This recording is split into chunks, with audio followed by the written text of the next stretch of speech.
this is Jason at Reeves Insurance. Just want to say a quick thank you to all of our customers for your support over the years.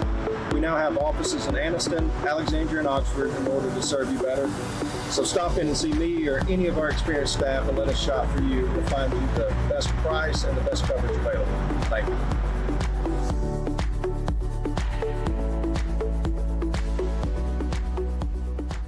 At Campers Unlimited, we offer a no-pressure experience, no hidden fees, and great service after the sale, making us one of the fastest-growing RV dealers in the Southeast. With our second location in Oxford, we offer a great selection of over 220 campers from top brands, including Grand Design. Our mission is to help friends and family spend time together in the great outdoors. At Campers Unlimited, you aren't just a customer, you are family. Check out our inventory at campersunlimited.net or come see us at Gaston or Oxford.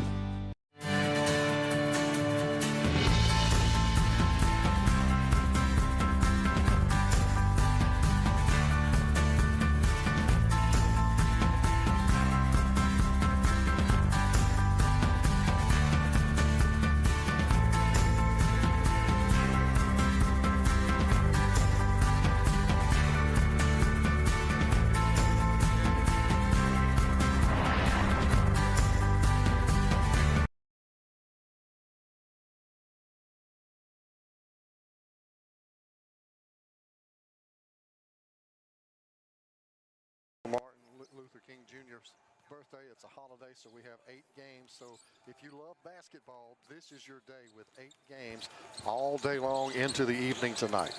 Oh, yeah, man. If you could just sit up here. I know people that will come in here at 9 o'clock and they won't leave here until the last game. I mean, that's how much they love basketball in this area and like to just see these girls compete. I know people that take off from other counties to come see this tournament because we know it's the premier tournament in the state of Alabama, really. It absolutely is. Again, tip of the cap to everyone involved, from Mr. Jody Whaley that's directing it now, and it's one of the premier events every season. We talk about it, and no better way to spend this Monday. Hey, it's 17 degrees out there this morning. You're not going to be doing anything outside. Why don't you come on in here with us where it's warm and make sure you lock us in on the LVI Media app. We're going to have this game streaming on our live stream, and then we'll kind of vary some different things today. Some on the mountain, some on live stream only, but all of them we'll have for you one or both places. Oh yeah, get by that fireplace, get you a cup of coffee, and if you can't make it in here, listen to us, because we'll have all the action, won't we, Grady? We will have all of it. And of course, you can check out the action as well on TV 24 throughout the day today and enjoy a full day of basketball. So we're going to go ahead and get our first break of the morning in. We'll come back, get you ready to get some starting lineups and get things rolling here at the Pete. It is game 1, day number 3 of the 2025 Calhoun County Basketball Tournament. It is Piedmont taking on the Lady Thunder from JCA. This is the 2025 Calhoun County Basketball Tournament on 95.1 The Mountain and TV 24. At Southern States Bank, we pride ourselves on being your bank. We're your neighbors and involved in the community. We're the bank featuring the Southern Rewards checking account, a cashback account with no ATM fees. We are on the cutting edge and always have a smiling face to help you out. So come to Southern States Bank, where we are committed to great service and being a great neighbor. Let us be the bank for you and your business. I want to live. The leading cause of death of young Americans like me is gun violence, and oftentimes tied to substance misuse. NBA, NFL, NCAA, most of you look like me, and our communities need you now more than ever. Let's make I Want to Live more than just a hashtag. Let's make it a movement. I am a baller against bullets. Serving Calhoun County and the state of Alabama since 1994, locally owned and operated, offering some of the most competitive interest rates in the mortgage industry, along with a wide variety of mortgage products. We are with you throughout the home buying process, offering you service before and after the close. Fast, reliable, local. And you remember, if you need a home loan, call my daddy. Hello, my name is Bob Couch, and I'm the owner of Couch's Jewelers. We are your destination for engagement rings, wedding bands, and anniversary and birthday gifts. We offer a wide selection of the best value diamond jewelry and engagement rings. We even gift wrap every purchase for free. And if you have some jewelry that is broken, no worries. Expert jewelry service is offered in-house. At Couch's Jewelers, our customer service is unmatched. If you'd like a special jewelry item created just for you, please come to see us.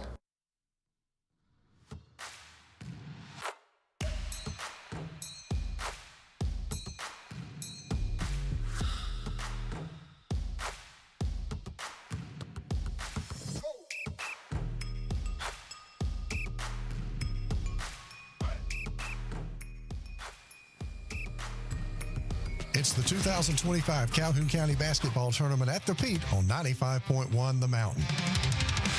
Welcome back into the Pete. Grady Sapp alongside Cordell Hunt as we get you set for ladies action. To start things this morning, the Piedmont Lady Bulldogs will be taking on the JCA Lady Thunder. Okay. And we are back and ready to roll with that. Getting everything situated. We got to get Cordell taken care of. I mean, he's got to be happy. He's kind of tough to deal with. I got to be able to hear you, Grady. Oh, you're the golden voice. I got to be able to hear you. A golden voice. We're just about ready for your starting lineups this morning. They'll be coming up about 1 minute and 40 seconds left in warm-ups for these two teams. And, of course, we'll have the playing of our national anthem to start the day's events. And then it is nothing but basketball, basketball, basketball the rest of the day. Love how they do it, just one game after another.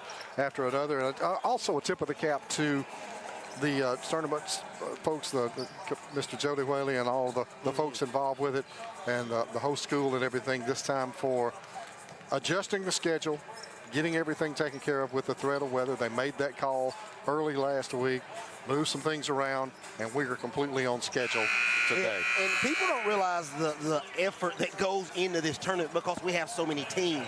You have to worry about the officials, which is from another county. You worry about the basketball teams. You worry about the cheerleaders getting here. You worry about the hospitality. It's just a lot that goes into it. So Jody Whaley has done a good job, man. I used to work for him. He does a good job in organizing all these things. So congratulations to him. Also, great, there's so much going on. We know it's MLK Day. We know it's basketball, but it's also Inauguration Day. It is. So there's just so much going on in this county. Oh, and there's some football game tonight. Oh, yeah, let's not forget about that. Yeah, the national championship game coming up tonight with Ohio State and Notre Dame. So if you like sports, it's a pretty good day, and of course a historic day with the inauguration and of course MLK Junior Day as well. It's time right now for us to step aside for the playing of this morning's national anthem.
And there you have it, our national anthem. And I was just looking down the table there at Joe Medley. By the way, thank you for the McGriddle, Cordell. That's very, very kind of you. I was looking at Joe Medley's plate. The man's got it like stacked and angled down there. I mean, really? He's down here to our left. I was impressed with how much he's fit on that small plate. Guy can eat down here. I don't know if he's going to be awake to see these games. Starting lineups right now for JCA. Number 2, Adeline Lee is a guard. The Thunder in the road black unis today with the white numerals and the red trim. Number 11 is Sophie Williams.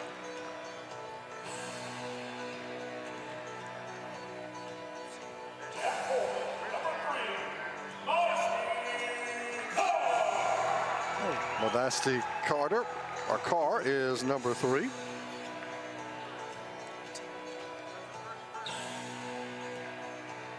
And Molly Mullinax, she is number 0 for the Thunder, as we're kind of dragging out the intros a little bit here. And your final starter, number 1, is Katie Beth Hudson. We're going to have to get on starting center. Getting a guy calling lineups, man. Let's get going. We're ready to see some basketball.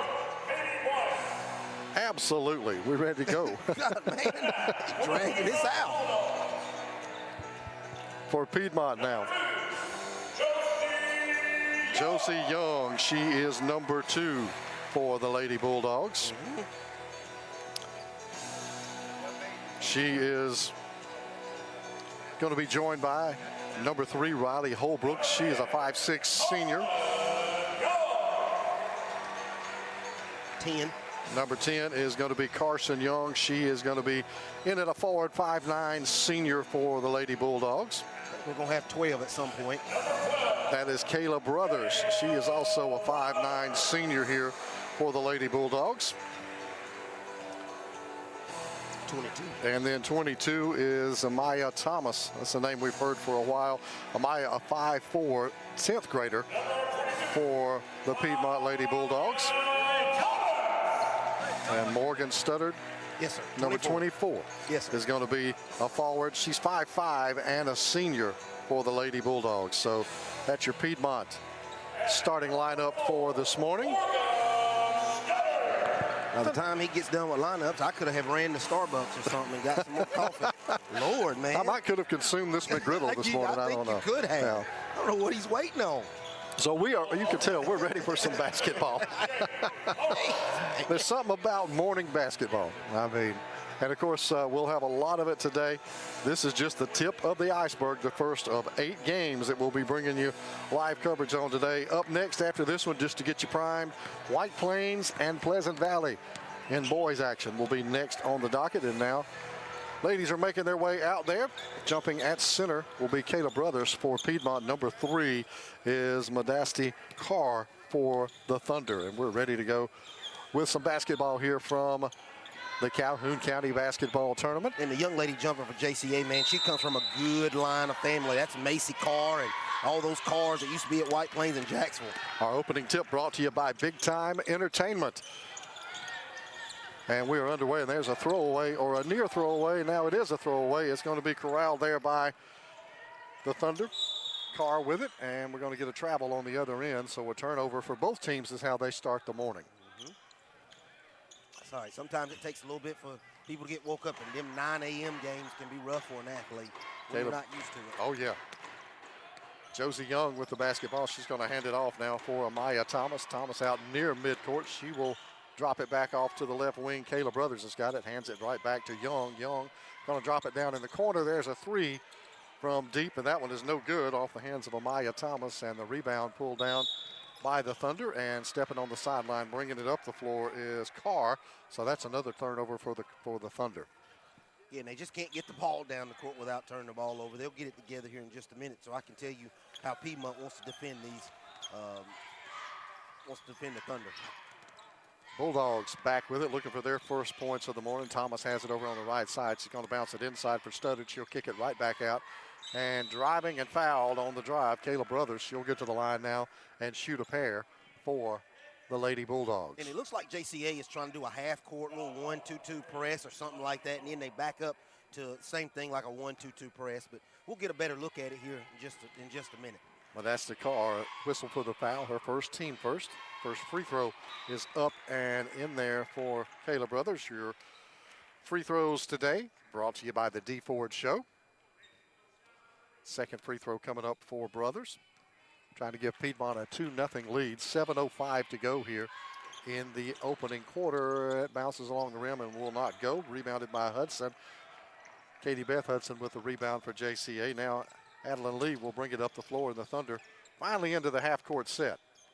And off the foot of Hudson, or rather Lee, and that's going to be out of bounds, and it will belong, I think, to the Thunder. Stay with him. Last touch by the Lady Bulldogs. I don't know if anybody touched that ball. I don't know that he did either. Mullinax takes the inbounds pass, gives it right back to Lee. Now Lee and the Thunder go to work, going to get it over to Carr. She's going to drive, shot up off the baseline, good. And we're tied, or actually 2-1 now. JCA with an early lead. And now Piedmont against a little press applied by the Thunder. Get it up ahead, and that'll be Brothers with it. Now the shot inside, travel before the shot, though. Going to be whistled on the Lady Bulldogs. They did a really good job of breaking the press, and what you don't want to do is try to dribble your way through a press. If you can pass your way out of it, that's the key to it, and they did a good job. They just traveled. Now JCA with a 2-1 lead. They'll fire it ahead for Williams. She picks up the dribble. Now she'll hand it back for Lee. And Lee will feed it into Carr. That shot in the lane will not go. Tipped around and rebounded by the Bulldogs. Brothers with it. And she'll bring it back up the floor quickly for Piedmont. Now pull it back out, set the offense. There's a quick three. Top of the key is well off the mark. That one by Carson Young. And it'll be a JCA basketball now as it goes out of bounds. A little bit of a slow start. 6:01 to go, opening quarter, 2-1. JCA on top in this one. That score and time update is brought to you by Advantage Tire and Alignment. Yeah, and it looks like Piedmont wants to do on makes maybe. They want to do a little on makes. Defensive, they want to do a man-to-man zone press. Piedmont will inbound it. Ball went out of bounds. They'll get it in now for Young. Young will hand it off to Brothers over on that left wing. Give it back to Young. She will swing it around right side. There's another three on the outside. That one short by Young, Casey Young. And the rebound comes off for the Thunder. Lee with it. And they'll pick her up in backcourt, get it ahead to Carr. Carr will cross over, get it down the right side, and she's going to double dribble the ball, carried it a little bit. Yeah, she's very athletic. She just needs to slow her game down, get her composure, don't turn the ball over, and looks like she's going to get decent looks. Now she's got the only made field goal of the game. And that's where we sit at 2-1. JCA on top of Piedmont with 5:25 to go, opening quarter. Here is Young now back into front court for the Bulldogs. Swings it down into the right corner. Now pulling it back up is Thomas. Give it back to Young. Now swing it over to Brothers. And she'll go down to Young and feed it inside. That shot no good from Studdard. Put it back up and in, and the Bulldogs go up by one at 3-2. So Mel Studdard with the first made bucket of the game for the Bulldogs. They'll pick up full court, and the long pass is going to be tracked down. Good job there by Sophie Williams, but loses it from behind. Picking her pocket is Amaya Thomas. Now get it back ahead for Young. Here come the Bulldogs. Young's going to drive baseline off the corner of the glass. No good. Rebounded by Williams. And JCA going back on the attack. Williams, sideline, throws it away. Intercepted there by Studdard. And back into the hands of Thomas. One-on-one breakaway. Thomas is going to have her shot blocked. Getting back on defense, doing a good job with Sophie Williams. Yeah, and JCA may want to just call a timeout and get their bearings and get everybody in the right position. Looks like they got too many people all in the same spot. Here's Studdard. Now hand it right back to Young. Swing it over to Thomas. Left side now for Brothers. She's going to drive baseline. Cut off. Kicks it back out for Studdard. Puts it up. And that one is going to be off the mark. No good. Studdard with the miss. The rebound comes off for the Thunder. And now here's Adeline Lee and JCA trying to get something going in the throwaway. She tried to get it over the head down to Sophie Williams and just overthrows everybody. Yeah, the little press, half-court press for Piedmont is giving JCA fits. If they could swing this ball back to the backside, I think they'd have something. So it'll be Piedmont with the basketball. They have the lead, 3-2 over the JCA Lady Thunder. First half is presented by Cremation Services of East Alabama. And here are the Bulldogs back to work. Young has it now. It's going to be dropped off, and driving in was Riley Holbrooks. Missed the shot, though, and the JCA with the rebound coming back quickly the other way. Lee, looks like they're going to pick up a little trap over on the sideline. Gets out of that now, left alone, spots up for a three. Count it. And that is a three-pointer brought to you by the Calhoun County Commission. And now back to work. Piedmont finds themselves down 5-3. A little bit of a back-and-forth game so far, Cordell. Yeah. Both teams are trying to put a lot of full-court pressure on each other and have caused a lot of turnovers, so they're going to have to get that settled down so they can find the basket a little more. Kayla Brothers looking to get it to Carson Young is taken away by the Thunder, but now coming back and taken away by Piedmont, and now taken back away by the Thunder. Mullinax with it. Outside for three. That one no good for Sophie Williams. A rebound for Kayla Brothers, and Piedmont back on the attack. 2:57 to go in the opening quarter. 5-3. Piedmont on top of JCA on top of Piedmont. Here is Kayla Brothers outside. Her three won't go. Tipped up, kept alive, but now into the hands of the Thunder. Hudson comes out of there with it. Hands it off for Lee. And Lee down the left side. Thought about the three. Now we'll hand it back to Hudson. Now get it back. Here's Lee moving with the basketball in the lane. Runner is blocked. Gets it right back. And now she's going to be fouled and kind of bailed out there. She was about to walk. Yeah, she was about to travel or turn the ball over, one or the other. That's going to be on Studdard, or Morgan Studdard make that. Number 24 commits the personal, her first, team's first here, with 2.5 to go in the opening quarter. Just not a lot of offense yet, has it, Grady? Not a lot. 5-3. It is JCA on top. Hudson with it. She's going to kick it back out now for Lee, and Lee will bring it back out beyond the top of the key. She is working against Gina Duke, who has checked in the game for Piedmont. Now Lee, pull up jumper, little two-pointer off the glass, no good. Rebounded underneath by the Lady Bulldogs. Coming out of there with the rebound, Casey Brothers. Now here is Duke with it. And Brothers from the outside. That shot is off the mark from Kayla Brothers. Kayla will get her own rebound, and she'll pull it back out. Now Piedmont can reset, though poked away from her. Reaching a hand in there was Molly Mullinax. So Piedmont will inbound along the sideline here in front of the media table. I get it back in the hands of Duke. She will move, and she's going to be fouled. And that was on Molly Mullinax. That one was pretty easy to see. Yeah, that was easy to see, and she just needs to move her feet more, trying to do too much with her hands. And a lot of times when you get tired, the way these teams been running up and down the court, turning the ball over, you get tired, you start not thinking about what you're doing and using your hands instead of your feet. Briley Reed, number 14, along with Victoria Burdett, number 22, will check in for the Thunder. Amaya Thomas back on the floor for Piedmont, as getting a breather is going to be Kayla Brothers. And now Thomas will have it. They throw it in back on the backcourt side, and Thomas will bring it out on the floor. She is working against Simone Estelle, who was in. There's a long three from the corner. That one is good. And Gina Duke nails that one. That three-pointer brought to you by the Calhoun County Commission. And there's a throwaway by JCA. We're looking at a one-point game. Piedmont 6-5 on top with 1:26 to go in the opening quarter. Time and score update presented by Advantage Tire and Alignment. And now it'll be Casey Brothers who will get it in for Duke, who had the three last time down the floor. She's going to give it back for Brothers. Casey with it. It's going to be off the foot of the Thunder. That was off the foot of Simone Estelle. So it'll be basketball staying with the Lady Bulldogs. 1:19 to go, opening quarter. Yeah, these zones are giving, these zone presses are giving both these teams fits, honestly. And it's tipped out of bounds again. It'll stay Piedmont basketball. Now they'll have to move over and inbound it from the corner down on the right side.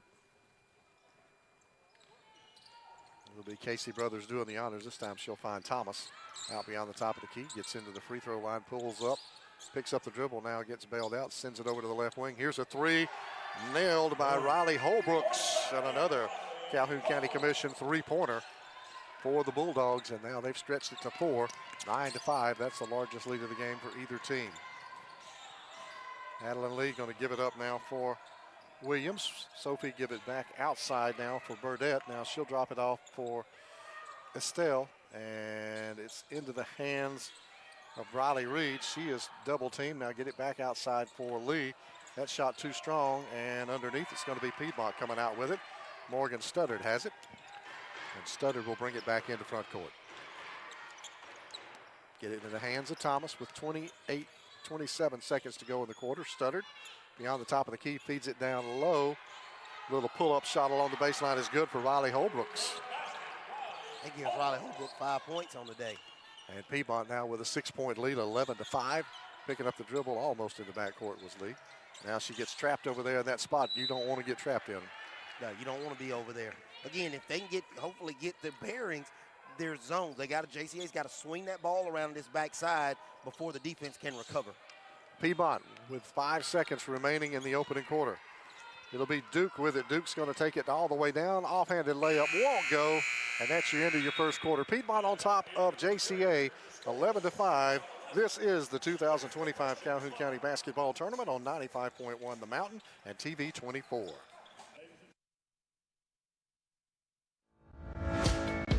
Hey, how y'all doing? This is Teresa Garrett from Freedom Tax Service of Oxford, Alabama. Come on down for our new up to $7,000 advance that starts and gets you your money within 24 hours, all the way up to 72 hours.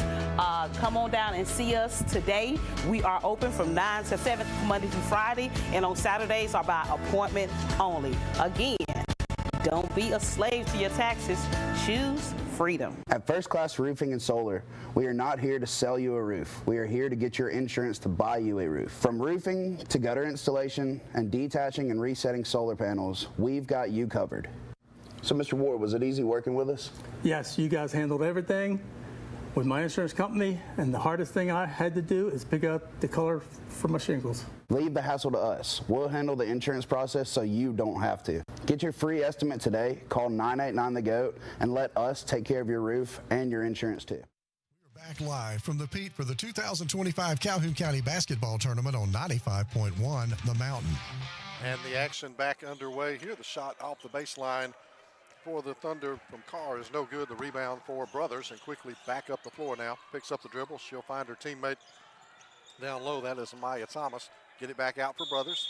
Brothers is going to travel with the basketball. As we get the second quarter underway, it's an 11-5 Piedmont lead over JCA, 7:33 to go. Just underway second quarter. Piedmont's finally starting to figure out that how to get out of that press that JCA is in. Instead of dribbling out of it, you got to pass out of it.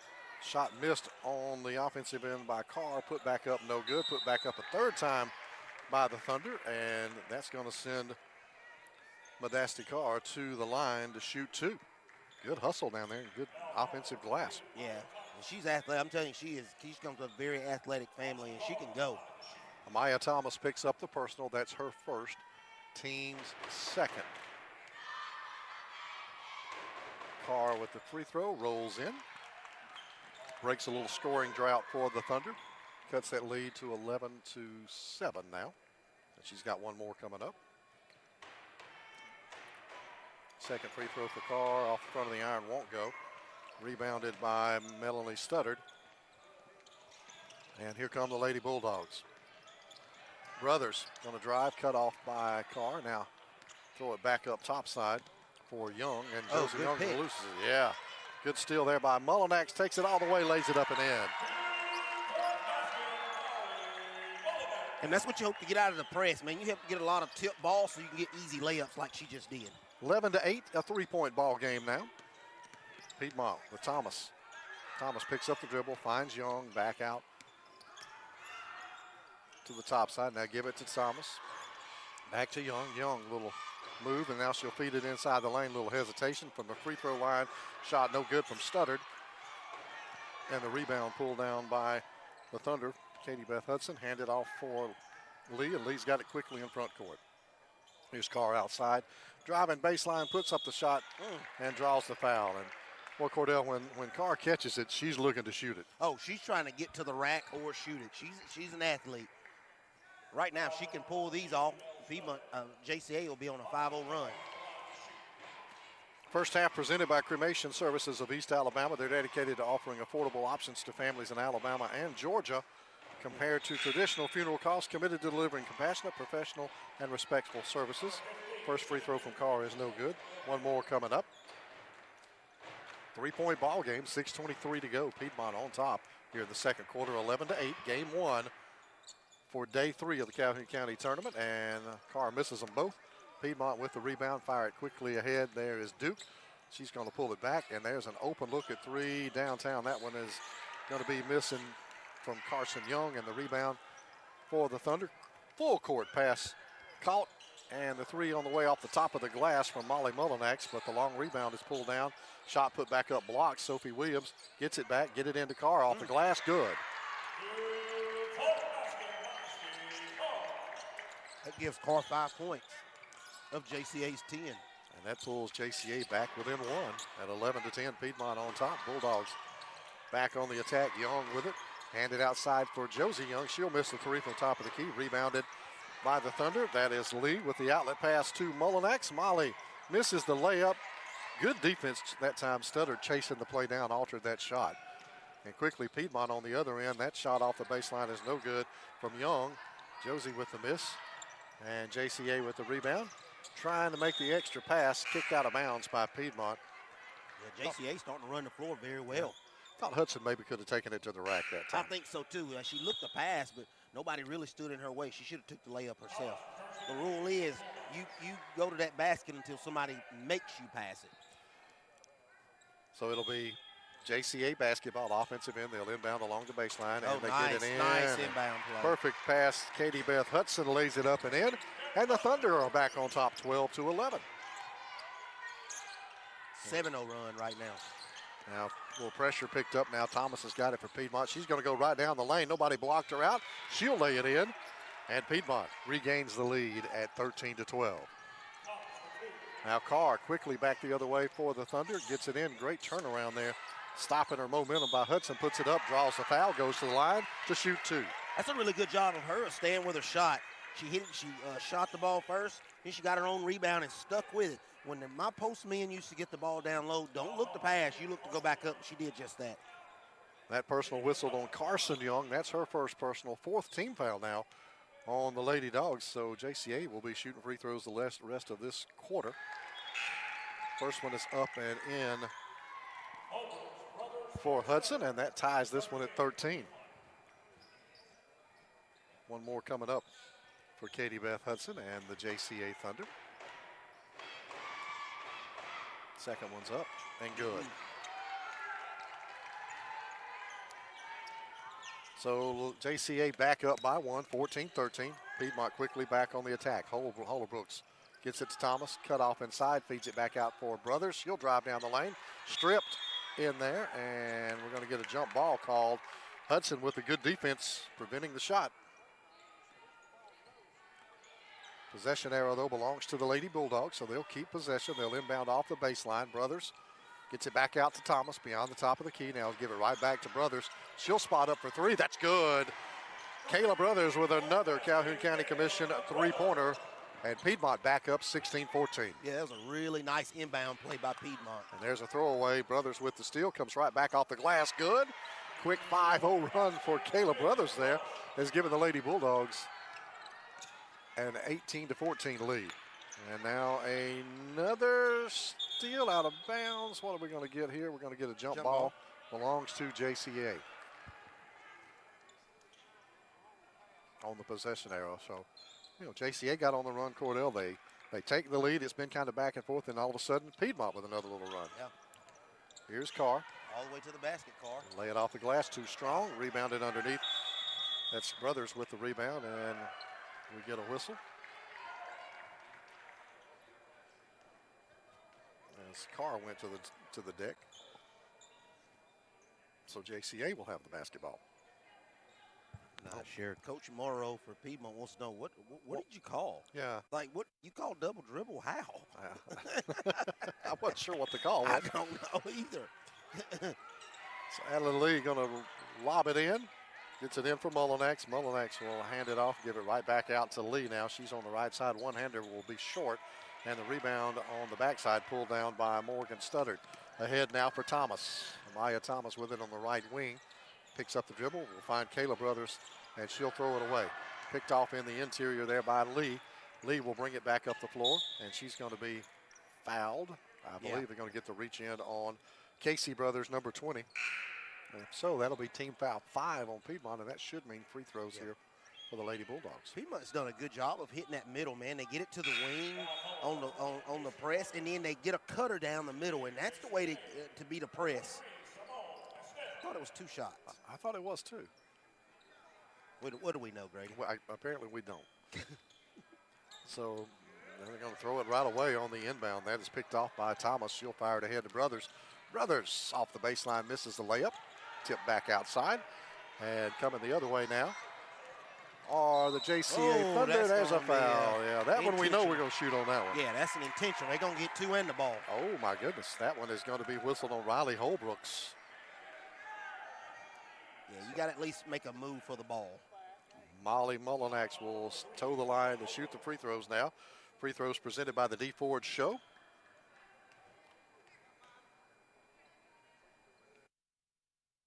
Got to capitalize on your free throws. Yeah. I say it all the time. I swear it's a lost art in a lot of ways. They're free. Yeah. Second free throw from Mullinax. That one's out as well. No good. Misses them both. They're 3 for 8 on free throws right now. Yeah. So make your free throws. You're leading by 1. You're leading. So it'll be Thunder keeping the basketball, though. After the intentional foul, that'll be Lee who will inbound it off the baseline and will throw it away. They've had some trouble with those inbounds. Just really struggling to get the ball in. Piedmont playing good tight defense, but you still should be able to get the ball in. At least get the ball in and get a good look offensively at it. Piedmont gets it in. Brothers will give it up now for Josie Young. We'll give it back to Kayla Brothers. She is working it up the left side, and she is going to be fouled. You should travel or foul first? I think they're going to call the foul on Mullinax, I believe. Yes, got Mullinax. Hack on the arm. That'll be her second now for JCA. With 3:22 to go here in the quarter, 18-14. Piedmont leads it over JCA. Our score hasn't changed until a few minutes. That time and score update presented by Advantage Tire and Alignment. And ball almost taken away, but rescued there by Studdard. Now kick it outside. Brothers will have it go in and out, make that Casey Brothers on that shot. Kayla Brothers with the rebound. Now Josie Young with the 3, and it's good. Another Calhoun County Commission 3-pointer. And now Piedmont quickly picking up the press, and it's going to be tipped back out of bounds. It'll stay with JCA, and the struggles and the trials continue on the inbound passes. Yeah.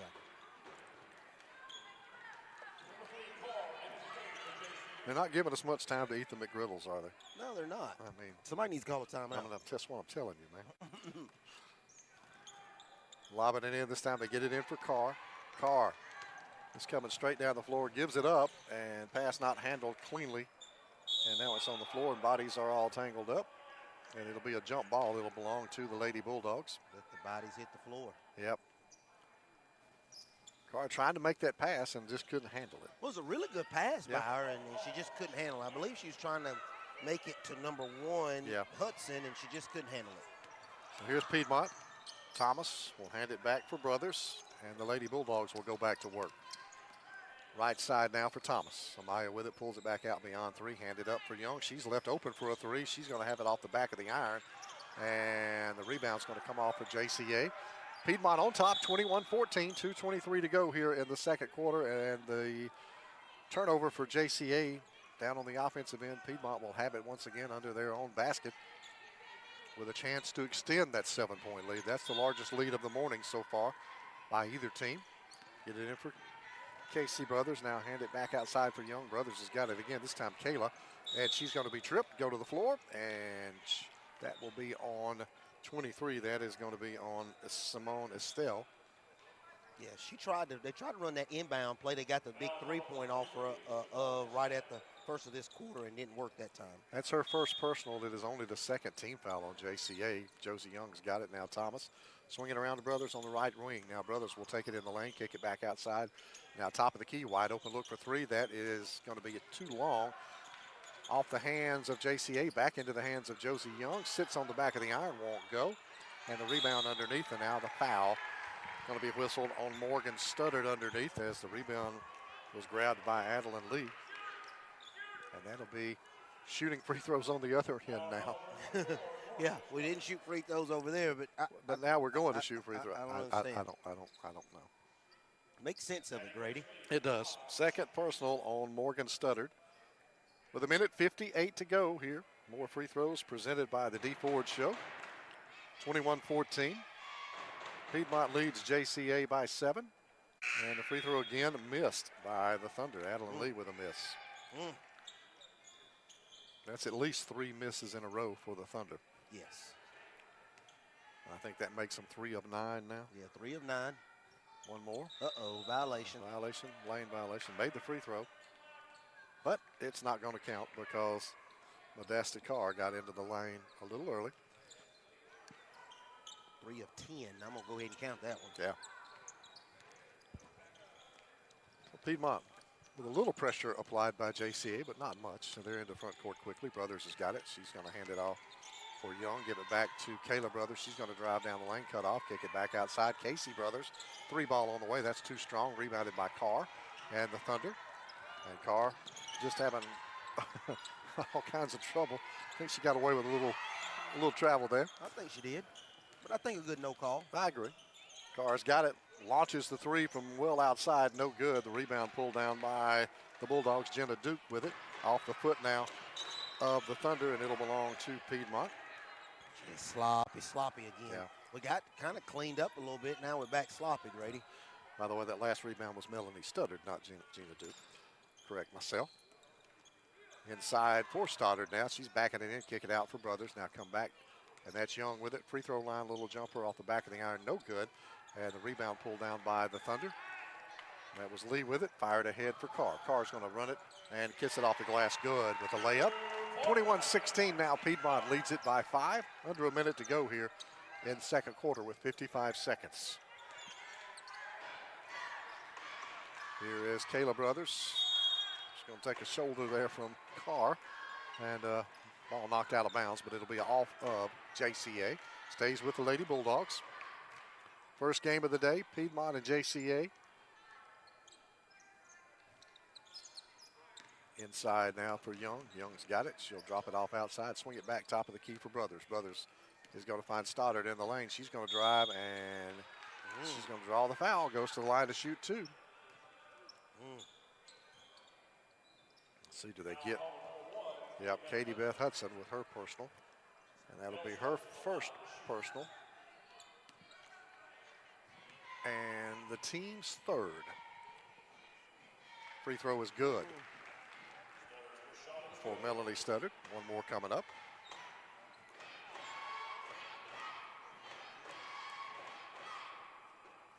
Free throw for Studdard is good. So she makes them both, and it's 23-16. They're 3 of 4 from the free throw line. Almost a turnover by JCA. 34 seconds to go, second quarter. 23-16, Thunder trail. The Piedmont Bulldogs. Carr with the shot won't go. Studdard with the rebound, and that's going to be tied up. And they're going to call the foul on the reach in by Carr. That'll be team foul number 4 on the Bulldogs. Modesty Carr picks up her 2nd personal. So Maya Thomas will have it.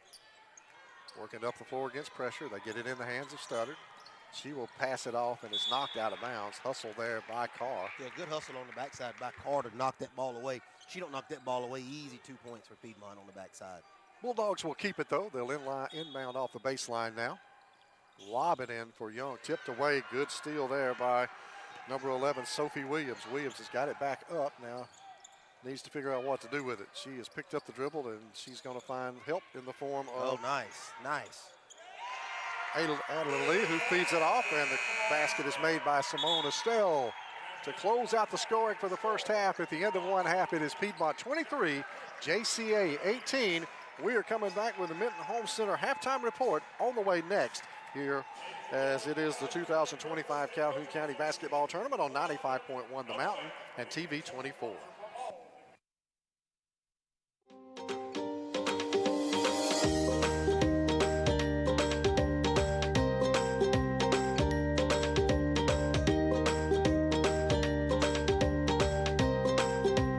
Whether you are traveling or on the rebound, get with your local Allstate and huddle up to find the best options for you.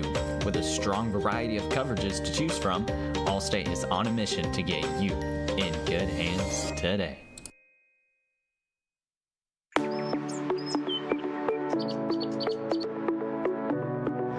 This is Jason at Reeves Insurance. Just want to say a quick thank you to all of our customers for your support over the years. We now have offices in Aniston, Alexandria, and Oxford in order to serve you better. So stop in and see me or any of our experienced staff and let us shop for you. We'll find you the best price and the best coverage available. Thank you.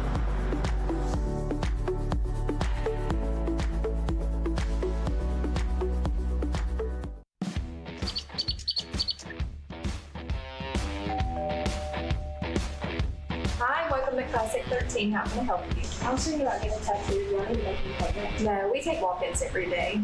Let's find someone to help you. Follow me. Hey, if you'll have a seat right here. Thank you.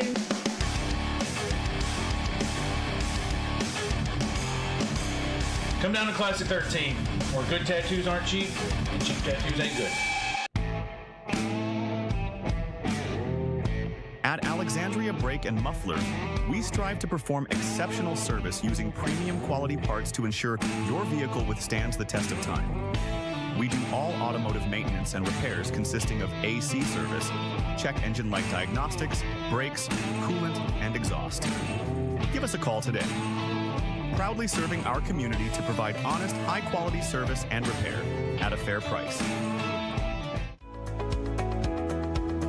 Hey guys, this is Blair Smith at Pediatrics Plus here in Aniston, located on Henry Road. I'm over here on the well side, but we do also have a sick side urgent care if you need us. We are more than happy to see you guys. Just come on, check us out if you get a fever, cough, or cold, or want to come in for a good checkup. Thank you.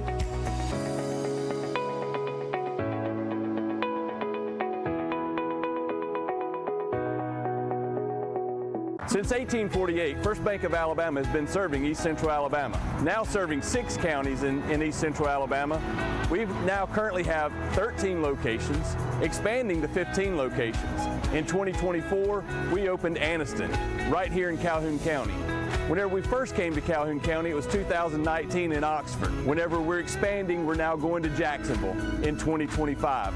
We look forward to continuing to be in your local hometown bank right here in Calhoun County in East Central Alabama.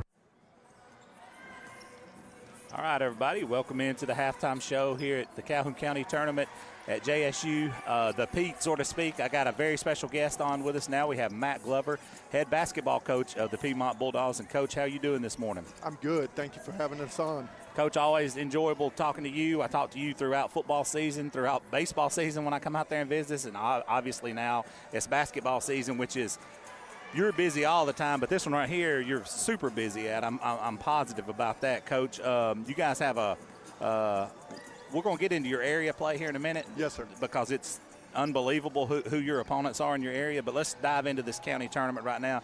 You got to kind of sit out and watch who your opponent's going to be. It's going to be the Jacksonville Golden Eagles, who are the defending champs. Coach, what did you see from them the other night in their game? We talked about this earlier. Jacksonville, they lost Barksdale, but like the Nixon kid, the big kid, 6'6", they got a good mix of role players and players that can score, and they get up and down pretty quick. They're going to run and jump, and they can score the basketball, so they're going to be a tough matchup for us tonight. And, Coach, they're winners of 2 out of the last 3 state championships, so even though some of these guys were not on the floor with John Broome and those guys of the Twins, they still practice against these guys, and they still have a champion's mentality, and Coach Buzan does a great job with them. Talk about that a little bit and how that's instilled. I mean, you guys have that in a lot of sports. It's hard to kill a champion, so to speak. It is. Winning's contagious. So, I mean, once it starts, if that group of seniors can do a good job and carry that down to the sophomores and freshmen and juniors, then it catches on, and you can't coach winning. That's bred into them. Yeah, that's it. You either have that or you don't have it. Let's dive into your area play, Coach. I got to watch you guys play in an unbelievable basketball game at Glencoe recently. You guys were able to come away with a victory that night. But it don't matter where you turn in your area, Coach. You've got an opponent that's very worthy opponent across the court from you. Yes, sir. I mean, we started area play at Westbrook, and Westbrook got us at their place. We were able to beat Ohatchee, and then we were in a barn burner with Ohatchee at our place. It ended up 3 points, and then we were able to sneak one away at Glencoe, and then we just beat Westbrook at our place. So it's going to turn up next this Wednesday between us and Glencoe to see who hosts the area tournament. That's very important when you're going into when you got 4 teams that literally could beat each other. That's not always the case in every area. Coach, talk about some of the guys that stepped up for you. We have 2 sitting over our shoulder right now. Yeah, it's Cole Wilson, Colton Proctor, both playing really good right now. You've got Raleigh Pintos back this year. He's kind of our spark plug. When he gets going, we all get going. Ish Bethel. Ish is a man among boys. When he decides to turn it on, he's as good as anybody on the court. Our 5th starter is going to be Talon Swain, who's a junior. He's best haircut in the county. That's right. And then we got a couple guys off the bench. We got Dylan Oliver's a senior, Noah Farmer's a senior who's been playing really good. Nick Glover's coming off. He's a freshman and he's playing good. And then Ben Dempsey comes off and gives us a lot of energy on the defensive side. Coach, I appreciate you. We're about out of time here. Good luck to you guys moving forward against the Jacksonville Golden Eagles. I know you guys are going to have an exciting time here at the Pete. Yes, sir. Thank you for having us. Thank you. I appreciate it. The weather is warming up and spring is just around the corner at Miller Sand and Landscape Supply. I'm Craig Miller and we've got something for everyone. From bulk materials like sand, gravel, and mulch to beautiful outdoor decor to make your outdoor living space the envy of the neighborhood. See our beautiful selection of Mazzarelli fountains, flowers to brighten your garden, and an outdoor center loaded with beautiful decor. Whether you need a little or a lot, visit Miller Sand and Landscape Supply.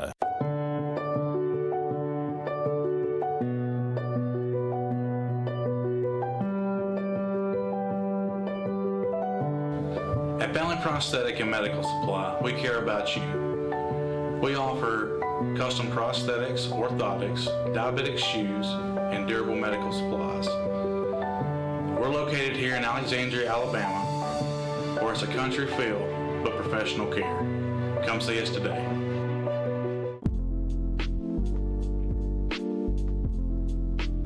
Cutter's Pizzeria is celebrating 5 years with 2 locations in Alexandria and Oxford, Alabama. Open Monday through Saturday for dine-in, takeout, and delivery. Y'all come on out for our popular 5-pound pizza, wings, salads, pastas, and more. You can find out more about Cutter's Pizzeria at cutterspizzeria.com.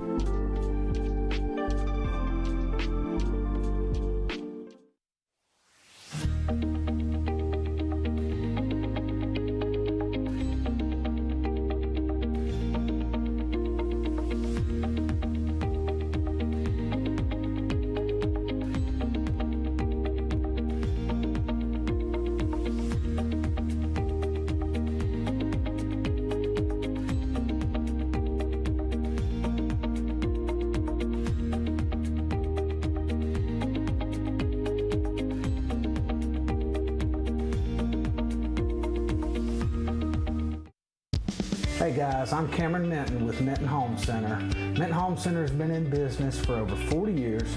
We are a family-owned and operated manufactured home dealership.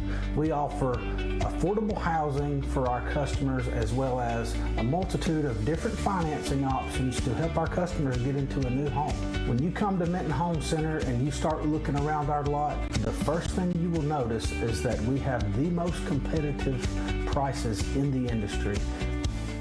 At Dunn's HVAC, Plumbing, and Electrical, we know how hard it is to find a dependable company you trust. The time-consuming effort can be frustrating and overwhelming. We believe what matters is getting back to what's important to you. Dunn's HVAC, Plumbing, and Electrical is built upon honesty, integrity, and also trust. We are your local choice for all your HVAC, plumbing, and electrical needs, servicing Calhoun County, Jefferson County, and surrounding areas. Visit our website at callduns.com to schedule your appointment. Dependable service done right.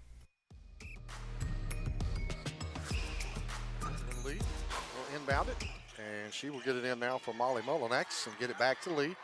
Hand it off to Carr, right wing, puts up the quick outside shot, won't go. Rebounded by Maya Thomas, and the Lady Bulldogs coming the other way.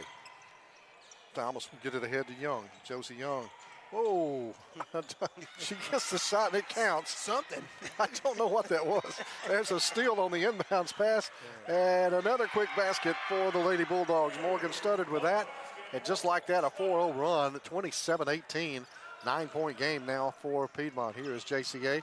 Carr trying to bounce it off the inside, and the pass gets away again, and a rough start for the Lady Thunder. Yeah, and I told you, coming out of halftime, which team adjusts better, and it looks like it's Piedmont right now that's adjusted better. You know, it's a continuation of what we saw in the first half, too, with troubles getting the ball in and Piedmont making shots.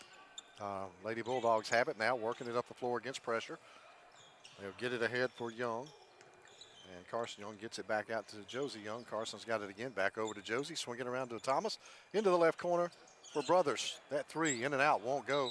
And there's going to be an over-the-back call, I believe, coming up on the Bulldogs. That'll go against Morgan Studdard. That'll be the first team foul here in the third quarter. That was a really good-looking shot, though. They were able to get in their half-court set and get a great-looking shot, just missed it. That's 3 on Morgan Studdard. Here come the Thunder. As they'll get it back up, Sophie Williams with it, picks up the dribble, trapped over here on the sideline and travels as she just kind of did a slow motion fall to the deck there. So JCA just really struggling with their offense altogether here right now. Here is Josie Young, handed off for Studdard in the lane. Passes on the shot, back out to Young for 3. Nope. Tipped out into the hands of Kayla Brothers, puts up the jumper off the baseline, won't go. Rebound is pulled down by Carr, loses it, picked up by her teammate Mullinax. Mullinax with the pass trying to hit Carr, throws it away, and another turnover for the Thunder. Yeah, it's hard to teach sometimes athletes that sometimes the best offense is just picking the ball up. Just pick that ball up, chin it, and find out and see where your players are so you can get it to the player on your team. And right now, JCA is struggling with just picking the ball up. Here's Brothers with it. It's going to move, pulls up, jumper at 3-point at the free throw line, no good. Gets her own rebound, puts it up off the glass, good. And for the first time this morning, we have a double-digit lead, 29-18. Piedmont on top of JCA, starting to pull away a little bit. 8 points for Kayla Brothers. Almost a steal now, get it down low. And trying to pump fake, Hudson has it stripped, and it's Piedmont basketball another time. Here's Brothers has it tipped and knocked out of bounds, but the ball will stay with the Lady Bulldogs.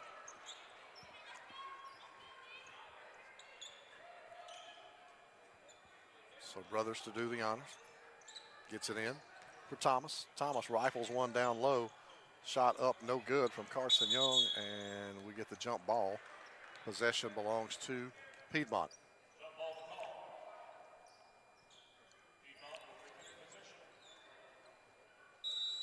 So the Lady Bulldogs looking to build on an 11-point lead, 29-18, 5:42 to go, third quarter. Outside shot for Brothers, short. Gets her own rebound.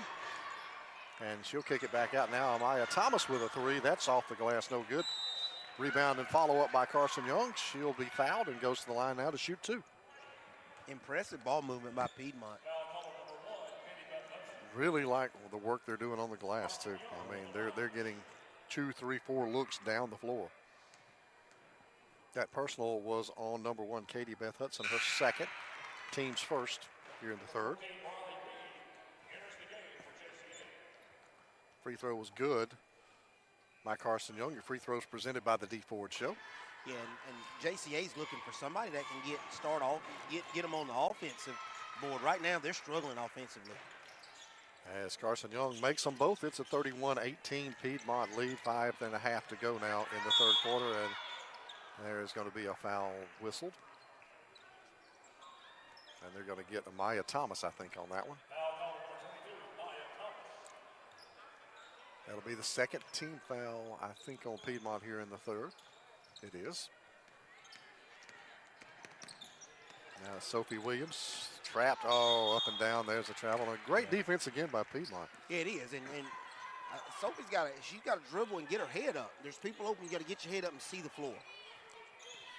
That was indeed the second personal on Amaya Thomas. Now the steal by JCA. Sophie Williams with the quick hands. That'll be Lee with it, working against Thomas. Thomas being aggressive, reaches in, gets the ball away, and another steal for the Lady Bulldogs defense.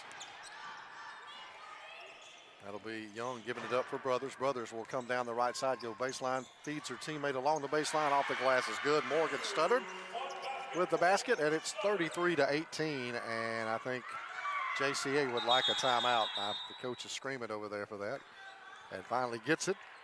Yeah, and I was going to talk about this a little bit. Sophie Williams, who's a big part of this team, she's an 8th grader. So that's going to give her some good experience, this right here. And a little, I don't like the way we're playing 30-second timeout right now for JCA. You've had a few of those, haven't you? I have quite a few of them. Sometimes teams go on run, man, you just don't like it. So you got to call timeout, try to break that little streak. Were you gentle when you did those? 30-second timeout? Yeah. Hey. Yeah, not so much. I got called, I'll never forget, Grady. I got called. My boss calls me to the office and says, I'd like you to be a little bit more nicer on the basketball floor. And he was serious. Oh, he said you got to be more gentle. Yeah, I couldn't do it. Oh, there's another throwaway by JCA out of the timeout. Shot up, no good this time from Josie Young. Rebounded underneath by Lee, and she's just trying to get it out of there. She got 3 around her, and we're going to get the offensive foul pushed off. So the charge whistled on Lee,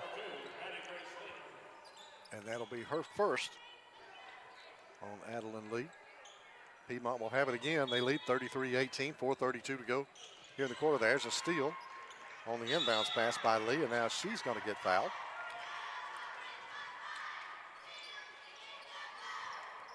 And kind of slowed to a bit of a crawl here with the fouls. JCA is struggling even just to get a shot off right now. Just to get it to front court right now. So it'll be Lee who will inbound it over in front of the Piedmont bench right now. And long inbounds pass stolen again. This time coming out of there with it is Carson Young. Brothers has it. Brothers is going to spin free, and she is going to be fouled, and that whistle is going to go on Williams, I believe. Sophie Williams will pick up the personal. Yeah, not enough spacing by JCA. They are all together compact, and it's just hard when you're compact like that. Then the defense is compact, and your chances of turnovers go up. That is the first personal on Williams. 3rd team foul. There's a little give and go inside, little inbounds pass, and Amaya Williams wide open for the shot, knocks it down, 35-18. Piedmont over JCA. And there is another loose ball and another steal by the Lady Bulldogs. Coming away with that one was Jenna Duke. And now we're going to get a blocking foul whistled. And Williams will pick up her second, 4th team foul now. And now I believe JCA, I don't know. I'm not sure what she's. JCA wants a timeout because she wants to chew on that official song. Yeah. But she ain't getting it. She ain't getting it. So here's the give for Duke. Inside, gives it up, down, off the baseline shot, up and in for Riley Holbrooks. And this lead has swollen to 19 points, and there's another steal by the Lady Bulldogs, and there's a missed shot off the baseline, that time by Studdard. Another steal by Duke. And now here's Holbrooks, and Holbrooks is going to travel with it, so that's a turnover for the Lady Bulldogs. They're just not, JCA just not taking care of the ball, man. They just knocking the ball out of their hands at will. See how compact they are right now, Grady. When they throw that ball up, the defense is going to be right there with them. Yeah. Too compact. And there it is. Turnover. And there's Holbrooks missing the shot, rebounded, put back up, no good by Studdard. Put back up again, no good. And tied up.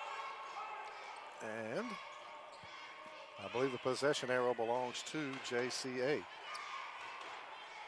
And it does. Piedmont's just relentless. Yeah, man, they have turned it up. So let's see if the Thunder can get it in. They do this time to Mullinax. She'll hand it back for Lee. She'll come ahead to Carr right here in front of us. Carr going to be trapped right over the line, but gets it ahead for Hudson. Hudson has it pass picked off. There's another steal. That one by Brothers, Kayla Brothers, now in the hands of Holbrooks outside. That is going to be a foul on a 3. And she's going to shoot 3 free throws. D Ford show free throws coming up for Riley Holbrooks. The foul was on number 2, Adeline Lee. And that is the 5th team foul. with 3:08 to go in this third quarter. Holbrooks misses the first. That was the third personal on Molly Mullinax.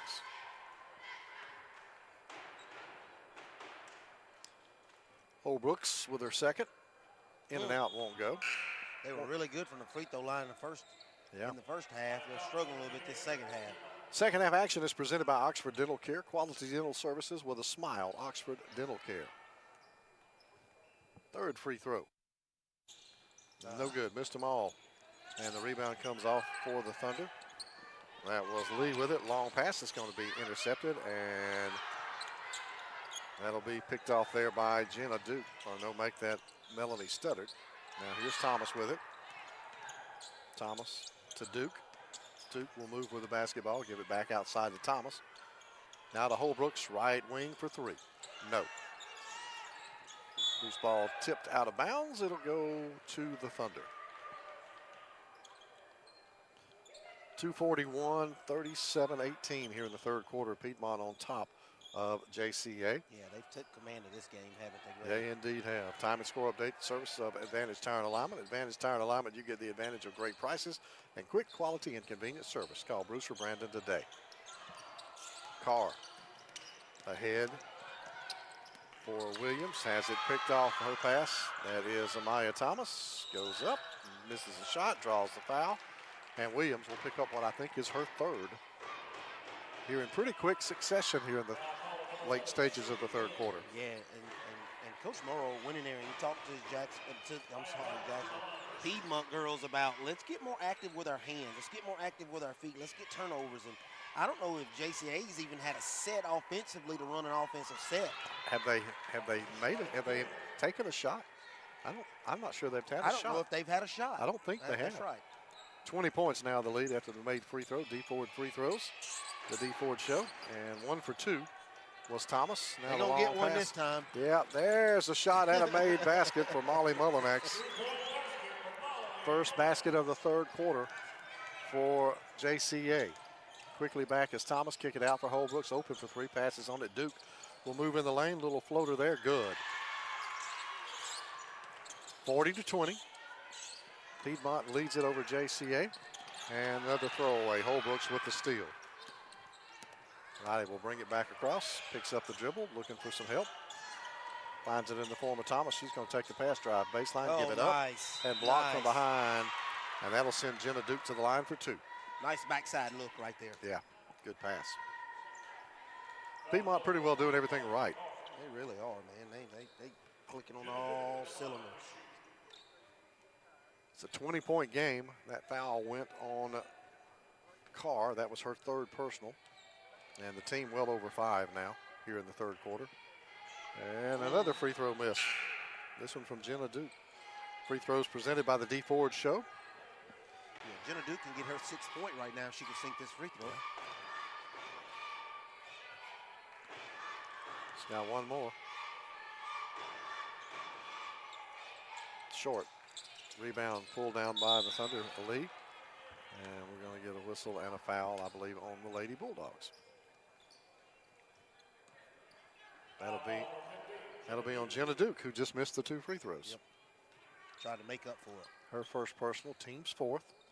Minute 47 to go, third quarter, 40-20. Piedmont leads it over JCA.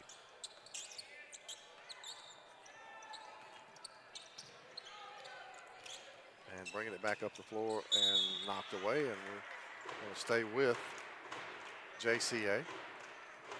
Calling the foul. They are calling the foul. I think that's going to go. Casey Brothers picks it up. That'll be 2 on her, and that'll be the 5th. So we're going to shoot free throws for the remainder of the quarter. That'll be Lee standing at the free throw line. Her first one is too strong.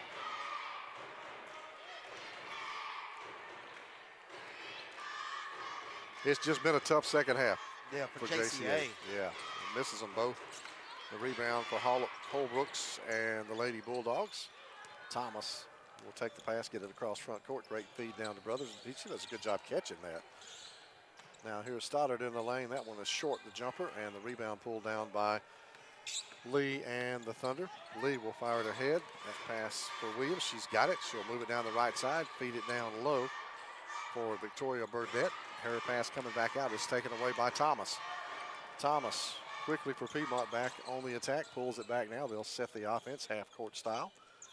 Here's Brothers. And back outside. Holbrook left alone for three. That was going to miss the mark. Rebounded by Williams and the Thunder. Williams picked up in backcourt by Duke. Handed back off for Lee. And Lee will work against Amaya Thomas. Tight defense. And there is another near steal. Williams rescues it for the Thunder. Here's a quick three and a foul. Adeline Lee will go to the line and shoot 3 free throws. Free throws are presented by the D Ford Show. She had the last 2 free throws that she missed, so she's hit some of these, Grady. Yeah, you got 3 of them coming up. So this will be Adeline Lee with 3 of them coming up. That was the 3rd foul on Amaya Thomas for Piedmont, and the 5th team. This is the 1st.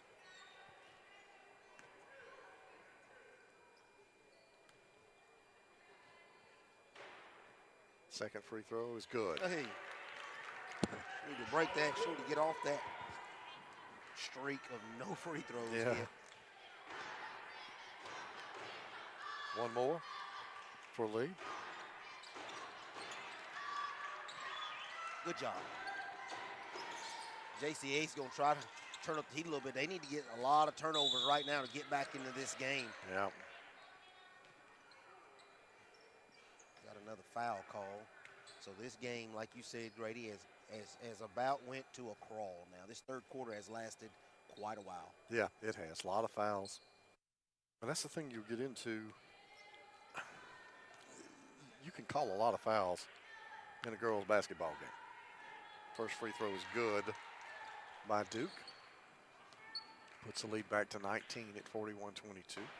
Second free throw for Jenna Duke coming up. Free throw is presented by the D Ford Show. She misses that one, but the rebound fought for, and there's a putback, no good. There's a good fight in there by Melanie Stutter to get that rebound, but Piedmont not able to knock the shot down, so it'll belong to JCA. And now we get Katie Beth Hudson checking back in for the Thunder. Checking out will be Burdette, Victoria Burdette.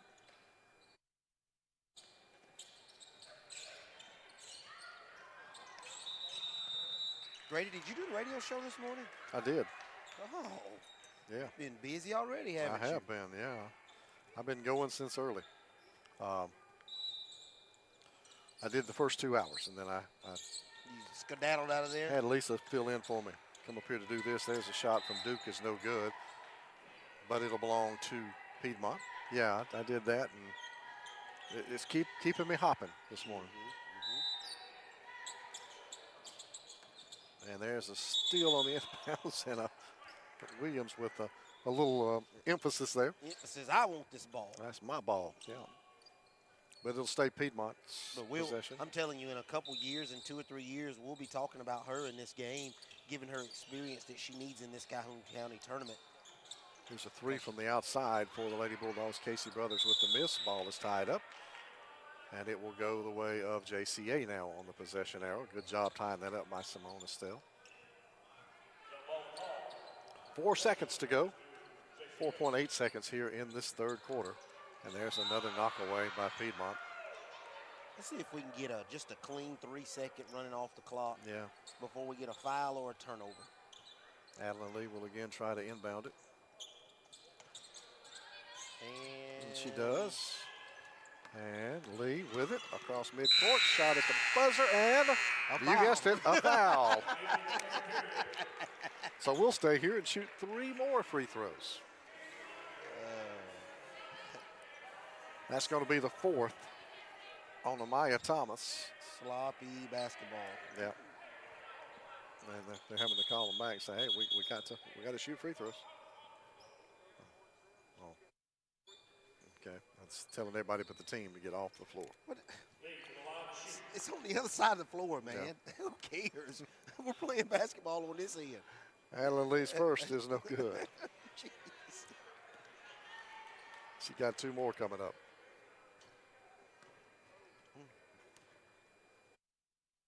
Second free throw on the way. That one's good.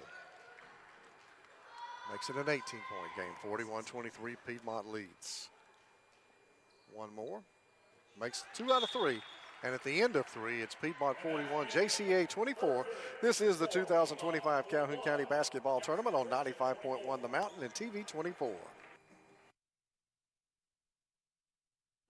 I'm Alan Parnell, Parnell Insurance Agency. We've been here in Oxford and Alabama, Tallapoosa, Georgia since 1990. With Auto Owners Insurance, we're able to give customers competitive pricing along with excellent coverages. Parnell Insurance can handle all of your personal, commercial, and life insurance needs. We have a very experienced staff, both personal and commercial. All together, we've got about 125 years experience. Come see what our insurance agency can do for you in Oxford, Alabama, and Tallapoosa, Georgia. Auto Owners Insurance. All right. A little more about academics. Parents, do you want to secure a bright future for young people? We have science, technology, engineering, and mathematics. Get your kids involved with academic STEM kits. Go to www.academics.com to order your STEM kits. It's going to be STEM-tastic. Like science is for you. Your success. We are back live from the Pete for the 2025 Calhoun County Basketball Tournament on 95.1 The Mountain. And the fourth quarter starts a lot like the third quarter with a 3-ball made basket there for Carson Young. That is another Calhoun County Commission 3-pointer. And the lead grows back to 20 at 44-24. Piedmont on top of JCA. Here is the drive by Carr. The shot no good, and we get a foul. You remember what I said about you could call fouls on every play in a girls' basketball game? We don't mean that literally, do we? No, I mean you can, but you really shouldn't. But don't do it. Yeah, please don't do it. Here's Carr. That foul was on Jenna Duke. That's her second personal. First of the quarter here on the Lady Bulldogs. First free throw good. Grady? She hit it. Hey. That is the free throws brought to you by the D Ford Show. Second one as well. Carl makes them both. Good job. Now pressure applied by JCA. Josie Young's got it for Piedmont. Get it over to Duke. Duke will cut through the defense and weaves her way into front court. Nice pass down and an easy look. And made basket for Morgan Studdard. And now Piedmont's backed out of the pressure. Well, that's kind of nice. Yeah. 20-point game. Here's Carr. Baseline, drive, shot won't go. Gets it back, puts it up, gets the foul. I'm going to count them up in a minute. Yeah. Because I'm keeping up with them. You keeping up with the fouls? It's going to be multiple, I can tell you that, Cordell.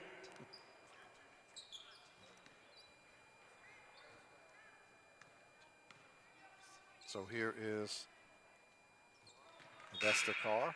This is the first. She's got one more coming up.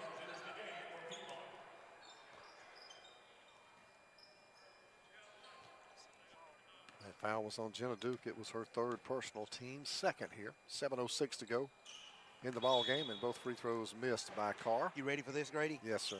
15 shot free throws for Piedmont and 23 for JCA. Jeez, man. And you know when they shoot free throws, the clock stops. Yes, it does. Here's Brothers, nice feed, and we're going to get a foul. Another one. Oh, those are just shooting fouls. Those are just shooting fouls. Those are shooting fouls I'm keeping up with. Now remember, you got to have another 10 on each side in the quarter to get there. So think about that. Think about it, yeah. Oh, there's a ball tied up. It'll belong to JCA. So in essence, you're telling me we're into the 30 probably range on fouls or more? Oh, absolutely we are. Yeah.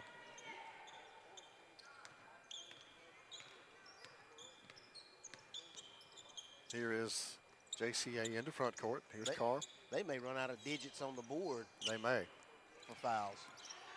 The shot missed by Carr. The rebound pulled down by Brothers. That's Kayla Brothers. And now she'll get it ahead for Casey Brothers. She'll fire it down. And there's a nice little move in the lane. Missed the shot, though. Carson Young get it back outside. Josie Young for three. That won't go. The rebound by Williams. and the Thunder. And we had a whole possession with no foul. Hey, we haven't had many in the second half of that. We have not.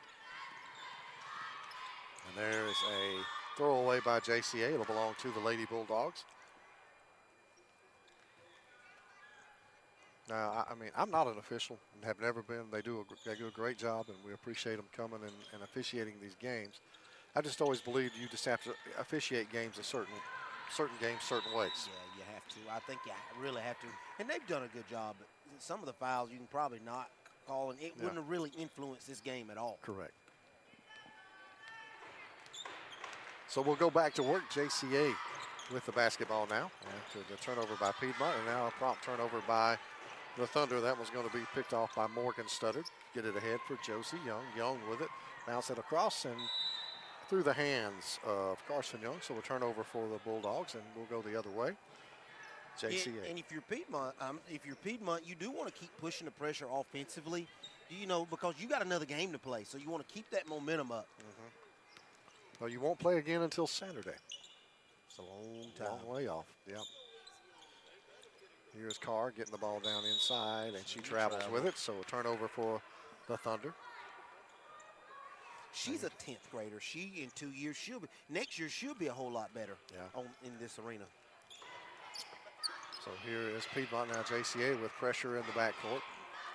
Piedmont beats it. Brothers has got it. Bounce it over. Nice. And there's a little layup for Morgan Studdard. Gives her 8 on the day. 48-26. Piedmont by 22 now with 5:18 to go in the ball game. Adeline Lee with it. Working against Brothers. Spins. Trying to give it down low for Williams. Throws it away. Another turnover for the Thunder. Yeah, and the thing to take away if you're JCA coach is the amount of turnovers. You've got to get that cleaned up.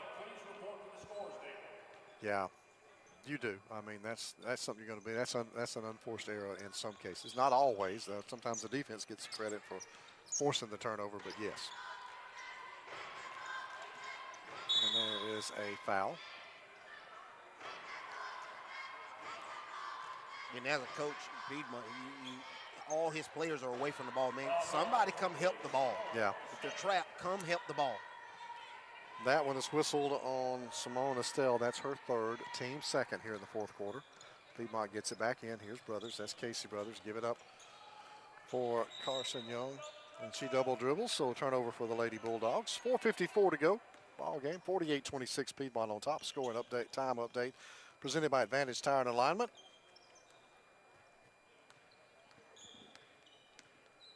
Here's your good buddy coming over your shoulder right over here. That is. That's my man, Coach Short. Coach Short. They don't get any better than that one, I'm telling you. Here's the shot outside. Buried. That's a three presented by the Calhoun County Commission for Adeline Lee.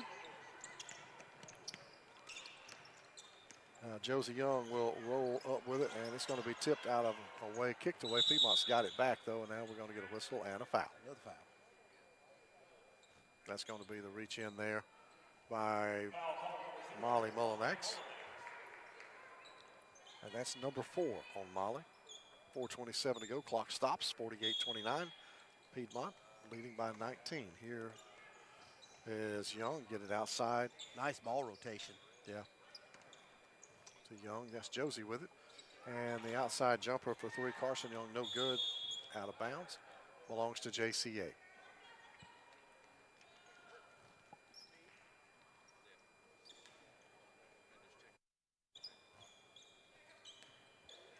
And it'll belong to the Thunder. Lee will leisurely bring it up the floor. She'll find Williams over on the right wing, give it right back to Lee, and she's fouled from behind.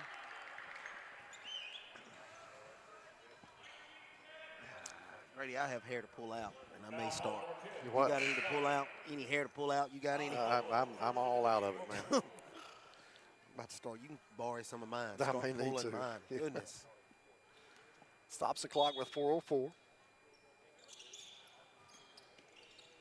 And there's a ball thrown Another out of turnover. bounds. Yep, for JCA, so Piedmont will get it. 4:02 to go. Who you liking tonight? For the game, who you liking? Well, I mean, all the money says it's Ohio State. The way they played says it's Ohio State. Their talent level says it's Ohio State. that who you going with? Go ahead and pull the trigger, For Grady. some reason or other, Pull I it. kind of like Notre Dame. Okay. I don't know why, other than just I love the way they're coached. I really like Marcus Freeman. I think he's a really good coach, and I think he'll have something ready and maybe ugly it up and keep them in the ball game. Maybe, I hope so. I'd like to see that. I think it's kind of like Chandler said on the morning show this morning. You need to make them snap the ball again. You don't want to give up the explosive plays and just make them work down the field, and things can happen. Yeah, I don't know. I don't know if Notre Dame can match explosiveness with Ohio State. Oh, they can't. That's my concern. Yeah, they can't match explosiveness. That's why it's got to be a methodical type game. Missed shot on that end by Piedmont. Up on the other side, it is going to be dropped in by Modesty Carr.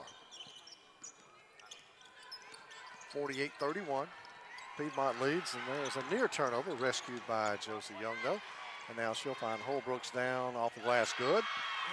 50-31. Piedmont leads it.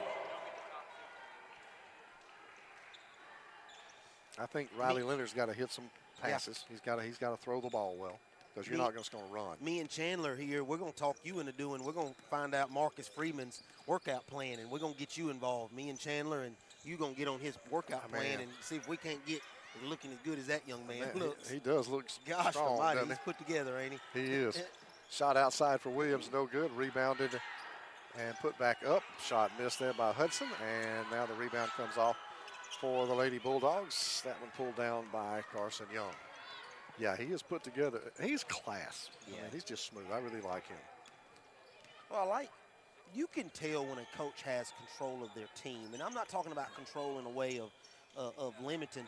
Just they don't do a whole lot of selfless penalties, unsportsmanlike penalties. I like that about a team. Play with class. Act like you won a game before. Yeah, yeah. You know, don't do all this showboating and all this other stuff, man. Just play the game. So a turnover for Piedmont as Holbrooks give it up. Yeah, that was one thing that you could always watch with Alabama when Saban was there. Very disciplined. Just very disciplined team, and I think we've lost a little bit of that. Yeah. You know, we used to tell. I used to tell my team, you know, all that showboating and the having fun that takes place in the locker room. You don't need to do that in front of everybody to make a scene. We get in the locker room, man. You can have at it, man. Cut loose, guys. But we're not gonna do it where everybody can see you and it just looks unsportsmanlike.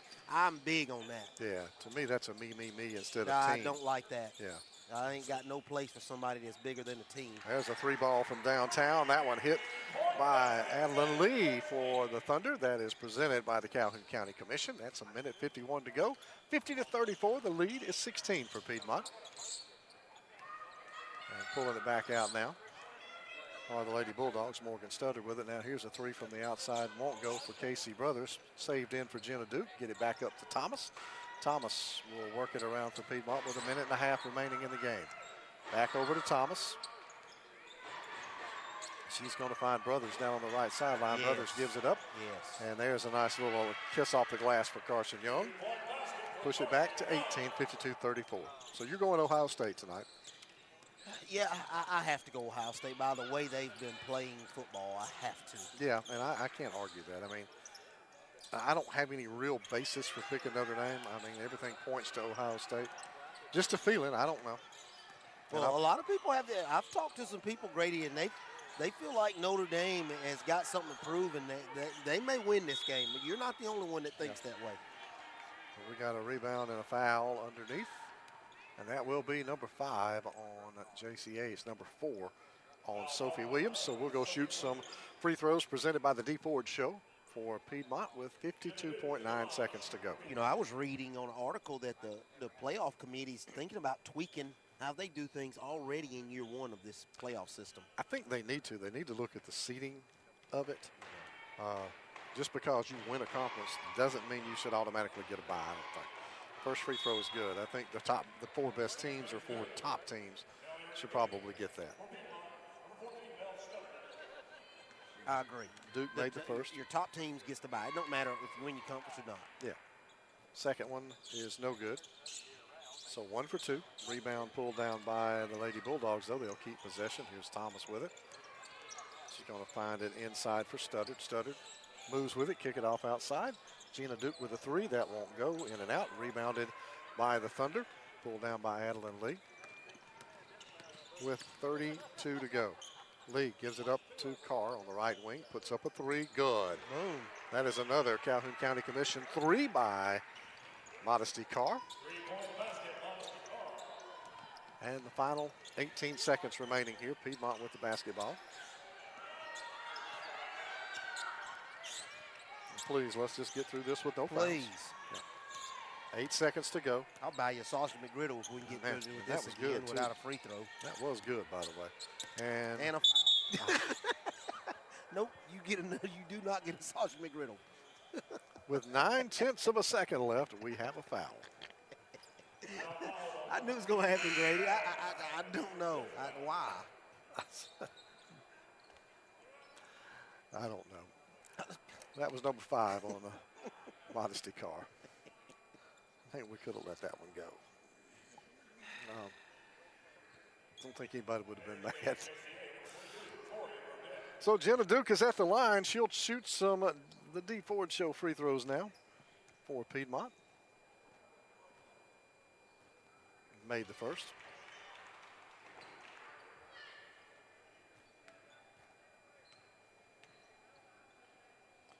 Second one coming up. That one's short. Doesn't matter. Gets the rebound, and that's it. Piedmont wins it over JCA 54-37. Our final as we quickly go into our post-game show. And we'll make it a brief post-game show for you. Of course, it is presented by Webb Trucking, locally owned and operated by Michael Webb. You need something moved near or far, Webb Trucking is who you need to call. Cordell, final thoughts on the game? Sloppy. Yeah. I don't know what else to say. Sloppy. Lots of too many fouls, too many turnovers. Sloppy game. Piedmont, although was able to break their press really well, so they were able to get offensively, do pretty good, but still they got a lot to clean up. They do indeed. So they will advance, and they'll be playing coming up in the quarterfinals, slated for next Saturday, on Saturday afternoon is when we'll have quarterfinal action. Next on the agenda, it'll be White Plains and Pleasant Valley. That is coming up next on 95.1 The Mountain. So stick around for that. We'll be back with much more of the Calhoun County Basketball Tournament coming up. This is the 2025 Calhoun County Basketball Tournament on 95.1 The Mountain and TV 24. At Southern States Bank, we pride ourselves on being your bank. We're your neighbors and involved in the community. We're the bank featuring the Southern Rewards checking account, a cashback account with no ATM fees. We are on the cutting edge and always have a smiling face to help you out. So come to Southern States Bank, where we are committed to great service and being a great neighbor. Let us be the bank for you and your business. I want to live. The leading cause of death of young Americans like me is gun violence, and oftentimes tied to substance misuse. NBA, NFL, NCAA, most of you look like me, and our communities need you now more than ever. Let's make I Want to Live more than just a hashtag. Let's make it a movement. I am a baller against bullets. Serving Calhoun County and the state of Alabama since 1994, locally owned and operated, offering some of the most competitive interest rates in the mortgage industry, along with a wide variety of mortgage products. We are with you throughout the home buying process, offering you service before and after the close. Fast, reliable, local. And you remember, if you need a home loan, call my daddy. Hello, my name is Bob Couch, and I'm the owner of Couch's Jewelers. We are your destination for engagement rings, wedding bands, and anniversary and birthday gifts. We offer a wide selection of the best value diamond jewelry and engagement rings. We even gift wrap every purchase for free. And if you have some jewelry that is broken, no worries. Expert jewelry service is offered in-house. At Couch's Jewelers, our customer service is unmatched. If you'd like a special jewelry item created just for you, please come to see us. Hey, how you you doing? This is Teresa Garrett from Freedom Tax Service of Oxford, Alabama. Come on down for our new up to $7,000 advance that starts and gets you your money within 24 hours all the way up to 72 hours. Come on down and see us today. We are open from 9 to 7 Monday through Friday, and on Saturdays are by appointment only. Again, don't be a slave to your taxes. Choose freedom. At First Class Roofing and Solar, we are not here to sell you a roof. We are here to get your insurance to buy you a roof. From roofing to gutter installation and detaching and resetting solar panels, we've got you covered. So, Mr. Ward, was it easy working with us? Yes, you guys handled everything with my insurance company, and the hardest thing I had to do is pick out the color for my shingles. Leave the hassle to us. We'll handle the insurance process so you don't have to. Get your free estimate today. Call 989-THE-GOAT and let us take care of your roof and your insurance too. All right, we're live here at the post-game show with Tournament Director Jody Whaley. And Jody, today is going to be an extremely busy day. There's no need in me talking about it. I'm going to let you kind of take the floor here and tell everybody what to expect from the Calhoun County Tournament today. No, it's great that JSU lets us use Martin Luther King week. Our day is when we always have our tournament that week. Allows us to get 8 games in all in one day. For one ticket, $10, you can come up here and watch basketball from 9 in the morning all the way till probably 10 o'clock tonight. Our last game is supposed to tip off at 7:30 tonight. Just a fantastic way to spend Martin Luther King Day and watch a little basketball. You know, it's nice and warm in here. Yeah, it is. Nice and warm in here. Not the case outside here. It's cold outside, but if you're looking for somewhere warm to watch and get entertained, this is a great place to do it, Calhoun County Basketball Tournament. Jody, when you look around, you've seen 74th edition of this tournament and how it's grown over the years and what we see now and the participation, the crowd participation. Talk about it a little bit and what it means for you to be such a big part of this. I'm not a big part. I'm a very, very small part of this. You got to go back to, like you just said, 74 years ago. I played for Lou Scales at Alexandria. I played football for him. He was a head basketball coach and coached in this tournament in the 60s. Wow. You got to go back to the Mousy Waldrops, way back there to the Van Diermans of Jacksonville. Those are the people who made this happen what it is today. They deserve credit for what we're doing today. They helped establish it, get the foundation, be smart enough to invite everybody in, the private schools, the public schools, the city and the county schools. Hats off to the founders of this tournament. I am a very small part of this. Today, the slate is deep, so many games. We're sitting here watching a couple of teams warm up now. Who are you excited to see today? Somebody that jumps off the page to you. I know you like to see them all. But well, I got a favorite. I got a what you favorite. got? Now, I'll tell you my favorite. It's the 10 and unders at halftime. Ah, yes. I love the 10 and unders at halftime. We just had Piedmont's 10 and under program come out. We're going to have, throughout the week, we're going to have Alexandria. You'll see Alexandria's 10 and under today. You'll see White Plains. You'll see Jacksonville's. You're going to see Oxford and Jacksonville's later on in the week. But we're doing this all day long, and just different communities coming up here and doing the 10 and under at halftime. It's a lot of fun. I like watching them. They're my favorites. We've got about 45 seconds, maybe a little closer to 30 seconds before we get you out of here. Just any kind of final thoughts, maybe little tips or tidbits or anything about today? Well, goodness, in 30 seconds, really what I want to do is say thank you to JSU. This is such a, we're so fortunate. You just can't find this in any other county. They have to do it in high school gyms if they're going to have a county tournament. We get to use Jacksonville State's Pete Matthews Coliseum. If anyone knows the president out there, if anyone knows the athletic director, Greg Sykes, please tell them thank you for allowing Calhoun County schools to do this. Absolutely. Well, that's about going to wrap us up here for a halftime show, our post-game show. We're looking forward to being back here soon. Thank you.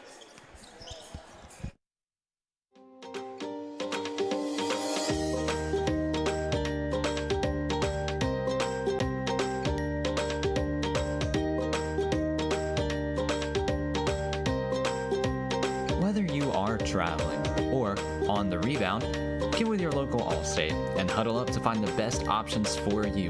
With a strong variety of coverages to choose from, Allstate is on a mission to get you in good hands today.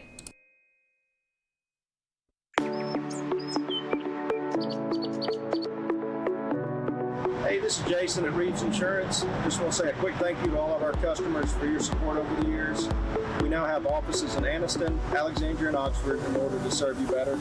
So stop in and see me or any of our experienced staff and let us shop for you to find you the best price and the best coverage available. Thank you.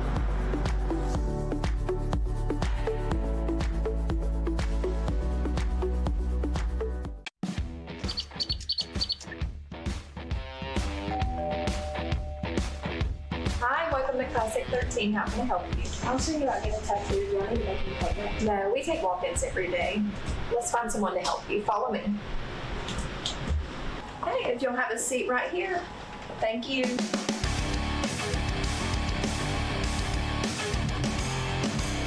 Come down to Classic 13, where good tattoos aren't cheap and cheap tattoos ain't good. At Alexandria Brake and Muffler, we strive to perform exceptional service using premium quality parts to ensure your vehicle withstands the test of time. We do all automotive maintenance and repairs consisting of AC service, check engine light diagnostics, brakes, coolant, and exhaust. Give us a call today. Proudly serving our community to provide honest, high-quality service and repair at a fair price. Hey guys, this is Blair Smith at Pediatrics Plus here in Aniston, located on Henry Road. I'm over here on the well side, but we do also have a sick side urgent care if you need us. We are more than happy to see you guys. Just come on, check us out if you get a fever, cough, or cold, or want to come in for a good checkup. Thank you.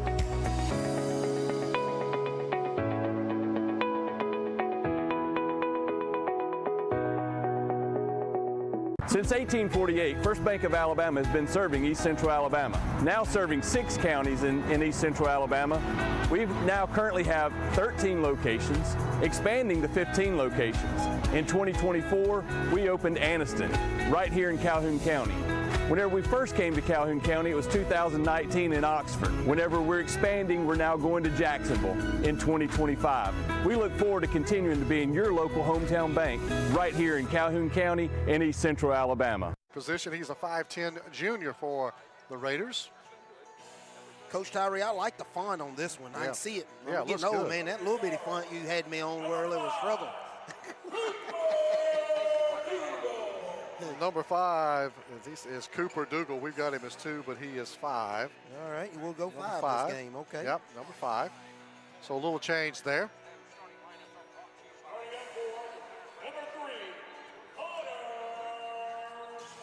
Number 3 is Hunter Sparks. And the number 11, oh, by the way, Hunter Sparks is a 6'1 senior. 2 number. Yeah, there are. Let's see what we get here. Brody Barnwell. And number 14 is going to be Braxton Salster. Yes, sir. Brody Barnwell, a 6'4 junior for the Raiders, and Braxton Salster is a 6'5 sophomore for Pleasant Valley. And that's your starting lineup there for the Raiders.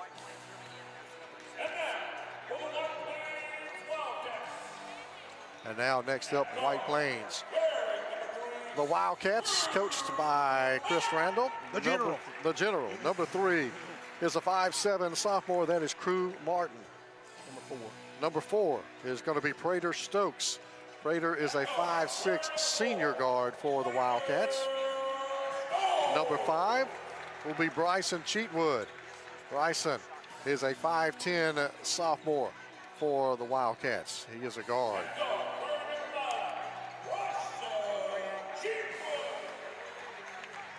And then we've got 31. That is Ethan Turner. Ethan is 6'2", and he is a senior. Will play at a forward or can play either the forward or the guard position, can Ethan Turner. And last but not least is going to be number 32. That is Cash Pritchett. Pritchett is a 5'11 senior forward here for the White Plains Wildcats. Lord, that took us 15 minutes to get through that. Yep. And we're just about ready to get the ball in the air.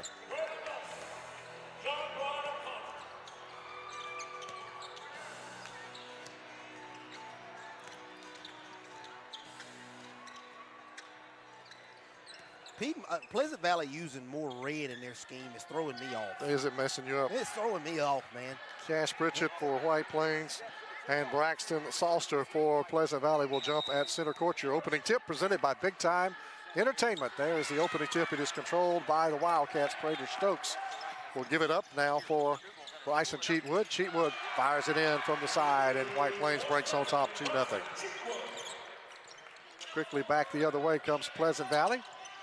Down by 2 as we are just underway with this one. Here is Brody Barnwell with it. Barnwell will give it back up for Cooper Dougal. Dougal looking to hand it off, picks up the dribble, and finally gets bailed out by Salster. Salster's got it over on that right wing. Salster will hand it back outside now, and it'll come over for Hunter Sparks. Sparks looking to go down low for Salster, knocked away from him, but Sparks will rescue it. He's going to hand it back outside, and there's a 3-ball. Jordan Sparks was short on that one. The long rebound chased down by Dougal, and Pleasant Valley will have another opportunity. Dougal well out toward midcourt. He's going to give it up now for Aiden Bonds, who was in the ball game for Pleasant Valley. Yeah, and White Plains is playing that suffering defense. Make that Brody Barnwell. And there is Salster going to pick up the foul as he did a good job on the boards. And Pleasant Valley with a lot of looks that time down the floor. Yeah, that's suffocating defense, but they wasn't able to box out and limit Pleasant Valley to all those shots they just got.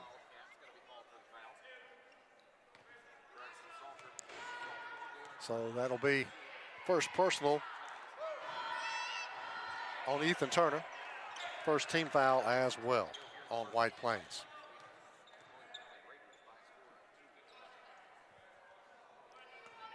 Second free throw coming up for Braxton Salster. With 6:46 gone here, or 6:46 remaining here in the first quarter. 2-1. He's 1 for 2 on those free throws presented by the D Ford Show. Now, White Plains quickly back into action. Here's the 3 from the outside on the right corner, no good. And the putback is no good as well for the Wildcats. And now Salster will clear the rebound. That was Ethan Turner with the long 3 that didn't fall. Now here is Pleasant Valley looking for a 3 of their own. That was going to be no good. Jaden Sparks with the miss. Rebound for Prater Stokes, and here come the Wildcats. Pull up in the lane. Dougal, no good. I actually make that Prater Stokes with the pull up, but the follow is good. White Plains with that little man-to-man full court press. Yep.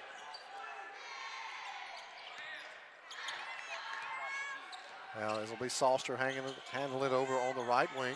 He's going to drop it off inside now for Sparks. Sparks looking to drive. Puts up the shot, off balance, won't go.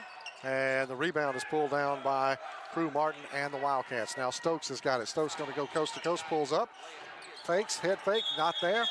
Travels with the basketball. Good defense down the floor by Pleasant Valley. Yeah, he's either got to go up right there with that ball or pivot, kick out for a three-point shot right behind him, somebody trailing the play. So now it will belong to Pleasant Valley. It's a 4-1 White Plains lead. There is a tip away.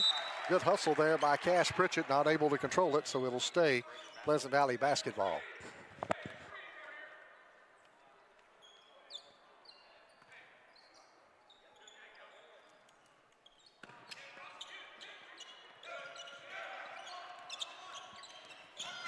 Now here is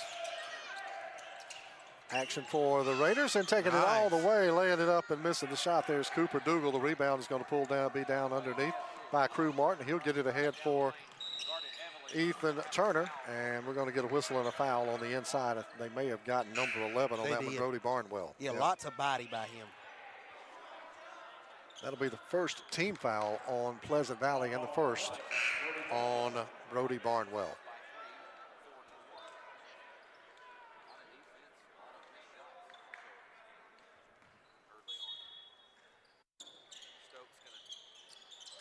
So now Stokes will lob it in, and that's going to be into the hands of Cheatwood. Cheatwood gives it right back to Stokes. He'll come right back out for Turner. Off the glass, good. Beautiful little shot there by Ethan Turner. 6-1, White Plains leads it over Pleasant Valley. Back to work come the Raiders with Dougal. He'll hand it off for Sparks. Sparks will move with it, drop it down for Barnwell. He'll kick it off, and that'll be Sparks again with it, top of the key. Sparks handing it back. Nope, throws it away. Yeah, Dougal not looking for it. Yeah, and that was because of the White Plains defensive pressure, man. They're putting a lot of pressure on Pleasant Valley, and they're just out of sorts right now. So it will be White Plains with the shot down for 3. That is no good. And the rebound pulled down by Gavin Sheehy, who is into the ball game now. Sheehy puts up the 3. He's got it for the Wildcats. That is a 3-pointer presented by the Calhoun County Commission. Now Sparks, Jaden Sparks with it, kicks it back over for Braxton Salster, and Salster is going to be forced out of bounds. Just good defense underneath by White Plains, just cutting off the lane there, Cordell. Just out of sorts, man. And, you know, we got a chance to see White Plains play Jacksonville over in Jacksonville not too long ago. And White Plains still maybe don't have the talent level they're used to having, but, man, they still get after it. So now here is White Plains back on the attack. That's going to be Harmon Cobb, who is in the ball game. Gives it up for Sheehy. He misses the shot, and we're going to get a whistle and a foul underneath. And Sheehy has made his presence known since he checked in the game a moment ago. He is, man. That guy, I almost want to call him Sunshine. He don't mind the flowing hair, and he's very active defensively with his feet. I enjoy watching him play. Now that 3 ball for Sheehy. He's got another one. That's another 3. By Sheehy. That is a Calhoun County Commission 3, and we're going to have our first time out of the ball game, and that's going to be whistled for Pleasant Valley. A 30-second, but a good start for the Wildcats. They're on a 12-1 run to start this game. Man, they got after it, and it's the defense. It's you know, we know they're scored 12 points, but to limit Pleasant Valley this late in the game to 1 point, that's impressive defensively. Yeah, no question about that. It has been impressive for the Wildcats. Pleasant Valley's got to, they've got to slow it down. Yeah. They've got to get people in the right position and get good shots. They're not even getting good shots up right now, Grady.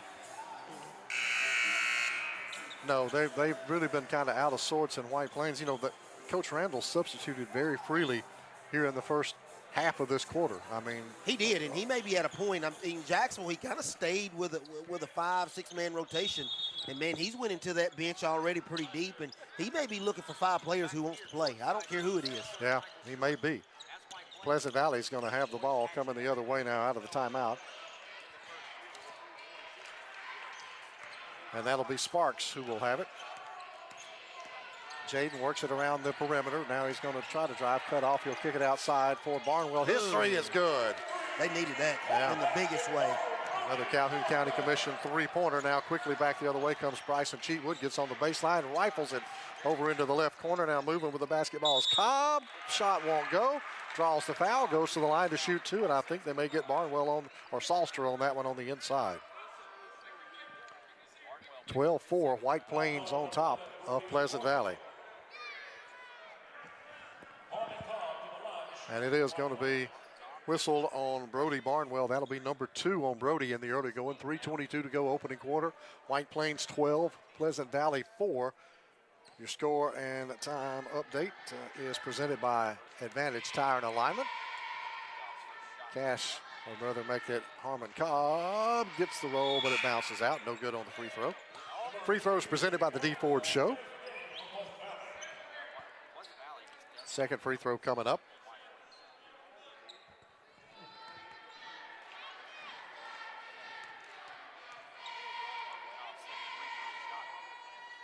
And Cobb makes the second, making it a 13-4 White Plains lead with 3:20 to go here in the opening quarter. Here is the look outside. Hunter Sparks going to drive it instead, feeds it down low to Barnwell, and he gets the shot down. They need Barnwell to stay in this game, I think, Cordell. They don't need him having to sit for foul trouble. No, sir, they don't. Here's the outside look for White Plains. That off the back of the iron. Long 3 by Caleb Lynch won't go.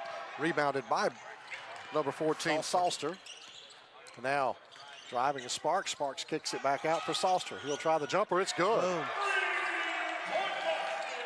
And that's another 3, and that is presented by the Calhoun County Commission. White Plains back on the attack. Pleasant Valley with a little bit of a run there. Sheehy for 3. No, that one is too long. Rebounded on the backside by Jake Barnwell, number 22 for the Raiders. And the Raiders can get right back into the, really have gotten back in the game, but they can really cut it to a 2-point game right here. Here is the 3 from outside, another one, and that is Cooper Dougal. Presented by the Calhoun County Commission. The 3s are raining, and it's a 1-point game, 13-12 White Plains. On the other end, the shot for Cheatwood won't go. It was short, and it's going to be off the baseline. It'll belong to Pleasant Valley. From 12-1 down to a chance to take the lead. Yeah, that's impressive by Pleasant Valley. Wow. 2:08 to go here in what has been a very entertaining opening quarter. Number 11 is going to check in now for White Plains, and we do not have him on the roster. Been a quarter of really runs, hadn't it, Brady? It has been. Pleasant Valley looking to take the lead this time down. It is tipped out of bounds by White Plains. It'll stay Raiders ball. That's going to be Rodney Perry for White Plains. Okay. Another number change there. Come on, Grady. I've been fooling with equipment. Chandler messed up. So now here is Pleasant Valley looking for the lead. Jaden Sparks. Bang. No, shot won't go. Rebounded underneath for White Plains by William Graham. Graham will bring it back up the floor now for the Cats. Graham works around the free throw line, looking to get inside, and he was just going to shoot the ball that time. There wasn't any doubt about it. I feel like the officials bailed him out because I feel like he took an extra step. I think they bailed him out because he was out of control. And as it is, he'll get to the line and shoot 2 for Graham. That foul is on number 3. That's Hunter Sparks. That'll be his first personal, 4th team foul here in quarter number 1 on Pleasant Valley. Only 1 so far on White Plains. Graham misses the first. He'll have 1 more coming up.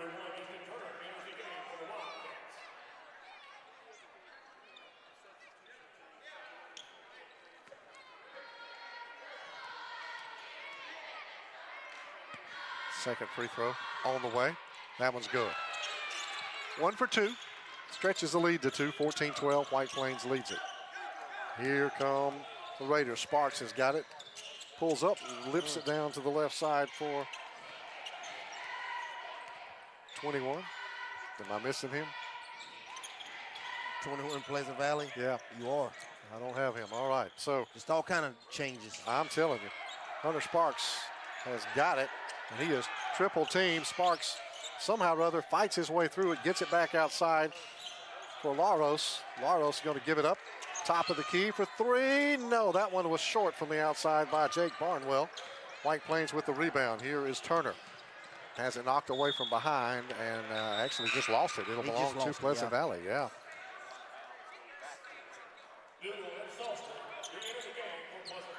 So Pleasant Valley will have the basketball. Again, they trail by 2. Final minute of the quarter. 55.9 seconds to go. 14-12. White Plains on top. Could have been way worse, though. Like you said, down 13-1. They are on a pretty good run right here. Pleasant Valley claw back into this game, only down 2. You know, the timeout. Took a 30-second timeout, and from there, they turned it on. So here are the Raiders back in action. And no hurry right now for Jaden Sparks. Pleasant Valley may want to take the final shot of the quarter here. I don't know if you can hold it for 50 seconds. Now Sparks going to move with it. He's going to kick it outside. Trying to drive, cut off, tipped around and out of bounds off of White Plains, I believe. They definitely letting them play a little bit. A lot of hand checking going on out there. So it'll be Pleasant Valley basketball. 36 seconds to go in the quarter. They trail by 2, 14-12. Salster with it. Salster's going to get in the lane. Had it tipped away and now stolen. That's Graham with the basketball. Graham's got a 1-on-2, needs to pull it back. And he is going to be fouled. That reach across and into the official goes Jaden Sparks. So Sparks will commit the personal. That's number 5 on Pleasant Valley. That's going to send Graham to the line to shoot a couple for White Plains.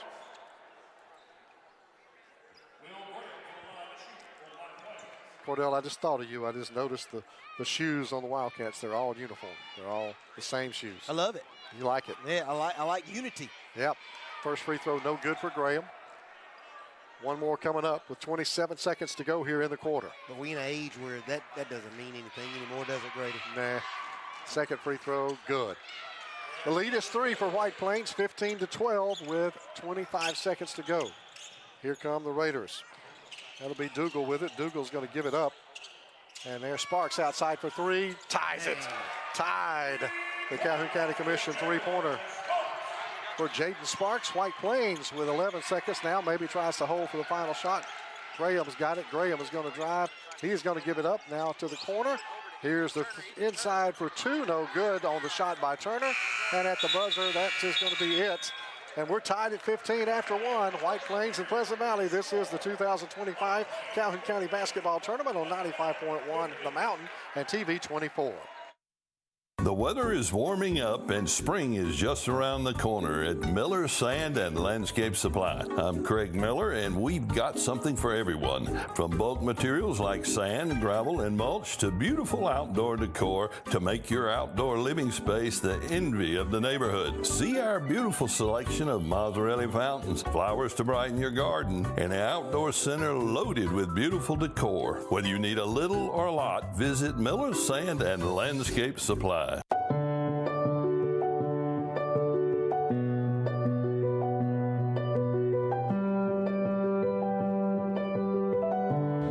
At Bentley Prosthetic and Medical Supply, we care about you. We offer custom prosthetics, orthotics, diabetic shoes, and durable medical supplies.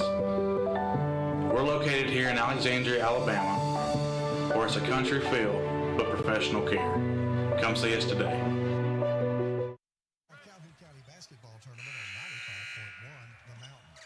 Second quarter about ready to go here at Pete Matthews Coliseum. Grady Sample alongside Cordell Hunt.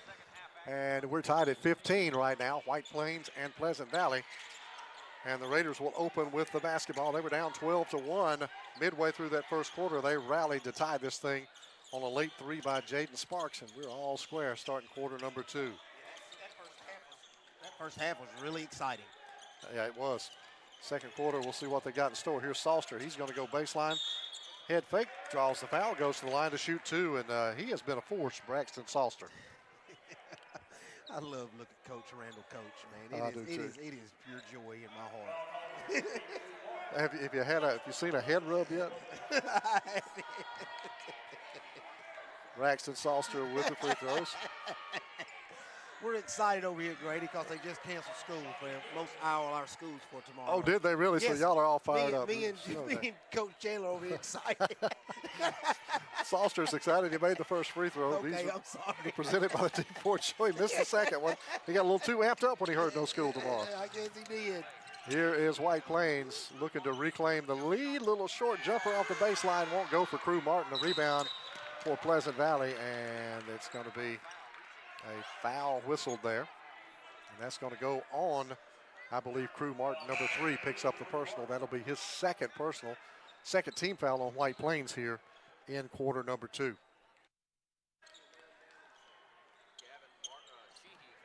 So Cheatwood will inbound it. Sheehy back on the floor now for White Plains. Checks in for Crew Martin with those 2 quick fouls. Pleasant Valley will drop it down. Here is Hunter Sparks with it. Sparks, we're going to get a whistle and a foul, and I think that's going to go against the Wildcats. Slowed down a little bit this pace in this quarter, hadn't it, Grady? Yep, that is going to be on Bryson Cheatwood, and that's 3 quick fouls on White Plains. With still 7:07 to go here in the second quarter. Outside look, here is the 2-pointer off the baseline. Won't go for Sparks. Rebound is pulled down by Stokes. And Stokes and White Plains quickly back up the floor. Stokes. They need to find Sheehy over here. I know, he has been a hot hand going down instead, and there's going to be the foul. And get everybody off their feet that time with that fake did Cash Pritchett. And that should put Cash on the line to shoot 2. White Plains trails 16-15. First time in the game they've been behind. Hunter Sparks picks up the personal. That's his first team foul here in the second quarter. First free throw is good. Rattled home there by Cash Pritchett.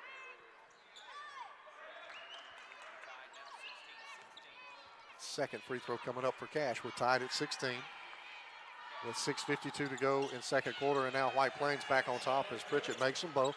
17-16 game, and now full court pressure applied by the Wildcats. That's Jaden Sparks with the basketball. He's going to get rid of it to our mystery guy, and there's a steal. Great steal there by Pritchett. Gives it up. Sheehy's got it. Throws it away. Throws it behind Prater Stokes, and that is an unforced error for White Plains. Yeah, nope. and that's a They tip say ball, tipped it. so They it's said he gonna stay tipped with it. White Plains. Okay, I didn't see the tip. I don't think nobody did but one person. Yeah. He was the one that mattered. White Plains will get it back in for Cheatwood. Here's Bryson with it. Comes up for Sheehy, right side. Sheehy's going to give it back up for Turner. Ethan Turner looking to drive. Puts up the little jumper. That's going to be short, but the rebound by Sheehy. Back out to Turner. Turner goes inside for Pritchett. Now back up to Stokes. Now here is Cheatwood. That shot is going to be off, but there's a foul, and Cheatwood will go to the line to shoot two for White Plains. I like what the Wildcats are doing now. They're working the ball around, moving it, and getting some looks. Yeah, moving the ball around, trying to get those good looks. But, man, right now, both defensively, both teams have stepped up the pressure.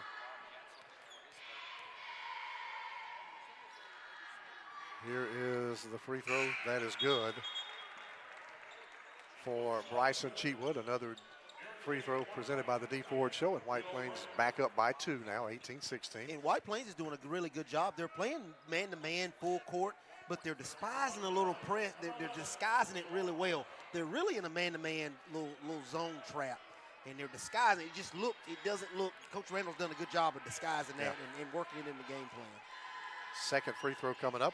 That's good by Bryson Cheatwood. And the Wildcats back up by 3, 19-16. We'll get a 30-second timeout taken by Pleasant Valley. The last time they took a timeout, they went on a run to next tie the game down 12-1 and tied it at 14 by the end of the quarter. And so that may be Coach Hood may have finally, sometimes it takes a coach a little bit as he's coaching to see what a team's defensively in. He may have just seen that they're in a little man-to-man zone press. The intricacies of changing things out during the basketball It's nice, man. You want to be able to do things back and forth. I can remember during our first year coaching, man, we couldn't do anything, Grady. We couldn't. It was struggle. You got to be multiple if you're going to be successful. You got to be able to get in a zone. You got to be able to get in a man. You got to be able to do different things to give teams different looks. So out of the timeout, Pleasant Valley will have the basketball. They trail by 3, 19-16, 6:21 to go here in the second quarter. Your time and score update presented by Advantage Tire and Alignment. Jaden Sparks, long pass. Sheehy with good defense prevented the breakaway. And now the pick from behind, and that is a hustle play for White Plains, but it'll stay Pleasant Valley basketball. That's nice drawn up by Coach Hood, though, to get a good look run at the basket. Sheehy was kind of like the defender who didn't get his head around. He just got the arm in the air and made a good defensive play. Here's Sparks trying to get in. He cut off, kick it back outside for Jaden Sparks, rather Hunter Sparks. Get it back to Jaden, and now we're going to get rid of reach in on White Plains and a foul. And that'll be team foul number 4 on Wildcats. Here we go. Second personal now on Bryson Cheatwood, and he will go over to the bench and have a seat. That'll get Prater Stokes back up and on the floor for White Plains.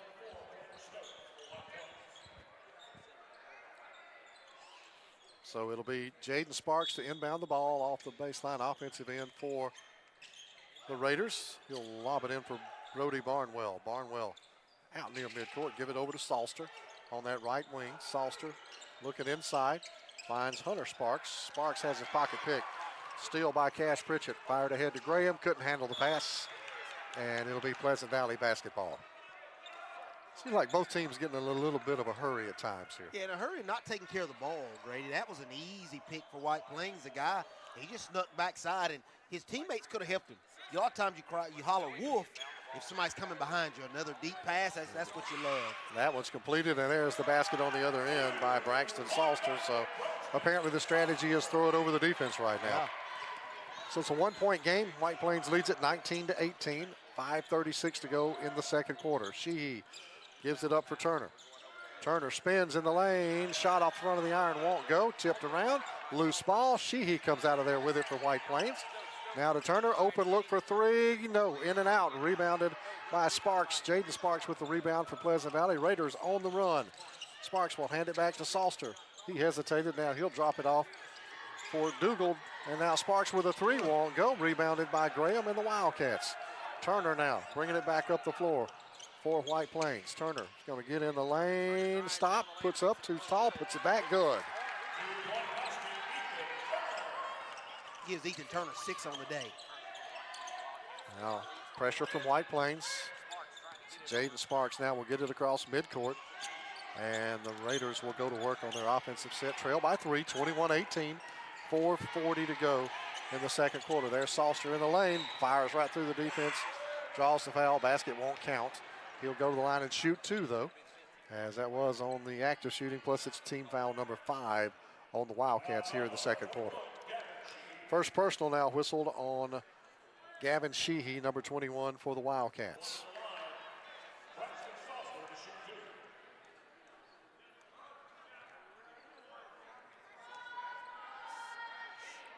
So here is Braxton Salster.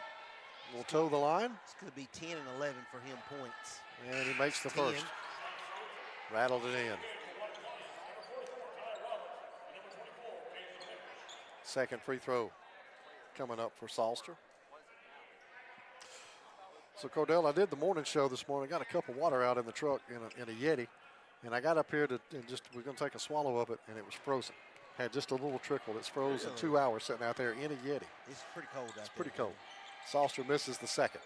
Free throws presented by the D Ford Show, and White Plains with a 2-point lead with the basketball. There's a three. High rainbow will not go from Caleb Lynch. Out of bounds. It belongs to White Plains. So it'll be White Plains basketball. They'll inbound in front of the Pleasant Valley bench. 21-19, Cats on top. 4:28 here in the second quarter. Graham is going to move with it. He's going to hand it off for Turner outside on the right wing. Turner driving baseline, cut off. Get it back outside to Graham. Graham looking to get inside. Now he'll go back up to Stokes. Stokes is going to hand it down and a nice feed and the extra pass. Little pump fake shot missed underneath by Tyler Roberts. I think he got away with a travel. Yeah, I think so. Sparks hands it outside. Dougal for 3. No, off the back of the iron. Sparks trying to keep it alive and does. And Dougal with the drive and the lay-in. We're tied again at 21. Good, evenly matched basketball game between these two. There's Turner with the short off the iron. Yeah, everybody boxed out, but nobody got the ball. Yep. Oh, there's an offensive foul. That's going to be on Caleb Lynch, and we're going to go, well, it'll be an offensive foul, so we won't shoot on that one. But yeah, the old shoulder lower, that was an easy one. Yeah, it was easy.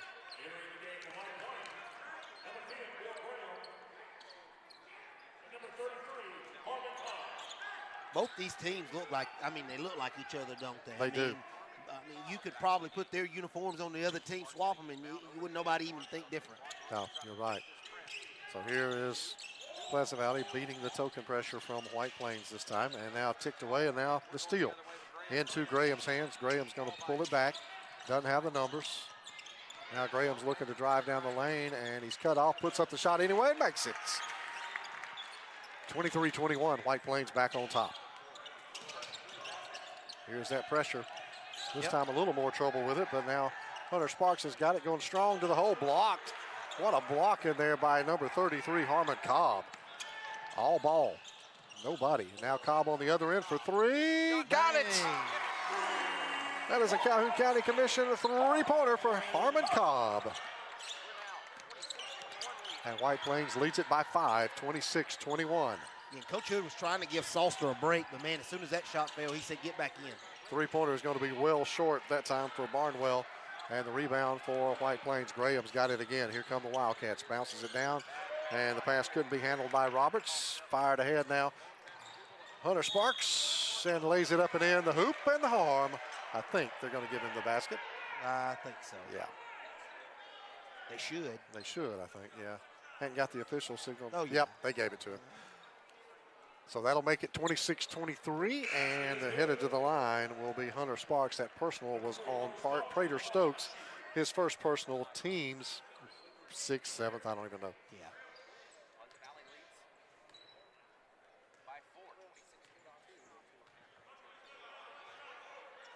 So here is Hunter Sparks looking to draw his Raiders a little closer. They trail 26-22. And he makes it. So with 2:31, White Plains leads it by 3, 26-23. Wildcats with the 3 on the other end. That's misses all the rim, but it's going to be out off of Pleasant Valley. That was a quick shot, and that was Harmon Cobb. I don't know. No, I was going to say, I don't know if Coach Randall would have liked that, but I can tell you he didn't. I read the body language down there. He didn't like the quick 3.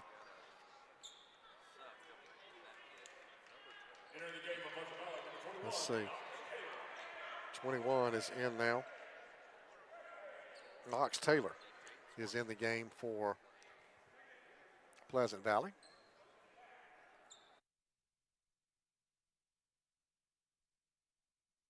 So we've got a little stoppage here. Now I think we're about ready to go. White Plains has it. They lead by 3, 26-23.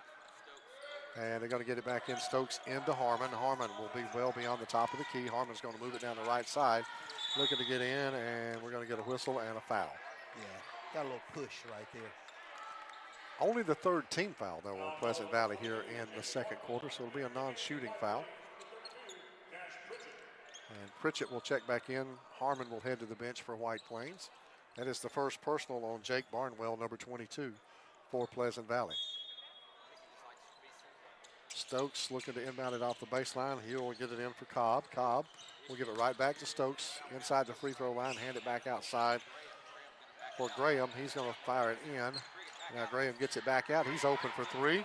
That is off the glass, no good. The rebound by Salster and the Raiders. Salster loses it, taken away by Cobb. Here is Harmon Cobb going strong to the glass, won't go. Rebounded on the backside by Graham, knocked away from him. Salster has it. Pleasant Valley with the numbers, and we're going to get a blocking foul coming up on White Plains. Yeah, that's a 3-on-1 opportunity. If he just gets it, push it up the court, and look backside, he's got an easy layup to number 4. Yeah.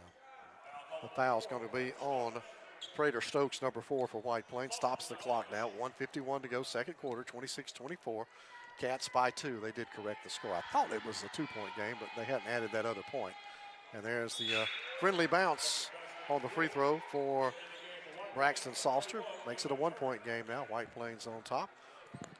Free throws presented by the D Ford Show. 11 points for him. Here's the 2nd 12. free throw. Yep. That one's flat, but good. 26 all, tied once again in this one. White Plains back on the attack. Sheehy, quick 3. No. Off the back of the iron. Graham, though, will sky for the rebound and saves it. Picks up, hands it back now for Pritchett. I'll make that Harmon Cobb with it. Now get it back to Cobb. He's open for 3. His 3's good. And that is a Calhoun County Commission 3-pointer, and White Plains leads it by 3, 29-26. Sparks, Jordan Sparks with it now for Pleasant Valley. Almost loses it. Quick hands. Yeah. He'll hand it over for 21, who is Knox Taylor, by the way. Gonna try a little high pick and roll action here. Here's Sparks going to hand it outside. Ball is blocked on the 3 attempt by Tyler Grill-Laros. That was blocked with authority. Yes, sir, it was.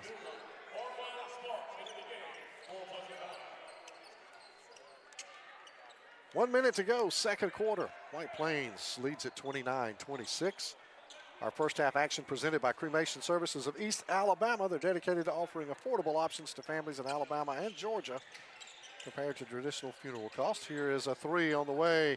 Laros will make that short by Cooper Dougal, but they get it back now. Barnwell give it back to Dougal, and he is going to go off the baseline, hand it off to Jordan Sparks. Sparks in the lane. He double dribbles, and it'll belong to White Plains, and the Wildcats might try to hold for the final shot here.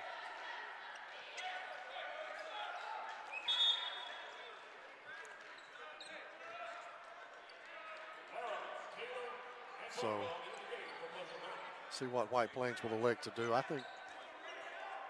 think you'll see them try to hold. Think so? Wouldn't be surprised. Just depends on how aggressive. What is going on? Too many guys on the floor for Pleasant Valley. Had 6 out there. I like your odds with 6. I like my odds, too. Let me tell you about a time in just a minute, Grady. I had a game, and the officials wouldn't give me time to sub. They gave me 2 technical fouls for having 6 men on the floor, when it's their job to make sure I got 5. Yeah. I was pretty upset. Yeah. 2 technical fouls. I think I got sent to the locker room for Did that. you really? I did. Cordell. I can't believe it. Yeah, White Plains absolutely looking to hold. Pleasant Valley's going to come out and play the ball. He better pick it up. Better pick it up. Yeah, that's cleared. He got fortunate. Yep, there's a little jumper in the lane off the back of the iron. No good from Cheatwood. Put back, no good, but the foul. And that will send Ethan Turner to the line to shoot a couple. 8 seconds to go in the second quarter. White Plains leads this one by 3, 29-26.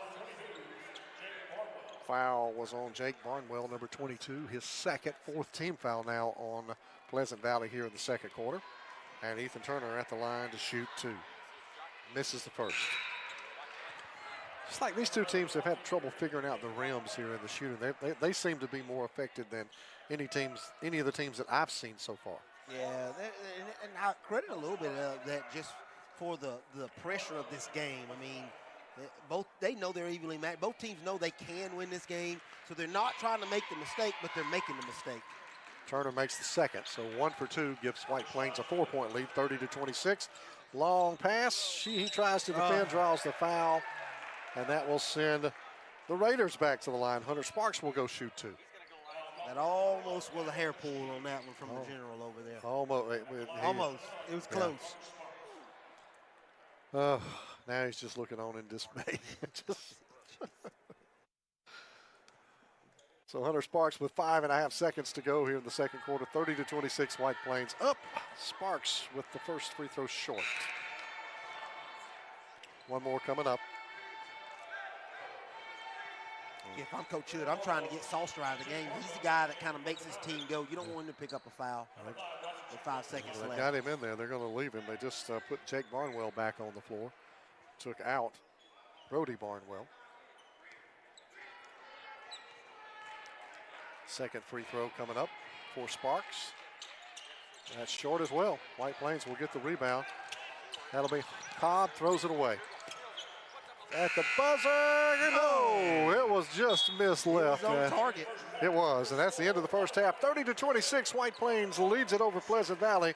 Coming up, it is the Minton Home Center halftime report. This is the 2025 Calhoun County Basketball Tournament on 95.1 The Mountain and TV 24.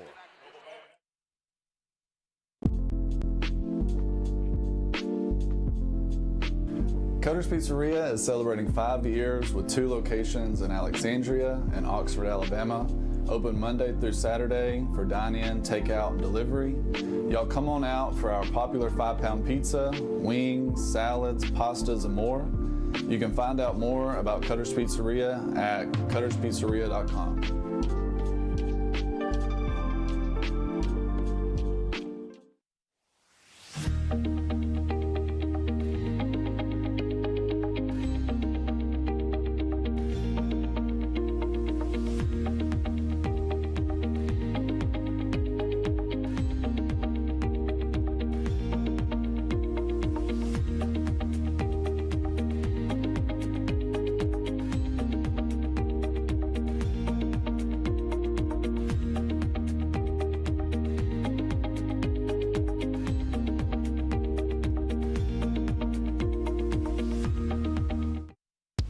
Hey guys, I'm Cameron Minton with Minton Home Center. Minton Home Center has been in business for over 40 years. We are a family-owned and operated manufactured home dealership. We offer affordable housing for our customers as well as a multitude of different financing options to help our customers get into a new home. When you come to Minton Home Center and you start looking around our lot, the first thing you will notice is that we have the most competitive prices in the industry. At Dunn's HVAC Plumbing and Electrical, we know how hard it is to find a dependable company you trust. The time-consuming effort can be frustrating and overwhelming. We believe what matters is getting back to what's important to you. Dunn's HVAC Plumbing and Electrical is built upon honesty, integrity, and also trust. We are your local choice for all your HVAC plumbing and electrical needs, servicing Calhoun County, Jefferson County, and surrounding areas. Visit our website at callduns.com to schedule your appointment. Dependable service done right. I'm Alan Parnell with Parnell Insurance Agency. We've been here in Oxford and Alabama, Tallapoosa, Georgia since 1990. With Auto Owners Insurance, we're able to give customers competitive pricing along with excellent coverages. Parnell Insurance can handle all of your personal, commercial, and life insurance needs. We have a very experienced staff, both personal and commercial. All together, we've got about 125 years experience. Come see what our insurance agency can do for you in Oxford, Alabama, and Tallapoosa, Georgia. Auto Owners Insurance. All right. A little more about academics. Parents, do you want to secure a bright future for young people? We have science, technology, engineering, and mathematics. Get your kids involved with academic STEM kits. Go to www.academics.com to order your STEM kits. It's going to be STEM-tastic. Like science is for you.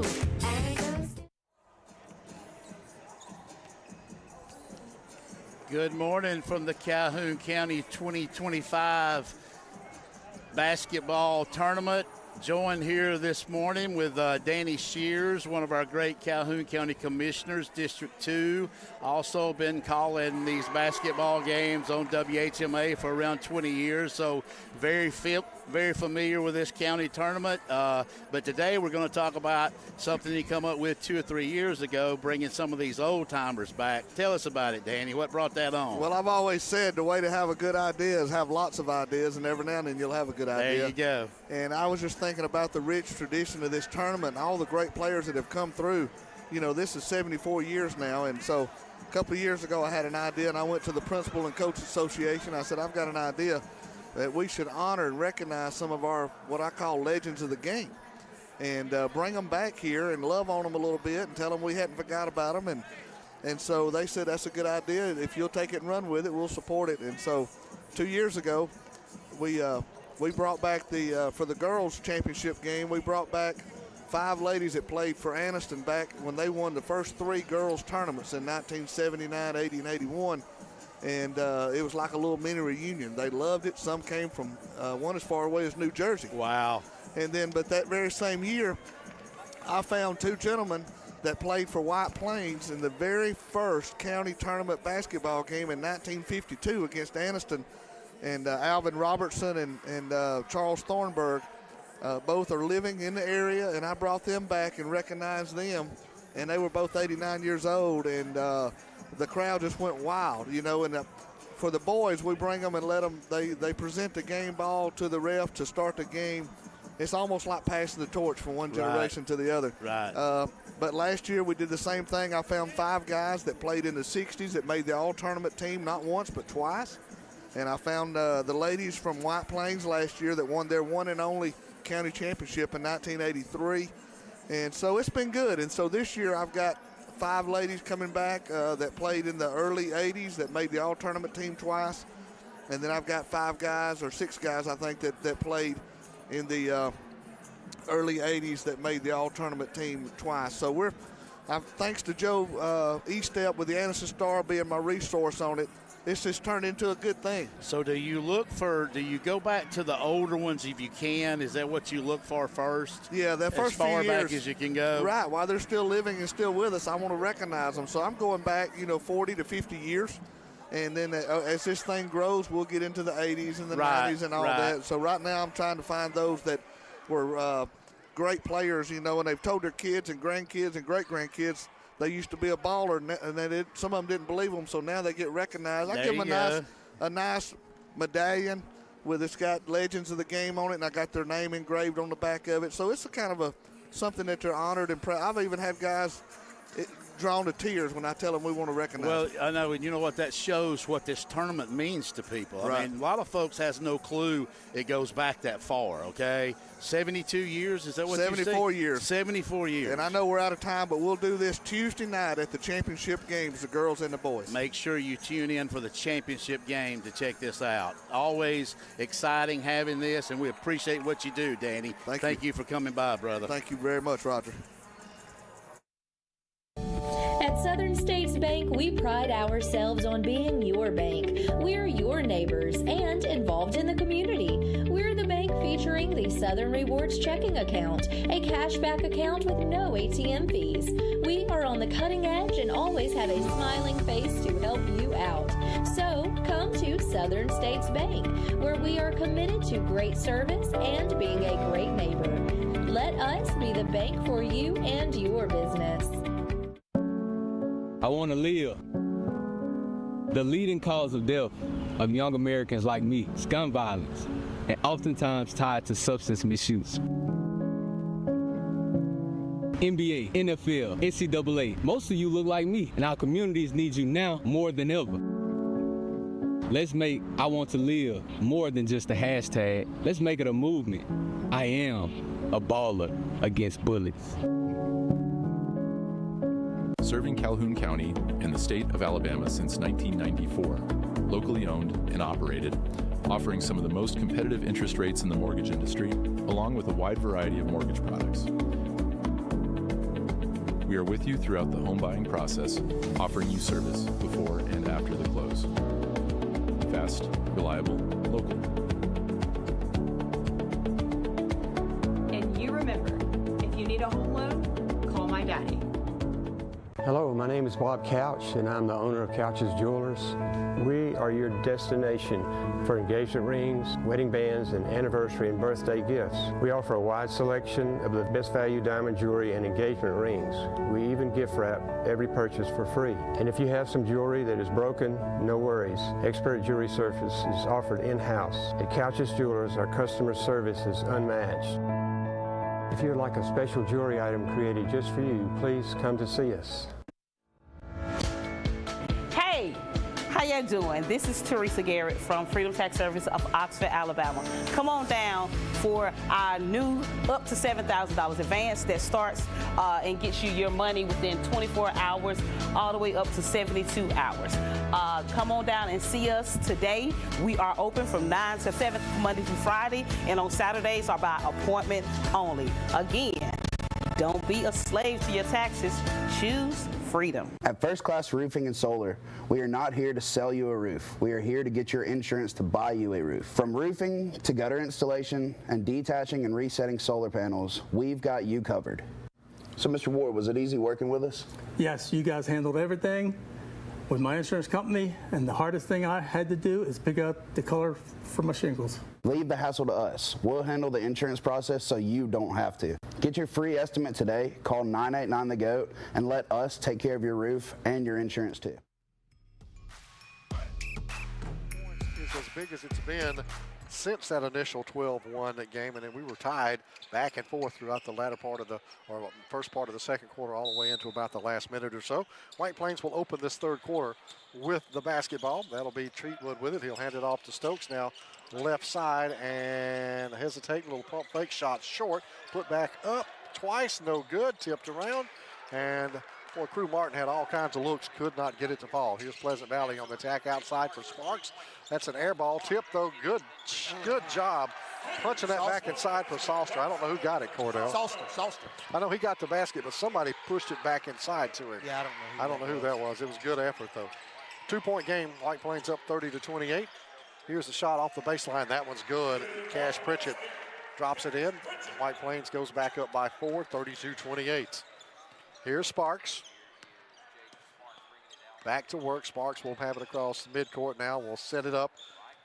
And they'll look like they want to get into, does Pleasant Valley, a half-court set. Sparks will hand it off to the outside. Barnwell is going to miss the three. And the rebound by Salster, doing good work on the inside. Now get it back out for Hunter Sparks. Sparks will spin, kick it back outside. Barnwell with the three off the back of the iron, won't go. And the rebound skied for and pulled down by Crew Martin. White Plains, long pass, too tall for Ethan Turner, and it'll belong to Pleasant Valley. I like them pushing the ball. I know it equal to a turnover, but I like them pushing the ball forward, trying to get an easy look at the basket. So Pleasant Valley coming right back with the basketball, down by 4. 6:41 to go, third quarter. 32-28. Wildcats on top. Here is Jaden Sparks. Sparks going to find Salster, well out beyond the three-point line. Just kind of looking it over. Looks like Pleasant Valley really looking to be patient here, Cordell. Yeah, I think Coach Hood has said, we got to be turn the ball over, and let's see if we can get some better looks at the basket. That time we get an offensive foul on Pleasant Valley. The lean in on the shot and the charge taken, which Coach Randall loves that. And that was on Hunter Sparks, and we're going to get a whistle and a timeout taken by, I believe, White Plains. Coach Randall wants to have a quick word. 30-second timeout, so we'll keep it right here. Second half action is presented by Oxford Dental Care. Quality dental services with a smile. That's Oxford Dental Care. Want to remind you. They do a good job on my teeth, Brady. Oh, yeah. They do. They do a real good job with your teeth. You got good teeth, Cordell. Hey, Ringling Brothers and Barnum and Bailey presents the greatest show on earth, January 31st through February the 2nd, Legacy Arena at the BJCC at Birmingham. We got a chance for you to get online, enter online to win right now, 951themountain.com. Make sure you're listening on Monday the 27th. Find out if you'll be headed to Birmingham. All compliments of Greenway, Chrysler, Dodge, Jeep, and Ram in Aniston. White Plains out of that timeout will have the basketball. 32-28, Cats on top with 6:20 to go. Your time and score update presented by Advantage Tire and Alignment. Here's White Plains back to work. Stokes has got it, and he's going to hand it off for Martin. Martin, little bounce pass down inside, little pump fake, not there. Kick it back, top of the key for three, short by Ethan Turner. He gets his own rebound. Turner's going to go down, floats it up, and he is going to miss the shot, and he's going to be whistled for the charge. That was a close one. I thought he got up straight. Yeah, I thought he did too. Yeah. Tough call there on Ethan Turner. That'll be his second personal, team's first here in the third quarter. Raiders back to work. Jaden Sparks with the basketball, gets it over into front court. He's going to hand it off for Salster. He is well beyond the line. He's going to hand it down to Sparks, driving down the lane. There goes Jordan Sparks. Will make that Hunter Sparks, and the miss, and White Plains with the rebound. That'll be Turner coming away with that. Kick it over to Stokes on the left wing. Sets up for three. No. Tipped out. Stokes will save it. Turner kept it alive. Now here's Martin. Going to hand it down. Short on the shot is Bryson Cheatwood off the baseline. And the rebound is pulled down by Barnwell. Now here is Sparks. Jordan Sparks for three. That won't go. Rebounded underneath by Crew Martin, and White Plains will get it out of there. Here is Ethan Turner bringing it up the floor now. Turner fires it over on the right wing. Open look for three. Count it. Bryson Cheatwood buries the Calhoun County Commission three-pointer. And I was just talking about how both these teams are struggling offensively, but that was a big three-point basket by Cheatwood. Pushes the lead up to 7 right now for White Plains. Pleasant Valley having a little trouble getting going offensively here in the third quarter. As Dougal gives it up now, here is Salster. And now to Barnwell for three. That's going to be short. And we're going to get the reach-around foul on Prater Stokes. That'll be the second on White Plains. I think on Stokes, that'll be number 2 or number 3. It's number 3 on Prater Stokes. White Plains, though, plays a lot of guys. They do. Lots of guys that can play, and that's good when you got depth like that. Yeah, Graham will check back in now for the Cats. That'll be Barnwell to inbound along the baseline for Pleasant Valley to Salster. Salster thought about the three. Now he's going to drive down, and that got in a little deep. Ball knocked away, and White Plains has it. Turner tries to pass, and that's stolen away by Jaden Sparks. Sparks quickly pushing it back up the floor for the Raiders. Little ball fake, and he travels. So the turnover for Pleasant Valley. 4:26 to go, third quarter, 35-28.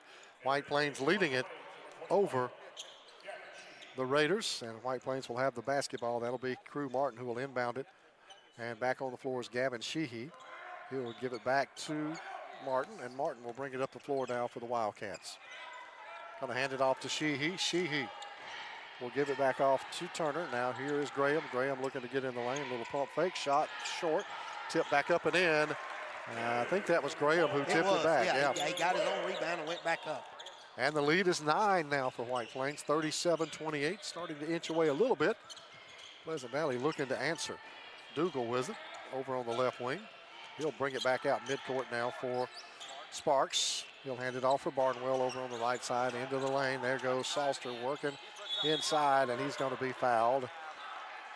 He's working against Tyler Roberts. I don't know if they got the front foul or the rear foul, but you can pick your pick. Either one. Yeah.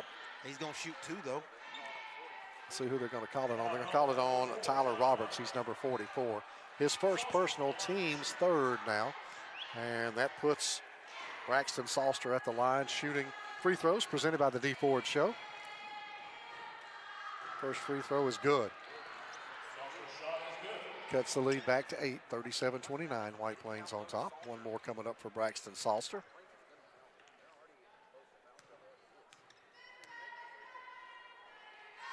Second free throw in. So makes them both, 37-30. White Plains with the lead, 3:42 to go in the third quarter. That gives him 16 points on the day, Salster. Sheehy almost lost it, saves it. Sheehy now going to get on the baseline, little jumper, won't go, tipped out, and put back up and in by Tyler Roberts. So puts the lead back to 9. Here's Dougal with the ball now. Graham out to play him. And almost pokes it away. Dougal, drop it off for Salster on the left wing. Salster feeding it inside. That's Sparks. Hunter Sparks with it. Turn around, get it back outside for Jordan Sparks. Sheehy picks him up. Good defense by White Plains right now. Pleasant Valley having a hard time getting separation. There's some for Salster. And he misses the three. And Graham will put it in the hands of Turner. And it is thrown away. Really good box out by the White Plains on that possession. But they turn it over. So it'll be 39-30 White Plains with 2:43 to go, third quarter. And Pleasant Valley will have the ball, and a lot of substitutions on the floor right now for the Cats. Back on the floor is Bryson Cheatwood. Graham's out there. Also, we've got number 11 on the floor for White Plains, and that is Rodney Perry, normally 23.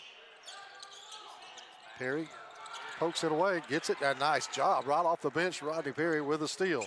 Here's Graham in the lane. Kick it out for the three. Wide open three, short, and it is going to come back for Harmon Cobb. He'll get it back now. Here is Pritchett. He'll fire, Crew Martin rather, fire it over to Perry. Get it back. Now Cheatwood with it. Cheatwood, right side, pulls it back up top side for Cobb. Inside to Harmon, puts up the shot, won't go. Rebounded on the back end there by the Raiders. That was Barnwell. Now, here is Salster. Kick it over to the left side. Barnwell open for three. Nope. That's an air ball, and White Plains will let that one go out of bounds, and it'll belong to the Wildcats. Yeah, sloppy offense right there for Pleasant Valley. They had two chances right there to get some baskets and just didn't capitalize. So here come the Wildcats back the other way. Here is Graham. Outside now. Three is short. Rebounded by Sheehy. Put back up. Won't go. And rebounded now by Jake Barnwell and Pleasant Valley. White Plains has been short all day with those outside shots. Yeah, again, it takes a little bit to get used to shoot. They should be by now used to no wall behind the backboard. So here is Laros with it.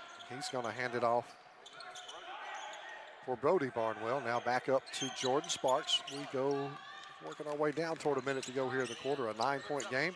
Shot is no good. May have been tipped a little bit. Rebound, though, and put back up. No good for Jake Barnwell. And now taken away by Perry. And here come the Wildcats. Cheatwood with it. Cheatwood's going to hand it off. And off the glass, landed up and in is Harmon Cobb. And White Plains back up double digits now, 41-30. 50 seconds to go in the third quarter. Salster gets it, and there's a reach in by Perry.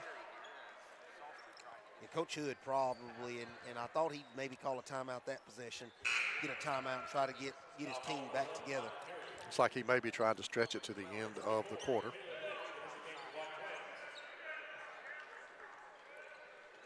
So it'll be Pleasant Valley off of the foul. That was a non-shooting foul. The fourth on White Plains, the first on Rodney Perry. Get it in for Sparks. Let's see what the Raiders will elect to do here. Going to hand it off for Hunter Sparks out beyond the top of the key.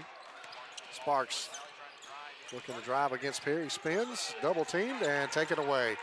Oh, but out of bounds. White Plains had it. Caleb Lynch kind of swatted it out of there, but they couldn't control it. Yeah, he's got to kick that ball out. He had three men surrounding him. He's got to kick that ball out for a three-point shot. That's another thing you'll see of a Chris Randall coach team. They will collapse on the ball inside. And there's the pass, and nobody home. taken away by Graham. He's going to go coast to coast, misses the layup. They got numbers if they'll push it. And here comes Jordan Sparks. He is going to push it. He'll dish it off outside. Open look for three. And that will not go. Rebounded, though, off the miss by Hunter Sparks. And now getting to the line will be Jake Barnwell. He'll shoot 2 free throws with 18 seconds to go here in the third quarter. 41-30. White Plains leads this by 11. And, you know, Cordell, I think it would be a lot more, but they're really cold shooting, are the Wildcats. Yeah, both teams really are cold. Barnwell misses that one pretty badly. Second one coming up. Free throws presented by the D Ford Show.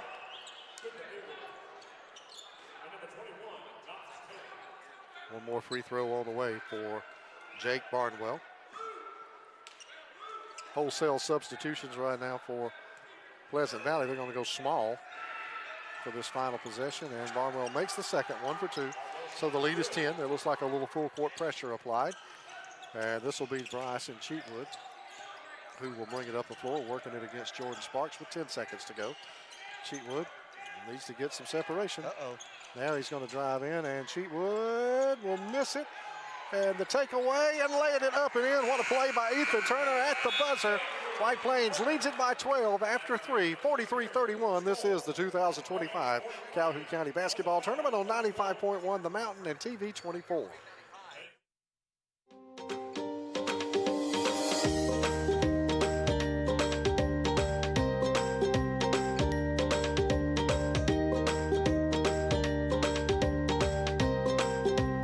Whether you are traveling or on the rebound, get with your local Allstate and huddle up to find the best options for you.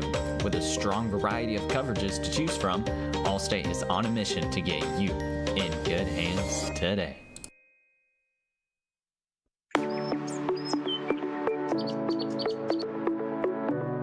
Hey, this is Jason at Reeves Insurance. Just want to say a quick thank you to all of our customers for your support over the years. We now have offices in Aniston, Alexandria, and Oxford in order to serve you better. So stop in and see me or any of our experienced staff and let us shop for you to find you the best price and the best coverage available. Thank you.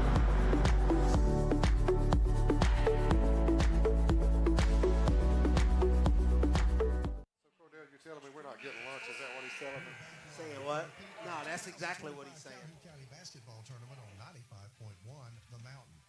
Final 8 minutes coming up in this one. It is White Plains with a 43-31 lead as we start the fourth quarter of action here at the Pete. I'm Grady Sapp alongside Cordell Hunt, and we're going to get to watch Chandler eat while we work. I don't know how that worked out. He's got a good lunch over here. He does. He got. Where'd he go get it? Did he say? I think he's got some wings over here. Did he? He go out and get them? I think he did. Oh, okay. There's a steal by White Plains to open the fourth. Cheatwood. Nope. They're going to wave it off. And I think we're going to get a foul whistled on the inside there. So a grab. That is on Braxton Salster. That'll be his first. The big man, only one foul so far. That's impressive. White Plains will inbound it. There's Turner. Turner spots it out top side, and a little head fake inside by Martin. Wouldn't go. Now he gets it to Stokes. Stokes spins in the lane. The left-hander won't go. Salster with the rebound. Here comes Pleasant Valley back the other way. Dougal gives it up outside. Hunter Sparks for three. Got it. And that's a big way to start the fourth quarter for Pleasant Valley. That is a Calhoun County Commission three-pointer. They're gonna need some stops and some offense to get back into this game. Now here's Turner with it. He will hand it back off for Crew Martin. Martin. Drive off the glass, good. Nice. And that'll put it back to double digits, 45-34 for White Plains with the lead as we have played the first minute of quarter number 3. Now Jaden Sparks with it. And he is going to hand it back outside. Now here is Hunter Sparks. Oh, there's the charge, I think. They look at each other. No, they're going to call a block. Oh, goodness. Usually when you lower that shoulder, you get the charge. And he lowered the shoulder. You know, I believe he went to an establishment nearby here that's famous for wings. What do you think? I think he did too. They smell delicious. Yeah. He needs to have security for him right here. He does. Because somebody's going to come take him. Third personal now whistled there on Crew Martin. Did he ask you if you wanted any? Well, I think I'm good, but he didn't ask. I was just asking. No, he didn't ask me either. Yeah, he didn't ask me either. Okay. So today is a day for unity, Coach. I'm not feeling it. I'm not feeling it either. White Plains by 11. Pleasant Valley will inbound it, and it's tipped away as they try to get into Hunter Sparks, and he's looking like, where was the foul on that? I think I heard the skin-on-skin slap there.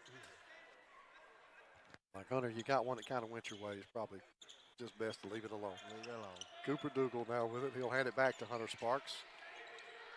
And Pleasant Valley will work the half-court set here. They're going to get it for Hunter again. Now he's going to fire it over to Barnwell on the right wing. Barnwell give it back to Sparks in the lane. He'll kick it out for Dougal. Dougal on the left side now to Jordan Sparks. He'll spot up for three. That will not go. Rebounded on the backside by Hunter Sparks. Blocked and fouled. Ooh, I got a lot of ball on that one. A lot of ball. Must have got body. Bad to get body. Yeah, they're going to whistle that on Cash Pritchett.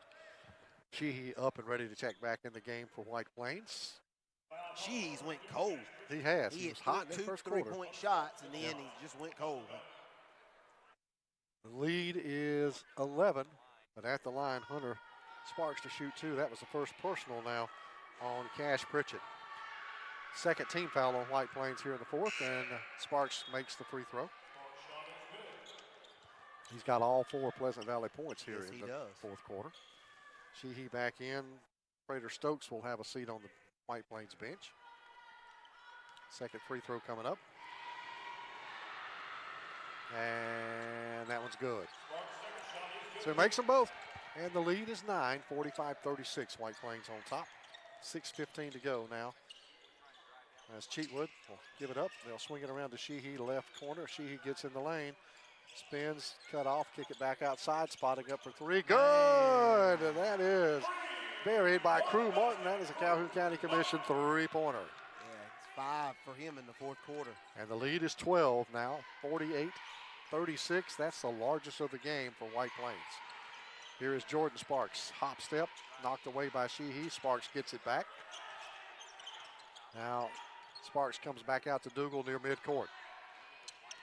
All over him is Bryson Cheatwood.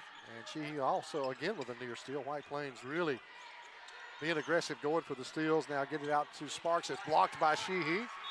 It'll stay Pleasant Valley ball, but good defensive set that time for White Plains. Yes, it was. And when you can drain, that's typical Coach Randall defense right there. Make them shoot over you. Don't let them an easy basket, easy lane to the goal. No, everything is contested. Every pass, every shot, everything. Here's Pleasant Valley back to work. They'll reset the offense. Dougal out near midcourt. He is working against Cheatwood. Now he'll give it up for Jordan Sparks, left wing. Sparks going to hand it back out to Salster. Braxton Salster going to drive with it, give it back out for Jordan Sparks. Gets Sheehy off his feet. Pulls in for a two, won't go. Rebounded underneath by Cheatwood, and the Wildcats ahead to Ethan Turner. Turner bounces it ahead. Great feed. And the easy layup for Crew Martin. Crew Martin's on fire this fourth quarter. 7 points. And a 14-point lead for the Wildcats. A full timeout taken by the Raiders. 50-36. Yeah. White Plains leads it over Pleasant Valley. We'll take a break as well. This is the 2025 Calhoun County Basketball Tournament on 95.1 The Mountain and TV 24.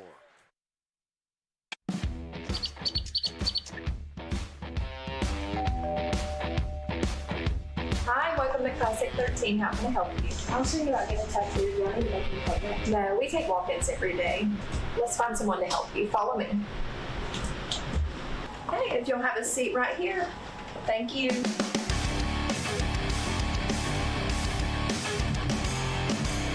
Come down to Classic 13, where good tattoos aren't cheap, and cheap tattoos ain't good.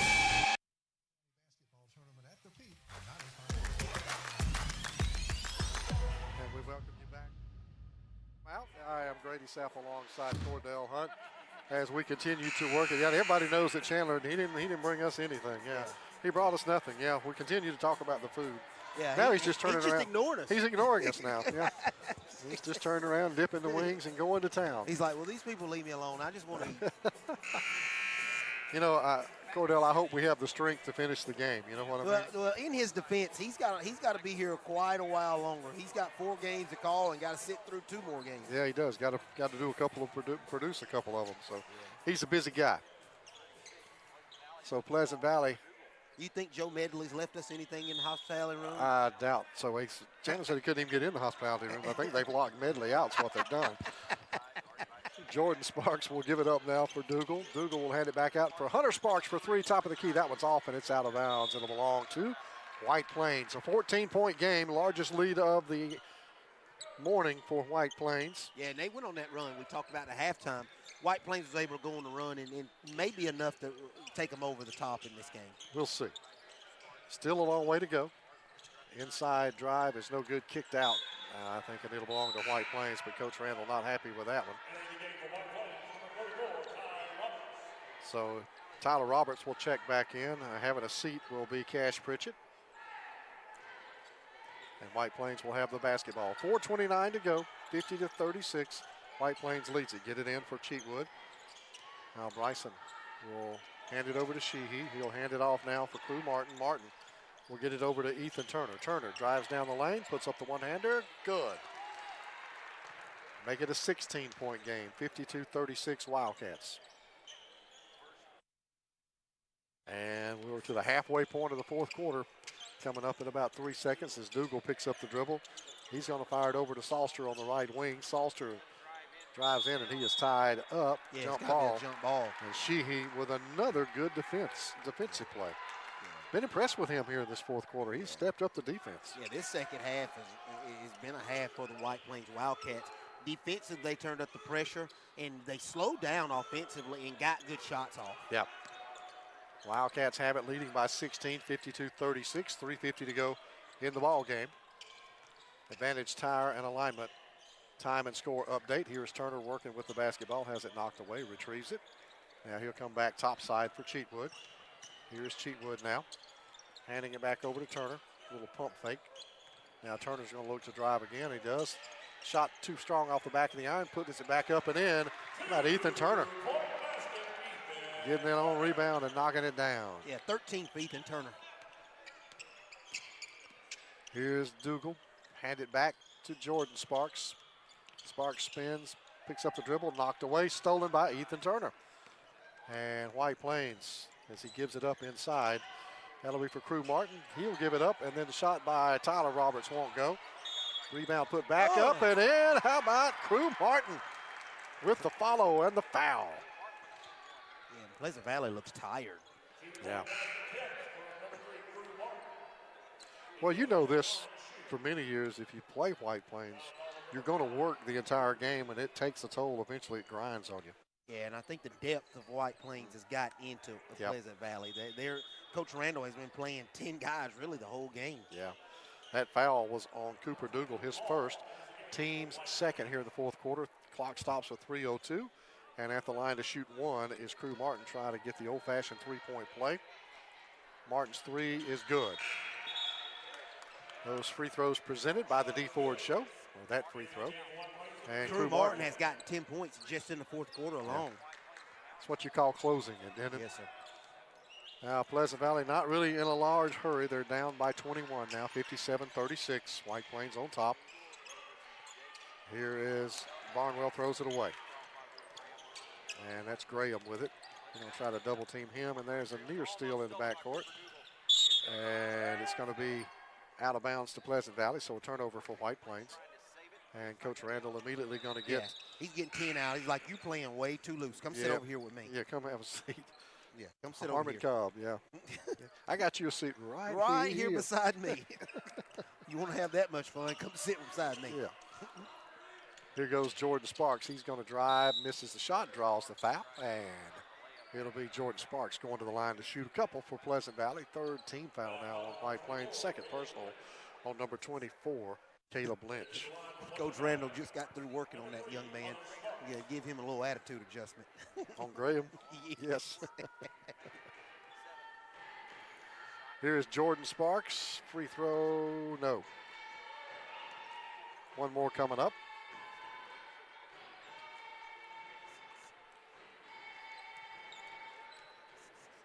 Second free throw on the way for Sparks. No, missed them both. And the rebound pulled down by Harper Hall for White Plains. Now back in the hands of Caleb Lynch. And there is a near steal by Salster. Giving up the body. still playing hard. Down 21, 57-36. Yeah, Pleasant Valley has shot 19 free throws, and they're 10 for 19. They got to get more than the fall. So White Plains will get it in for Lynch. Lynch will get it ahead for Harper Hall. Yep. He'll fire it ahead now to Perry, and White Plains will be able to set up shop now, going baseline. Cut off underneath there, give it up, and kiss it off the glass. That is Harmon Cobb. 23 the lead, 59-36. White Plains in control of this one. 11 for Cobb. Now here is Jordan Sparrow. That's an up and down.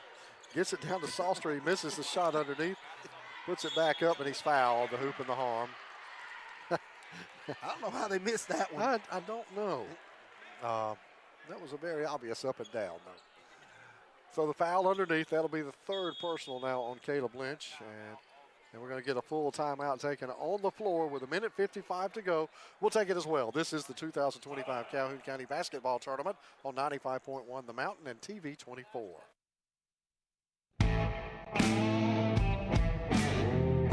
At Alexandria Brake and Muffler, we strive to perform exceptional service using premium quality parts to ensure your vehicle withstands the test of time. We do all automotive maintenance and repairs consisting of AC service, check engine light diagnostics, brakes, coolant, and exhaust. Give us a call today. Proudly serving our community to provide honest, high-quality service and repair at a fair price.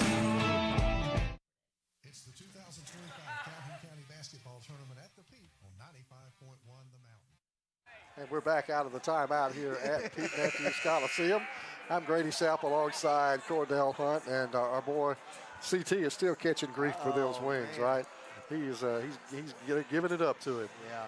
All right, it'll be Braxton Salster for the and one opportunity here, trying to complete the old-fashioned three-point play out of the timeout. 1:55 remaining, 59-38. White Plains leading it by 21. Free throw was presented by the D Ford Show. Braxton Salster now will toe the line, sets himself, and he's going to put it up, and he misses it. So the rebound for White Plains. Oh, there's a steal by Jordan Sparks. Puts it up and in. And a 4-point trip that time for Pleasant Valley. They go back to full court pressure here. White Plains is substituted pretty heavily here, and there's another steal by Jordan Sparks. It is blocked from behind by White Plains. Cobb throws it away. Here is Jordan Sparks' block, and it'll stay Pleasant Valley basketball. And continue to see the pressure. I wonder if you'll see Coach Randall put the starting five back on the floor. It's kind of a coach's rule. I'm going to sub in and you back up just a little bit. It's kind of an unspoken rule. Yeah. Like Pleasant Valley has declined that. So here is the pump fake underneath for Jordan Sparks. Won't go. Salster had it, lost it. Back into the hands of Jordan Sparks, and he'll hand it back out to Hunter Sparks. He'll fire up a three, and that's off the front of the rim. Won't go. Rebounded by Graham. I'll make that Perry. And there's another steal by Barnwell, and he'll drop it back. Rescued by Dougal. And Dougal has it for Pleasant Valley. Picks up the dribble, goes cross court to Jaden Sparks. Has got it outside for Salster. Three-pointer, good. And that is a Calhoun County Commission three-pointer, and it's a 16-point game. And there's another steal. You'll see a timeout coming from Coach Randall. And another layup on the other end for Hunter Sparks, and the lead is 14 points. I thought he'd call a timeout. Yeah. He's so mad right now he can't even talk. No. Underneath the drive by Harmon Cobb is no good. The throwaway by Pleasant Valley, and it'll belong to White Plains coming the other way. Now they said they got the timeout before he stepped out. What? Who called it? Pleasant Valley. But who called it? I don't know. I didn't. You got to question how did they get the timeout. It's a full. We'll step aside as well with 36 seconds to go. White Plains still in control, 59-45. This is the 2025 Calhoun County Basketball Tournament on 95.1 The Mountain and TV 24. Hey guys, this is Blair Smith at Pediatrics Plus here in Aniston, located on Henry Road. I'm over here on the well side, but we do also have a sick side urgent care if you need us. We are more than happy to see you guys. Just come on, check us out if you get a fever, cough, or cold, or want to come in for a good checkup. Thank you.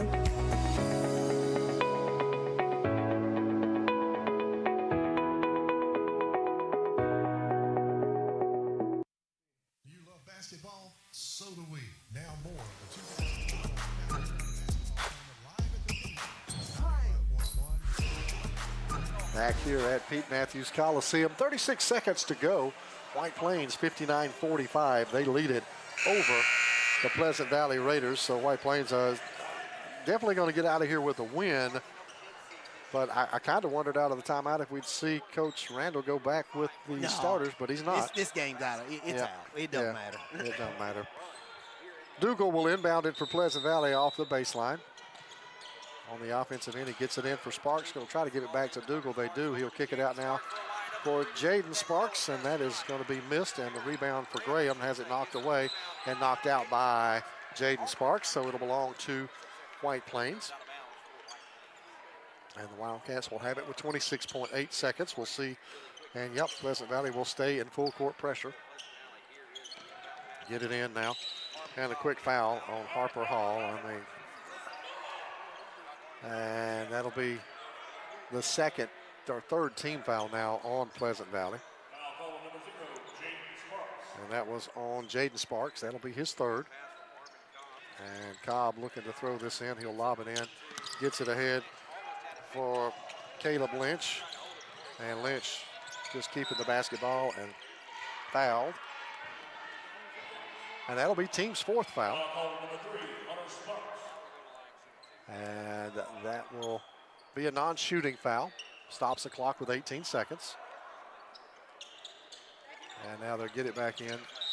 And finally another foul on Jaden Sparks. So they've accomplished putting White Plains on the line in a 59-45 game.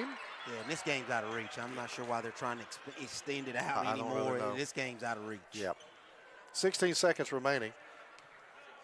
And Caleb Lynch will go to the line and shoot free throws. Those are presented by the D Ford Show.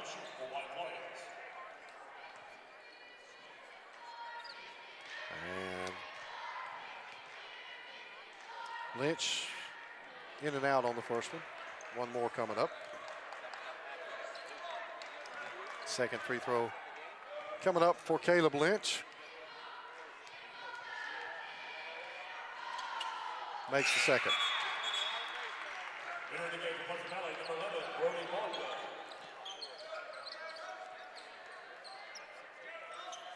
So it'll be 60-45. The lead is 15. White Plains in control. 16 seconds remaining. Pleasant Valley will bring it up the floor, and they're going to let it roll as far as they can now. Salster with it. He'll kick it over for Sparks. Now he'll cross-court it back over for Barnwell. Barnwell. Good defense. Hands it out to Dougal. Dougal's going to get in the lane, kick it back up to Salster. He's fouled with 0.8 of a second to go. That's 2 games. Well, 2 in a row. And I mean, but defensively, you just don't need to foul right there. You don't. You just don't need to foul. Let him. If he hits it, you still win the game. Yes. So now he's going to shoot 3 free throws. These are presented by the D Ford Show. Spend this game another 45 seconds. Yeah, that is the second foul now on Rodney Perry. Makes the first free throw. Got 2 more coming up. Second one's up and in. Gets 1 more. Gives Salster 23 on the day. He's had a big Impressive day. night for him. Or day. 1 more coming up for Braxton Salster. And that's up and no good. The rebound for White Plains, and this one's in the books. 60-47, Wildcats win it over the Pleasant Valley Raiders. And we are just going to kind of do a quick wrap-up on it for your post-game show presented by Webb Trucking. White Plains really took over, dominated this ball game in the second half of a close ball game. Yeah, it was close at halftime, but you and I both talked about who's going to make that big run, and I think White Plains made that big push in the third quarter offensively and able to push it out to I think an 11 or 12-point lead and never look back after that. All right, that's going to wrap it up. White Plains wins it over Pleasant Valley. Next up will be girls action for you as White Plains will take on Weaver. That game coming up in just a few minutes. This is the 2025 Calhoun County Basketball Tournament on 95.1 The Mountain and TV 24. Since 1848, First Bank of Alabama has been serving East Central Alabama, now serving 6 counties in East Central Alabama. We now currently have 13 locations, expanding to 15 locations. In 2024, we opened Aniston, right here in Calhoun County. Whenever we first came to Calhoun County, it was 2019 in Oxford. Whenever we're expanding, we're now going to Jacksonville in 2025. We look forward to continuing to be in your local hometown bank right here in Calhoun County and East Central Alabama. The weather is warming up and spring is just around the corner at Miller Sand and Landscape Supply. I'm Craig Miller, and we've got something for everyone. From bulk materials like sand, gravel, and mulch to beautiful outdoor decor to make your outdoor living space the envy of the neighborhood. See our beautiful selection of Mazzarelli fountains, flowers to brighten your garden, and an outdoor center loaded with beautiful decor. Whether you need a little or a lot, visit Miller Sand and Landscape Supply.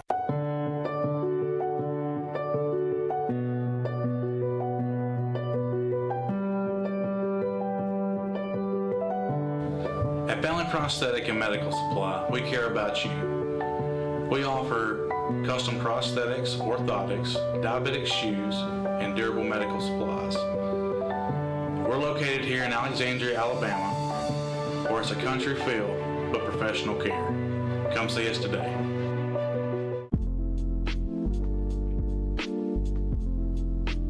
Cutter's Pizzeria is celebrating 5 years with 2 locations in Alexandria and Oxford, Alabama.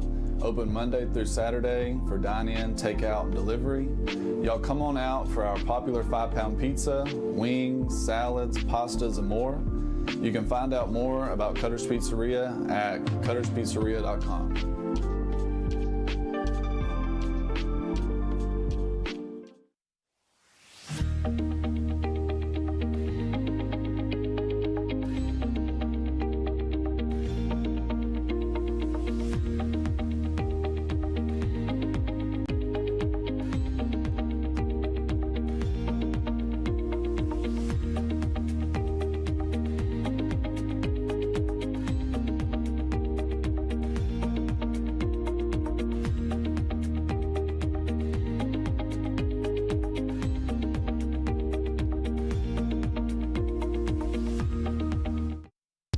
Hey guys, I'm Cameron Minton with Minton Home Center. Minton Home Center has been in business for over 40 years. We are a family-owned and operated manufactured home dealership. We offer affordable housing for our customers as well as a multitude of different financing options to help our customers get into a new home. When you come to Minton Home Center and you start looking around our lot, the first thing you will notice is that we have the most competitive prices in the industry. All right, we are here with the post-game show. We have a very special guest in now, Mr. Bobby Tittle, current principal at Cherokee County High School, board member here in Calhoun County High School. And Mr. Tittle, you've always been in the community. You know how these things work. This tournament right here has to be one of the best ones you've ever seen and been a part of. This one, yes, this has always been one of the best county tournaments put on, not only in this area, this region, but arguably in the state. And it goes back to the school systems working together, the principals working together, the coaches, and obviously this great facility here at JSU. Having it here at the Pete, you know, for JSU to sacrifice practice time, game time, and allow this to happen, not only this, but regionals. Talk about that and how awesome that is for JSU to lend a helping hand, so to speak. Well, that partnership with the local schools that JSU has, not only in athletics, but we're, you know, working with here. Dual enrollment opportunities that they do with the local schools here in this region. But this is such a great venue. The kids love playing on this court. The kids enjoy it. The coaches enjoy coaching on this court. And it's a good central location for our county and for our region. You said, you know, when you were a principal there at Ohatchee High School, athletics was at the foremost. I mean, you guys did an outstanding job. It seemed like in every sport. Talk about how special this county is over here in Calhoun County, and you were a big part of it. Well, you know, and it goes back to the support from superintendents, central office, et cetera, emphasizing that because, you know, like you said, the athletics here in Calhoun County are very competitive across the board. and it goes back to, again, them being supported. I consider athletics the front porch of a school. Absolutely. You know, that's the first thing you know about most of the time. It's the first thing you hear about, and it's a very important part of your school and of a system is the athletic program.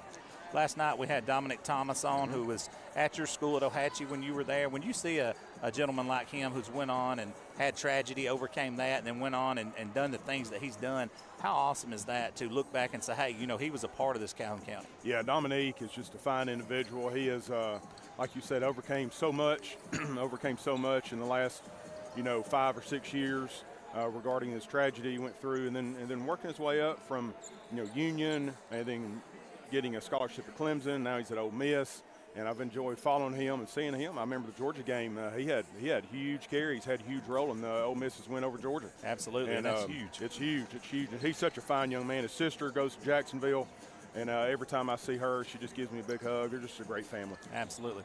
We've got a little over 30 seconds now. Just anything you'd like to talk about here? You've been a huge part of this, and back here in Calhoun County, it's got to be a blessing for you. Yeah, it is. I really enjoy it. Coming from a different point of being on the board now, and again, we are excited to be here, and it's just a great venue, and we appreciate JSU letting us host it here. Bobby Tittle, everybody, thank you so much. Thank you. At Dunn's HVAC Plumbing and Electrical, we know how hard it is to find a dependable company you trust. The time-consuming effort can be frustrating and overwhelming. We believe what matters is getting back to what's important to you. Dunn's HVAC Plumbing and Electrical is built upon honesty, integrity, and also trust. We are your local choice for all your HVAC plumbing and electrical needs, servicing Calhoun County, Jefferson County, and surrounding areas. Visit our website at callduns.com to schedule your appointment. Dependable service done right. I'm Alan Parnell, the Parnell Insurance Agency. We've been here in Oxford and Alabama, Tallapoosa, Georgia since 1990. With Auto Owners Insurance, we're able to give customers competitive pricing along with excellent coverages.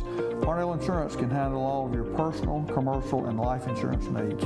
We have a very experienced staff, both personal and commercial. All together, we've got about 125 years experience. Come see what our insurance agency can do for you in Oxford, Alabama, and Tallapoosa, Georgia. Auto Owners Insurance. All right. A little more about academics. Parents, do you want to secure a bright future for young people? We have science, technology, engineering, and mathematics. Get your kids involved with academic STEM kits. Go to www.academics.com to order your STEM kits. It's going to be STEM-tastic. Like science is for you. At Southern States Bank, we pride ourselves on being your bank. We're your neighbors and involved in the community. We're the bank featuring the Southern Rewards checking account, a cashback account with no ATM fees. We are on the cutting edge and always have a smiling face to help you out. So come to Southern States Bank, where we are committed to great service and being a great neighbor. Let us be the bank for you and your business. I want to live. The leading cause of death of young Americans like me is gun violence, and oftentimes tied to substance misuse. NBA, NFL, NCAA, most of you look like me, and our communities need you now more than ever. Let's make I Want to Live more than just a hashtag. Let's make it a movement. I am a baller against bullets. Serving Calhoun County and the state of Alabama since 1994, locally owned and operated, offering some of the most competitive interest rates in the mortgage industry, along with a wide variety of mortgage products. We are with you throughout the home buying process, offering you service before and after the close. Fast, reliable, local. And you remember, if you need a home loan, call my daddy.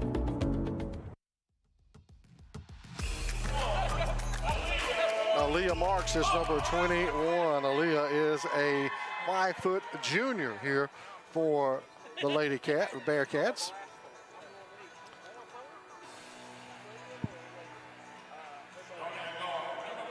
Number 5 is Brinley Russell. Brinley is a 5'2" freshman here for this Weaver Lady Bearcat team.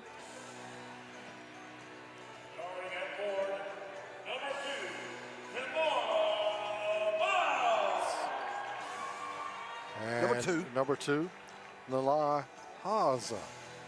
And she is 5'9". She is 5 foot, a freshman as well. 31. Number 31. That is Addison Hammonds. She is a 5'6" sophomore here for the Bearcats. And our final starter this afternoon. That's going to be number 12, Holland Dunn.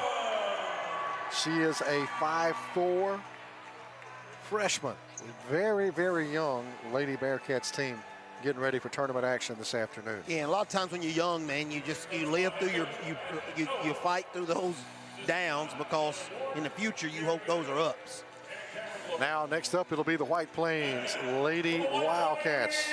They'll be the home team this afternoon. They're in the home whites with the I call it the Duke blue trim and the Duke blue numerals. Number 10, that is Abby Dickinson. Abby is a 5'2" senior for the Wildcats.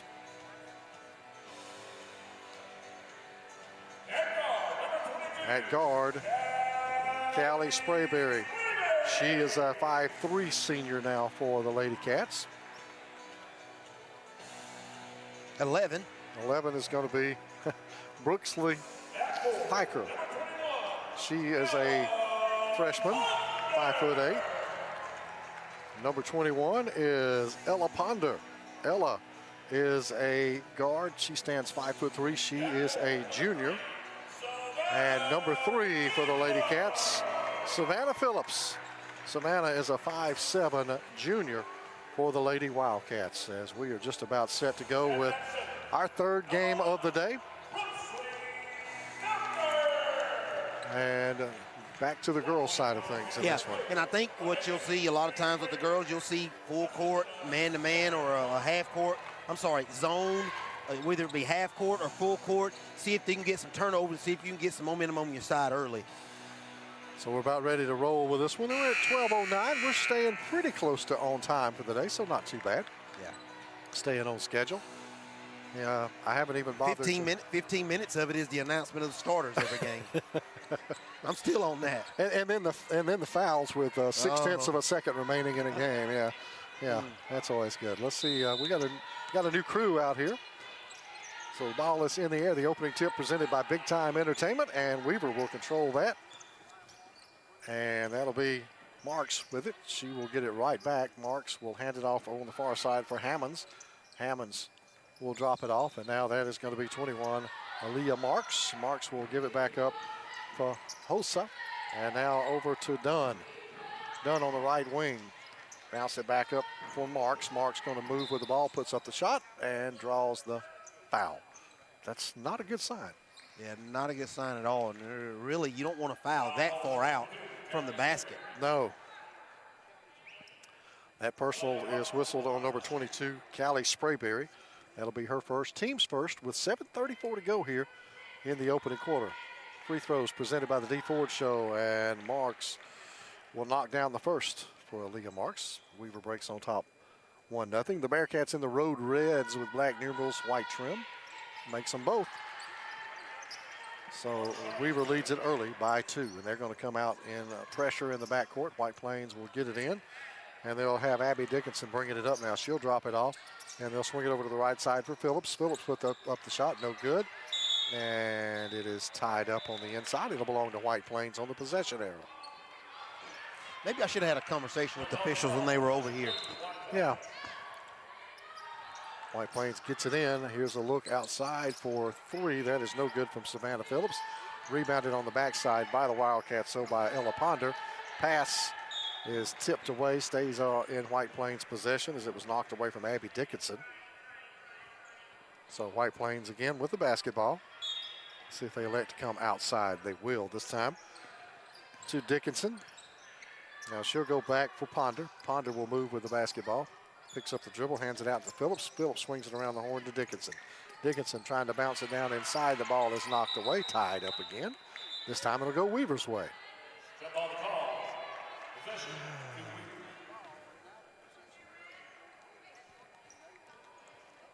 And it looks like Weaver is the one that's going to be applying the pressure defensively full court, and White Plains is dropping back to a man-to-man half-court set. So here come the Lady Bearcats. They lead it 2-0.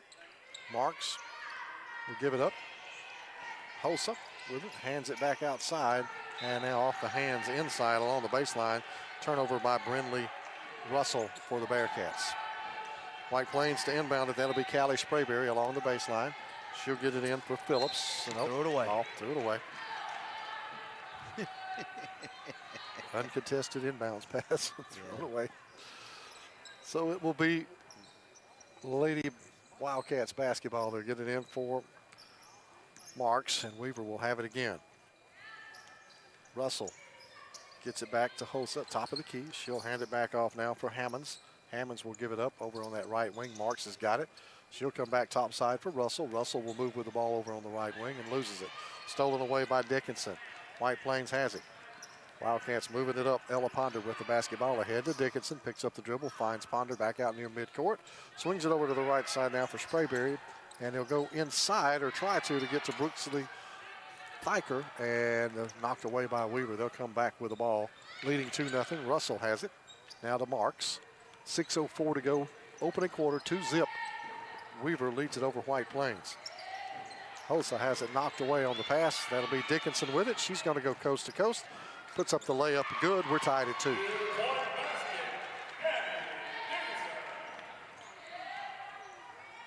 So here come the Lady Bearcats. Another time. That'll be Russell with it over to Hosa. And now to Marks over on the left side. Marks will give it back up. And that'll be done, giving it up quickly. There's, I'm not sure if that was a shot or a pass, but the follow-up was no good. Out of bounds off of Weaver. I think that was a shot. At least it hit the rim. Did it hit the rim? It did. Well, the second one did. Yeah, I don't. 5:26 to go, first quarter, 2-2. Weaver in White Plains. Weaver looking to inbound the ball. They do finally get it in. Hosa with it. And Marks will bring it back out now, and the Bearcats will set the offense. Long three. Marks nails it. That is a three-pointer presented by the Calhoun County Commission. So White Plains down 5-2. And Dickinson's got it across midcourt. She'll give it up now for Ponder. Now Dickinson will get it back, and White Plains will go to work. Cross courts it over for Sprayberry. Now give it up quickly right back to Dickinson over on the left wing. White Plains just kind of swinging it around the horn, and almost too tall for Sprayberry. Sprayberry will give it to Thiker. She tries to go inside. It's taken away by Weaver, and the Bearcats coming the other way. Marks with another long three. That's off the front of the iron. Won't go. And White Plains had it for a moment. Got a foul. Yep, that is going to be a foul, and it's going to be whistled on Weaver, I believe. And I think that's going to go on number 12, Holland Dunn for the Lady Bearcats.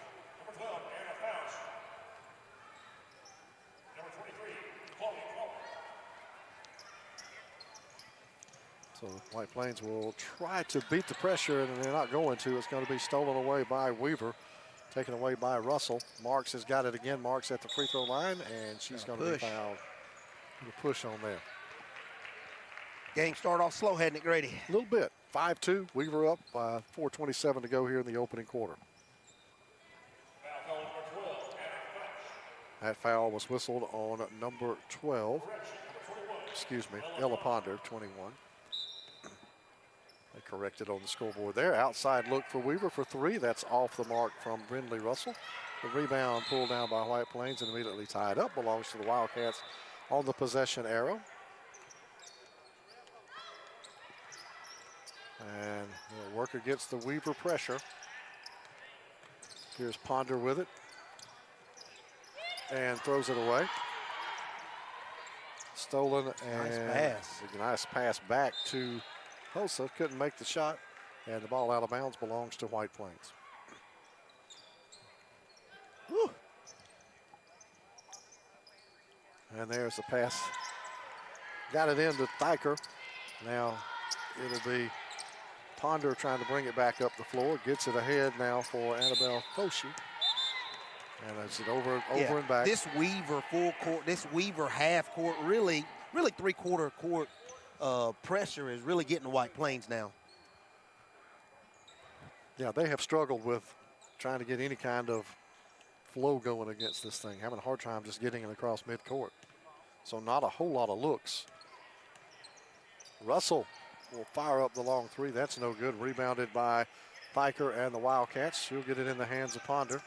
And Ponder will fire it ahead. Got it over to Dickinson. She'll get it back out to Ponder now at the top of the key. White Plains can get into that half-court set. Let's see what the Wildcats can do with it. Back over for Dickinson. Cross courts it over. Right wing for three. Won't go for Chloe Cromer. So the rebound pull down. Here comes Marks and the Bearcats. Loses it.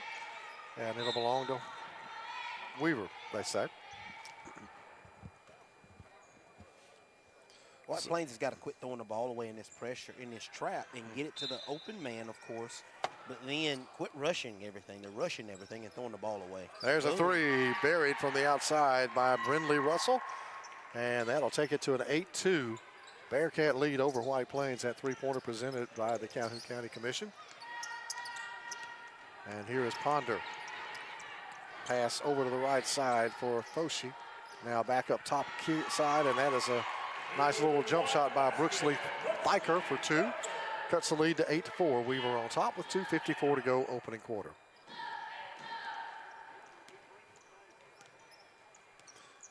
And again, as you said, Bearcats not having to face the pressure. White Plains just settles back in. Has another three on the way. This from Hulse. Outside, no good. Rebounded by the Lady Wildcats, and White Plains will have a chance to bring it up relatively pressure-free this time. Dickinson trying to go inside. Too tall, but it's off the hands of Weaver, so it'll stay White Plains basketball.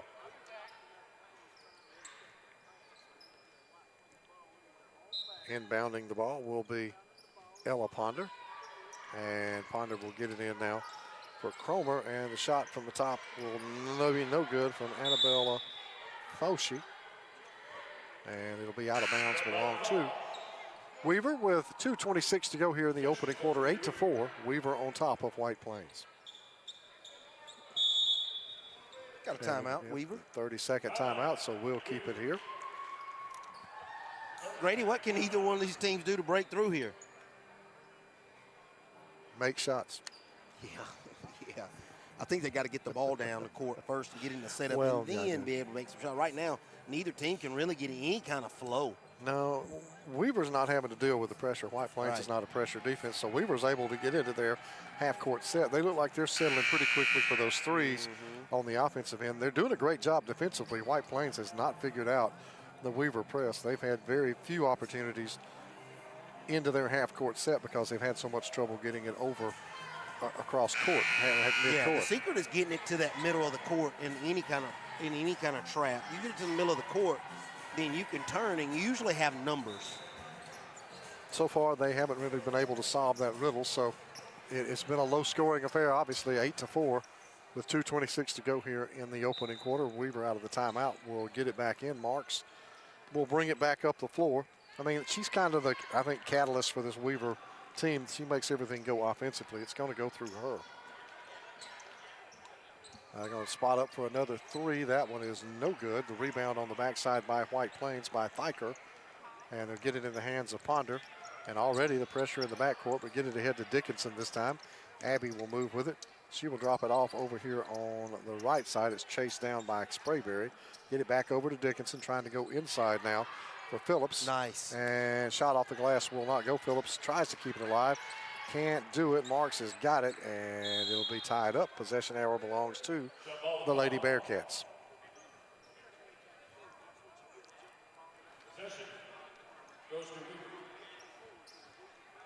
So Weaver will have it, leading 8-4 with 1:46 to go. First half action is presented by Cremation Services of East Alabama. Here's the three-pointer from the right wing. That is no good. Firing it up there was Addison Hammonds. The rebound on the backside for White Plains. Pulled down by Savannah Phillips. Now Ponder will get it ahead to Dickinson. Dickinson will drive left, and she'll be fouled. If White Plains can get stops, they don't give Weaver the chance to set up their pressure. So if they get stops, they don't have to worry about that. foul was whistled on Holland Dunn. That'll be her second personal, the second team foul for Weaver. And Liliana Parks will check in now for the Bearcats. And they get a nice pass inside for White Plains. The shot too strong by Thyker. Put back up on the follow, no good by Sprayberry. And Sprayberry's got it again, and she just pushes it out to her teammates. Good job by Sprayberry. Got it in the hands of Ponder. Now the shot outside off the glass, too tall, won't go. Dickinson with the rebound, puts it back up, draws the foul, goes to the line to shoot two. So there's a good offensive possession for White Plains. They battled for the ball, they scrapped, and got an opportunity for 2 or 3 layups right there. Just couldn't put them in the basket, but did get fouled.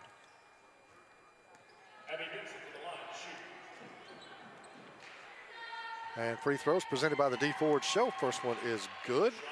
Dropped in there by Abby Dickinson.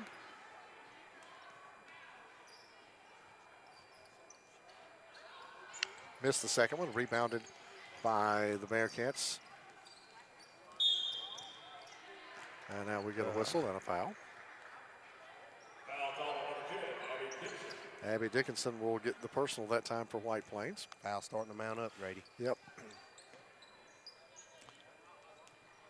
So Marks will have it. We're under a minute to go in this opening quarter. 8-5, Weaver on top with 54 seconds to go. Your time and score update. A service of Advantage Tire and Alignment. He's settling for one shot right here. Yeah. Maybe not. Well, White Plains going to make them move it. Russell and Marks. Ooh, close. Now Marks will go all the way over to the right side there for Hammonds. There's a long three, short. White Plains with the rebound. Dickinson's got it. Quickly going to push it up the floor for White Plains, and that's going to be a blocking foul called against the Bearcats, and going down hard was one of the Weaver defenders. I think that was Hammond, and she's grimacing a little bit, but she's all right. So White Plains will have it with 28.6 seconds to go. Chance to cut into this three-point Bearcat lead, and Dickinson will hand it back outside now. Ball is tipped away and stolen by Hammonds. Hammonds going to pull it back, hand it back now for Brindley Russell. Russell gives it off to Marks. She will drive and shoot. Basket no good. She made it, but it's waved off, and that'll be an on-the-floor foul whistled against the Wildcats. That was good for her just to get the ball up, though. Yep. That'll be the second personal now. On number 3, Savannah Phillips.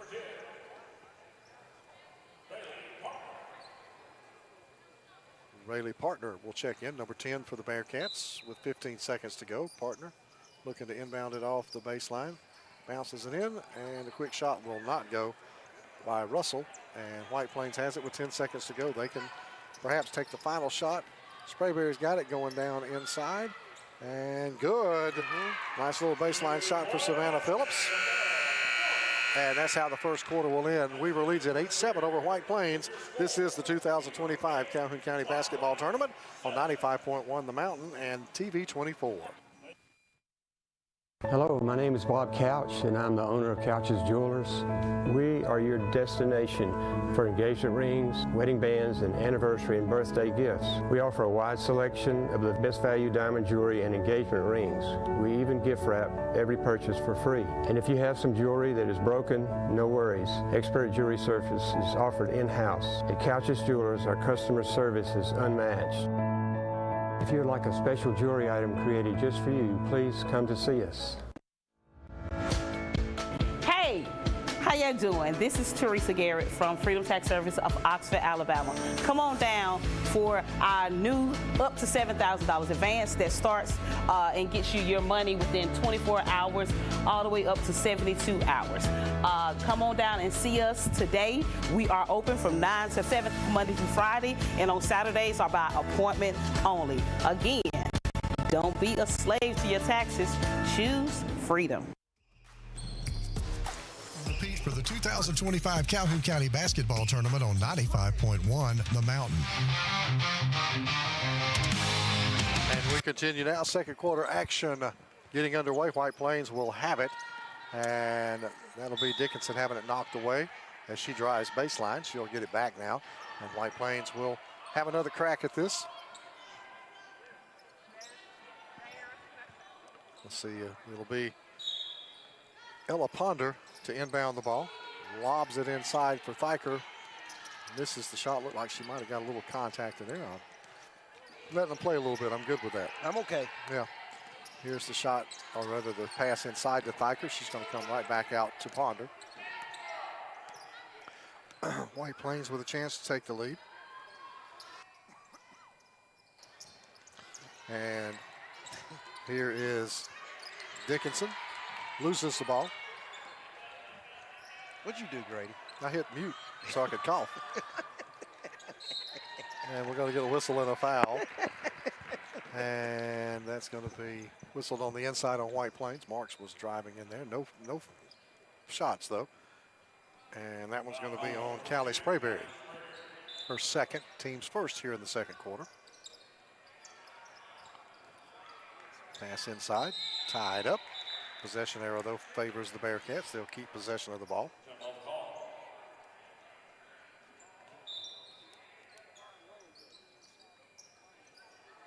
And they'll get it back in now. Open look for Russell, short on the three-pointer, rebounded underneath by Plater, and that one is no good, but now we'll get a whistle and a foul underneath. Just can't get any, neither team can get any kind of momentum going to try to pull ahead. Nope.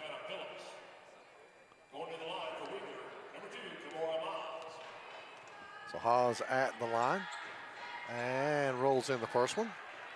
Foul was on number 3, Savannah Phillips. That was her first. Second one for Haas is good. Nyla Haas for Weaver. Now White Plains will have to work against that pressure off the made free throws. 10-7, Weaver leads it.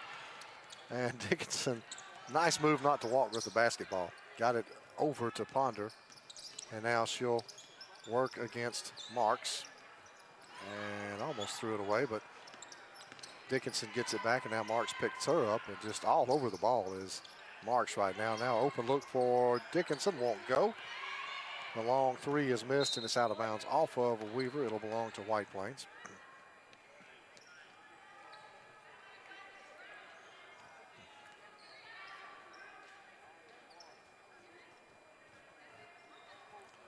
So White Plains will inbound it over here in front of the media table. Yeah, and Weaver's jumped in a little 3-2 zone. Yep. And the ball stolen away there. Haas has it, travels with it, so it'll belong to White Plains. Just to mention to you, some schools closed tomorrow. Calhoun County will have a remote learning day. Faith Christian School is closed. Donahoe is closed. Jacksonville Christian closed. Hope Christian's closed. Aniston City, Talladega County, Talladega City, Jacksonville City all closed tomorrow. And Marks takes it coast to coast, misses the shot, and we get a travel whistle on White Plains as hitting the deck was Callie Sprayberry. That's always been a rule. You know, it's called different by different officials. Is a travel call when you hit the floor. Everybody calls it different. Sometimes it's as soon as you hit the floor. Sometimes if you roll over. I wish we'd get more consistent with that call. So Weaver has it. They'll get it in off the baseline, and there's a tie-up. Good quick hands reached in there by White Plains. I think that was Sprayberry who did the quick reach. So it's a 10-7 game, still a one-possession game. White Plains will have it. They'll have to work against that Weaver press. We've got 6:25 to go here in the second quarter. Advantage tire and alignment. We got time to score update, and there's a quick foul.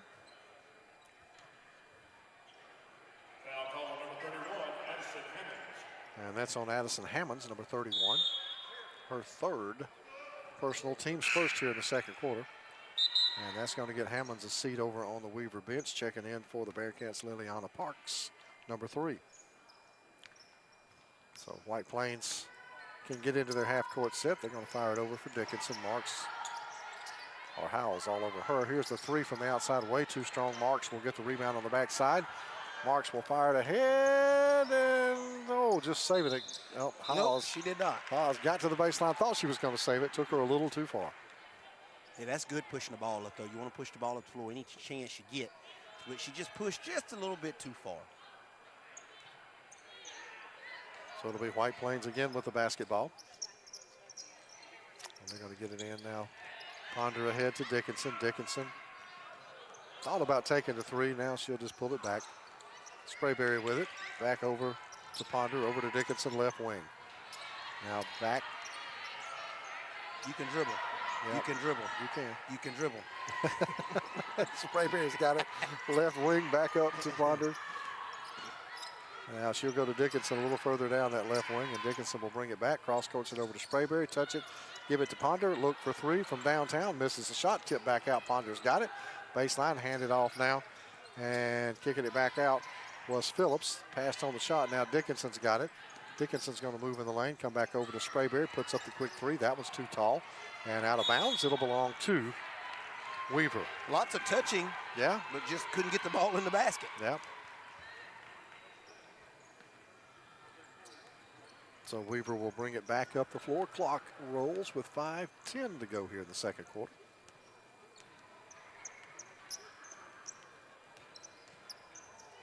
And there is Marks with the basketball. Marks is going to give it up outside. Here's the three on the way. That's off the rim. Will not go for Brindley Russell. Marks has got it back, though. Yes. I think that was partner who kept it alive. Marks a little behind the back pass for Parks. Won't go. Rebounded underneath. And a foul. And that'll be Rayleigh Partner who will go to the line and shoot two here for the Bearcats. That was on Phillips, number 3 for White Plains. So Partner with the first free throw. Free throws presented by the D Ford Show. Made that one. One more coming up.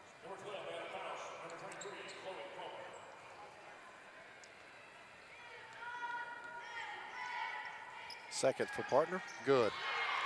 Makes them both. Extends the lead to 5 at 12-7. Weaver on top of White Plains. 4:41 to go here in the second quarter. They'll get it in with a catch for Thyker. Thyker gives it up. Now it's thrown away. Dickinson trying to save it and does. And now the quick pass was knocked down from Cromer. And now they'll get it in and follow up. Brooksley Thyker with a big basket for White Plains. They needed that one. Yeah, they did. And they found an open man because White Plains is struggling to get the ball deep inside against this Weaver press. So here come the Bearcats. Brindley Russell with it. Okay. Housen. Banks it off the glass. That three is good. It is presented by the Calhoun County Commission. Layla House. And here's Abby Dickinson, picks up the dribble, comes back up, top side for three, off the back of the iron, no good. From Thyker, rebounded by Brindley Russell. And Russell working it up the floor. Now we'll find Howes. And I guess she had to heat check it, Grady. I guess so.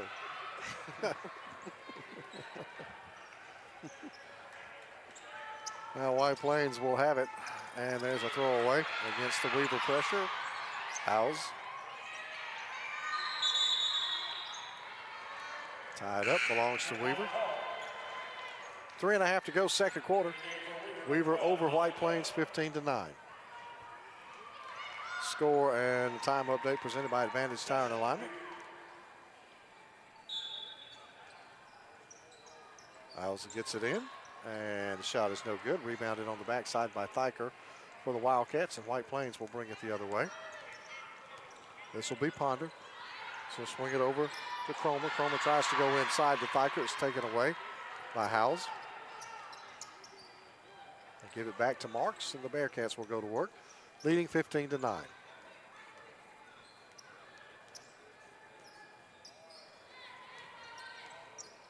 Russell swings it over to the right side. That ball is going to be turned over by Weaver. Losing control of it. That was number 12, Holland Dunn. Now here, White Plains will have Dickinson with it in the front court quickly. She is going to have it knocked away. She will track it back down, though. Now going down to Thyker, off the glass, good. And the lead is 4, 15-11 now for Weaver. Doesn't seem close at all, but it is. It is, yeah. Russell gets it up and gets it right back. Now cut off. She'll hand it back outside. Here's a 2-ball. That was too strong. Partner puts it up, no good. Tipped around on the inside, no good from House. And it'll belong to White Plains. So lots of opportunities for Weaver. Couldn't get anything to fall. Yeah, got some good looks at the basket. White Plains will get it in for Thyker. And she will get it ahead for Dickinson. Abby Dickinson is going to be fouled on a touch foul by the Bearcats. I think that'll go on Holland Dunn. Yeah, they like to get the ball thrown it in to the side they're throwing the ball. But if they can get somebody to streak on this backside, it's wide open for a layup. But they haven't figured out this backside's wide open. So Ponder to get it in. She'll come over, and there's a 3 launched from the outside. That one is no good. It was a good look for White Plains, but Cromer couldn't knock it down.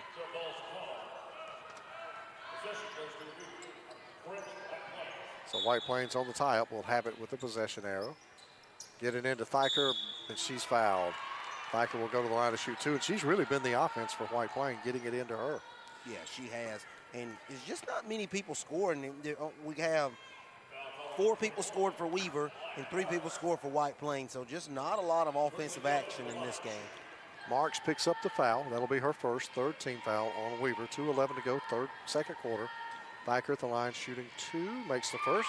Free throws are presented by the D Ford Show. Gives her 7 points on the day. One more coming up. Second free throw in there for Thyker, makes them both. And we got ourselves a 2-point game, 15-13, Weaver with the lead. Russell will bring it up the floor for the Lady Bearcats. White Plains is playing a box and 1. So you take your best defender, put it on their best player, and hope and play a zone behind it. Russell with the 3. Outside will not go. And the rebound by Thyker and the Wildcats. That's an old defense there, Grady. Dickinson saves it. Ponder is going to be fouled now by Marks. Picks up her 2nd foul quickly. That'll be team foul number 4 on the Lady Bearcats. 2nd on Marks. 1:45 to go here in the 2nd quarter. White Plains will inbound over in front of the scorers table. And they'll get it in. And White Plains doesn't sub a lot. Nope. See Dickinson and company starting to look a little winded out there. Here's Ponder with it. She's going to move. Little jumper up from Ponder will not go. Misses everything. It's out of bounds. Belongs to Weaver. Bearcats will have it with 1:31 here in quarter number 2. And I'm wondering if they have some injuries, because I see some really good volleyball players Coach Sprayberry's got on the bench, but they're not dressed. So I don't know if they're injured or just over there for support.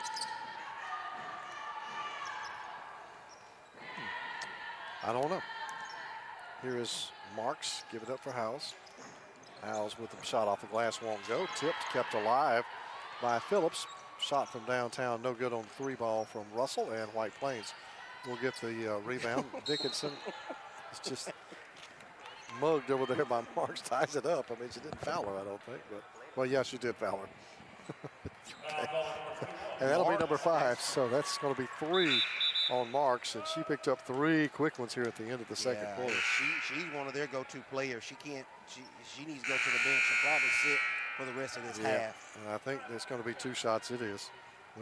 After the first game confusion, I'm afraid to just automatically assume that. Yeah. But it is. I agree. So that will send Abby Dickinson to the line to shoot 2 for White Plains, and she's got a chance to tie this game up.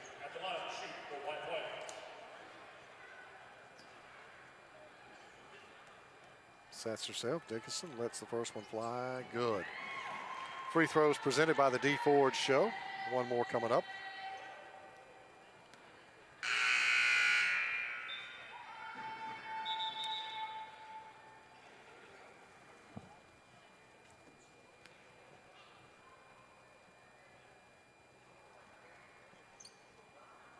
Kind of quiet in the peak today, isn't it? It is.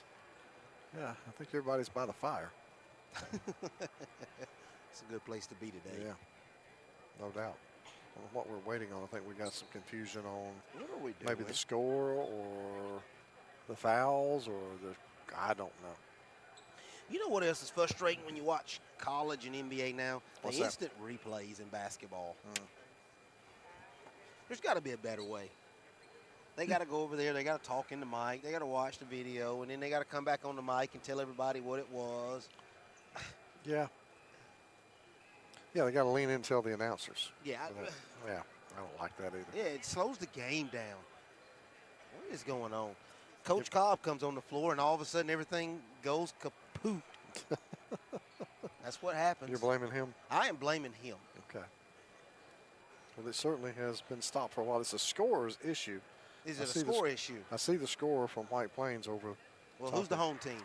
White Plains is the home team. Okay, they'll go by their book. Okay. Really not any sense in talking to anybody to Weaver's book. You solve things quickly, Cordell. I It like don't that take about long. you. I like that the about you. The home team is the book. Yeah. Let's go. What they got? What you got? Let's get this game rolling. Yeah.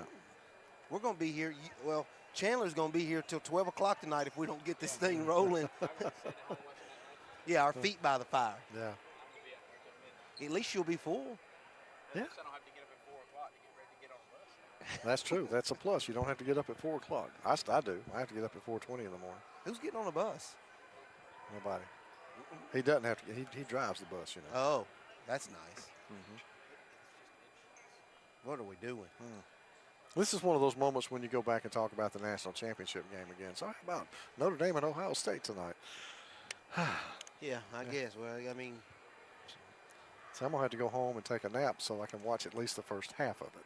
And I won't get to see the whole thing. Drink you some coffee, Grady. Maybe you I can don't, get through no, I don't want to step. I'm too old. I need sleep. I think maybe we've got it now. They're talking. Do we see any change?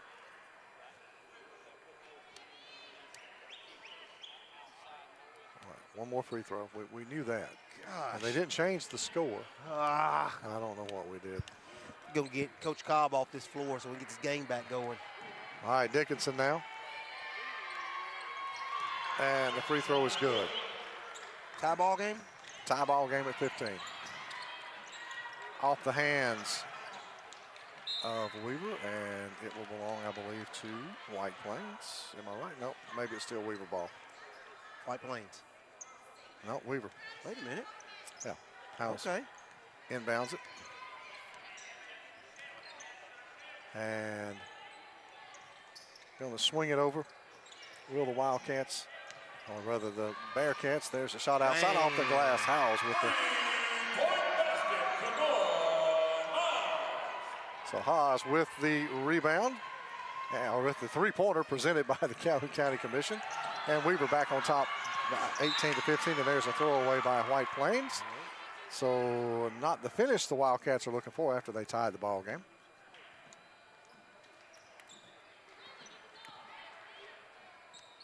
And the Bearcats will get it in. We'll see if they try to hold for the final shot. Travel. No, they will not hold for the final shot. It'll be White Plains basketball. So see if the Wildcats can get it over into front court and get a shot to go. So now here is Ponder bringing it up the floor for White Plains. We'll swing it over to the right side. And now Ponder gets it back and hands it off for Dickinson. Cross courts it over to the near side. Three ball will not go. That one was put up by Sprayberry, or make that Cromer. And it's out of bounds. Who does it belong to, Cordell? I think it's Weaver's ball. Weaver with 2.7 seconds to go here in the second quarter. Partner will get it in, and that is going to do it. At the end of one half, it is Weaver 18, White Plains 15. We'll be back with the Minton Home Center halftime show coming up. This is the 2025 Calhoun County Basketball Tournament on 95.1 The Mountain and TV 24. At First Class Roofing and Solar, we are not here to sell you a roof. We are here to get your insurance to buy you a roof. From roofing to gutter installation and detaching and resetting solar panels, we've got you covered. So, Mr. Ward, was it easy working with us? Yes, you guys handled everything with my insurance company, and the hardest thing I had to do is pick up the color for my shingles. Leave the hassle to us. We'll handle the insurance process so you don't have to. Get your free estimate today. Call 989-THE-GOAT and let us take care of your roof and your insurance too.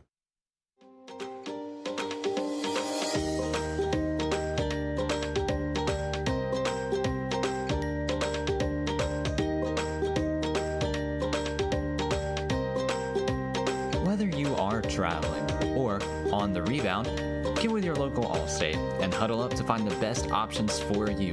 With a strong variety of coverages to choose from, Allstate is on a mission to get you in good hands today.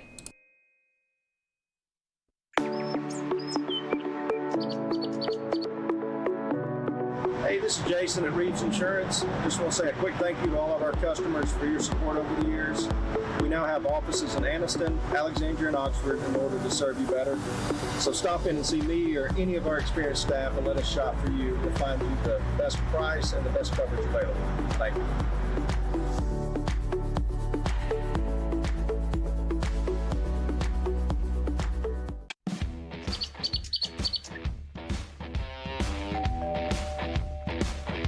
Hi, welcome to Classic 13. How can I help you? I was thinking about getting a tattoo. Do I need to make an appointment? No, we take walk-ins every day. Let's find someone to help you. Follow me. Hey, if you'll have a seat right here. Thank you.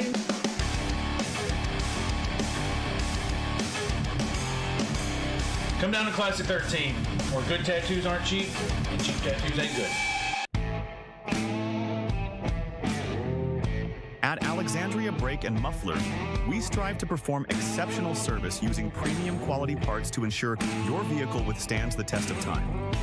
We do all automotive maintenance and repairs consisting of AC service, check engine light diagnostics, brakes, coolant, and exhaust. Give us a call today. Proudly serving our community to provide honest, high-quality service and repair at a fair price. Hey guys, this is Blair Smith at Pediatrics Plus here in Aniston, located on Henry Road. I'm over here on the well side, but we do also have a sick side urgent care if you need us. We are more than happy to see you guys. Just come on, check us out if you get a fever, cough, or cold, or want to come in for a good checkup. Thank you.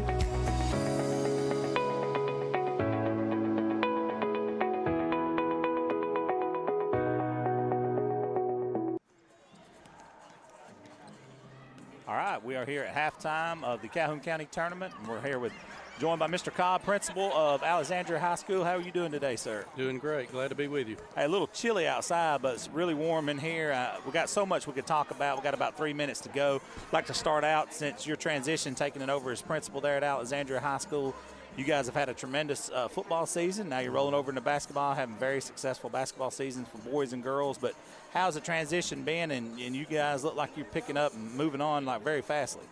Absolutely, which I didn't have to come far. I was at the elementary school. There you go. I'd been there for 8 years, and so as I told a lot of people, I just came across Stadium Drive, so I didn't have to come very far. But yeah, our football team, back where Alexandria belongs in the state playoffs. Our volleyball team also was state runner-up, and our cross-country, both our boys and girls cross-country teams qualified for state. So basketball's doing really well. They're rolling right now. Our wrestling team is always competitive year in, year out. So great things are going on at Alexandria High School. You guys are the host team here, although it's not at Alexandria, but you're still required to do a whole lot of things.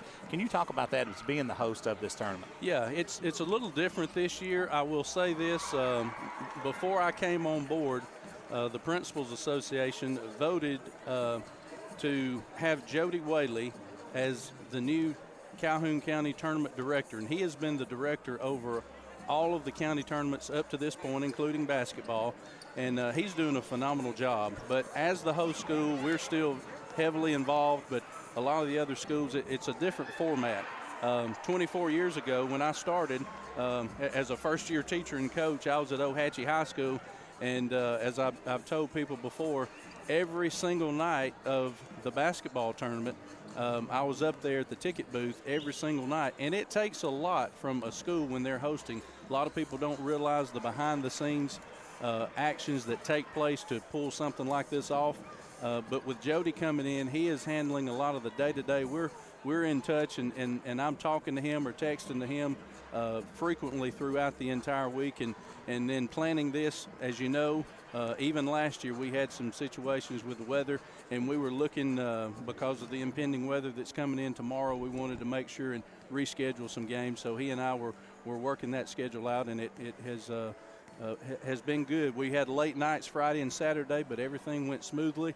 And so thus far today has run smoothly. We won't have any games tomorrow, and some schools have already went to an e-learning format tomorrow, so it's going to work out good for us. How difficult was it to move things around, knowing like the weather was coming in, or the potential of weather coming in on Tuesday? How difficult was it to rearrange everything? Well, you know, we have to coordinate with Jacksonville State, and so they had a game on Saturday, so we had to work around their schedule as well.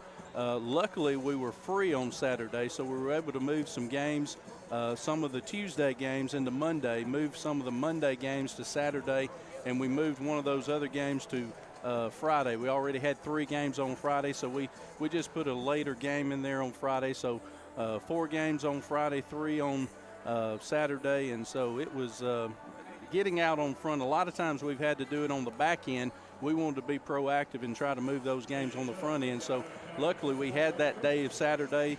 It was a late night, but it was well worth it, and it worked out great for us. How many sleepless hours have you had getting prepared for this, and then it hits and then the weather comes in? Well, you know, you're always planning for that this time of year. You're always coordinating and thinking in the back of your mind, hey, here's our plan A, where's our plan B?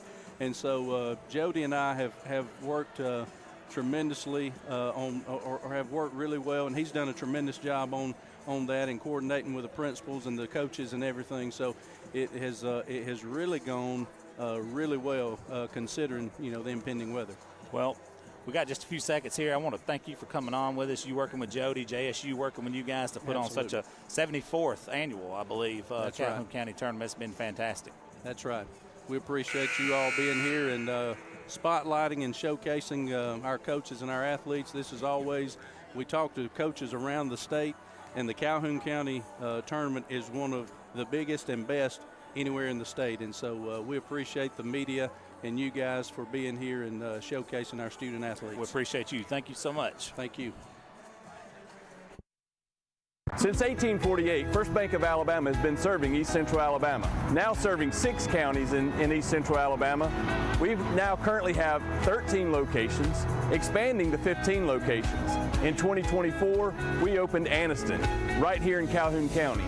Whenever we first came to Calhoun County, it was 2019 in Oxford. Whenever we're expanding, we're now going to Jacksonville in 2025. We look forward to continuing to be in your local hometown bank right here in Calhoun County and East Central Alabama. The weather is warming up and spring is just around the corner at Miller Sand and Landscape Supply. I'm Craig Miller, and we've got something for everyone. From bulk materials like sand, gravel, and mulch to beautiful outdoor decor to make your outdoor living space the envy of the neighborhood. See our beautiful selection of Mazzarelli fountains, flowers to brighten your garden, and an outdoor center loaded with beautiful decor. Whether you need a little or a lot, visit Miller Sand and Landscape Supply.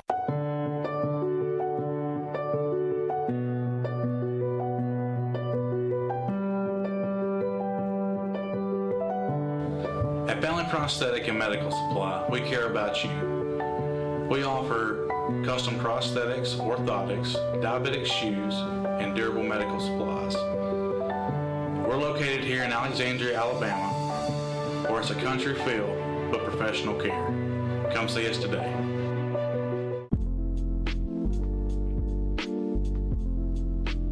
Cutter's Pizzeria is celebrating 5 years with 2 locations in Alexandria and Oxford, Alabama. Open Monday through Saturday for dine-in, takeout, and delivery. Y'all come on out for our popular 5-pound pizza, wings, salads, pastas, and more. You can find out more about Cutter's Pizzeria at cutterspizzeria.com.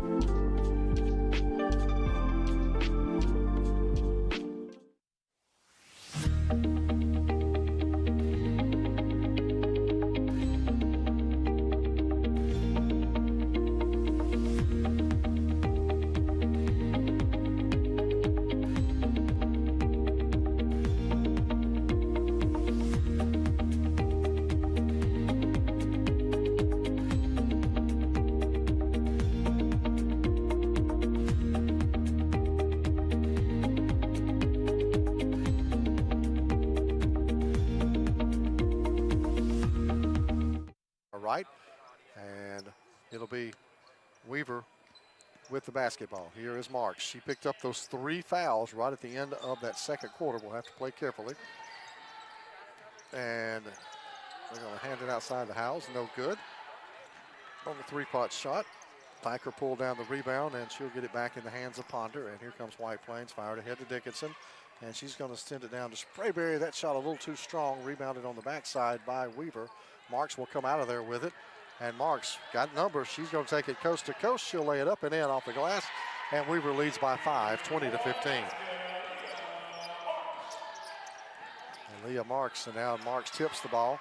Dickinson will save it, tipped out of bounds by Marks, as she is just all over the floor here in the first 46 seconds or 44 seconds of this ball. Yeah, I think when she got, when she got in foul trouble, you and I were like, uh-oh, because she is really the Energizer Bunny for this Weaver team. And she got to play with a little restraint here. She was real aggressive on the defense right then, and that'll be easy to pick up another foul. And now they're going to say, now they don't know who it's out of bounds off of. They don't. They're going to say it's. Now it's White Plains ball. Well, that's who it was out of bounds off of. I could have told them. They should have asked me. So it'll be Sprayberry who will inbound the ball now for White Plains. And Sprayberry gets it in for Ponder. And now throwing it backwards to Dickinson. Now Ponder's got it again, fired over to the right side. There is Thacker on the inside. Spins, shot will drop. Nice move. Yeah, Brookslee Thacker. So here comes Weaver back the other way. Marks with the basketball. Weaver leads it by 3, 20-17.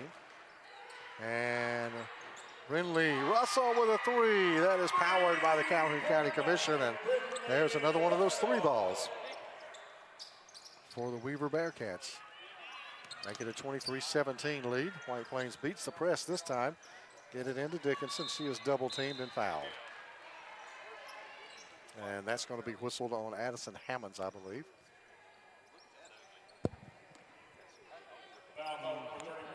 Yep.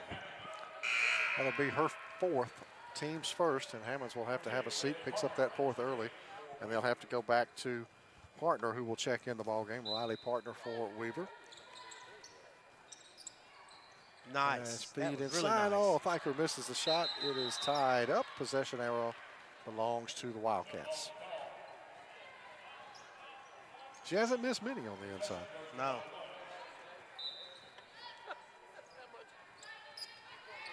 They lob it in. It's knocked out. And House has it. And it's tied up. Belongs to Weaver now on the alternate possession.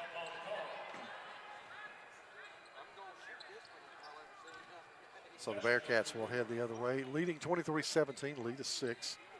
Trying to think, Cordell, that might be the biggest lead of the afternoon, maybe? It's close if it's not. You're right.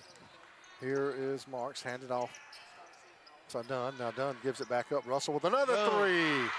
Bangs another one top of the key, presented by the Calhoun County Commission, and all of a sudden it's a 9-point Weaver lead, and White Plains needs a timeout. Coach Sprayberry wants to talk about it. 30-second timeout, so we'll keep it right here. That's 6 3-pointers for Weaver, man. Difference in the ball game. That's it. Has White Plains hit a 3-pointer? White Plains has not hit a 3. Now, you trade 3s for 2s, eventually it adds up. It does add up. So the Wildcats out of the timeout, looking to stem the flow here, as Weaver has really gotten into a rhythm offensively. And like you said, sometimes you take that timeout just to try to break the rhythm a little bit. And a lot of times you can tell how your team's going to finish. That first 3 minutes after halftime, you can tell where your team's head is, and Weaver came out on fire. White Plains will get it in. There's the Weaver pressure. Uh-oh. And that is going to be tipped and into the hands of White Plains. Now Dickinson has it. She's going to drop it back off for Phillips. Savannah Phillips trying to hit the 3. Can't do it. Rebounded underneath by Holland Dunn. And the Bearcats got it to Marks. Tied up. And timeout, rather. Weaver gets the timeout taken. And let's see if it's going to be a 30 or a full. It's going to be a full, so we'll take it as well. We will not take it. We'll see you stay right here with on the floor, 5:52 to go. So Bearcats will take the full timeout to save the possession. And save the possession, right. She was definitely about either to turn the ball over or give White Plains 2 points. So she elected to coach decided to take the timeout, save the possession. So good start for Weaver here in this third quarter. Yeah, as White Plains is, one basket, but Weaver with the 2 big threes from Brindley Russell has just lit it up. Yeah, I think they got to get the ball to Thacker a little more, get her the ball a little bit so she can. I think she's a scorer for this week, the White Plains team. She's the only 2 points that this team has in the third quarter right now.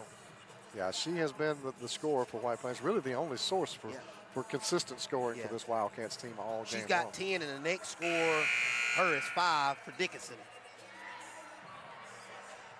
So out of the timeout, Weaver will have the basketball. They save the possession. They lead by 9. And let's see what they can do. Of course, White Plains looking, again, just to try to get something going offensively. White Plains will settle back in defensively, so Weaver will bring it in and take their time bringing it up the floor. They're going to go man-to-man in this set. And guard Russell. I think that was what Coach Sprayberry was upset about after that last 3 is you got to step out. Here's Marks. Hiles has it knocked away from her, so there's a turnover. Dickinson going to come out of there with it. Abby will bring it up the floor quickly for White Plains. Stops, shot, nope. Tipped out, and it is on the floor, tied up. And it'll belong to White Plains on the possession arrow.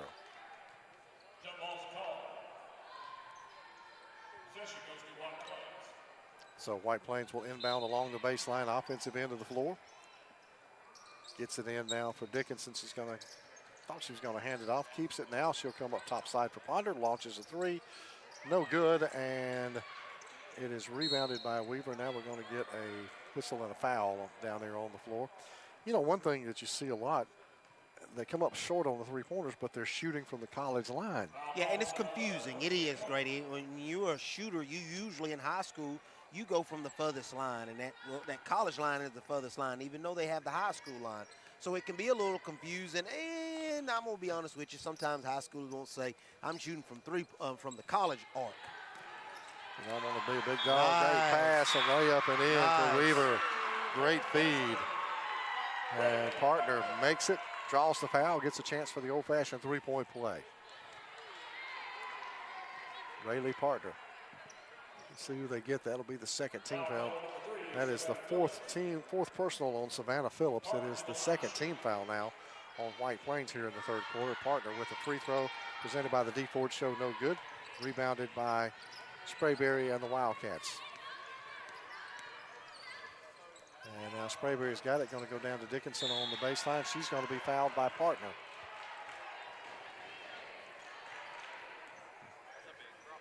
They've got to find, White Plains has got to find some offense in a hurry, or this game's going to get away from them. Yep. Got to find somebody besides Thacker who can score, I think. Dickinson looking to check that over on the baseline, comes back outside to Ponder. She'll go over to the right side, Phillips with it. Phillips going to move with the basketball off the baseline. Nope, fires it back out for Sprayberry. Now get it back down for Savannah Phillips again, and she loses it on the baseline. And saved in by Mark. Smart play off of White Plains, so it'll belong to Weaver. 4.5 to go here in the third quarter. 28-17, Wildcats trail the Weaver Lady Bearcats. Oh, Partner not even looking for the ball. Makes the catch, though, and a quick 3 outside House. House will not be able to knock it down. The rebound for White Plains. Here is Abby Dickinson quickly back into front court with it. And she'll get it over to Sprayberry, touch it, give it back to Ponder, right over the head of Marks. To Phillips for 3, that's going to be short. And the rebound pulled down by Sprayberry. Ponder's got it, give it back to Sprayberry. She puts up the 3. Boom. That's in there. And that was from the high school line. Yeah. And that's a 3 presented by the Calhoun County Commission. That's White Plains' first 3-point of the day. Yeah, they needed that one. Cuts the lead to 8, 28-20. Weaver on top. Here's Marks. He's going to hand it back to Russell. Russell's going to get it to Howes, and Howes is going to turn it over. Second half action is presented by Oxford Dental Care. Quality dental services with a smile. Oxford Dental Care. Hey, make sure you download the new LBI Media app. You can find that from the Google or the Apple Play Store. You can listen to 95.1 The Mountain on the go from anywhere. Get concert contest and event details. And there's a layup by Ponder. And that cuts it to 6 points. I think they may have our station in their ear, Grady, because they're somebody stepping up, scoring some points. Indeed, they are. 2 good offensive trips for White Plains the last 2 trips down. Now, there is the layup and in. Good pass across there. And that's Holland Dunn with the basket. So stretch it to 8, 30-22. Weaver leads. Now White Plains will have to work against the pressure again. Ponder over to Thiker. Good pass, and Thiker's got it into front court. She's just going to try to go in, and Marks is going to pick her pocket. Tie it up, but it'll belong to Weaver. I think they're going to call a foul. Are they?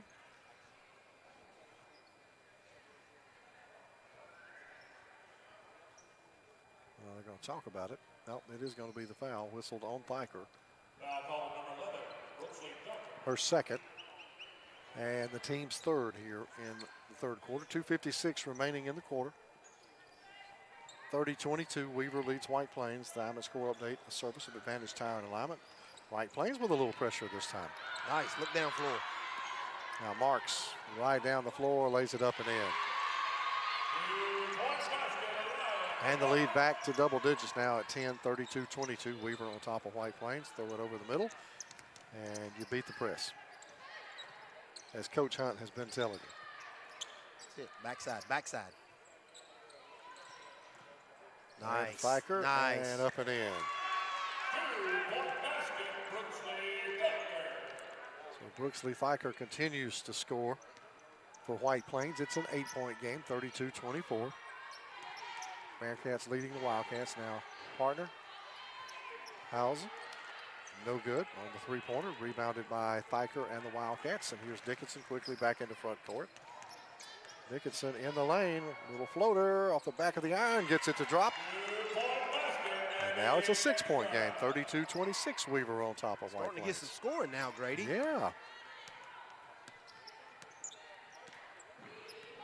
Sprayberry picking up Marks on the outside. They're going to double team her, kind of a little trap. Howells shot off the glass too strong. Partner with the rebound, put back up, foul, goes to the line to shoot 2. Good job in there by Riley Partner. And Brooksley Thiker will be have the foul whistled on her. That's 3 on Thiker. Partner will shoot a couple of free throws presented by the D Ford Show. Off the back of the iron, no good on the first. Now you can win GA Plus tickets to Rock the South. June 19th, 21st in Coleman. Second one by Partner is no good. I'll tell you how to do that coming up. And now White Plains with the basketball. And losing it out of bounds is Dickinson. But you've got to go scan the QR code out at Camping World in Oxford. We'll select the winner coming up on Monday, March the 31st during Mountain Middays with Lisa Carr.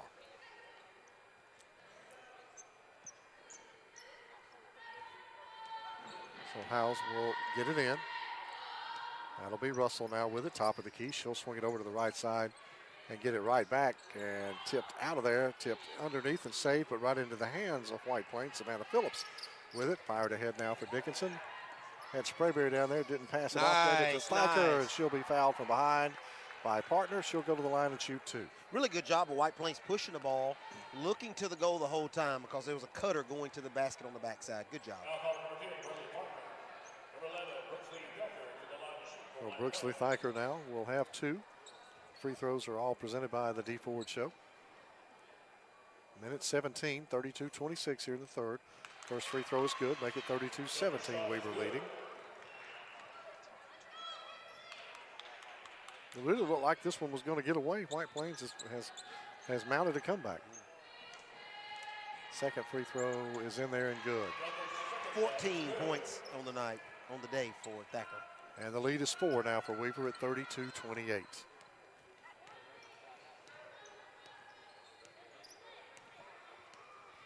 And Weaver content to sit there and let the clock run. And White Plains right now kind of content to let it happen.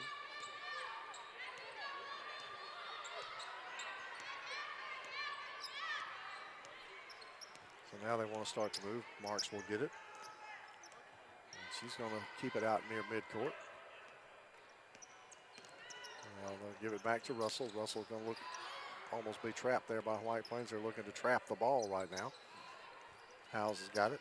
Hand it They back get to somebody Russell. in the middle of the floor. There's a steal. Almost a steal. Thacker had it, could not hold on to it. Russell's got it back now. Russell's going to pass on driving down the lane. Picks up Somebody in the middle. And now a timeout is going to be taken, I think. Or is that? Yeah, they're going to take a timeout. That'll be Weaver calling the timeout with 20 seconds to go, third quarter. It's a full one, so we'll take it as well. This is the 2025 Calhoun County Basketball Tournament on 95.1 The Mountain and TV 24. Hey guys, I'm Cameron Minton with Minton Home Center. Minton Home Center has been in business for over 40 years. We are a family-owned and operated manufactured home dealership. We offer affordable housing for our customers as well as a multitude of different financing options to help our customers get into a new home. When you come to Minton Home Center and you start looking around our lot, the first thing you will notice is that we have the most competitive prices in the industry. You are first. Member FDIC, Equal Housing Lender. It's the 2025 Calhoun County Basketball Tournament at the Pete on 95.1 The Mountain. And back here out of the Weaver timeout. It was a full. That is 20 and a half seconds remaining here in this third quarter. It's been a good one. A lot of teams kind of got things going in the second half of this quarter. 32-28. Weaver leads it over White Plains. And the Bearcats will have the basketball. I think they're trying to hold for the final shot. White Plains is trying to trap the ball. Howes gets it back in. That's Russell with it now beyond the three-point line. And she'll go to Marks over on the left wing. Marks is going to put up the shot quickly. It's going to be no good. Howes will get the rebound. Marks has got it back again. Right wing fires up the three. Off the rim, won't go. Rebounded by White Plains. And Dickinson's got it, knocked away from her by Marks. It's out of bounds. And it will belong to, are we going to call a foul on that? We are. They're going to whistle White Plains Abby Dickinson for the foul, and that's going to be number 5. So again, at the end of a quarter, we get to shoot free throws. Hey. No, we've been consistent with that. We've done it all day. At least with the girls' games.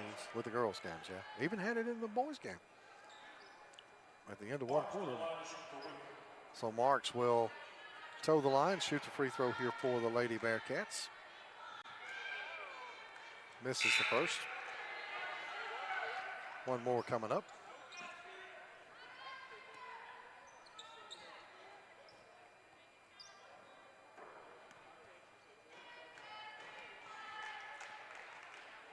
Second free throw rattles home. No foul. They're trying.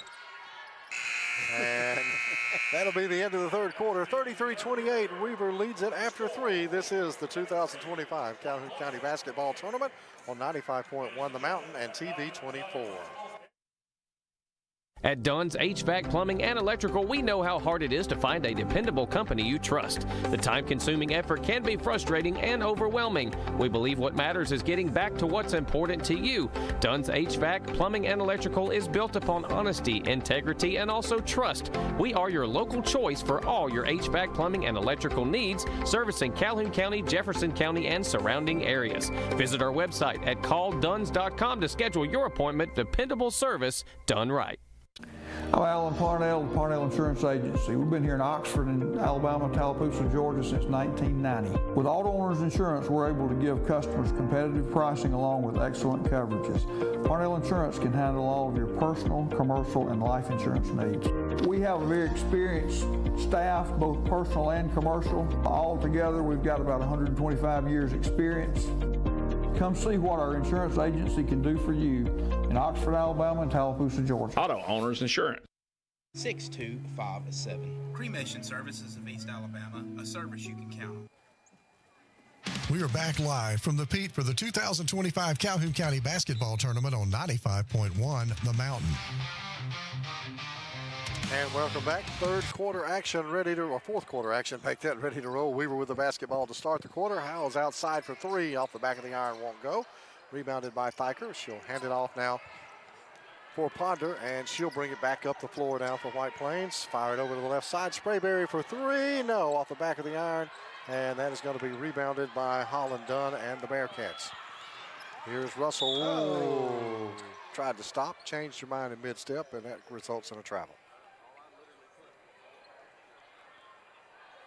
So it'll be White Plains basketball. 7:33 remaining in the game. 33-28. It's a 5-point lead for the Lady Bearcats. Your score and time update presented by Advantage Tire and Alignment.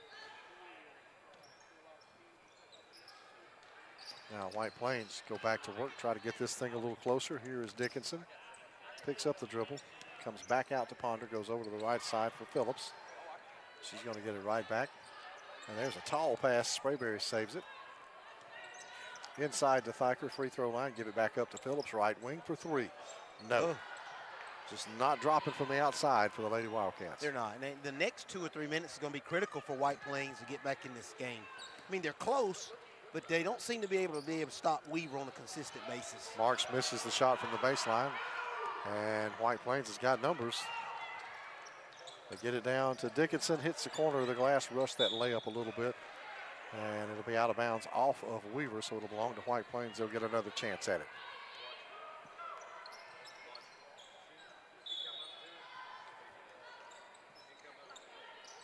Get it in for Dickinson. She goes right around, fouls, and drops it down. That was a good move. That was a very good move. Pump fake, went baseline, hit a little 4-foot jumper. The Wildcats back on defense. They trail 33-30, 6.5 to go in this one. Weaver and White Plains.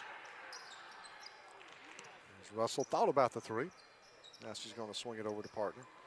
Partner will give it up for Dunn. Now that'll be Howes on the outside. She hands it inside to Partner off the glass. Good shot. Drop it in. White Plains back to work. Back down by 5, 35-30. It's Weaver's first points of this quarter. And here is Sprayberry. Fired ahead for Dickinson. Comes out to get the ball. That's a good move. Inside spins. Lane. Shot off balance. Draws a foul. Goes to the line to shoot two.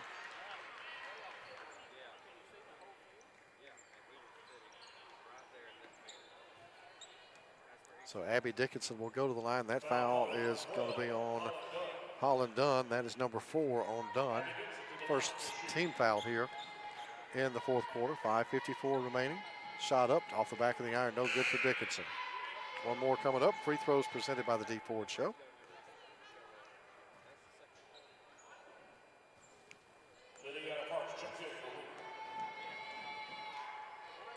And the second one is short as well. But we're going to get a foul on Partner or no, it just gets us just out of bounds off of Sprayberry. Callie Sprayberry trying to save it, couldn't do it. So Weaver with the basketball, maintaining that 5-point lead, looking to stretch it out here.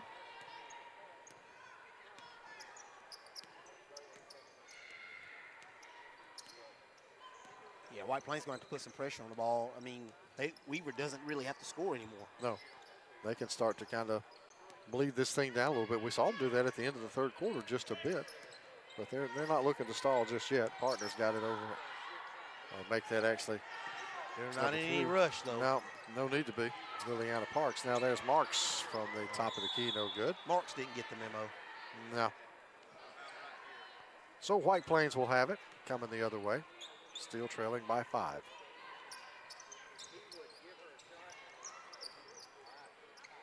Here's Sprayberry. And now get it in the hands of Dickinson. Dickinson into the lane, drops it back outside to Sprayberry here, or make that Sprayberry with the 3. That won't go. The rebound by Ponder, and she hits the deck, and now it's tied up. It belongs to White Plains on the possession arrow.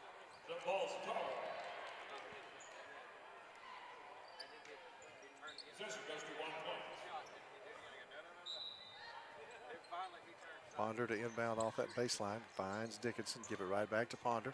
She'll bring it back outside, and White Plains will set up the look. And Phillips just too strong on those 3-pointers. Sprayberry with the backside rebound. Pass is tipped and into the hands now of Marks. She's going to take it coast to coast and lay it up and in. And Weaver stretches it to 7 now. 4:42 to go in this one. 37-30, and there's a turnover by White Plains. Partner gets it, and now we get a whistle and a foul. We're going to have a timeout. They're going to get the foul on Callie Sprayberry. Yeah. And that'll be a full timeout taken by the Wildcats with 4:31 to go, 37-30.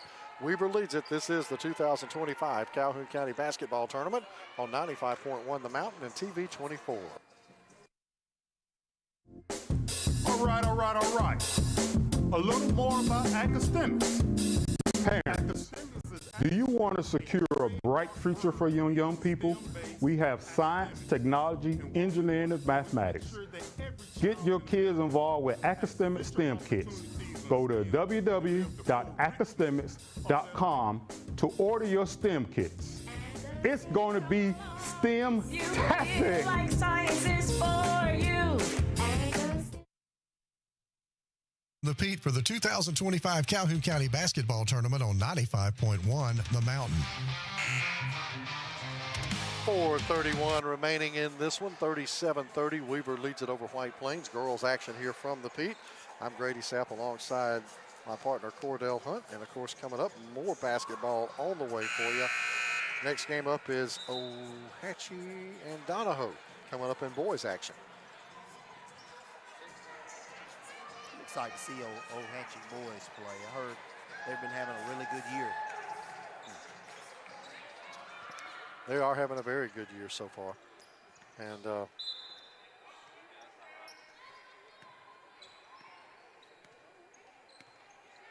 so here's Weaver out of that White Plains timeout. Marks with it now, working against Sprayberry over here on the right side now. She'll swing it back up. Howes Yeah, I think up she and down. double dribbled. Yeah, I think that's a little up and down. Forgot she'd already picked up the dribble. So the turnover by the Bearcats. White Plains will have it. They'll inbound over here in front of our media table down on the far end. Get it in. Dickinson takes it down the floor. Dickinson trying to get it to Thyker. Picked her off by Marks. Trips, and a blocking foul going to be called on the inside by Abby Dickinson. And that'll be the second team foul here in the fourth quarter. That'll be the third on Abby Dickinson now for the Wildcats.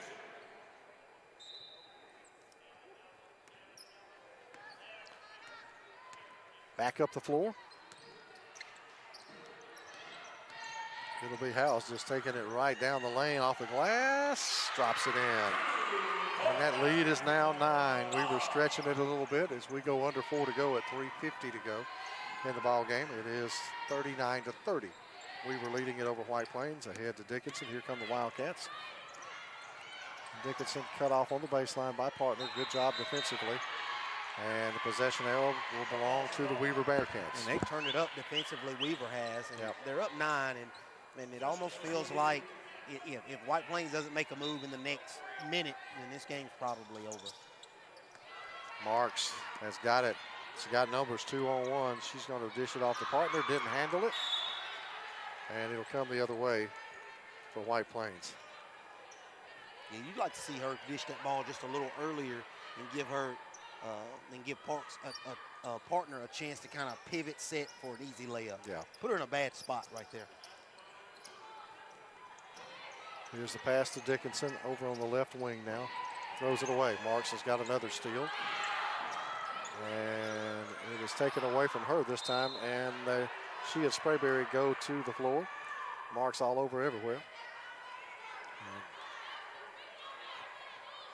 Are they going to get her on the foul? I don't know who they get. Yep, that's the fourth. On Ayana Parks. Aliyah Parks, they get her with her fourth. That is the team's second. 3:16 to go. 39-30, Weaver on top of White Plains. Wildcats have got to get some scoring. Phillips will have it. She'll swing it back out top side and into the middle now. There's Thyker. Back over to Phillips on the right wing for 3. Dang. Got it. That is a Calhoun County Commission three-pointer, and that helps. Yeah, they had to have that. That was almost a had-to-have possession right there. So Weaver back on the attack. Brindley Russell has it. Give it up for Marks over on the right side now to House. In the lane, flat jumper, no good. Gets her own rebound up. And we're going to get the whistle and the foul on House as Sprayberry going for the ball.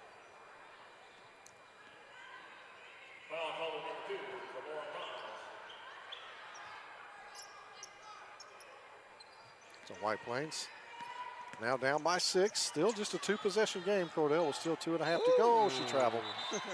Yep. Yeah. But Yeah, you can't afford to miss many possessions right now. Coach Perry was like, pull up for your jumper right there. I'll take it. Yeah. Here's Weaver. Marks with it. And they're going to foul her. And that'll be the 3rd team foul now on White Plains. The first personal whistled in there.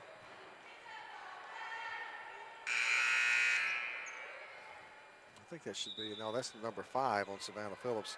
She is fouled out of the game, becomes the first player to foul out, so she will have to have a seat. And checking in for White Plains now is Chloe Cromer.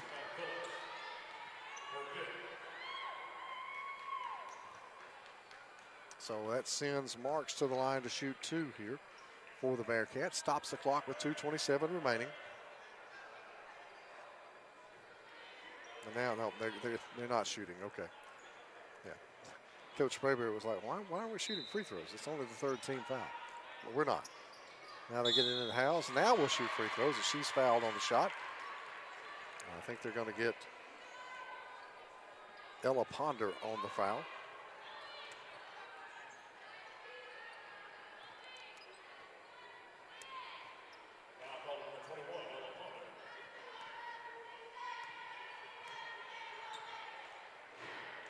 First one for House is no good. One more coming up.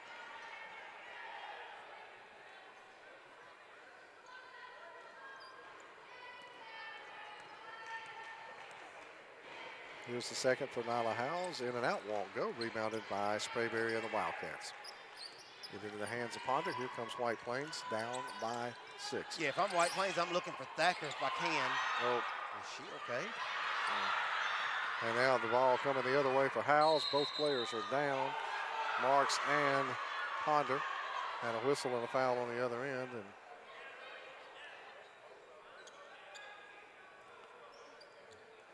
both of them just kind of, And can you play or can't you play? Yeah. I don't know. It's going to be White Plains basketball right now.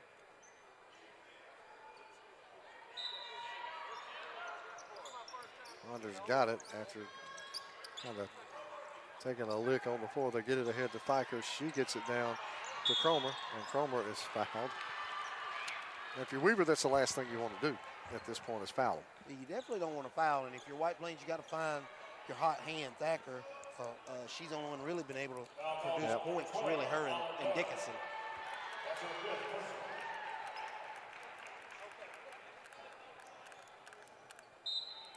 So here is the inbounds pass. Ponder's going to get it in left wing. Here's a 3. In and out won't go from Dickinson. Rebounded by Partner. Gets it out of there to Howes. Howes dribbles through the defense. Fired ahead to Marks. And in. Marks lays it in. Gets the harm. She'll go to the line to try to add 1, and that could maybe stretch it out. I think that may just do it, Brady. That is Abby Dickinson, her 4th personal. That's the 5th team foul. That's an and 1 opportunity now for Aliyah Marks for Weaver. Free throw brought to you by the D Ford Show, and drops it in there. 42-33, the lead 9 now for the Bearcats, matching their largest of the game. These are 18 points on the day. Got it ahead for Dickinson down the lane. Ball off a Partner. It was not a walk. And now Partner's going to get whistled for the foul, and Dickinson will go to the line and shoot 2. That is the 5th team foul on Weaver.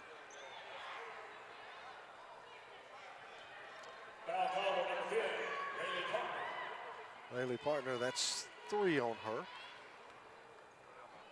D Ford Show free throws coming up for Abby Dickinson. There's the first. Good. She'll have 1 more coming up. Gives her 10. This could make 11 for her today.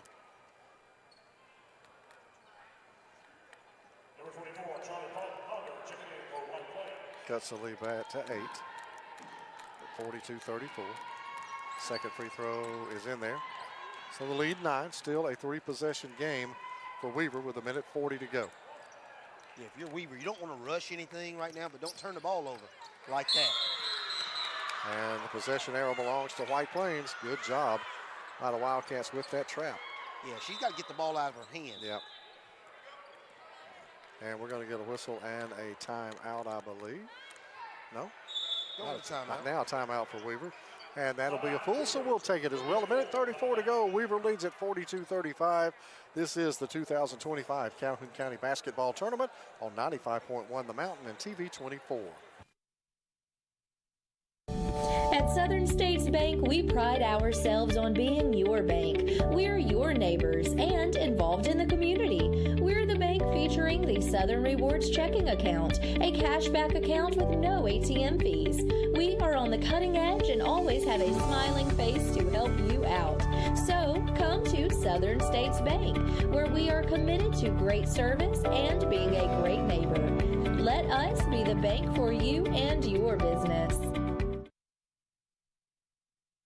From the Pete for the 2025 Calhoun County Basketball Tournament on 95.1 The Mountain. Final 134 on the way here. Weaver leading White Plains by 7, 42-35. Wildcats will have the ball and a chance to cut into this lead. It'll be Ella Ponder who will inbound it right here in front of our position at the media table. And she's going to get it in for Abby Dickinson. Wildcats got to work fast, got to make up a 7-point deficit. Cromer has it knocked away and out of bounds off of Weaver. Marks was not able to save it. So it'll belong to the Wildcats, but well, you really got to protect that ball, Cordell. Got to look inside. Got to get the ball to 11. Here is the give and go. Dickinson's got it. Fire it back out to Ponder. And now to Sprayberry. Ponder is going to come over to the left wing. That is Cromer, and that shot is off the mark. Put back 11. up and in by Thyker. And the lead is 5. 42-37, Weaver on top. And every time you think it's stretched out, White Plains just scratches back. Claws and fights to get back in the game. Here's the outside shot. Hammonds will miss it. Rebounded on the backside, and a reach-in foul on White Plains, and that's going to send Weaver to the line to shoot 2. And Weaver has they're rushing, and they don't need to. If they can just keep the ball out here a little bit and eat just a little time off, yeah, they win this game. You don't have to settle for threes right now. Take it and run it around the perimeter. But they're getting free throws. That's the fifth foul now on Abby Dickinson, so she has fouled out of this ball game. And she has been the ball handler for this team, she and along with Ponder. Well, problem is with that, though, Grady, the clock is stopped. Yeah. You want that clock running if you're Weaver. So checking in the ball game is Annabella Fausch. And is Brindley Russell at the free throw line. First one is rattled and off. Free throws are presented by the D Forward Show. One more coming up for White Plains.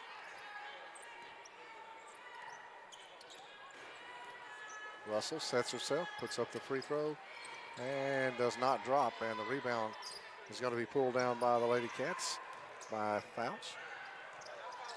And that ball is going to be a foul on Marks. And if that's on her, she has fouled out of this ball game. That ain't good. No. For Weaver. And it is. And that is going to be number 5 on Alelia Marks. So with 46.9 seconds to go, White Plains will be at the free throw line shooting a pair. Chloe Cromer will be shooting the free throws, and Marks has fouled out for the Lady Bearcats.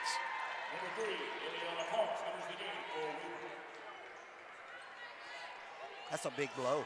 That is. Now these are big free throws for Cromer. First one rattles off the rim, no good. Could have made it a one-possession game, so she'll have another. Free throws, as always, presented by the D Forward Show. Second free throw coming up for Cromer. Good. It's a 4-point game, 42-38. Weaver leading it now. Let's see if White Plains comes with pressure. They will. And Ponder all over Russell, and that'll send her to the line to shoot 2 more. She missed the last 2. Ponder commits the foul. That'll be her 3rd. White Plains will looking to get Fausch back into the ball game.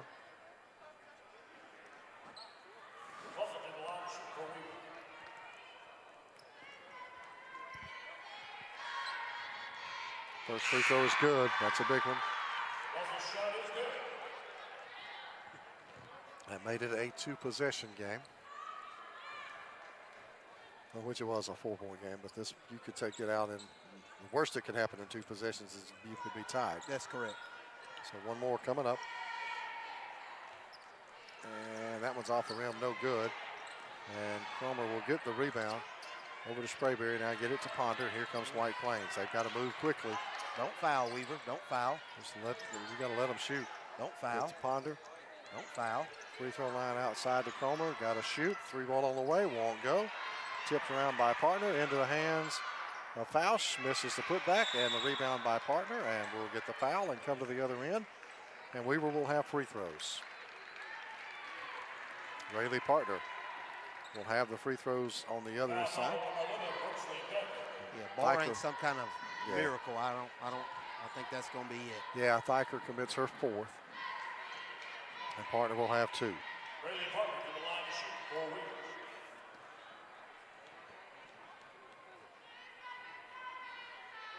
First one's good. Makes it a 6-point game, and one more will make it a 3-possession game, and that with 22 seconds left, that's going to ice it for Weaver.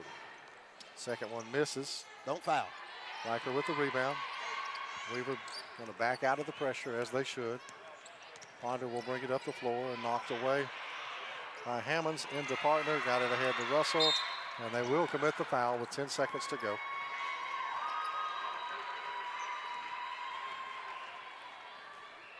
And Weaver will go to the free throw line to shoot free throws.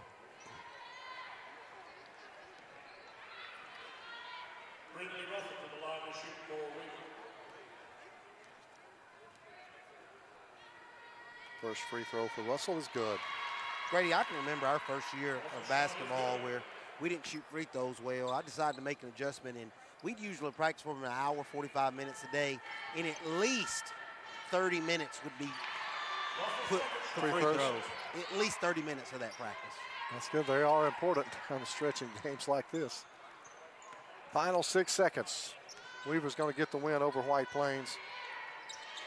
Just a matter of what the final will be. Tipped away, and that's it. 39, or with a 45-39. Weaver wins it over White Plains in girls action. Next up, it'll be Ohatchee and Donahoe coming up, and of course, Weaver will advance into that quarterfinal round, which is a big deal. It is a big deal. You always want to keep playing. Just want to keep playing and keep playing and keep playing. So that'll do it here for this one. We will head to a break. We'll come back, get you ready for Ohatchee and Donahoe. That is on the way next. This is the 2025 Calhoun County Basketball Tournament on 95.1 The Mountain. I want to live. The leading cause of death of young Americans like me is gun violence, and oftentimes tied to substance misuse. NBA, NFL, NCAA, most of you look like me, and our communities need you now more than ever. Let's make I Want to Live more than just a hashtag. Let's make it a movement. I am a baller against bullets. Serving Calhoun County and the state of Alabama since 1994, locally owned and operated, offering some of the most competitive interest rates in the mortgage industry, along with a wide variety of mortgage products. We are with you throughout the home buying process, offering you service before and after the close. Fast, reliable, local. And you remember, if you need a home loan, call my daddy. Hello, my name is Bob Couch, and I'm the owner of Couch's Jewelers.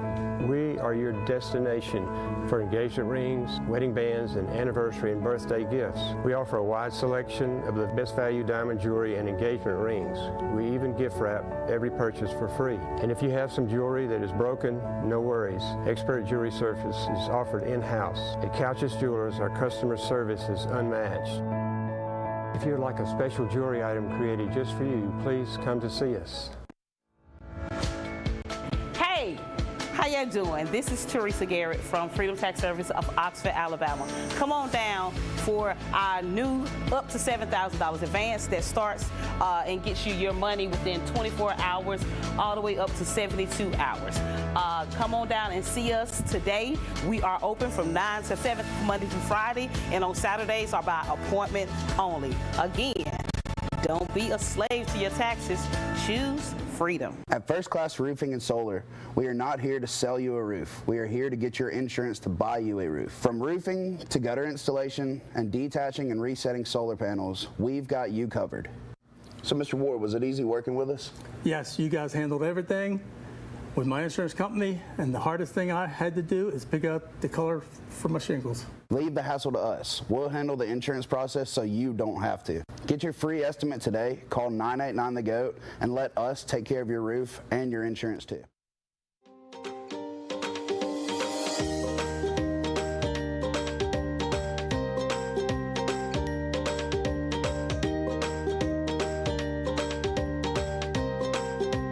Whether you are traveling or on the rebound, get with your local Allstate and huddle up to find the best options for you. With a strong variety of coverages to choose from, Allstate is on a mission to get you in good hands today.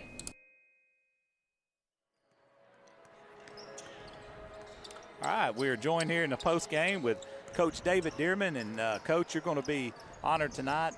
You had a long career here, must have spent here in Calhoun County, and going to be honored tonight at the halftime of the Piedmont game, I do believe, for an outstanding career.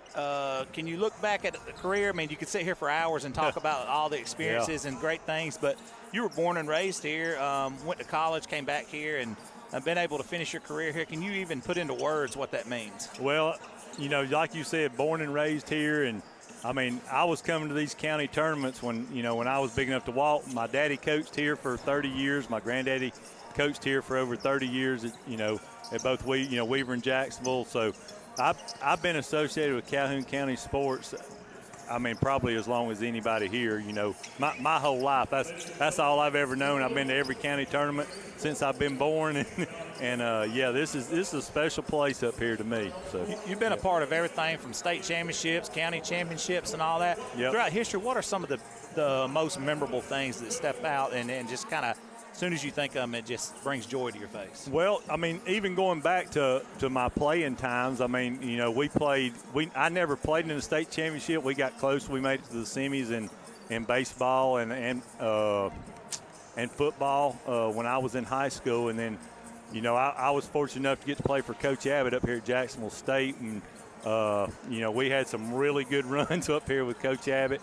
And then going into coaching, my very first year at Jacksonville High School, I was an assistant basketball coach under John Lyons, and, we played for a state championship my first year coaching. So, getting my feet wet, I thought, well, that's what you're supposed to do every year. I thought you're supposed to play to the end every year. So, and then, throughout my career, I mean, I was fortunate enough to get to, have some really good baseball teams while I was at Jacksonville. And then I left there in 2018, went to Piedmont, and, while at Piedmont, we played for six state championships while I was at Piedmont. That's incredible. In my 6 years. So, just a great time, great experience. And, you can say what you want about coaching and everything. I'm going to tell you how fortunate I was. I had some great players, great kids, great players. I was just, you don't get there if you ain't got good players. I don't care how good a coach you are. So. That's right. You don't matter who you bring in. You can bring in Vince Lombardi, and it don't matter.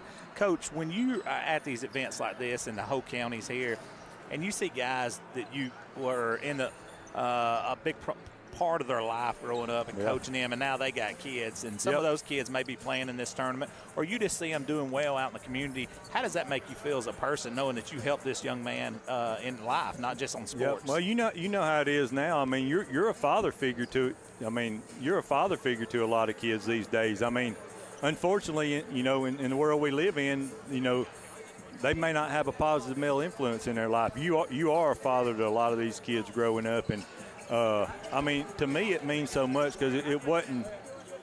You know, I tried to stress that, you know, it's about life. It doesn't really matter. You're going to be done with all this athletic stuff here for long. It's all about life, and you know, you see kids and they come up to you and you know, they hug your neck 20 years down the road from when you coached them, and they say, "Coach, you remember when you were right?" You know, and you know, and even like, you know, I mean, I always tell this story, but one of the special things to me is you know, I had a kid one time that I coached. He was a really good basketball player for me. Went in the military right out of school. Didn't have very good home life growing up. When he was in the military, he was overseas fighting in a war. And he got one phone call in that month, and he chose to call me. I mean, you know, you got situations like that, and that kid calls you, and we talked for 30 minutes. That was his only phone call for the last 2 months. You know, he didn't choose to call home. He called me.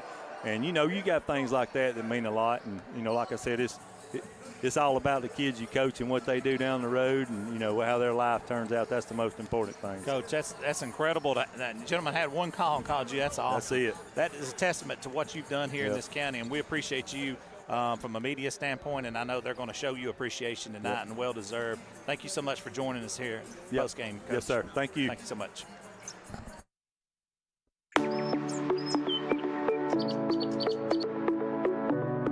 Hey, this is Jason at Reeves Insurance. Just want to say a quick thank you to all of our customers for your support over the years. We now have offices in Aniston, Alexandria, and Oxford in order to serve you better. So stop in and see me or any of our experienced staff and let us shop for you. We'll find you the best price and the best coverage available. Thank you.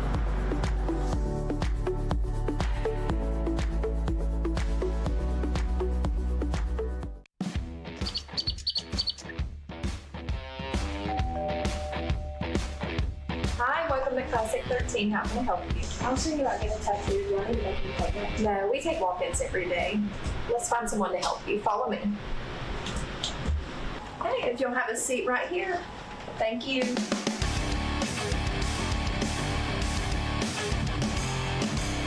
Come down to Classic 13, where good tattoos aren't cheap, and cheap tattoos ain't good. At Alexandria Brake and Muffler, we strive to perform exceptional service using premium quality parts to ensure your vehicle withstands the test of time. We do all automotive maintenance and repairs consisting of AC service, check engine light diagnostics, brakes, coolant, and exhaust. Give us a call today. Proudly serving our community to provide honest, high-quality service and repair at a fair price. Hey guys, this is Blair Smith at Pediatrics Plus here in Aniston, located on Henry Road. I'm over here on the well side, but we do also have a sick side urgent care if you need us. We are more than happy to see you guys. Just come on, check us out if you get a fever, cough, or cold, or want to come in for a good checkup. Thank you.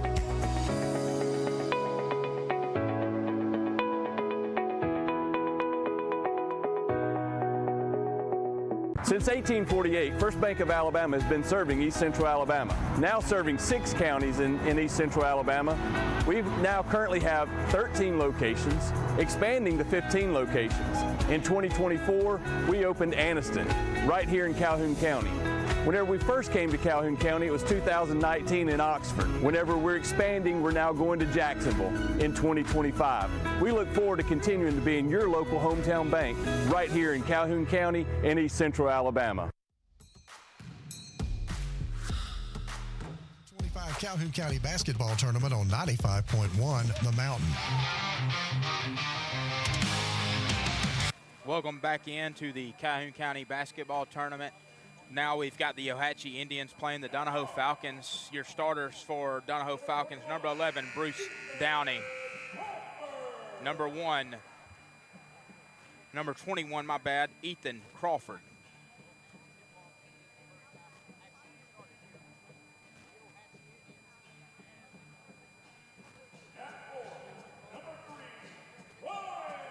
Number 3, Ryan Crawford, 5'11", senior.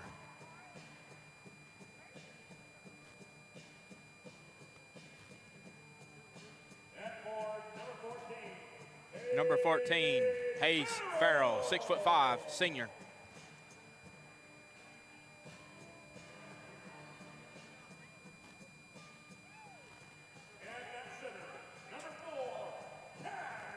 And that's center, Cash Worley for the Donahoe Falcons. That completes your starting lineup for the Donahoe Falcons. Now for the O-Hatchie Indians, and I'm going to turn it back over to Grady A.S.A.P and Cordell Hunt.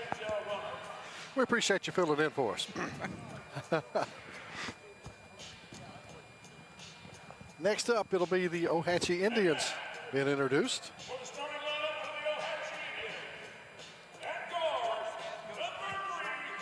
Number 3, that is Braden Collins. He is a junior for the Indians.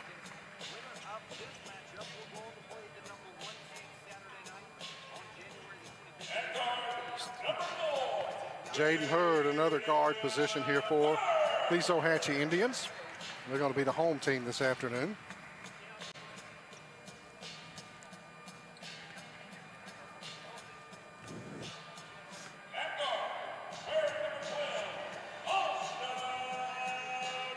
Austin Carroll, he is number 12. He is a junior for the Indians.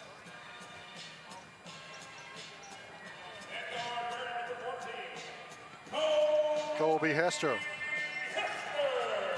playing the guard position. He is a senior for the Indians. And your center,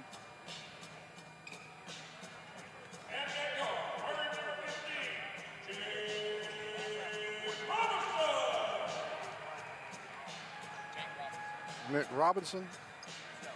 Oh, Jake Robinson, okay. He was extended out a little long for me. Well, I mean, again, we were trying to take a little quick refuel break, and I told Grady they just started announcing, so we had another at least 15 minutes. Yeah, we kind of knew that we knew that CT there would take care of us. So we're ready to roll with it.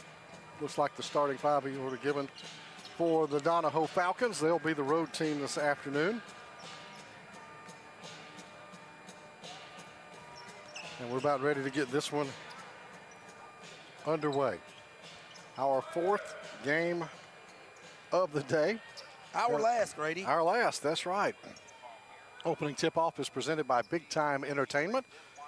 It'll be jumping at center for O-Hatchie, Jake Roberts.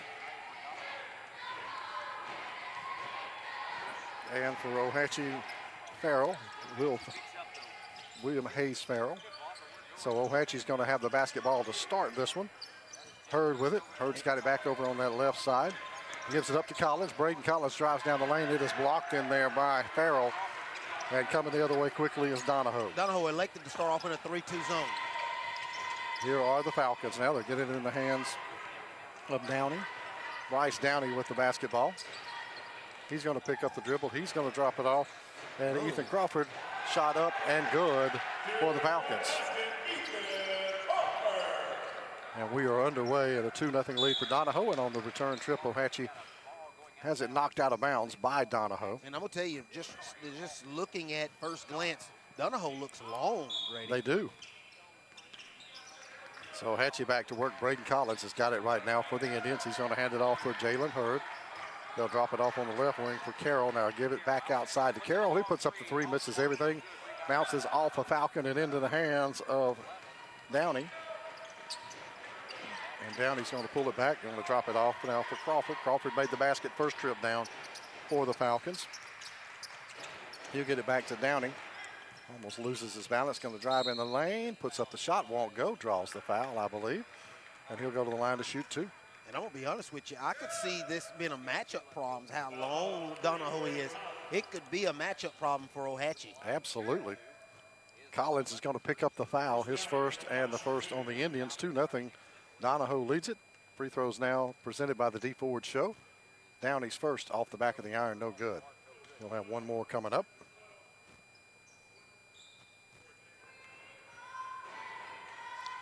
One more for Downey. Second free throw is in there. 3-0. Donahoe leads it early. Ohatchee back in for Hurd. Now get it ahead for Collins. Collins is going to take it right down the lane, kick it off outside, swinging around the horn. 3-ball on the way from the top side, no good. That is missed outside by Colby Hester. The other follow-up 3 from the left wing is going to be no good as well from Braden Collins. Yeah. But no, if they'll just grab the ball, they'd have another, maybe two more possessions. Yeah. It looks like Ohatchee may feel like they're going to have a hard time inside right now. Well, like you're talking about the length, yeah. You got one guy that can match up, and they try to get it inside to him. That's Jake Robertson. Almost a turnover, but Ohatchee will maintain possession. Braden Collins again for 3. That's off the mark. No good. Rebounded inside by the Falcons. Quickly coming the other way is Ryan Crawford. Crawford has it stolen away by Jaden Hurd. Hurd's going to give it up for Collins. Layup is blocked in there. Coming down and getting behind the play is Farrell. And now it's off of the Falcons, and it'll belong to Ohatchee. Yeah, man, that length, already one block. So it'll be Jake Robertson to inbound it on the baseline here for Ohatchee. Gets it in on the left side for Hester. Hester is going to try to go inside to Robertson. It's knocked away from him, tied up, but it will belong to Donahoe on the possession arrow, so Falcons will have it.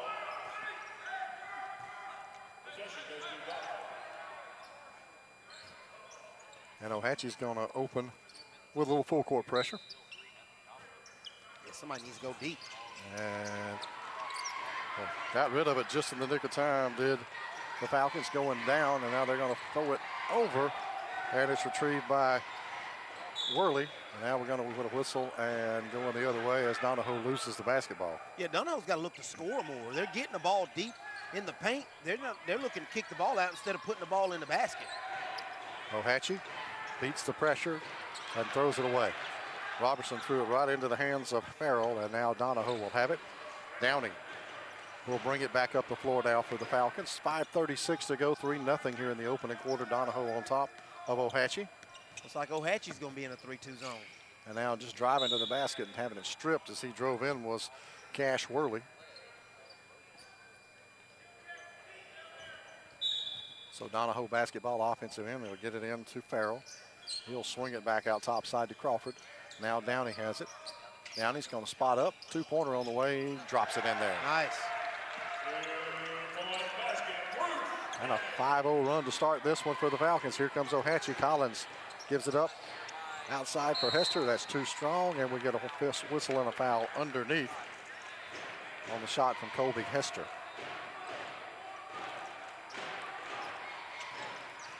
Let's see who they'll get on that one. 11. 11. So that'll be Bruce Downey picking up the foul. His first, team's first, with 5:06 to go here in the opening quarter. Now here is Braden Collins with it for Ohatchee. Collins going to hand it off to Hurd. Now he'll go inside to Robertson, and Jake will drop it back to Hurd. Hurd spots up, little jumper too strong, rebounded on the backside for Donahoe by Cash Worley, and here come the Falcons with another chance. They lead 5-0. Still 4:42 to go here in the opening quarter. You go in the 3-2 zone, if you'll get to the corners, you'll have some wide open shots. There, like he did right there. Slipped in the corner, 3-point shot. And there's a 3. Ryan Crawford buries it. That 3-pointer brought to you by the Calhoun County Commission. Ahead to Hester. Hester on the right wing. Now he'll come back up to Hurd. Ohatchee going almost half the quarter. Have yet to put it in the scoring column yet. And there is Carroll. Gets rid of it. Now the shot won't go. Put back by Robertson, won't go. Robertson gets it again, puts it up, won't go. Tipped out, and Worley's got it now for Donahoe. Jake Robertson just couldn't get anything to fall. Oh, he had 2 or 3 looks at it. Right side now for Crawford. They got to look to the corners if they're going to stay in that zone. Now they'll go there. Right there. Downey with a 3, short this time. Tipped up, kept alive on the inside. There goes Crawford. Shot does up, fouled, goes to the line to shoot 2.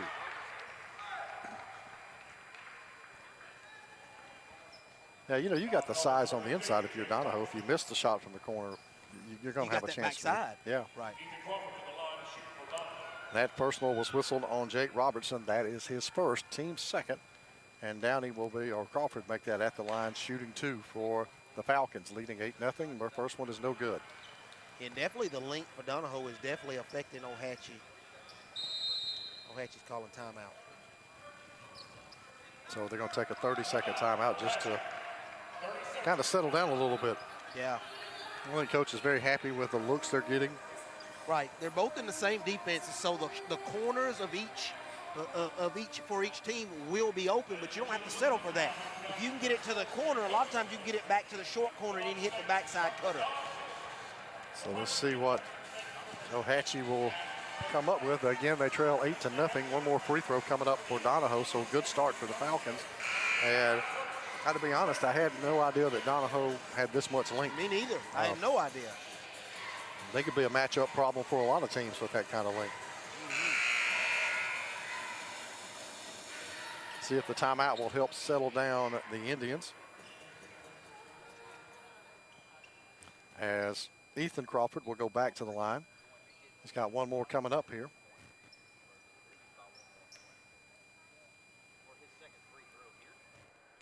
And Crawford settles himself in and puts up the shot. That one's no good as well, misses them both. It's out of bounds off of Ohatchie, though. Hester was not able to handle the rebound. And again, I think the big bodies. Yeah, they're having troubles for sure. So Donahoe will get an extra possession here. He'll get it in now and swing it back to Crawford.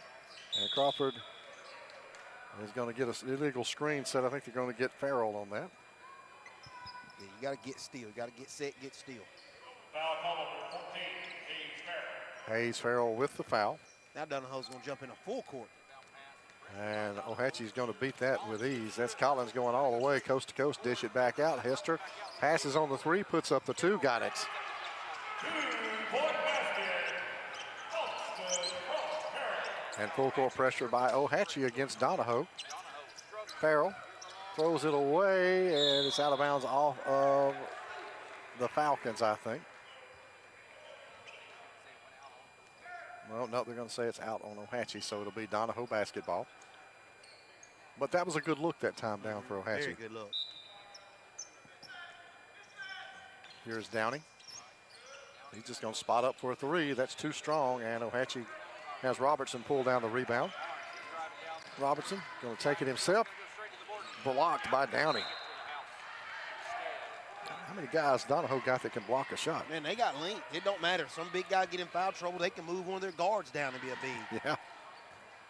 So Robertson to inbound it along the offensive end, baseline for the Indians. They trail 8-2 early in this one. Still 3:07 to go opening quarter.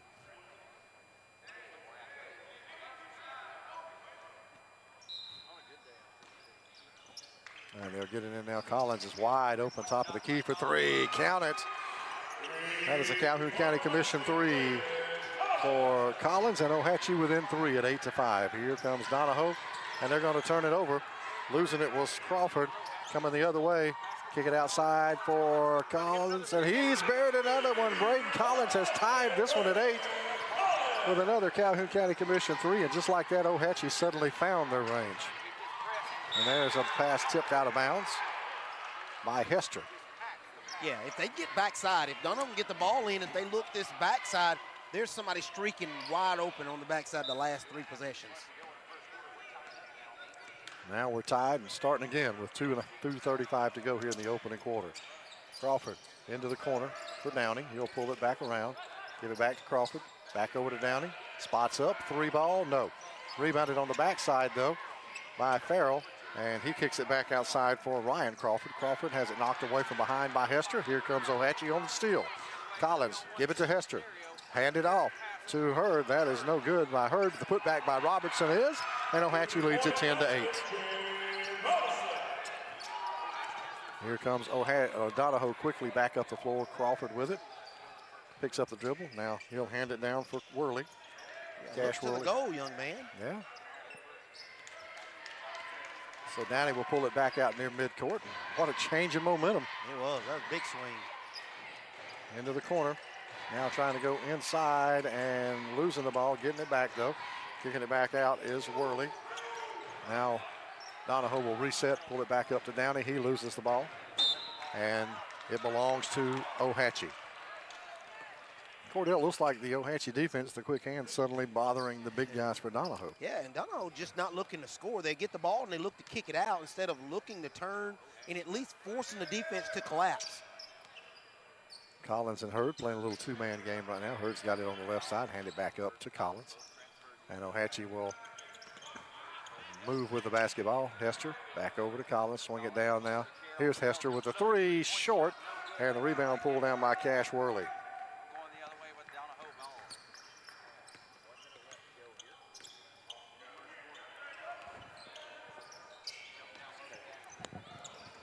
Here is Downey, the free throw line, kicking it back outside again.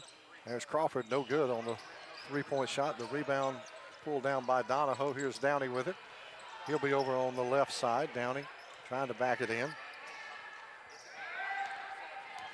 And swing it over. There is the outside shot. Crawford, no good. Rebound underneath, pulled down by Jaden Hurd. Hurd going through the lane, lays it up and in. Jaden Hurd. Here is Downey, gets the inbounds pass now. He's got to give it up. No, he's just going to take it and kiss it off the glass. And puts it in. 12-10. Ohatchee with 18 seconds to go, leading Donahoe.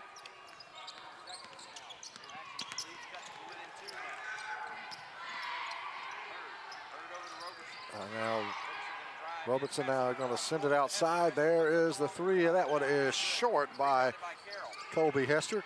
Robertson's got it. Can't make the shot at the end, and at the end of one, Ohatchee 12, Donahoe 10.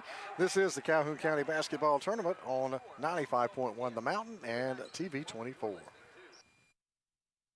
The weather is warming up and spring is just around the corner at Miller Sand and Landscape Supply. I'm Craig Miller and we've got something for everyone. From bulk materials like sand, gravel, and mulch to beautiful outdoor decor to make your outdoor living space the envy of the neighborhood. See our beautiful selection of Mazzarelli fountains, flowers to brighten your garden, and an outdoor center loaded with beautiful decor. Whether you need a little or a lot, visit Miller Sand and Landscape Supply.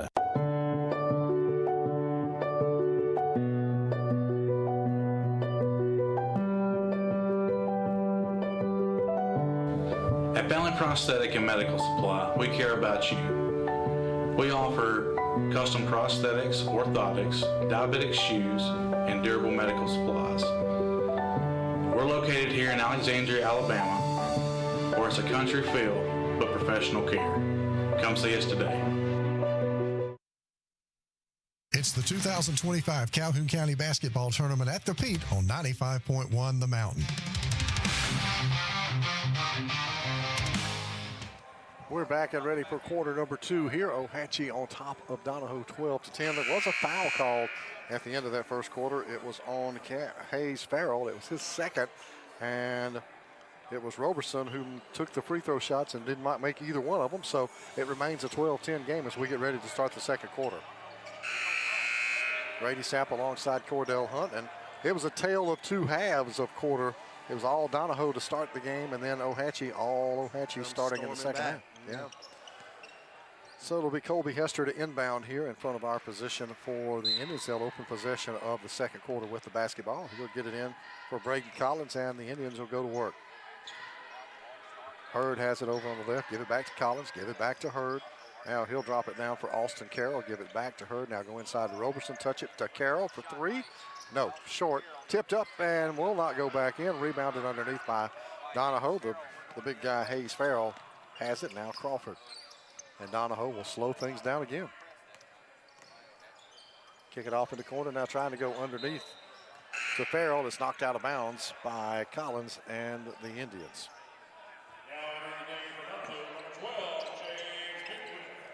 Checking in for Donahoe now is James Binkwith. He is number 12, and Hayes Farrell will check out now for the Falcons. Got it in, and Binkwith has got it, lays it up and in. So tied at 12. Here come the Indians. There is Collins with it. He is going to spot up quick three, is partially blocked. Roberson keeps it alive. Collins gets it back down the lane, and he travels with it. So it'll be Donahoe basketball.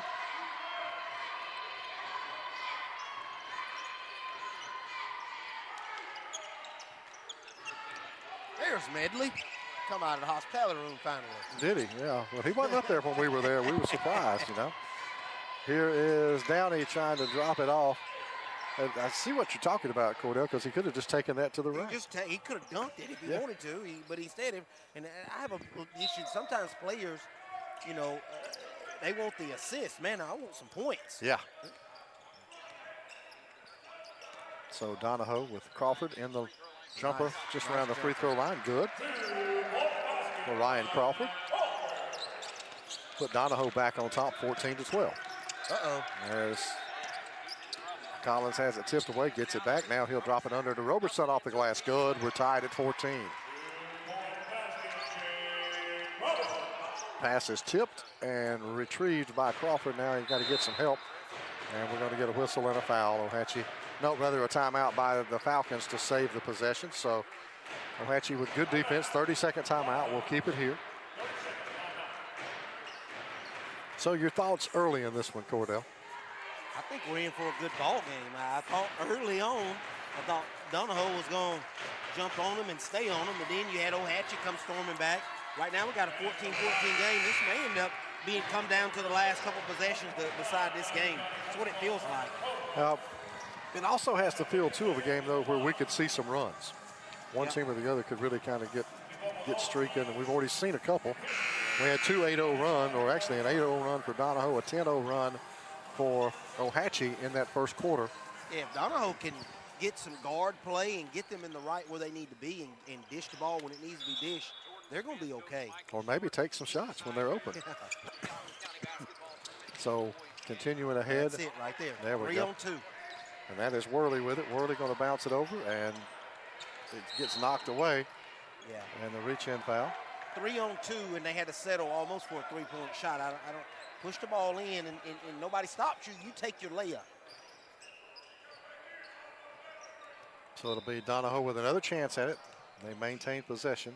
They'll lob it back outside for Crawford. Crawford with it. Now he's going to go and lose the ball. Turn the ball over. Down the lane. Here comes Collins coming the other way. Easy layup on the other end.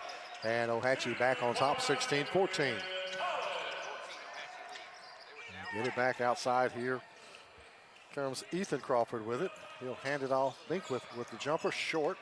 And saved in by the Falcons, but into the hands of Alston Carroll. Carroll's going to take it behind the back to Robertson. Drops it in, draws the harm, goes to the line to shoot an extra one. And what a great pass that was by Alston Carroll. That was beautiful. Man, spectacular play by the Indians. Foul is going to be whistled on Bruce Downey. That's his second one. So Jake Roberson will try to make this a 5-point Indian lead. Off the back of the iron, no good.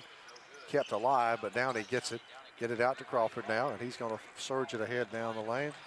Gives it off, and layup. Easy basket that time for Ryan Crawford. Now Collins quickly back in front court for Ohatchee. No time to waste in this one. Everybody's in a hurry. Collins will take it over to the left side, get it back over to Carroll, get it back, now hand it over to Hester. He's going to drop it off outside. Into the ball game is Hunter Brown. And he gets fouled.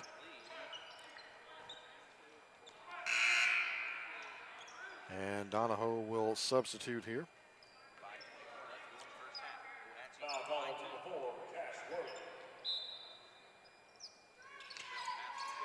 Worley picks up the foul. That's his first. Outside for Hunter Brown. There's Collins with the three. That won't go. Rebounded by Crawford. And Ethan Crawford's going to take it coast to coast. Little hop step, and he is fouled. Jake Roberson going up strong with the block. He was going strong. And no foul, just a good clean block for Roberson. So Donahoe will have it. They trail by 2, 18-16, 5:11 to go. Second quarter, Binkwith shot won't go, tipped out, kept alive by Worley. And now get it back topside for Crawford. There's a three ball, that's short, no good. And here comes Collins in the Indians pull up, little floater off the back of the iron, too strong, rebounded underneath by a player we don't have. So Crawford with it now.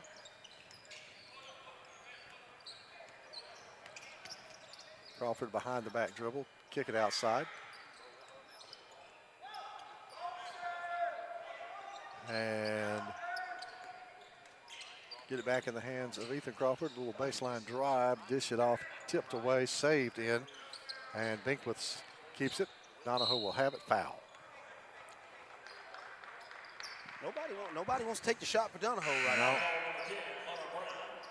Hunter Brown will pick up the foul. That'll be his first.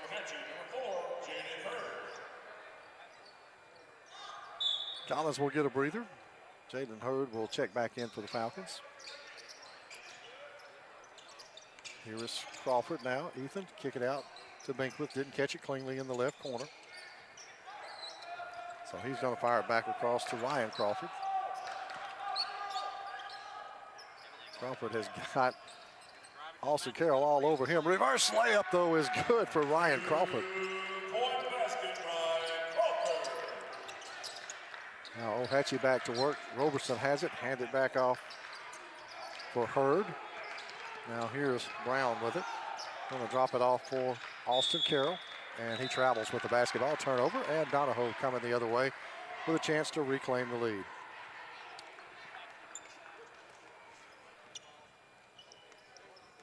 See if Donahoe can get him a set play right here. Gonna run a little line, high line play. Crawford going to the baseline, kick it back out. Wide open, looks short for Worley. Rebound underneath, pulled down by Hurd and the Indians. And going to get it up to Carroll. He will drop it over to Brown, left wing for three, buries it. Calhoun County Commission three-pointer for Hunter Brown. And now a trap. And Donahoe will get it across midcourt. There goes Cash Worley, going to come back out for Crawford. Ethan with it. Bounce pass over to Ryan Crawford. Jumper too strong off the baseline, kept alive and in the hands of O-Hatchie. That's Hester ahead to Carroll. Carroll will lay it up and in. And just like that, O-Hatchie stretches it back out to 5, 23-18. 2:45 to go. Time and score update presented by Advantage Tire and Alignment. So now Donahoe back to work. Ryan Crawford with the basketball left wing. He's going to drive around everybody. Reverse layup is good. That's a strong move to the basket right there. That gives him 11 points. First half action presented by Cremation Services of East Alabama. There is Jake Roberson on the other end. Another easy shot off the glass for the Indians. Roberson asserting himself on the inside now, but O-Hatchie moving the ball so well. There's a lot of great looks. Easy baskets right now. Here's Crawford, Ryan with it. Driving, fouled, goes to the line to shoot two.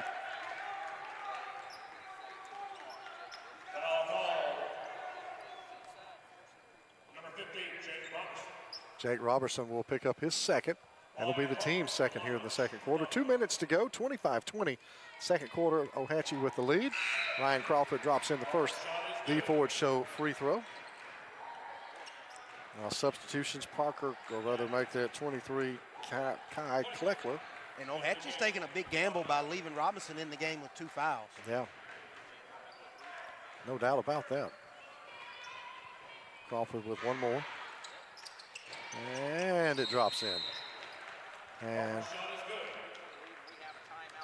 so we're going to have a timeout taken.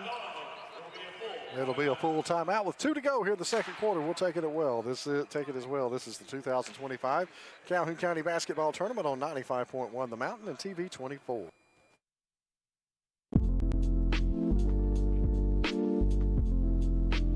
Cutter's Pizzeria is celebrating 5 years with 2 locations in Alexandria and Oxford, Alabama.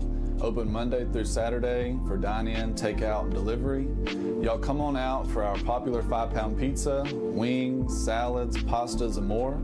You can find out more about Cutter's Pizzeria at cutterspizzeria.com.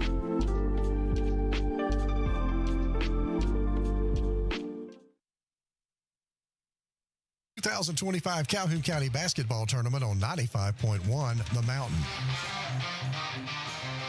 2 minutes remaining here in the second quarter. It's been a fun one, 25-22. O.Hatchie leads it over Donahoe.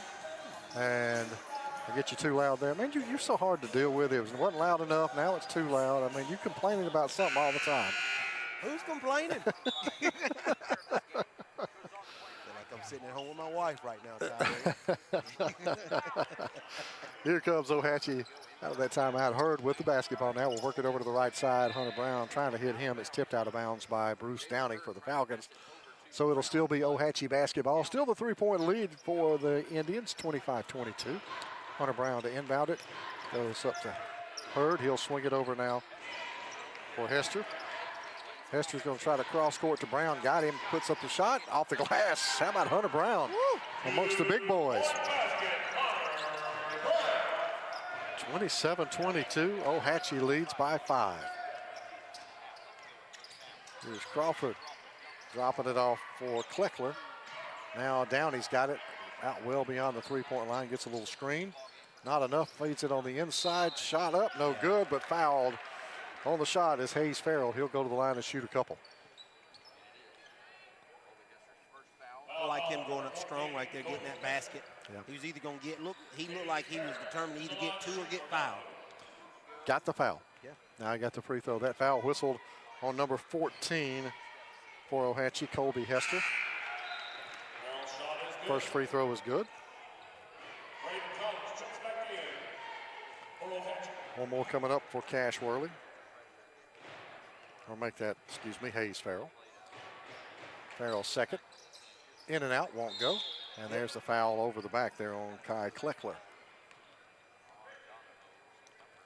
And that'll be his first, team foul number 4 here in the second quarter. We'll make that team foul number 3 here in the second quarter on Donahoe. 1:20 to go, 27-23.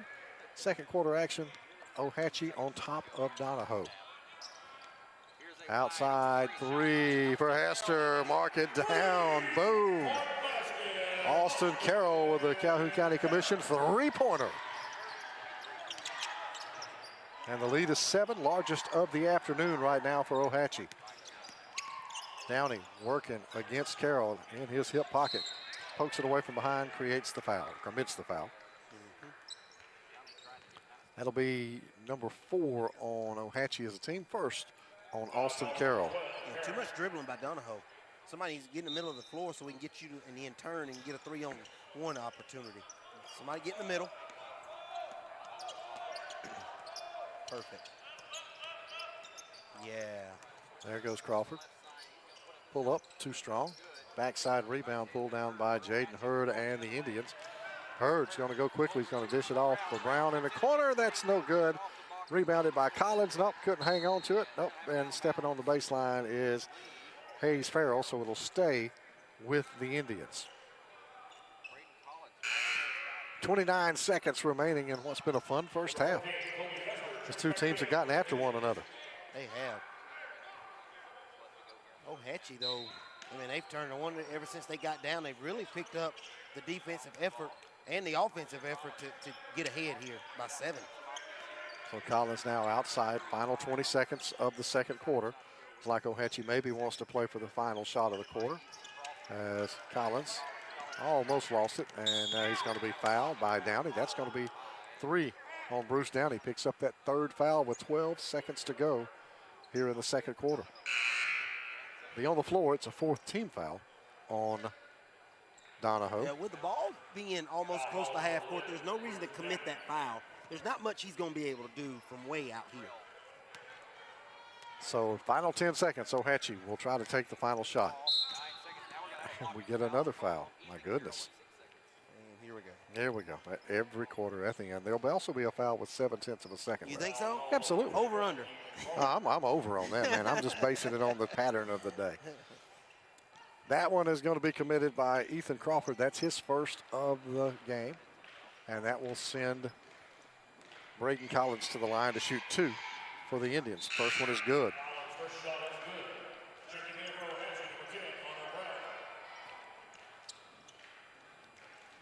This O-Hatchie basketball team's a good-looking team. Yes, they are. Coach Hutchinson, they're doing a really good job with that group. Collins with the second. That's good. 32-23 now. Don't foul. The lead is 9. Don't foul. And the ball is thrown away. Don't have to. At the buzzer, off the top of the glass, no good, and that's how the first half will end. It's O-Hatchie leading it by 9, 32-23 over the Donahoe Falcons. And it'll be the Minton Home Center halftime show coming up. Minton Home Center, mobile home sales, land clearing, land developing. Minton Home Center is your one-stop shop. This is the 2025 Calhoun County Basketball Tournament on 95.1 The Mountain and TV 24.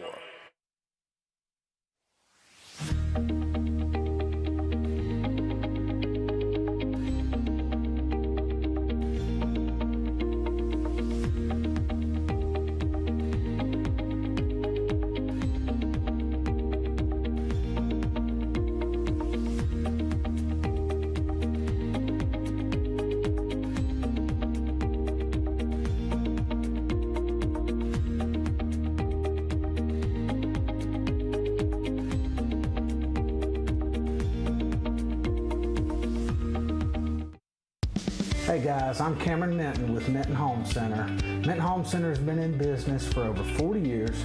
We are a family-owned and operated manufactured home dealership. We offer affordable housing for our customers as well as a multitude of different financing options to help our customers get into a new home. When you come to Minton Home Center and you start looking around our lot, the first thing you will notice is that we have the most competitive prices in the industry. At Dunn's HVAC, Plumbing, and Electrical, we know how hard it is to find a dependable company you trust. The time-consuming effort can be frustrating and overwhelming. We believe what matters is getting back to what's important to you. Dunn's HVAC, Plumbing, and Electrical is built upon honesty, integrity, and also trust. We are your local choice for all your HVAC, plumbing, and electrical needs, servicing Calhoun County, Jefferson County, and surrounding areas. Visit our website at callduns.com to schedule your appointment. Dependable service done right. I'm Alan Parnell, the Parnell Insurance Agency. We've been here in Oxford and Alabama, Tallapoosa, Georgia since 1990. With Auto Owners Insurance, we're able to give customers competitive pricing along with excellent coverages. Parnell Insurance can handle all of your personal, commercial, and life insurance needs. We have a very experienced staff, both personal and commercial. All together, we've got about 125 years experience. Come see what our insurance agency can do for you in Oxford, Alabama, and Tallapoosa, Georgia. Auto Owners Insurance. All right. A little more about academics. Parents, do you want to secure a bright future for young people? We have science, technology, engineering, and mathematics. Get your kids involved with academic STEM kits. Go to www.academics.com to order your STEM kits. It's going to be STEM-tastic. Like science is for you.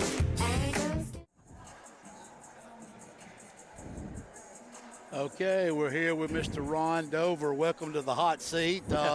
Most folks know Ron for his famous chicken fingers out at Ron's Barbecue, but anyway, big O-Hatchie Indian supporter. We know that also, but we're here to talk about the hospitality. Food for feeding all this media, coaches, all this. How long you been doing that for now, Ron? Close to 20 years.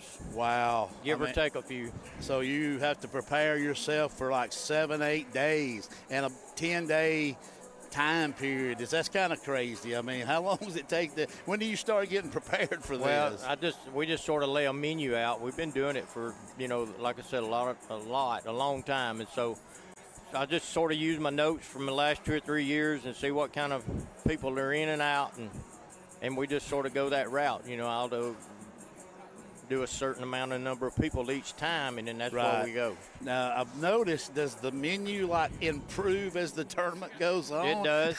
So in other words, the longer you go in the tournament, the better foods you get, right? Yeah, the better. Well, I was wondering about that. I thought that was kind of the case. It kind of works its way up. That also goes to the fact that the longer the tournament goes, the bigger the crowds get. Right. And of course, the more people you see, like retired principals, coaches, and faculty, and that's what it's all about. It is, exactly. And this, we know this. I had no idea. I was talking to Danny Shears earlier how long this thing's been going.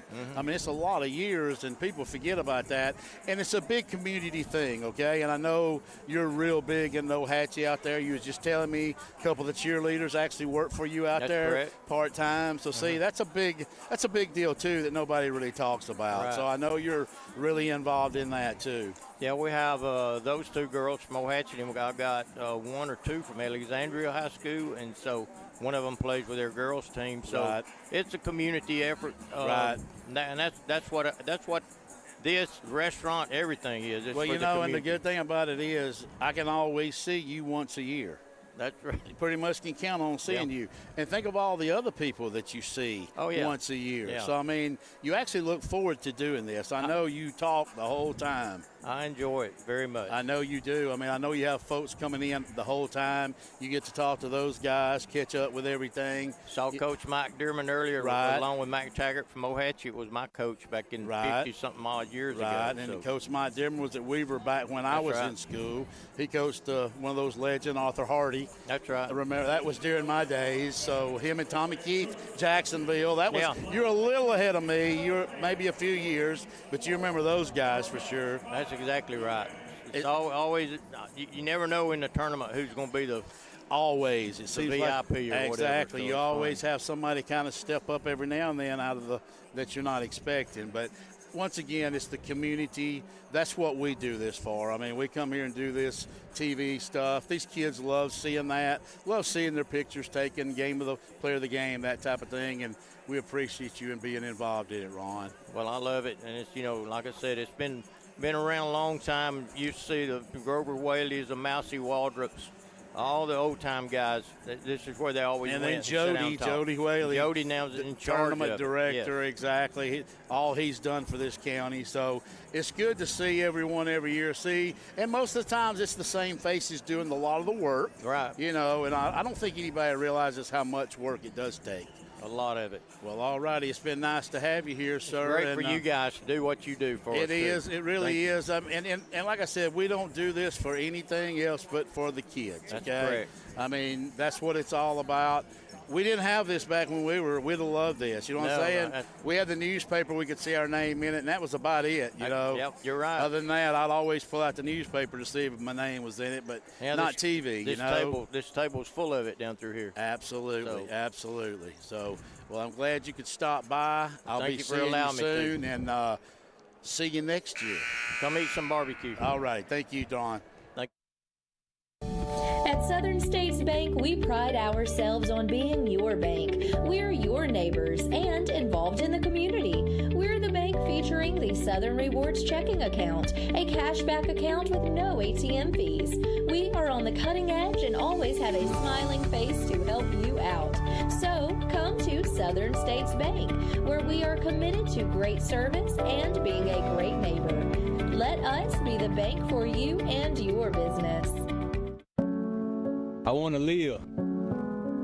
The leading cause of death of young Americans like me is gun violence, and oftentimes tied to substance misuse.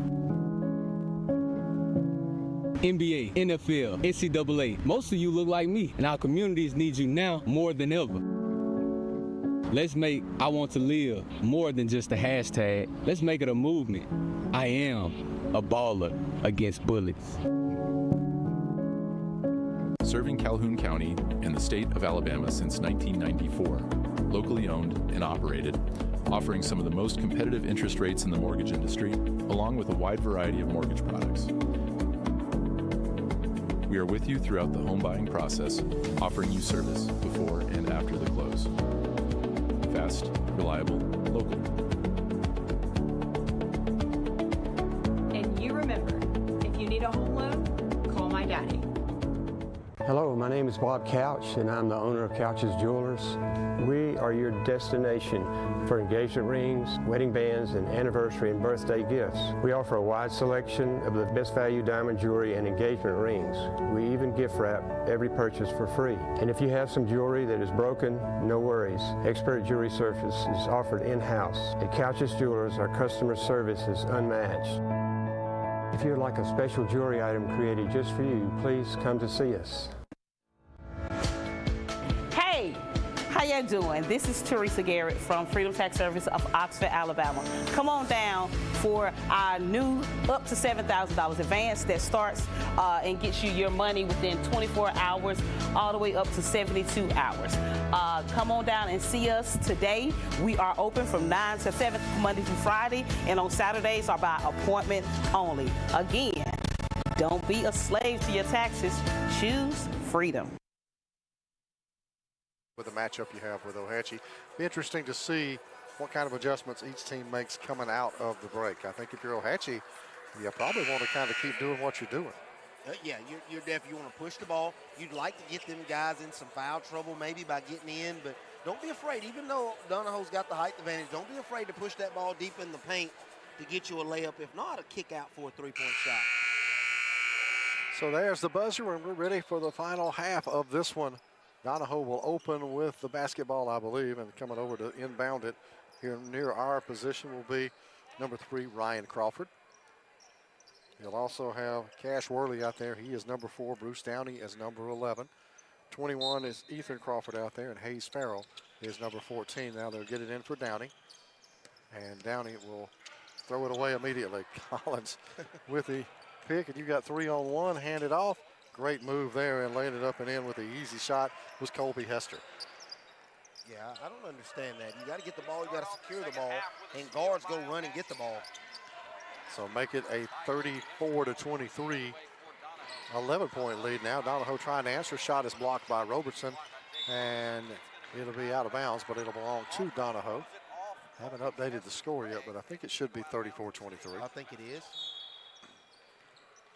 So Donahoe off the block. Downey will get it back in now. Crawford's got it, going to give it right back to Downey over on that left wing. Downey will kick it back up top side for Ryan Crawford. Crawford looking to work against Hurd.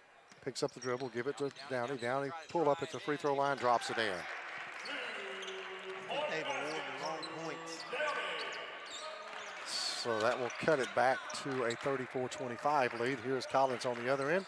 Give it to Robertson, blocked. Nice. As he went for the dunk, and that was Crawford who got up there and blocked it. Here is Downey coming the other way, splits the defenders, lays it up and in, and that's a good start for Donahoe. Now it's a 7-point game, 34-27. Indians on top. Here's Hurd, hand it back over to Collins, pops up the 3, no. Rebound pulled down by Downey on the backside, and now here comes Donahoe, and this looks a little like the start of the first quarter. It does. Now Downey over on that left wing. Carroll out to play him. He'll find the big guy, Hayes Farrell, up top side. Pull up for Downey again. This one's a little bit off the mark, tipped around, kept alive by Farrell. Throws it back right into the hands of Hurd. O.Hatchie going to push it up the floor. Hurd gives it off. There's the layup. Is up and in. Austin Carroll with the 2 points. Pushes the lead back to 9 for O.Hatchie at 36-27. One of the things, if you're Donahoe's coach, is you telling your team is, guys, we've got the height advantage. Why are we not getting more rebounds, offensively and defensively? Crash the boards, get some rebounds. Ryan Crawford will pull it back out now for the Falcons. Looks for a little screen from Farrell. He'll take it right down the lane. Little reverse layup is good for Ryan Crawford. He likes that reverse layup. That's about his 3rd or 4th one of the game. Collins outside for Carroll, not there. Give it back to Collins. He'll spot up for 3. That's short. Long rebound pulled down by Carroll. 2-pointer on the way. Too strong, no good. Rebounded by Crawford. Throw it down for Downey. He has to chase it down and does save it. And now back outside for Cash Worley. Give it up. Here is Crawford along the baseline. Looking to drive, spins, shot. Too strong, no good. Rebounded by Robertson underneath. Carroll fired ahead to Hurd. Hurd going around Crawford, lays it up and in. And O.Hatchie back up by 9 at 38-29. And we're going to get a quick timeout taken by the Indians. It'll be a 30-second timeout, so we'll keep it right here. it's enjoyable to watch a game where both teams are getting it up and down the floor. It is enjoyable. For a coach, it's not, though. The coach for Donahoe is pulling his hair out, the little he's got left, because they're not hustling up and down the floor. That time, you had one person really busting it to get back on defense. The other four were hanging out. He's probably talking about that right now. Like, nobody's getting back on defense. So it's not all offense. You got to play a little defense in this game, too. That's right.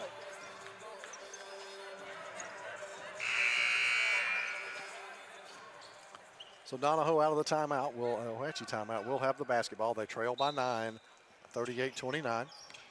And that's going to be tipped and knocked out of bounds. Trying the pass, and Ohatchee getting a hand on it, so Downey will inbound once again for the Falcons. He gets it in on the backside here for Ryan Crawford. Crawford working against Hurd. Crawford's going to take it down, pull up in the lane, blocked by Robertson. Robertson gets the loose ball. He's going to bring it back down. He's going to hand it off. Oh, nice gill. And there's Hester with the layup. What a play by Robertson. Now Crawford, Ethan with it over on the right wing. Now he'll pull it back outside. Collins is just all over him. Gets free, goes up into Robertson, and he's going to draw the foul. No, I take that back. He's going to lose the ball. Right, traveled with it, yeah. It's good defense by Robertson, so I thought that was what it was. Collins saves it, give it right back. Hester, pump fake, kick it back outside. Carroll with an open look for three. Count it. Calhoun County Commission three-pointer, and all of a sudden it's 43-29. Ohatchee, and we're going to get a timeout taken by Donahoe, who they got to stop the bleeding here.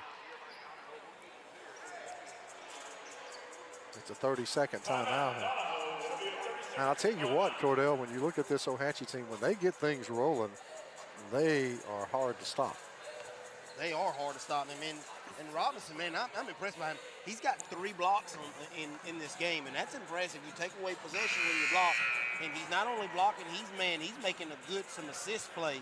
He's getting some balls and making good passes so other players can get layups. So he's playing really good ball right now. You know, he had the block. He comes up here. He's kind of out in front, handling the ball, gets a little out of control, stops, and then makes a perfect feed for Hester to go in and get the wide open layup. I mean, that was great playing. Donahoe's they're a little upset with the officials, but they've got to stop turning the ball over and get good looks at the basket. Yeah. You got to adjust to how it's officiated. Yes. Crawford ready to inbound, and they're going to get pressure from Ohatchee. Get it over to Downey. Downey picks it up, get it to Crawford, and he's going to be fouled. Jalen Hurd will commit the foul. And that'll be number 1 on Ohatchee here in the third quarter. It's the first on Jalen Hurd. So Donahoe will have it just on the back court side of midcourt. Get it in for Ryan Crawford. He'll come over to Ethan Crawford on the right side. Now bring it back out to Downey. A little surprised you're not seeing Hayes Farrell touch the ball. You're not seeing Cash Worley, any of those guys really even handling the ball right now. It's kind of all Crawford, and Downey.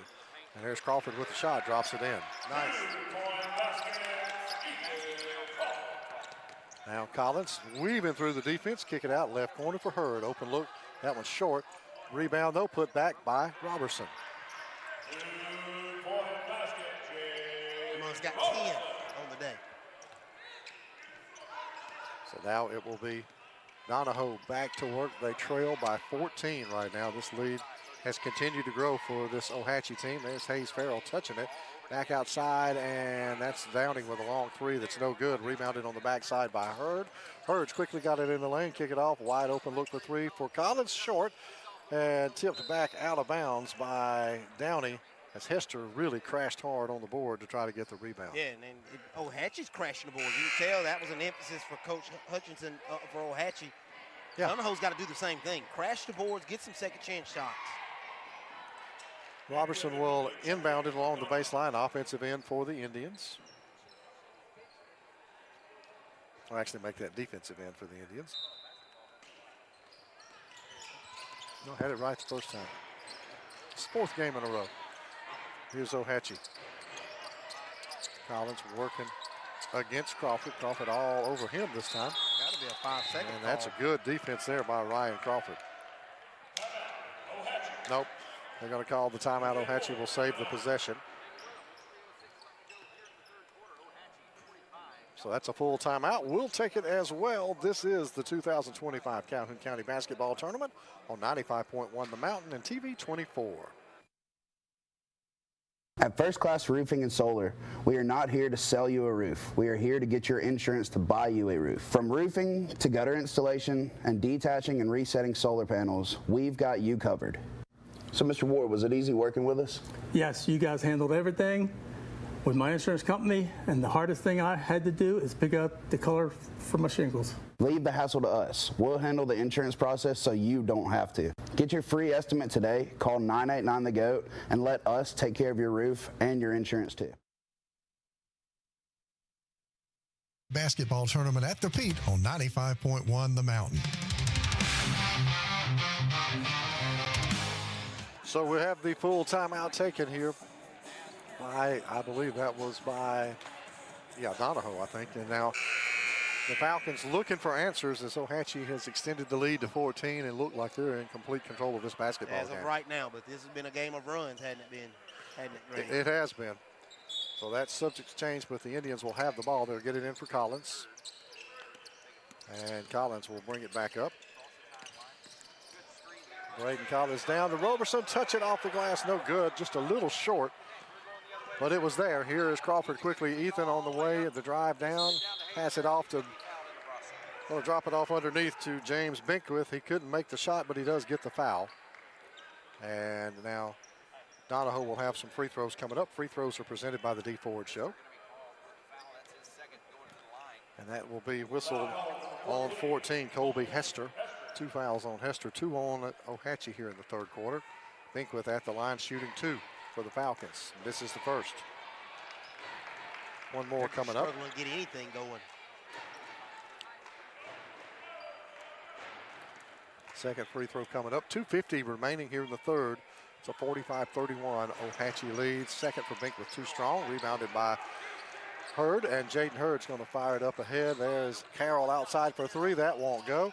Tipped out by Robertson, kept alive, but into the hands of Ryan Crawford. Crawford's going to move it back up the floor now. Crawford loses the basketball, picked from behind. Outlet pass ahead to Collins. Collins is going to go off the glass. Good. And it'll be a 47-31 game, and everything going right for Ohatchee now. Yeah, I'm not sure why they stopped the play. He hit the padding, and they were just checking to make sure he was okay. Oh, he's all right, Brady. Yeah. Here is the turnover there for Bo Whitlow, and there's Robertson. There's our dunk. There it is.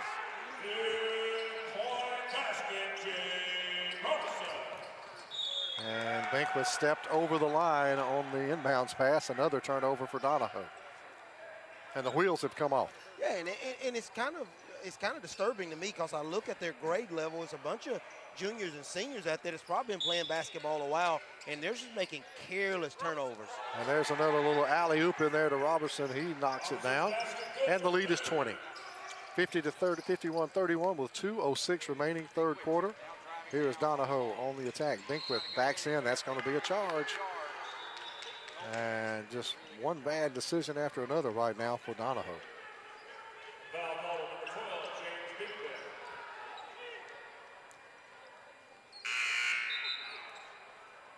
We'll get a substitution. A couple of players taking the floor now for the Falcons. That's Hayes Farrell into the ball game. Also, 23, Kai Kleckler is back in the game for Donahoe. 2:01 remaining third quarter. It's a 20-point lead for the Indians. 51-31. There's Collins splitting the defenders, swinging it over in the corner.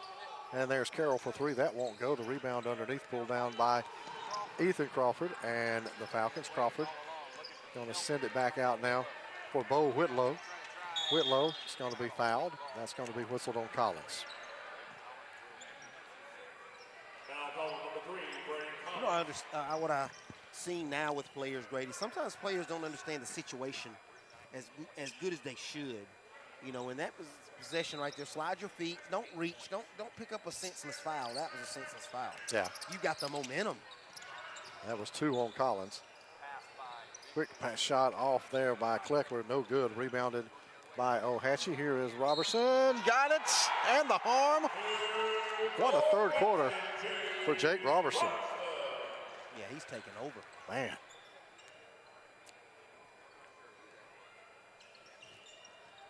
.22 lead, 53-31. Free throws presented by the D Ford Show coming up. Second personal whistled on Ethan Crawford. Robertson, the N1 doesn't go. The rebound underneath, pulled down by Hayes Farrell. And Donahoe will go back to work.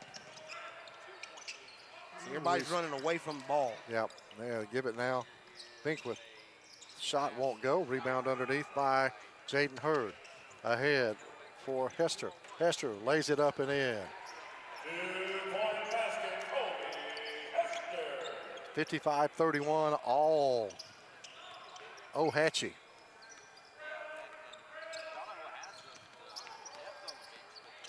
And there's a steal by Ohatchee. And that'll be laid up and in by Collins. And this one's gotten away from the Falcons. It has. They look tired. I mean, Donahoe's not even running the floor. Another steal by Collins. Turnovers. Goodness. Turnovers. Take a long three. And Binkwith is going to go down. Robertson. Couldn't see through the official. Thank you, Cordell. You're welcome. We're going to tell him to stand somewhere else. Here comes another turnover. Yeah. Here's Crawford. Kicks it out to Whitlow. Whitlow's going to pull up the jumper for Donahoe. Won't go. Put back up by Hayes. Farrell's good. First basket in a long time. Here's the long pass. And there's the foul. That's taking it strong to the hole was Alston Carroll. He'll go to the line to shoot two. He is fouled from behind by Kai Kleckler. Man, that ballooned quick, didn't it, Grady? Ooh-wee. Last four or 5 minutes of the quarter, it was a blowout. I've counted 13 layups in that third quarter so far for Ohatchee. Free throw is good by Carroll. 60-33. Free throws presented by the D Ford Show. One more coming up for Carroll with 12.5 seconds to go. Third quarter. Second one is in there. And final 10 seconds of the quarter. Donahoe just bringing it up. Going to work to maybe get off a three-pointer. Here is Ethan Crawford. Shot is up, no good at the buzzer, and at the end of three, all Ohatchee, they lead it 61-33 over Donahoe. This is the 2025 Calhoun County Basketball Tournament on 95.1 The Mountain and TV 24. Since not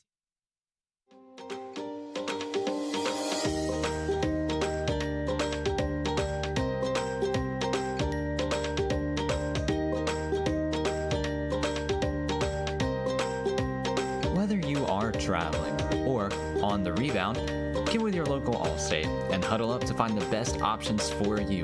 With a strong variety of coverages to choose from, Allstate is on a mission to get you in good hands today.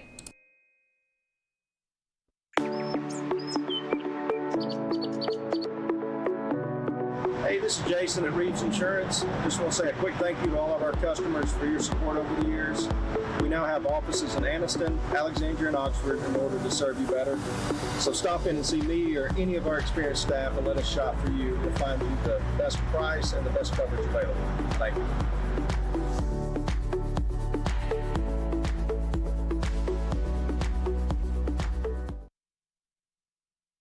25 Calhoun County Basketball Tournament on 95.1 The Mountain. Fourth quarter begins with Ohatchee with the basketball and the lead, 61-33 over Donahoe. There's the shot, then that one's going to be off the mark for the Indians. Brown missed it, and the rebound, though. Hurd's got it. Going to kick it outside for Gavin Hall, who's in the game for the first time now. And there is a travel by the Indians. Also in the game is number 23, Parker Crump. I think we've got a whole new set for Ohatchee right now. I think, well, other than Hurd and Hester. I wish Coach would have did 2 more points and then been better. Yeah. In the 30. In the 30, yeah. Oh, yeah, you got a point there. Yeah. Here's Donahoe on the other end. The shot is off the mark. No good there. Yes. Now here comes yes. the layup, and that is in there by Jaden Hurd, and that is 30, 63-33. That should be a running clock. Should be. There's Downey, going to pull up with the jumper, no good. And the rebound for Ohatchee. Braden, or make that Jalen Hurd. Jaden Hurd's got it. Gives it up. The shot is missed underneath by Hester. Coming the other way is Donahoe now, picking it up into the game. That's 15, whom I don't have on Donahoe's roster. And on the inside, there is the shot by Bryant Whitney. Bryant Whitney with the basket.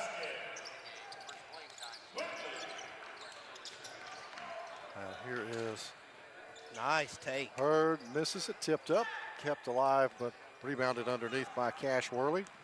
Here's Downey now with it. Downey will shoot it over Brown, put back up and in by Ryan Crawford. 63-37, the Ohatchee lead. Here is Hester working the basketball. Just a nice little lead pass there for Hurd. Give it back to Hester. Ohatchee will move it around a little bit. Inside, tied up. Possession arrow belongs to Donahoe.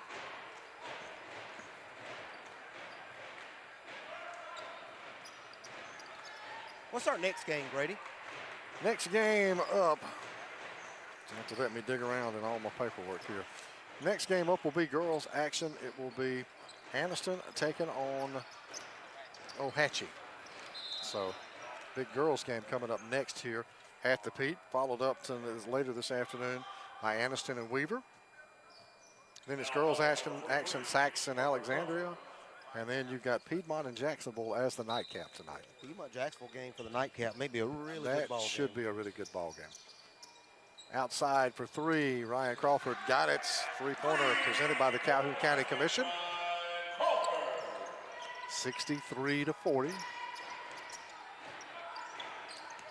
Coming the other way is Ohatchee. There's Hunter Brown. A little collision there. Good, no call. Hester. Now Hurd hands it off to Gavin Hall. Hall almost loses it. Going to give it back to Hester out near midcourt and give it back to Hurd. There he goes to Crump. And Crump's up with the shot. No good. Rebounded by Downey and the Falcons. He's going to come down hard. And now he'll kick it back outside. Bryant Whitney for three. No good. Rebounded by Hester and the Indians. Crump for Ohatchee looks like a football player turned basketball player. He does, doesn't he? Shot on the other end by Hester is no good. Rebounded and taken away by the Falcons. Crawford shoots, but misses it, and the beautiful clock continues to tick. Until they shoot the first free throw. Yep. And why would you want to stop it then? I don't know. That seems like such a waste. If you're a coach, you just want to get out of it just as much as everybody else, too. Yeah, Hunter Brown picks up the foul. That's his second.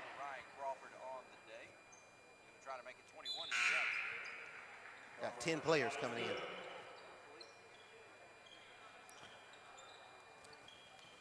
So Ohatchee substituting freely.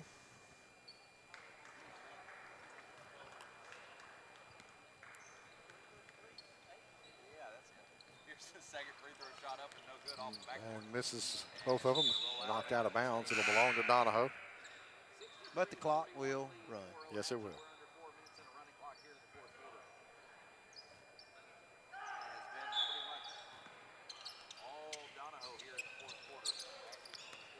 Falcons will get it in. Bo Whitlow with it. He's going to swing it over for Kleckler on the right wing. Kleckler has it knocked away, but into the hands of Crawford. Crawford's going to drop it down, put it up. Shot no good by Hayes Farrell, but the follow-up is good.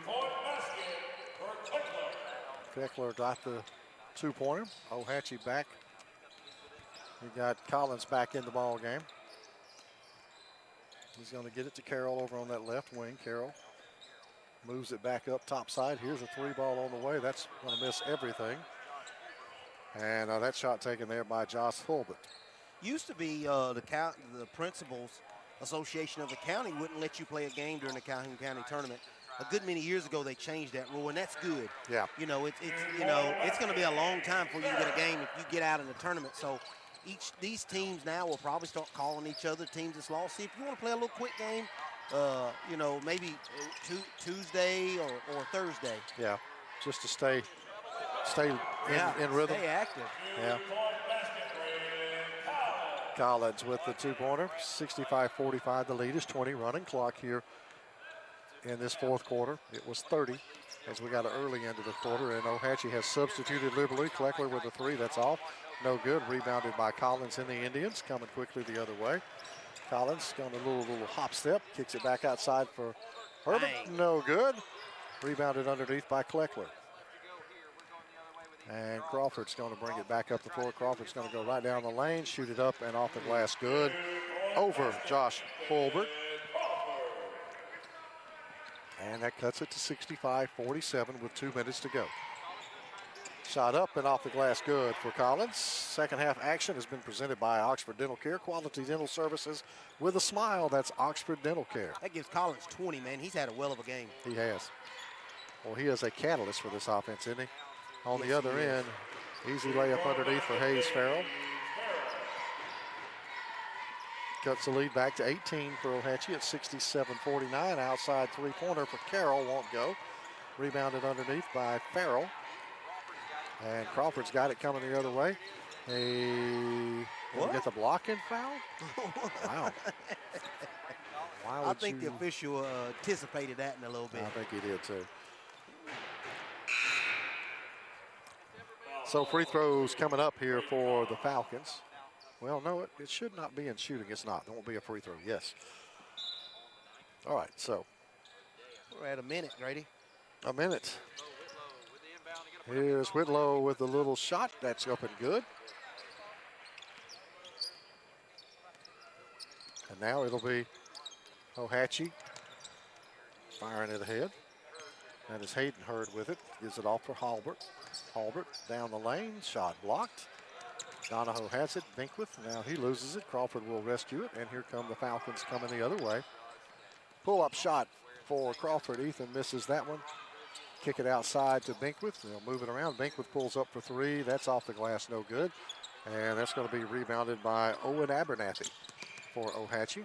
Halbert has it. Tossed his teammate's head off with that pass. And the dunk attempt was double dribble before that. So it'll be Ohatchee basketball. And we should run out the last few seconds here of this one. There ain't going to be much left. Dominant win for the Indians. Yes, it was. 67-51. That's going to be our final. Ohatchee advances to Saturday's quarterfinals.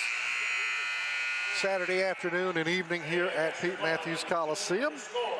Impressive team, Ohatchee. The Indians look good. They did, man. I'm impressed with the point guard play by Collins, and then Robertson, man, he's a player. He ended up finishing with 18, I believe. Yeah. Impressive afternoon, and that's going to do it for us. Hey, we're out of made here. it, Grady. We made it, 4 of them, and now we're going to turn it over to our guy who was like the warrior of this group. That's Chandler. He's fixed to start doing some play-by-play. He's been producing everything. The man is a warrior. I'm glad he got his wings in there. He needed that energy because he's going to need it. He's going to need it. He's got 4 more to do. Coming up here from Pete Matthews Coliseum. You and I will see everybody back here on Saturday afternoon.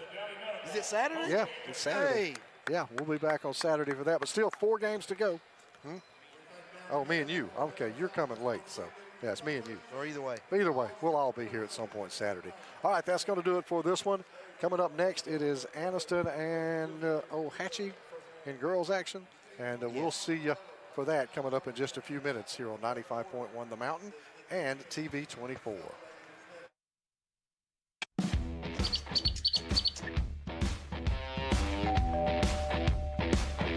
Hi, welcome to Classic 13. How can I help you? I was thinking about getting a tattoo. Do I need to make an appointment? No, we take walk-ins every day.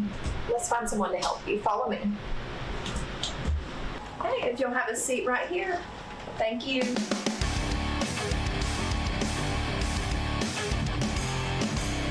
Come down to Classic 13, where good tattoos aren't cheap, and cheap tattoos ain't good. At Alexandria Brake and Muffler, we strive to perform exceptional service using premium quality parts to ensure your vehicle withstands the test of time. We do all automotive maintenance and repairs consisting of AC service, check engine light diagnostics, brakes, coolant, and exhaust. Give us a call today. Proudly serving our community to provide honest, high-quality service and repair at a fair price. Hey guys, this is Blair Smith at Pediatrics Plus here in Aniston, located on Henry Road. I'm over here on the well side, but we do also have a sick side urgent care if you need us. We are more than happy to see you guys. Just come on, check us out if you get a fever, cough, or cold, or want to come in for a good checkup. Thank you.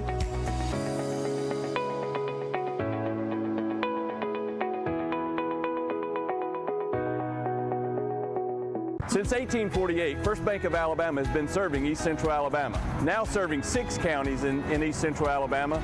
We now currently have 13 locations, expanding to 15 locations. In 2024, we opened Aniston, right here in Calhoun County.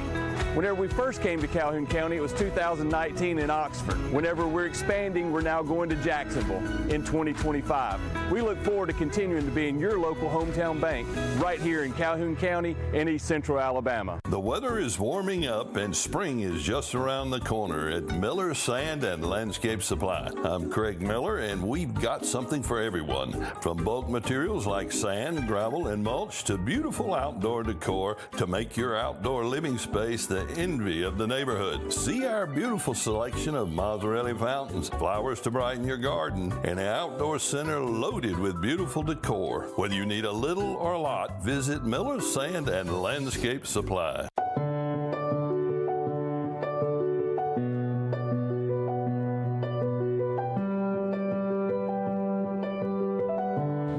At Bentley Prosthetic and Medical Supply, we care about you. We offer custom prosthetics, orthotics, diabetic shoes, and durable medical supplies. We're located here in Alexandria, Alabama, where it's a country feel but professional care. Come see us today. All right, welcome here. We are back in with the post-game show. We're watching Ohatchee and Aniston warm up right now as we speak. I got a very special guest, Mr. Carson Tittle, who's in with us. Carson Tittle is the quarterback of Cherokee County High School, also plays baseball there.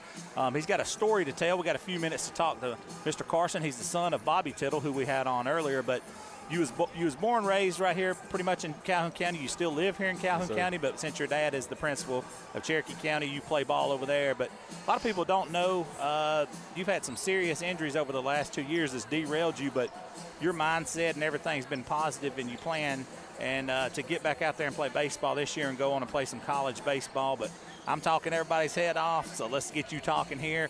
What's it been like being a part of this experience? You kind of grew up coming to this tournament, and you still live here in the county tournament. You've seen some great basketball here, I'm sure. You know, my dad, he's a board member now for Calhoun County. So, man, I've came here my whole life, and he was a principal at Ohatchee for a while, as long as I can remember. You know, I came all Ohatchee's games, and, you know, I came to usually semifinals, championships. You know, I've seen all of them Anistons and the Oxfords and all of them. They're great teams they've had in the past, and I'm just looking forward to this one. What's it been like for you the last 2 years to remain positive? You've had season-ending injuries 2 consecutive years as the starting quarterback at Cherokee County, both of which seasons you guys ended in the state championship game. What's that been like for you mentally? You know, it's been tough. You know, once it happened, you see, you know, you work so hard, and the first one happened in the playoffs, so you get so close to the state game, and that just happened. It ruins the whole season, you feel like. But, you know, I got back. I was able to play in that state championship game, which we didn't come out on top, and it was disturbing, you know. But and this year, week 2 is when I tore it, which is I felt like it was a lot easier to handle since, you know, you didn't work all season for it. Which, you know, Adam Griffith, you know, quarterback that stepped in for me, he did a great job, you know, improving throughout the season, and that was warming to see him do so well. How much coaching were you able to do from the sidelines? I know you probably were in film study. You were probably out there at practice doing a lot of coaching. Can you talk about that a little bit? Yeah, you know, me and Adam, even when I was starting, we always took film together. You know, we always said what the defense was doing, how we could attack their defense, you know, what matchups we liked in the defense. And we did that when he was starting, when I was starting. We're just going to continue that throughout the year, and it really helped both of us. You're planning to play baseball. How is rehab going so far this season? It's went well, and I'm done rehab now, and you know I'm feeling good, feeling 100% healthy, and I'm ready to go this baseball season. I know you've drawn some interest from some baseball teams, college baseball teams, some JUCOs around the area. Your ultimate goal would be to go play college baseball. Talk about the opportunity of that coming up and the hard work you got to put in to make that dream come a reality. Yeah, when you attack, every day hitting off the tee or fielding ground balls or throwing bullpens, but the knee injury really affected some of that, and you got to get your knee right before you can do, you got a certain amount of time before you get cleared to swing a bat or throw a ball or twist that knee is what really, holding you back. We got about 20 seconds here. Just before I let you out of here, what's this journey been like with your dad, being now a board member now and back here in Calhoun County? It's great. Seeing him, getting the job at Cherokee County, which was really a blessing in disguise for really the opportunities that I've got and what my brother's got, what he's got, and he's now a board member. Whenever he got let go, he never gave up. He's back where he wants to be now. I love it. It's Carson Tittle, everybody. I really appreciate you coming on. Good luck to you in the future, and looking forward to seeing and covering you in baseball. Yes, sir. I appreciate it. Thank you so much.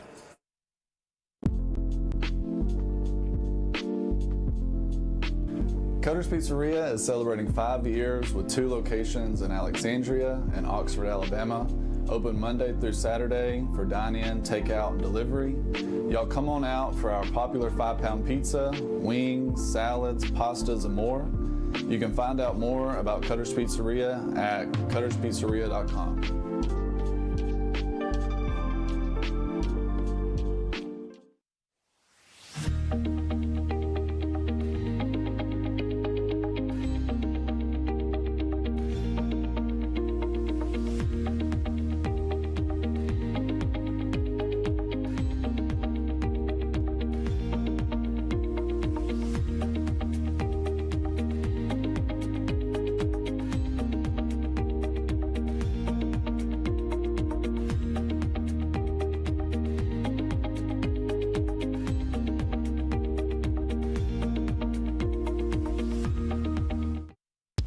Hey guys, I'm Cameron Minton with Minton Home Center. Minton Home Center has been in business for over 40 years. We are a family-owned and operated manufactured home dealership. We offer affordable housing for our customers as well as a multitude of different financing options to help our customers get into a new home. When you come to Minton Home Center and you start looking around our lot, the first thing you will notice is that we have the most competitive prices in the industry. At Dunn's HVAC, Plumbing, and Electrical, we know how hard it is to find a dependable company you trust. The time-consuming effort can be frustrating and overwhelming. We believe what matters is getting back to what's important to you. Dunn's HVAC, Plumbing, and Electrical is built upon honesty, integrity, and also trust. We are your local choice for all your HVAC, plumbing, and electrical needs, servicing Calhoun County, Jefferson County, and surrounding areas. Visit our website at callduns.com to schedule your appointment. Dependable service done right. I'm Alan Parnell, Parnell Insurance Agency. We've been here in Oxford and Alabama, Tallapoosa, Georgia since 1990. With Auto Owners Insurance, we're able to give customers competitive pricing along with excellent coverages. Parnell Insurance can handle all of your personal, commercial, and life insurance needs. We have a very experienced staff, both personal and commercial. All together, we've got about 125 years experience. Come see what our insurance agency can do for you in Oxford, Alabama, and Tallapoosa, Georgia. Auto Owners Insurance. The starting lineups for both of these teams, y'all just got to bear with us. The starting lineups take a little bit longer today than what they've been taking, and so we are ready to roll with those starting lineups. And we are ready for some basketball here. We've already seen 4 really good ball games today. Started at 9 o'clock this morning, and we are ready for this. First for OHACHI Lady Indians, your starting lineup. It'll be number 2. We just talked about her, Tabby Davidson, a 5'7" senior. Yeah, she's truly phenomenal, man.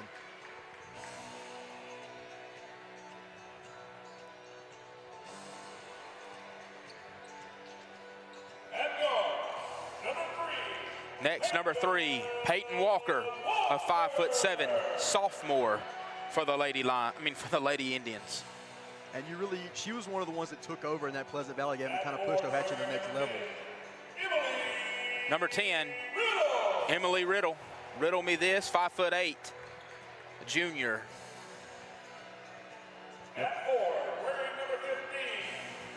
Number 15, starting at forward, Green Lee Orman, 6 foot, senior.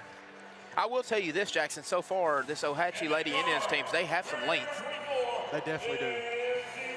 And then last for the Ohatchee Lady Indians, number 24, Lindsay Searchin, 5'7". She also is a senior. Like I said, Coach Aaron Jackson is the head coach for the Lady Indians, 10-7 coming into this ball game. Now your starting lineup for the Aniston Lady Bulldogs. Number 10, Liberty Lewis, 5'6", only a sophomore. This Aniston team's pretty young as well.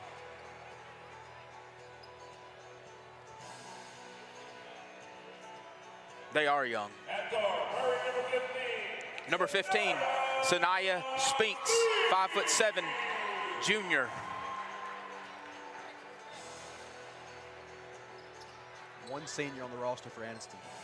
Yeah, that means that it bodes very well for their future. One senior on their entire roster. Going to be a bright, bright future for Coach Eddie Bullock and the Aniston Bulldogs. Next, we got number 20, Jada Fumby. Already talked about her. 5'5". Don't let the size fool you. She is the lone senior on this Aniston roster. At forward, wearing number 24. Number 24. Number 24, listed at number 34 on our roster, it's going to be Summer Flintroy. She's wearing number 24 tonight, 34 usually on the season. She's 5'6", a sophomore for the Aniston Bulldogs. And then your center, number 33, Yuri Lloyd, 5'7", junior for the Aniston Bulldogs. We're definitely ready for a great matchup. And up next, we will have, this has been the Webb Trucking pregame show. And next, we will have our big time entertainment opening tip right here on 95.1 The Mountain and TV 24. So girls start to make their way out.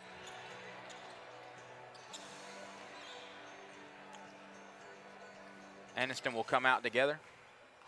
There'll be number 15, that will be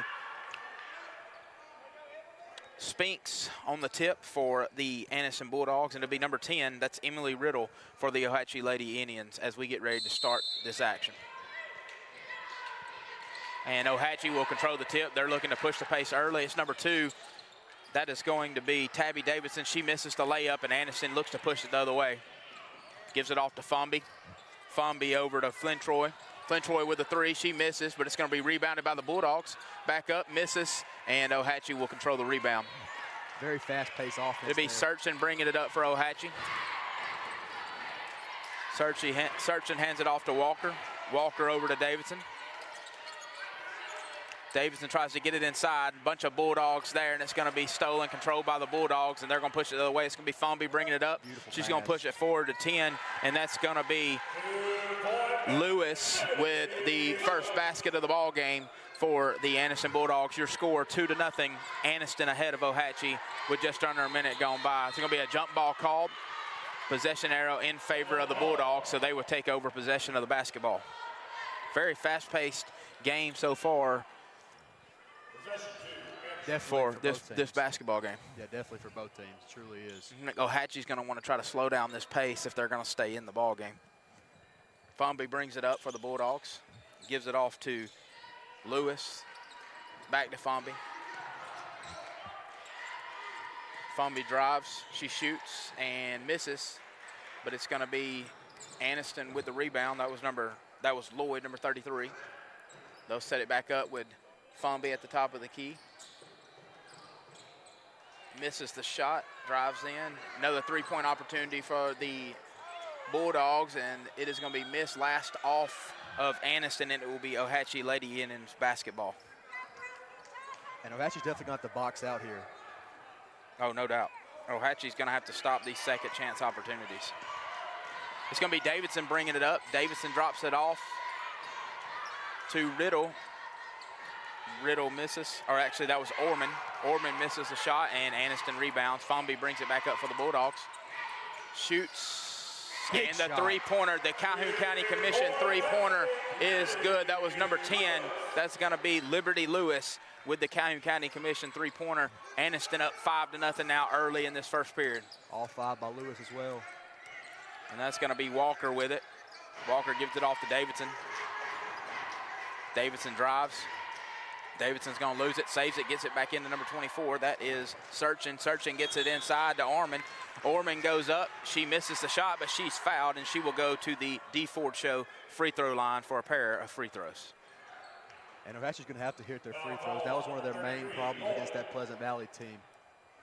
Yeah, no doubt about it. If you've got to shoot your free throws, they let Pleasant Valley hang around in that first round matchup because they didn't hit their free throws. So free throws is going to be something we need to look at as the game goes along. And she misses the first one. Still 5-0 early in this first period. Aniston on top. That time and score update brought to you by Advantage Tire and Alignment.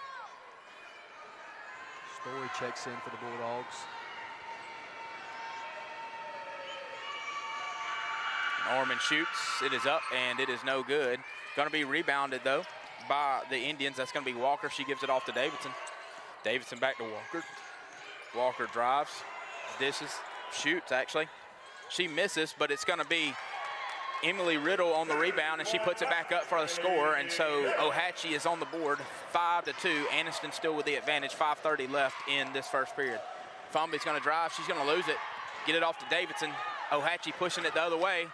Davidson goes up for the layup. She misses, but it's going to be Walker with the rebound and the putback. 5-4 now.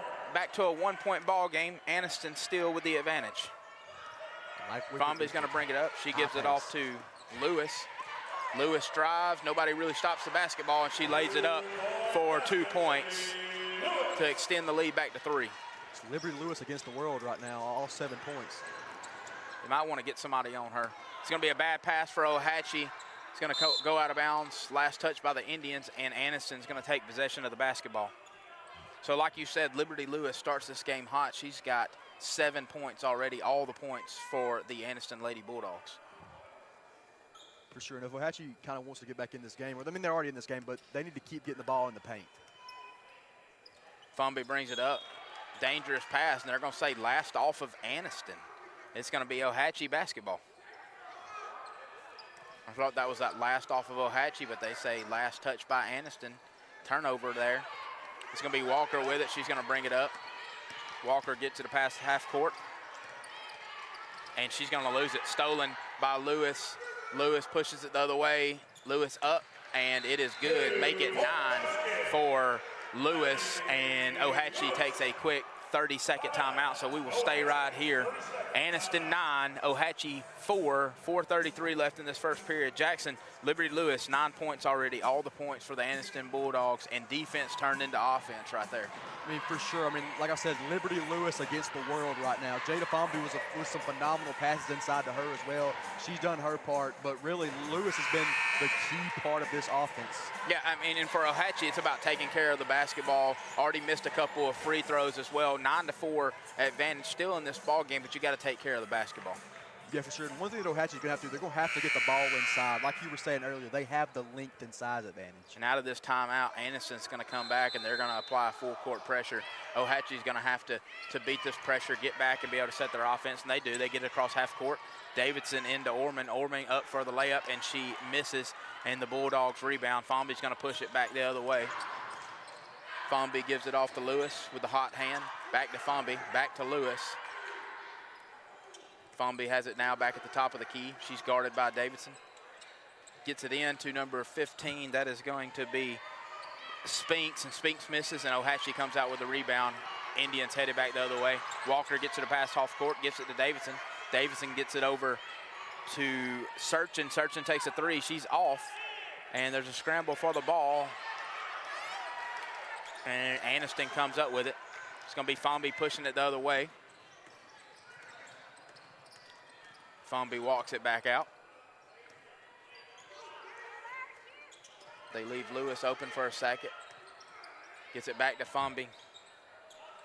Over to Story, and Story knocks down another Calhoun County Commission to extend this lead to 12-4. Aniston advantage. still here in this first period. Huge shot there. Ohatchee brings it the other way. Davidson, good look, and she makes the jumper at the elbow and brings the score back to 12-6 here early in this ball game. And Davidson already getting better looks than she did in that Pleasant Valley game. Davidson goes for the steal and misses.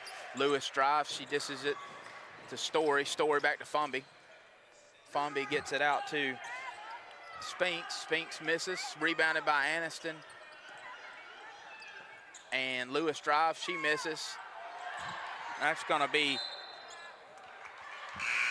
number 33. That is Lloyd, who is really working hard up underneath the basket to rebound, but she turns the ball over. It's going to be Ohatchee basketball.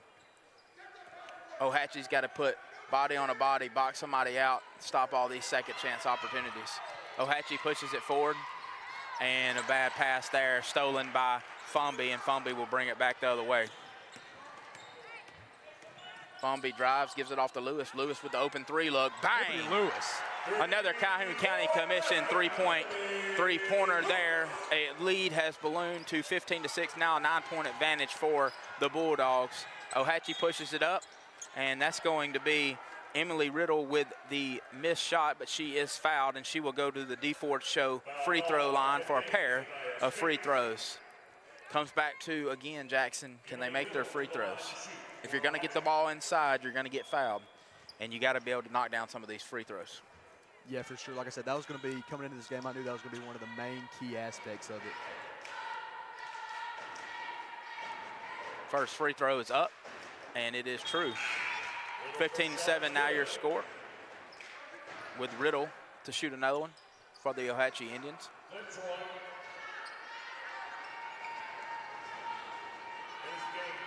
Sets to shoot the next free throw. Free throw is up, and it is true.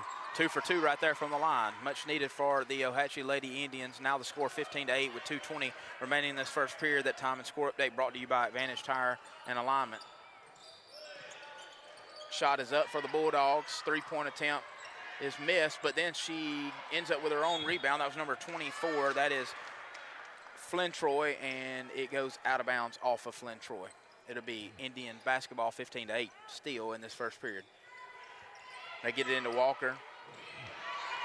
Walker back to Searchin. Searchin ahead to Davidson. Bad pass, but number 10, Riddle's able to come up with it, and Ohatchee will set back up their offense. Walker drives. Walker shoots. It's off. Riddle comes up with the rebound, though. She goes back up, misses as well.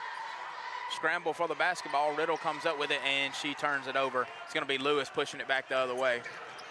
Davidson stops the ball, and Lewis gives it off to Fumby. Fumby passes to number 24. Big shot right there from Flynn Troy. Big 2-point basket there to extend the lead to 17-8. It is back at 9. 1:32 remaining in this first period. And one thing I can say about Ohatchee is they've really improved on that full court press, kind of getting a defensive breakdown out of it. You're exactly right. As soon as you say that, though, they almost make a dangerous pass, throw it away, it goes out of bounds, last off Aniston, so Ohatchee will inbound again. This first half is presented to you today by Cremation Services of East Alabama. Apologize to all the Ohatchee fans there. I might have jinxed them a little bit. Jinxed it a little bit. That Searchin brings it up. Searchin gets it back to Davidson. Davidson to Walker. Walker drives, Walker shoots, and she's going to travel before the shot. So it's going to be a turnover there back to the Aniston Lady Bulldogs. 17-8, 1:15 remaining in this first period. Right now it's been a story of turnovers and some made shots. There's been some big-time three-pointers made by Aniston. As soon as I say that, Lewis takes another one off the back iron. She misses. But it's going to be rebounded by number 15. That's Spinks. Spinks goes back up. She misses, but she is fouled, and she will go to the charity stripe for 2 D4 Show free throws. Free throws, like I said, are presented today by the D4 Show. And even though Lewis missed that, they're going to have to put a body on her because she's getting really good looks. Yeah, Lewis is getting extremely good looks. They're going to have to not lose her as this pace goes. And the first free throw is up and good for Spinks, and that's going to extend the lead to 10, 18-8, Aniston advantage right now over the Indians. Spink shoots the second free throw and is up, and it is true. 19-8, 1 minute remaining here in this first period. Davidson's got it. She gets trapped, gives it back off to Walker, gets it back to Davidson. Davidson gets it past half court. She's going to drive. She's going to shoot, and it is off the backboard, no good. And it's going to be Spinks that comes up with the rebound. Now Fumby pushes it the other way. Fumby drives, and they call a foul. I'm not sure who they're calling this foul on for the Indians, and Fumby will go to the line for two. They call the foul on Walker, number 3, and I believe that's her first foul of the ball game. It is. Fumby with the D4 show free throws. She shoots, and it rattles around, no good.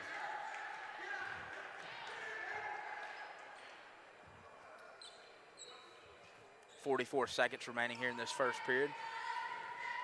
Fumby to shoot another free throw. It is up, and it is no good. So 0 for 2 for Fumby from the free throw line there. Rare misses from Fumby. And Ohatchee pushes it forward. It's going to be Davidson with it. She backs it back out, gives it off to Searchin. Searchin back to Davidson. Davidson over to Walker. Walker gives it to Orman. Orman gives it back to Davidson. Back to Searchin. Searchin with the head fake. She passes over to Walker. Walker drives. Walker in some trouble, and they're going to call a jump ball. Possession arrow stays in favor of the Lady Indians. With 17.2 remaining, Aniston 19, Ohatchee 8. Ohatchee remains possession. And they throw it into Walker. Walker hands it off to Searchin. Searchin in the corner for Davidson. Davidson shoots, no good, and it's going to be Fumby with the rebound, and she's going to quickly push it the other way. Fumby drives, Fumby shoots, Fumby is true. And with that, that's probably going to bring us to the end of the first period. Your score, Aniston 21, Ohatchee 8. We're going to go to a break. This is the 2025 Calhoun County Basketball Tournament on 95.1 The Mountain and TV 24. All right. A little more about academics. Parents, do you want to secure a bright future for young people? We have science, technology, engineering, and mathematics. Get your kids involved with Academic STEM kits. Go to www.academics.com to order your STEM kits. It's going to be STEM-tastic. Like science is for you.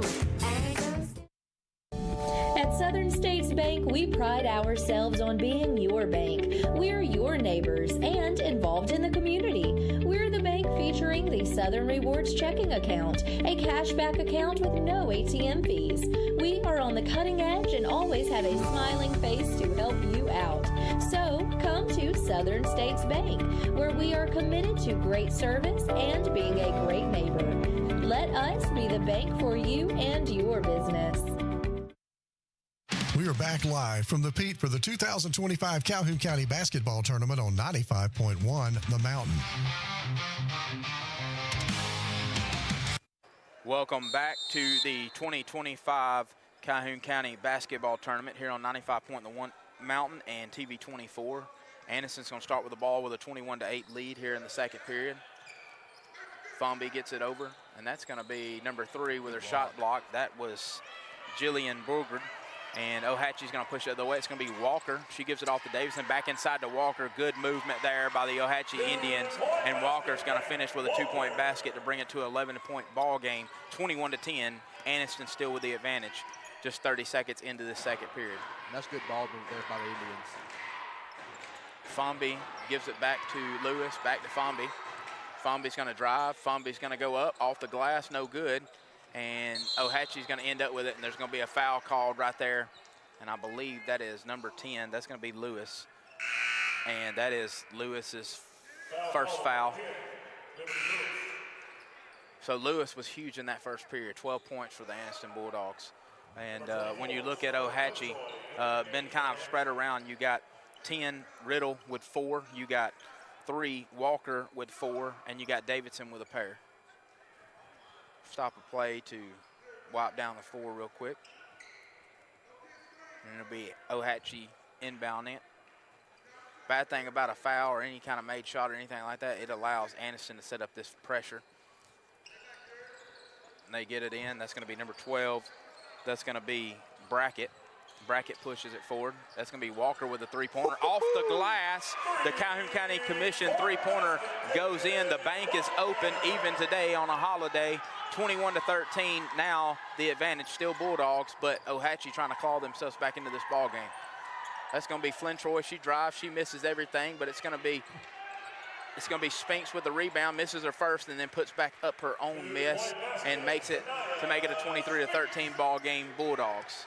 Davidson pushes across half court. She throws it across, and that's going to be another three-pointer. Don't let her get hot. And she is already hot. It feels like that was Brackett for another Calhoun County Commission three-pointer. 23-16. Now an 8-point ball game, or a 7-point ball game here early in this second period. Big shot. Lewis drives. Lewis goes up for the shot. Shot is blocked. Body's on the floor. Fumby drives. Fumby shoots. Fumby misses. And that is going to be Lloyd. And Lloyd gets the rebound, tries to go back up, and is fouled. And she will go to the D4 show free throw line for a pair of free throws. So 6:14 remaining, less than 2 minutes gone by, and Ohatchee already showing more life than they showed any in the first period here early in the second period. Yeah, for sure. And one thing is, do not let this team get hot from three because they are very, very talented. So last 2 3-pointers they've taken, they have hit, and it's got them back in this ball game. They're going to call a lane violation. And so that basket will not count on the second free throw. She misses both, and it is 23-16, 6:14 remaining. Aniston still with the advantage, but Ohatchee trying to get something going. They get it into Davidson. Davidson back to Walker. Walker pushes it. She's going to throw it up, and she's going to throw an errant pass, trying to get it to Brackett there, but she throws it out of bounds, and Aniston will take possession. I was just going to say how well they were responding to that full court pressure again. Yeah, you was about to get them again. I'm glad you didn't say it. They would have ran you out of this building. So Fumby's got the basketball. She gets it in, and they turn the ball. Aniston turns the ball over. She tries to, and then Ohatchee turns it right back over. Fumby goes up, shoots, misses. It was blocked, but she is fouled, and Fumby will go to the D4 show free throw line for a pair of free throws. 23-16, our score here. Aniston with the advantage, 5:53 left here in this second period. That time and score update brought to you by Advantage Tire and Alignment. First half action today's game is brought to you by Cremation Services of East Alabama. Shoots the first free throw and misses. Second attempt on the way, and it is up, and it is no good. She misses both free throws, and free throws are going to be, if this game ends up being close late, Aniston's going to look back at some of these free throws that they've missed early. Davidson with the basketball. She drives, being guarded by Lewis, and she's going to be fouled by Lewis, and that's going to be Lewis's second foul here early in the second period. That's what you do not want, is get her in foul trouble early. Yeah, I mean, we saw games that's been affected by fouls already in this tournament. Davidson with the head fake. She shoots, misses. It's going to be Orman that comes up with it, and it's going to be a jump ball called, and it's going to stay in possession of Ohatchee. 23-16, 7-point ball game.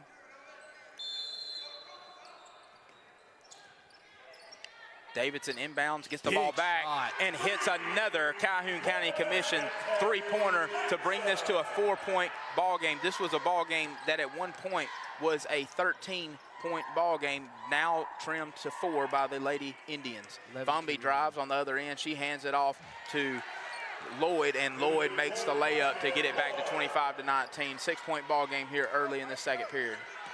Davidson brings it up. She picks up her dribble. She's in some trouble. She gets it across, dangerous pass, trying to get it to number 10, Riddle, and ball goes out of bounds, and Aniston will take possession. 11-4 run here to start this second period by Story enters the ball game for the Bulldogs. 3 minutes past here in the second period. 25-19 your score. Aniston Bulldogs ahead. It's going to be Fumby with it. Fumby gives it off to Lewis. Lewis to Story. Back to Fumby. Fumby drives. Fumby gives it off to Lewis. back to Fumby as the Bulldogs will reset everything offensively. And Fumby will drive. Fumby goes up off the glass, no good.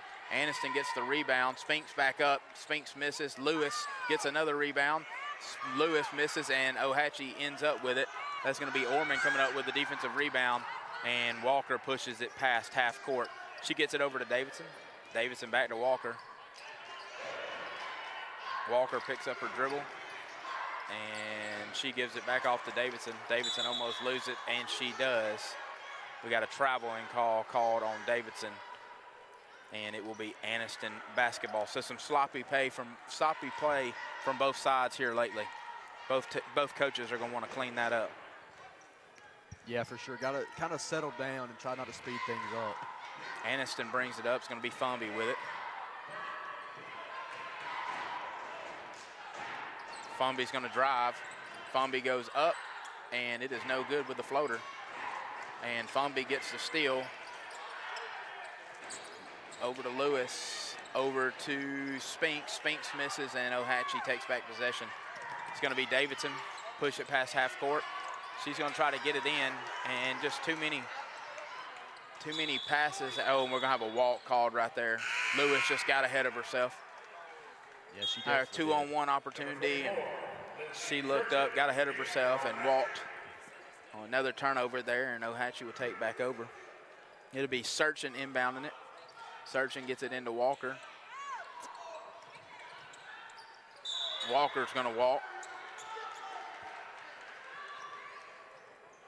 Like I said, it's been pretty tough on both sides right now. They're going to want to both clean that up. Both of them will clean that up. Fumby brings it up, gives it off to Story. Story back to Fumby. Fumby over to Lewis. Lewis is going to drive. Lewis is going to kick it out to Story. Story with the three, and she's off, and it's going to be out of bounds. Last touch by the Bulldogs. So it'll be Ohatchee basketball. And if you're the Indians, you got to capitalize off these mistakes. And they're going to hit Walker. That's my run out there. Nice drawn up play by the Indians. And Walker's going to go up for a shot. She's going to miss, but she is fouled, and she will go to the D. Ford Show foul line for a pair of free throws. 3:06 remaining in this second period. 25-19, Aniston advantage over the Lady Indians, but a chance to cut it right here if you can hit your free throws. First free throw is up, and it is good. Walker's shot is good.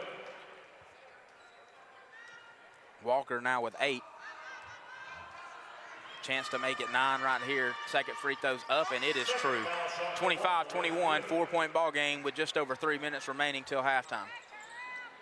Get it up to Story, back to Fumby, off of the head of Spinks, and it's going to be out of bounds on Aniston. 25-21, chance to cut this to a one-possession ball game for the Indians for the first time since early in the first period. Yeah, Spinks just ran right into that ball coming up midcourt there. They run it out. They give it to Davidson. Bad pass, though. Story's going to end up with it. Lewis inside. Nice pass right there to Lloyd from Lewis, and Lloyd finishes to make it 27-21. Knocked out of bounds there. Last touch by Aniston, and Ohatchee will retain possession. You can't get a better pass there from Lewis. Yeah, great pass. All right, now we've got Davidson with it. And Davidson's going to dribble it around. Davidson's going to give it off to Searchin. Searchin cross-court pass. That's going to be number 10. That's going to be Riddle. Riddle goes up. She misses, but it's rebounded. And Orman with the miss there. Good look right there for the Indians. Now Aniston looks to push the pace. It's going to be Fumby brings it up. She's going to find a wide open Lewis. Lewis misses the three-pointer, and we got a walk on the rebound. Rebounded there by Lloyd, but she took about 3 steps before she dribbled. Yeah, that was a tough one there. She could have brought some luggage. Yeah. So not a hard decision right there by the officials. Davidson brings it up. Davidson gets it across half court, gives it off to Searchin. Searchin trying to get it inside to Riddle. Good pass. Riddle goes up, misses the shot, but is fouled, and she will go back to the charity stripe for a chance to bring this back to a 4-point ball game. Free throws today are brought to you by the D. Ford Show. this first half action brought to you by Cremation Services of East Alabama. Hadn't seen a whole lot of them today, but timeouts this week, all county tournament brought to you by On Time Fashions. First free throw is up, and it is good. 27-22 now your score. Just over 2 minutes remaining in the second period. Second free throw upcoming. Second free throw is up, and it is no good, but it's going to be a lane violation called on Fumby, I believe, for the Bulldogs, and so she'll get another opportunity to shoot another free throw. And that was a very early lane violation. Riddle, ready to shoot. Second free throw is up, and it is no good as well, and it's going to be rebounded by Spinks. Spinks gets it over to Fumby. Fumby's going to bring it up for the Bulldogs, gets it over to Lewis.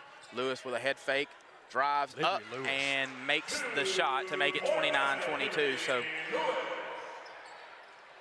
pass in to Searchin, and inbound pass from Davidson to Searchin is offline, and it's going to be another turnover for the Lady Indians, and Aniston will take over. 1:47 remaining in this first half.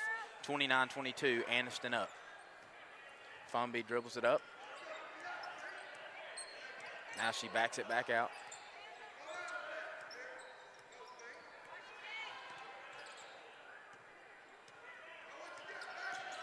Got ISO. She kicks it over in the corner to Story. Story drives. Floater is up, no good. Davidson comes up with the rebound. Davidson takes it back the other way. Smart basketball there. Davidson gets it to Searchin. Searchin back to Davidson. Davidson over to Walker. Walker inside to Riddle. Dangerous pass, but a good one. Riddle misses, but Orman gets the rebound. She misses, and it is taken away from Riddle, and it's going to end up with a foul on number 3, Walker.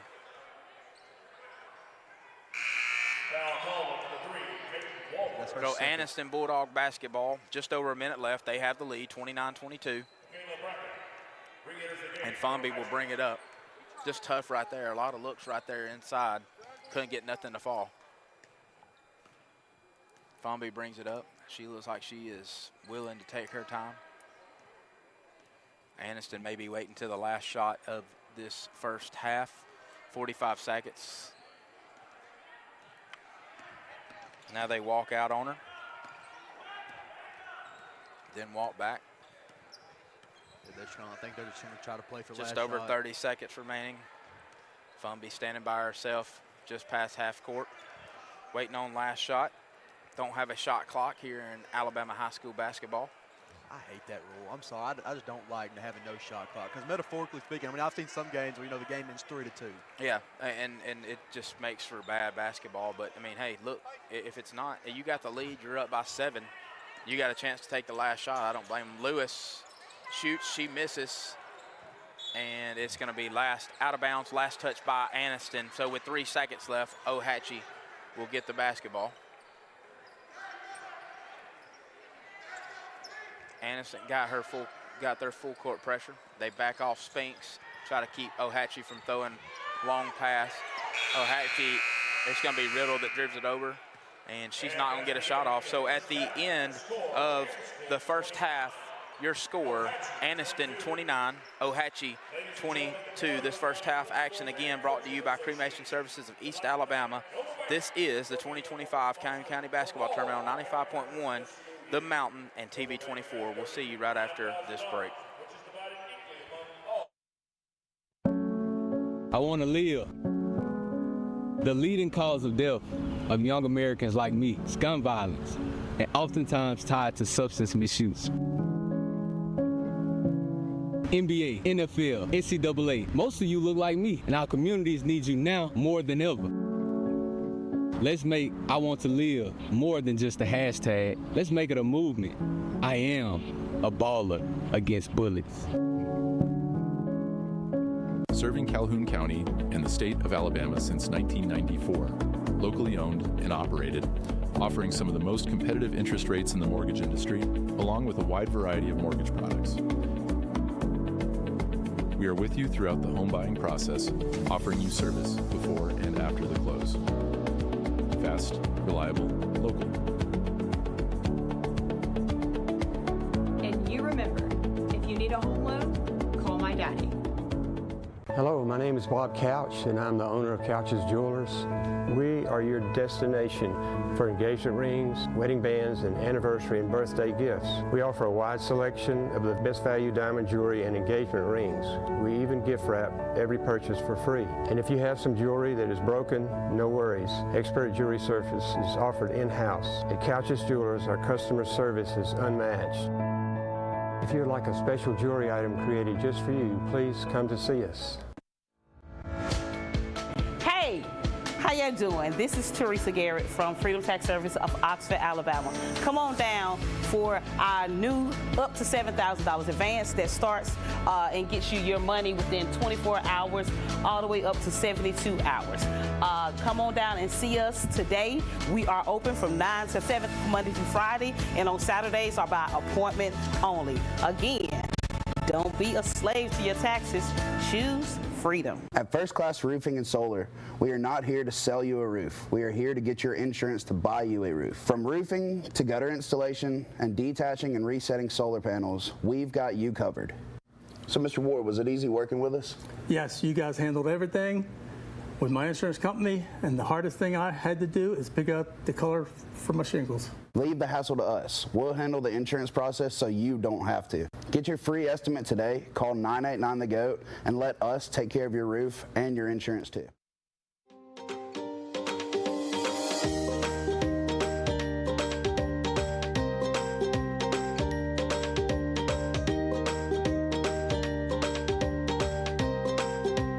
Whether you are traveling or on the rebound, get with your local Allstate and huddle up to find the best options for you. With a strong variety of coverages to choose from, Allstate is on a mission to get you in good hands today.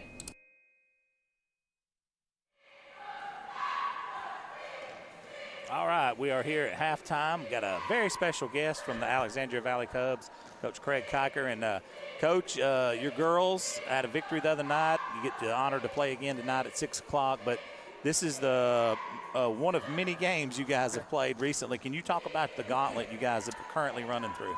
Yeah, we played at Talladega Thursday night, played at home an area game against White Plains Friday, then came here and played Saturday night, and now we're going to turn around and play tonight. And obviously, Coach, you want to keep this thing going on and on, but how's the girls' legs holding up, and how do you juggle that as a coach? You don't want them not sharp, but you don't want them to not have legs. How are you juggling that? Yeah, it's pretty tough. We haven't really practiced in, I don't know, maybe 2 weeks. We've kind of been battling the flu a little bit too.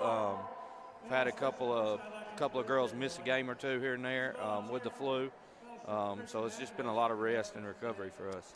We got to talk to you recently, but kind of catch us up to speed with the season so far this year. You guys have had some good stuff. You guys have had some bad stuff. I got to watch you guys play Boaz in person earlier. You looked really good that night, but just kind of catch everyone up who may not know. Well, I hope that Boaz game that you got to see was kind of the turning point. We had won about 4 games up to that point. That was all the way after Christmas. We just were playing a style that we couldn't sustain. So we kind of just turned it loose and made it a wide open, fast-paced game, and that's kind of how we're going to play. Coach, you got some athletes on your team, Charlie Parris being one of them, but you got several others. Talk about some of these young ladies who really get after it for you, because one thing you guys do is play very hard. Yeah, and getting our girls to play hard is really pretty easy. I mean, our kids especially love the way we're playing now because it lets them be aggressive, which is in their nature. I don't have to coach playing hard very much. We practice hard, so it just kind of comes naturally. How much, this is a question I like to ask everyone, especially a girls coach. Used to back in the 90s when you had a girl that was just fast and could dribble good, she was a good basketball player. That's not the case no more. Skill development, three-point shooting, they hedge, they recover.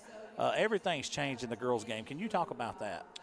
Yeah, I mean, I think this is year 9 or 10 for me coaching girls basketball, and it's changed a lot just in that time.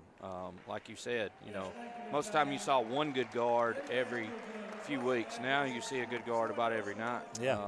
I think that's just, kids getting in the gym, and there's a lot of places to go and and train and play now. So you see a lot more of that. Strength and conditioning's changed definitely for the women's game as well. Used to there was Absolutely. no girls that lifted. Talk about that a little bit. Absolutely. Lifting is just another thing we do. I mean, it's not even, it's just given that our girls and all our programs are going to lift.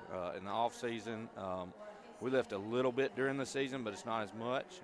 But it's just, it used to, girls didn't train with weights. So that's something that has developed too. We got about 15 seconds here, Coach. I'm going to put you on the spot. Is there any way we can get the secret sauce for the Valley Dog? I can't get it from Todd again. He won't give it to me. What's crazy is I don't even have the recipe for the Valley sauce. That is on lock and key. It's under lock and key. They won't even tell me. So. I got you. Well, Coach, I appreciate you sitting in with us. Good luck to you the rest of this tournament, and thank you so much. Absolutely. Thank y'all.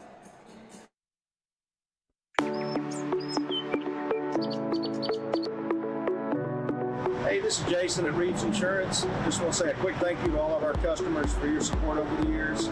We now have offices in Aniston, Alexandria, and Oxford in order to serve you better. So stop in and see me or any of our experienced staff and let us shop for you. We'll find you the best price and the best coverage available. Thank you.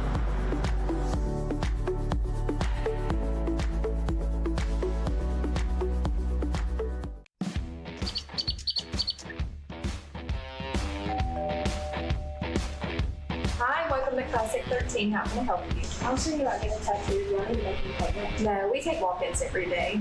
Let's find someone to help you. Follow me. Hey, if you'll have a seat right here. Thank you.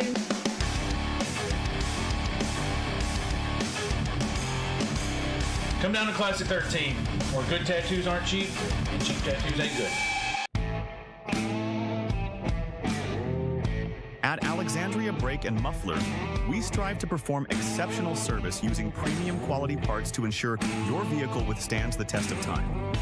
We do all automotive maintenance and repairs consisting of AC service, check engine light diagnostics, brakes, coolant, and exhaust. Give us a call today. Proudly serving our community to provide honest, high-quality service and repair at a fair price. Hey guys, this is Blair Smith at Pediatrics Plus here in Aniston, located on Henry Road. I'm over here on the well side, but we do also have a sick side urgent care if you need us. We are more than happy to see you guys. Just come on, check us out if you get a fever, cough, or cold, or want to come in for a good checkup. Thank you.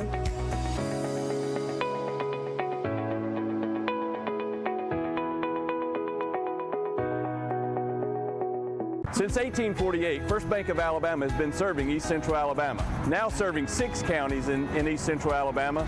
We now currently have 13 locations, expanding to 15 locations. In 2024, we opened Aniston, right here in Calhoun County. Whenever we first came to Calhoun County, it was 2019 in Oxford. Whenever we're expanding, we're now going to Jacksonville in 2025. We look forward to continuing to be in your local hometown bank right here in Calhoun County and East Central Alabama.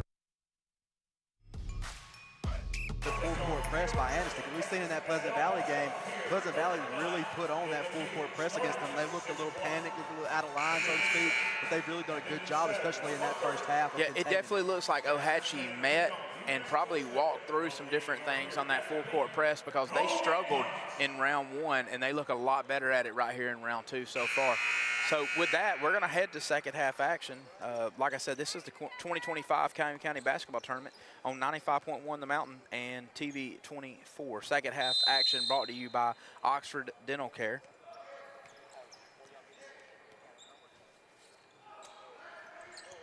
Aniston's going to start with it. It's going to be Fumby. Fumby throws it over to Spinks. Spinks with a shot. She misses, and it's going to be rebounded by Walker. Walker gives it off to Davidson. 29-22 ball game.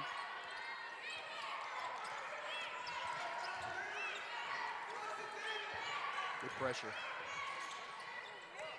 Got it inside to Orman, just like we just talked about. Orman misses, and it's going to be 24. That's going to be Flintroy with the defensive rebound. She gives it off to Fumby. Sorry about that. Was looking at a number change for the next game, and missed some of the action. It's going to be 15. That's going to be Spinks with the lay-in, and it is good, bringing the score 31-22, a 9-point advantage for the Lady Bulldogs with just under a minute gone off here in this third period. Walker brings it up. She drives, she shoots, and she is fouled, and she will go to the charity stripe for the D4 show free throws coming up for Walker. That's what O.Hatchie's going to have to do. They're going to have to drive into the paint, get contact. Like we've been saying all game, they have the length and size advantage here on the Aniston team. Yeah, I mean, I think if they keep getting it inside, we've seen Orman miss some shots inside, but they've kind of flown to her. Either get it inside, kick it back out, or go up hard and get that foul. Misses the first free throw. Still 31-22. Walker with the second free throw, and it is up, and it is no good as well. And it's going to be Lewis that comes away with that rebound, and she's going to get to Fomby. Fomby brings it up. Fomby looks to drive, gives it over to Lewis. Back out to Fomby.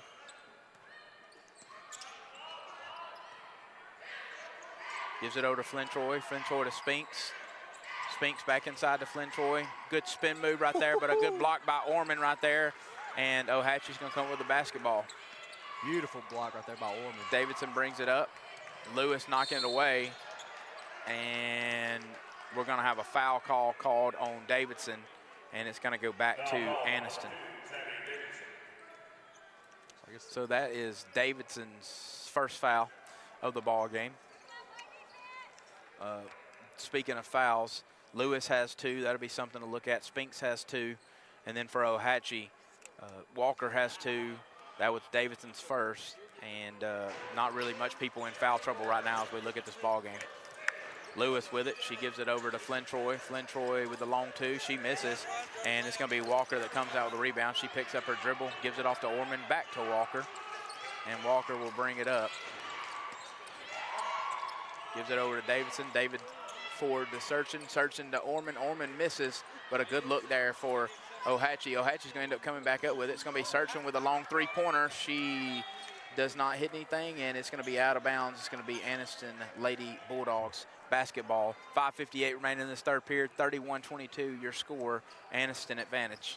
Yeah, I don't know if that's the shot you want there from Searching. Fomby brings it up. Fomby drives, dishes it off to Lewis. He's going to give it back to Fomby. Fomby's going to walk it back out. Fomby drives, walks it back out. Gives it inside too, and that is Spinks. Spinks can't control it, and Walker's going to end up with it. She gives it over to Searching over to Davidson. Davidson inside to Riddle. Good ball movement there, and it's going to end with a Riddle basket to bring it to 31-24. Score cut to 7. Aniston still got the advantage with just more than 5 minutes remaining here in this third period. And that's good fundamental basketball from O.Hatchie. Yeah, that was great passes. Extra pass right there, got an open look.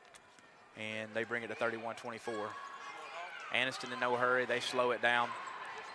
Fomby with the basketball. Davidson walks out to cover. She gives it off to Flynn Troy. Flynn Troy gives it off to Lewis. Back to Fomby. Fomby drives. Fomby goes up. The floater is no good. And it's going to end up with Davidson.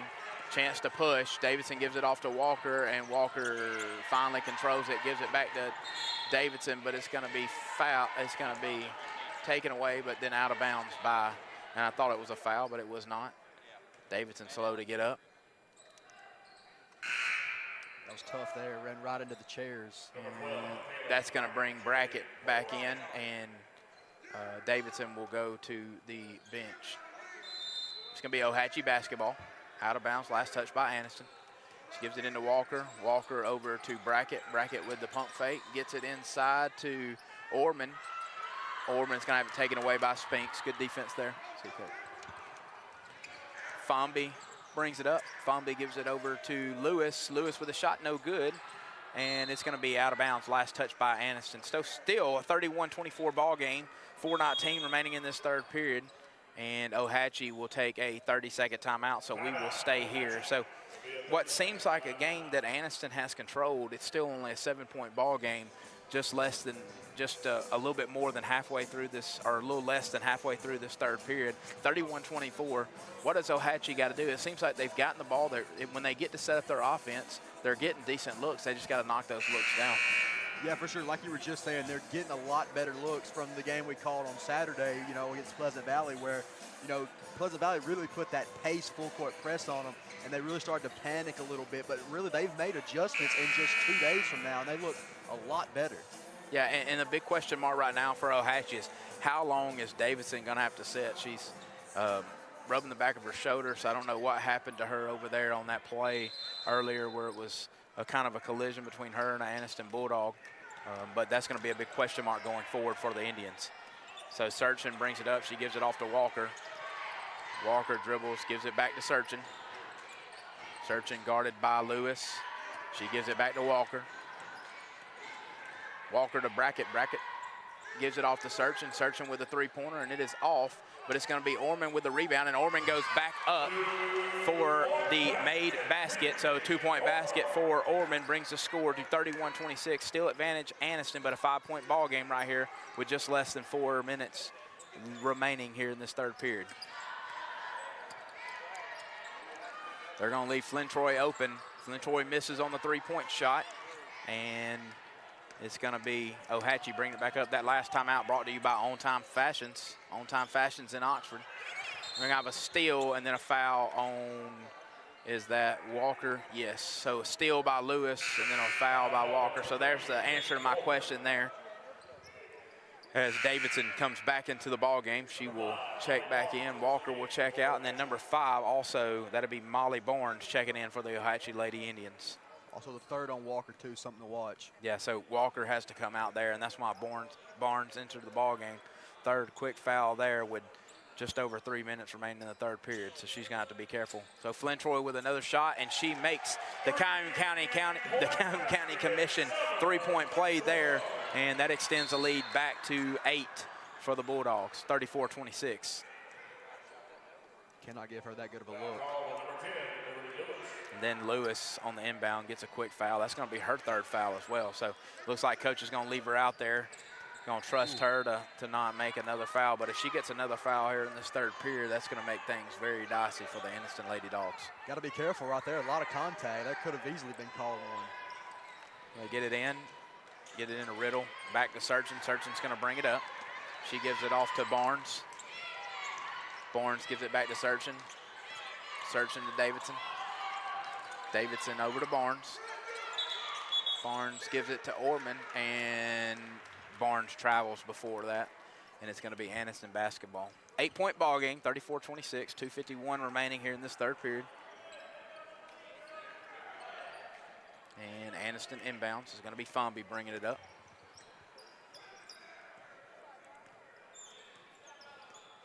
Fomby gives it over to Flynn Troy. She's going to try again and misses. But Spinks is going to come up with a rebound. She's going to shoot. It's up. Rainbow shot, no good.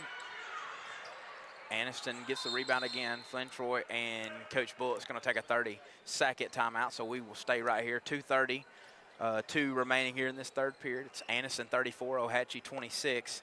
Back and forth ball game. O-Hatchie just kind of hanging around. What do they need to do to kind of get this back to it's an 8-point ball game now. What do they need to do to cut this thing to 4? They really, like I said, I think they need to get the ball in the paint. Like you said, we've been saying all night, they have the length and size advantage on this Aniston team.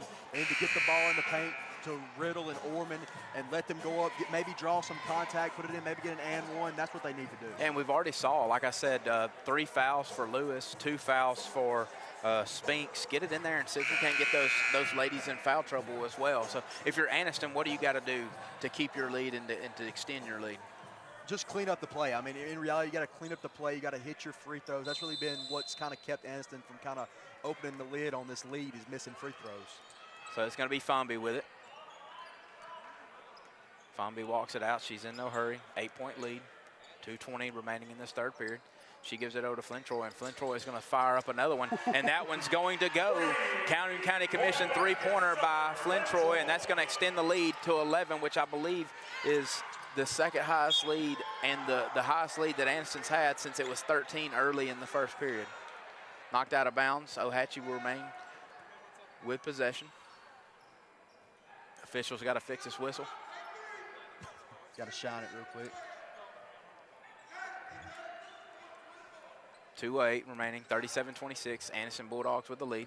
Davidson gets the ball on the inbound. She dribbles it over, gives it off to Brackett. Brackett back to Davidson. Davidson gives it over to Searchin, and Searchin misses on the three-pointer, and it's going to be Flintroy with the rebound there. She gives it off to the point guard. That's number 20, Fumby. She brings it up, gives it off to Lewis. Lewis dribbles in, gives it back to Flintroy. Heat check, and it is no good.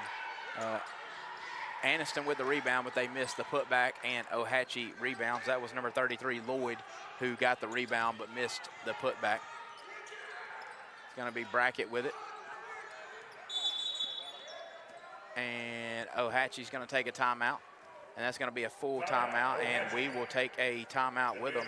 We'll be right back after this quick break. This is the 2025 Calhoun County Basketball Tournament on 95.1 The Mountain and TV 24.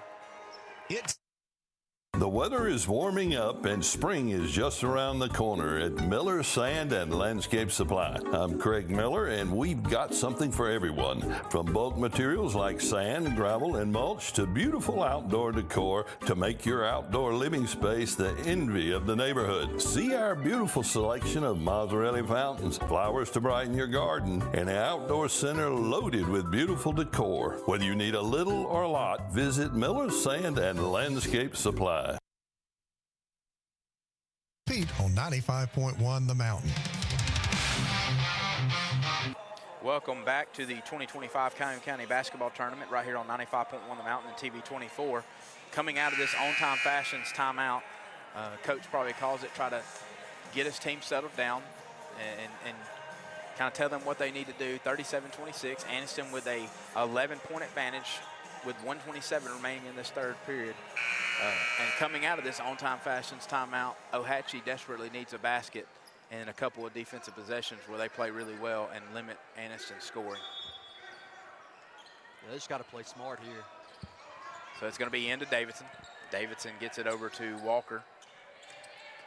Walker over to Searchin, and Searchin's going to fire up another three-pointer. An open look there, and she makes a Calhoun County Commission three-pointer, and that gets the score back to 8, 37-29 with 1:10 remaining here in the third period. Fumby brings it up. She's not afraid to shoot, and shoot or shoot. When their shots are not going, they continue to shoot, and she got an open look there. Good offensive possession for O.Hatchie, and a big made basket right there by Searchin. Fumby drives, she dishes it out to Frenchoy. She gives it back to Fumby. Coach Bullock telling her to take her time. She drives, dishes it to Spinks. Spinks with the long two, and she misses, and that's going to be Searchin with the rebound. Davidson looks to push it the other way.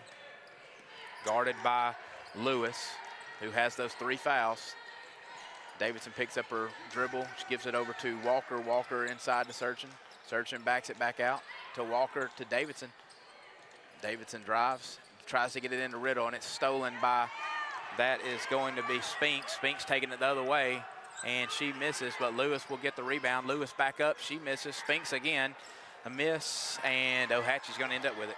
And phenomenal defense right there by Walker. 3 fouls, you don't want to foul, but she still plays phenomenal defense.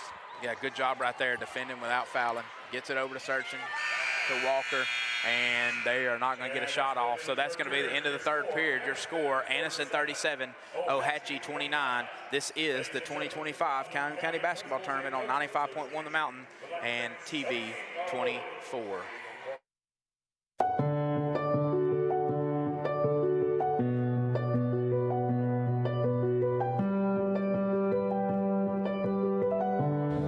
At Bentley Prosthetic and Medical Supply, we care about you. We offer custom prosthetics, orthotics, diabetic shoes, and durable medical supplies. We're located here in Alexandria, Alabama, where it's a country feel, but professional care. Come see us today.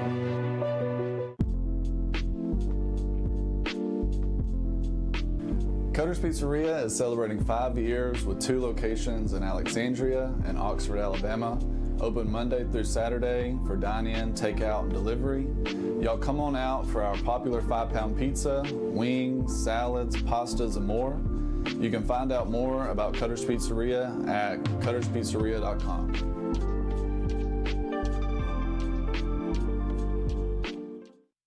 To you, central to your success.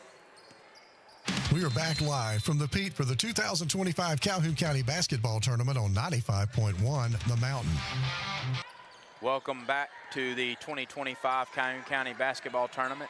O.Hatchie starts with it, and they start with a turnover right there as Spinks intercepts that pass. She gives it off to Fumby. 37-29, just starting the fourth period. Aniston with the advantage. Fumby with the basketball. She gets it inside to Spinks. Good pass right there, but Spinks can't hit on the short shot there, and it's going to be O.Hatchie that comes up with the rebound. Searching, gets it forward to Walker. Walker inside to Riddle and just over her head. And that's going to be a O.Hatchie turnover, and Aniston will take possession of the basketball. Yeah, you cannot make that pass there. I like that we're trying to get it inside. I do like that. And for Aniston, I like that we're trying to, but Coach Bullock not happy about that. Obviously somebody didn't do something well defensively, but Aniston kind of slowing down the pace. You got the lead, 37-29.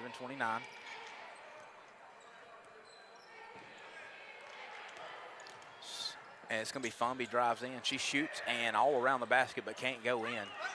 They pass it forward to Walker, and Walker can't handle it in the throw. Gets it back to Fumby. Fumby drives. Gives it over to Flynn Troy, who's not afraid to shoot neither. In and out.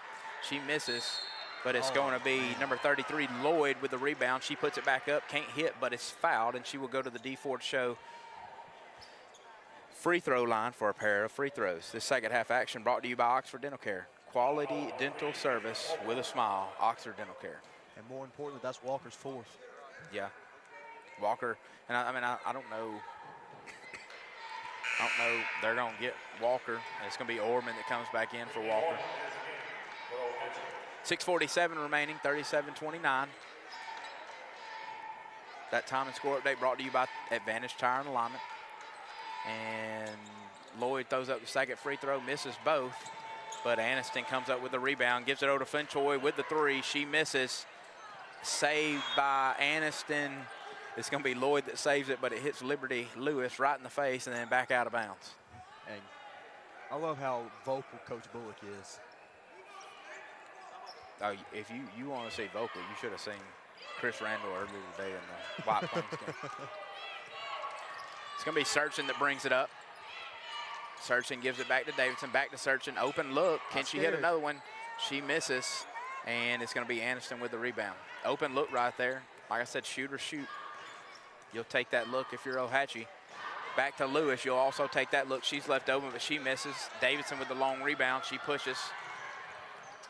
Davidson gets it. Davidson tries to throw it cross court, but it's going to be Lewis. And Fumby ends up with it, and Fumby is fouled by Davidson. Davidson's second foul. And it should be Fumby going to the free throw line. Fumby with struggles earlier from the free throw line, so now with a 8-point lead, she will try to figure out those woes at the line and try to put these in to extend this back to a 10-point ball game. First free throw up, and it is good. Free throws today brought to you by the D Ford Show. 38-29, 6:03 remaining here in the ball game. And Fumby shoots the second one, and it is up and no good, but didn't box out, and Lewis was able to get the rebound. She's under trouble. Coach Bullock takes a timeout. And I don't know. Aniston takes a timeout, and it's a 30-second timeout. So we will stay right here. 38-29 your score. Aniston has possession of the basketball. 6 minutes on the dot remaining here in the ball game. 38-29 Aniston ball. Jackson been back and forth, missed the last free throw right there, but you can't fall asleep and you got to box out, but you got to give credit to Liberty Lewis for figuring out a way to get that rebound. Yeah, for sure. And like I've been saying, though, really what's kept Aniston from opening up this lead more is missed free throws. I mean, this could easily be a 12, 13-point lead for them, and they've missed, I think, 4 or 5 free throws I can think of off the top of my head. So definitely got to clean that up. Yeah, in the ball game right now for O.Hatchie is going to be Searching, it's going to be Orman, it's going to be Riddle, it's going to be Brackett, and it's going to be Davidson. Walker on the bench with those 4 fouls. Aniston gets it in. Going to end up with Fumby. Fumby gets it over to Story, back to Fumby. And we're going to have a foul called on Davidson, and now she's got 3 personal fouls.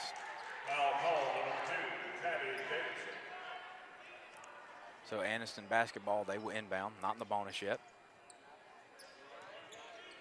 Aniston gets it in. It's going to be Fomby. Gets it back across half court. Fomby's going to drive. Fomby's going to shoot, and she's going to miss. It's going to be Davidson with the rebound, pushes it forward to Brackett. Brackett kind of slows it down a little bit, gets it back to Davidson. Davidson thinks about taking the three-pointer and then throws it away. Another turnover right there for the Lady Indians, and it'll be Aniston basketball. 5:30 remaining in this ball game. 38-29, a 9-point advantage for the Lady Dogs. Aniston throws it into Fomby. Fomby gets it across half court. Gives it over to Story. Story inside to Spinks. Spinks drives, Spinks shoots. Shot is blocked, and she is going to get the ball back, but she's going to be standing on the out-of-bounds line, and it will be O.H.A.P basketball. So O.H.A.P hanging around, but got to get some offensive possessions where they're able to get some scores. And Walker checks back in. Also a new face, Bailey Fowler, checked in for the Indians here. And Bailey Fowler, number 14 for the Indians. Foul right there called on number 20. That's Fomby, and that will be Fomby's first foul of the ball game, so no worries there. O.H.A.P gets it in. It's going to be Searchin that brings it up. Searchin brings it across half court. Gets it over to Davidson. Davidson inside and missed shot there, and it's going to be saved, but to Aniston, and Aniston will push it back the other way. One thing you can say about this O.H.A.P team, they're very, very long. They are long. And it's going to be missed shot there. I think that was Story that shot that, and it is going to go out of bounds. Last touch by Story, so it's going to be O.H.A.P basketball. Still a 9-point game. Searchin has it, gets it forward to Davidson. Davidson walks it up, shakes, takes a three-pointer and misses, but it's going to be Walker with the rebound. Walker goes back up and is fouled, misses the shot, but will go to the charity stripe for 2 D4 Cho free throw attempts. And only 1 point scored so far in this fourth period by both teams. Yeah, it's been sloppy on the offensive end. Defense has been pretty tough, but turnovers, missed shots, a lot of things that go into that. Some open looks for both sides, just can't get much to fall. And missed free throws. Missed first free throw right there for Walker, so she will attempt the second free throw, try to get this to an 8-point game. Up and good. Your score 38-30. Aniston advantage, 4:38 remaining in this ball game. Fomby brings it up. Fomby going to be in no hurry. 8-point advantage, 4.5 left. Davidson walks out to cover. She drives, and then she will back it right back out.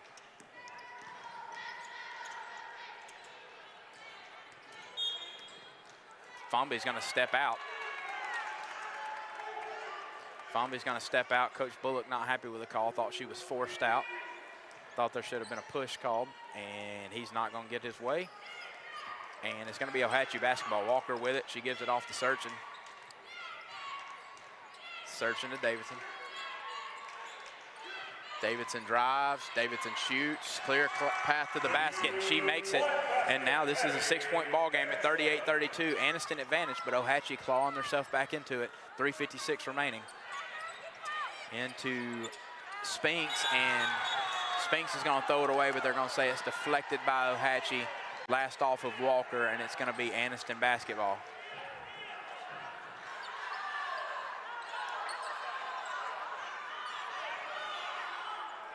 Aniston basketball. They say last off Walker. Aniston throws it in. It's going to be Lewis. She gets it to Story.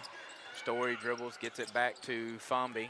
Dangerous pass right there, hot to handle, but Fomby able to handle it. She's covered by Davidson, and Coach Bullock has seen enough. He takes a full timeout, and we're going to take a quick timeout with them. This is the 2025 Calhoun County Basketball Tournament on 95.1 The Mountain and TV 24.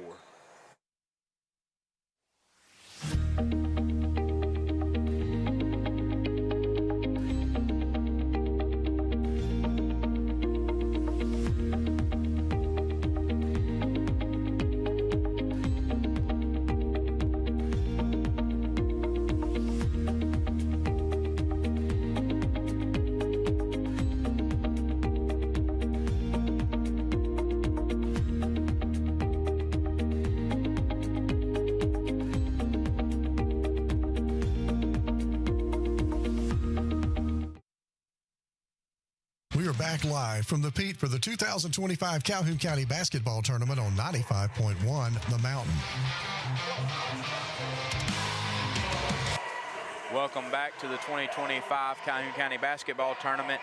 Aniston versus O.H.A.P in ladies action right here in the score. 38-32, Aniston with the advantage. 3:43 remaining in this ball game, but O.H.A.P has hung around in this ball game, starting to believe that they can compete and win this ball game. And Aniston, it's going to be Aniston Bulldog basketball out of that on-time fashions timeout by Coach Eddie Bullitt. And let's see if Aniston can draw up something right here offensively and get something going. They're going to get it into Fomby. Fomby's going to bring it up past half court, guarded by Davidson. Davidson throws it over to Story. Guarded by Searchin. Dangerous pass, but Lewis is going to come up with it. Back to Fomby.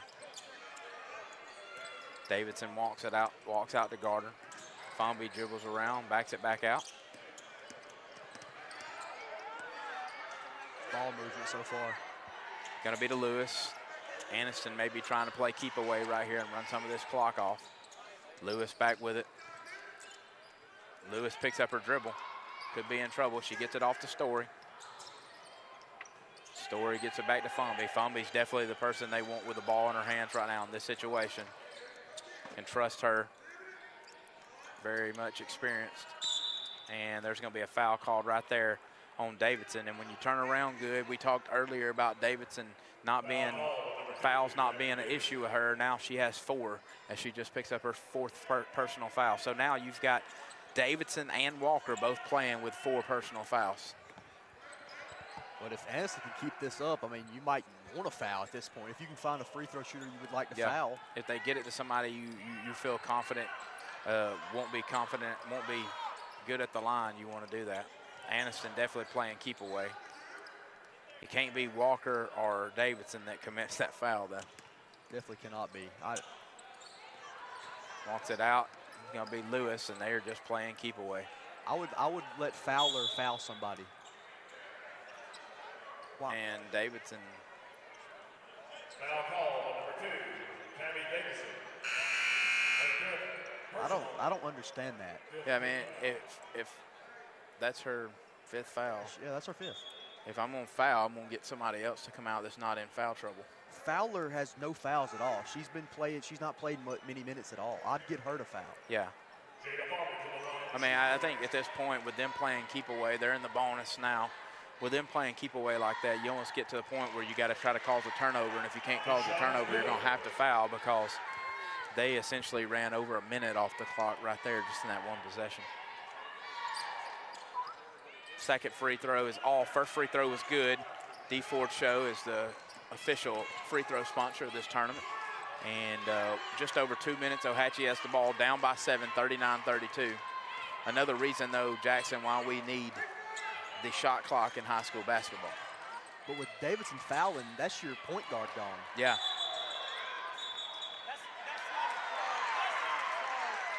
And we've got a charge call called now. I think that's going to be on Brackett. Tough call right there. Got some fans that don't agree with it. And it's going to be a foul there on them. And then O.H.A.P is going to take a timeout, and that's going to be a full timeout for them. So we're going to take a quick break with them. This is the 2025 Calhoun County Basketball Tournament on TV 24 and 95.1 The Mountain. Hey guys, I'm Cameron Minton with Minton Home Center. Minton Home Center has been in business for over 40 years. We are a family-owned and operated manufactured home dealership. We offer affordable housing for our customers as well as a multitude of different financing options to help our customers get into a new home. When you come to Minton Home Center and you start looking around our lot, the first thing you will notice is that we have the most competitive prices in the industry.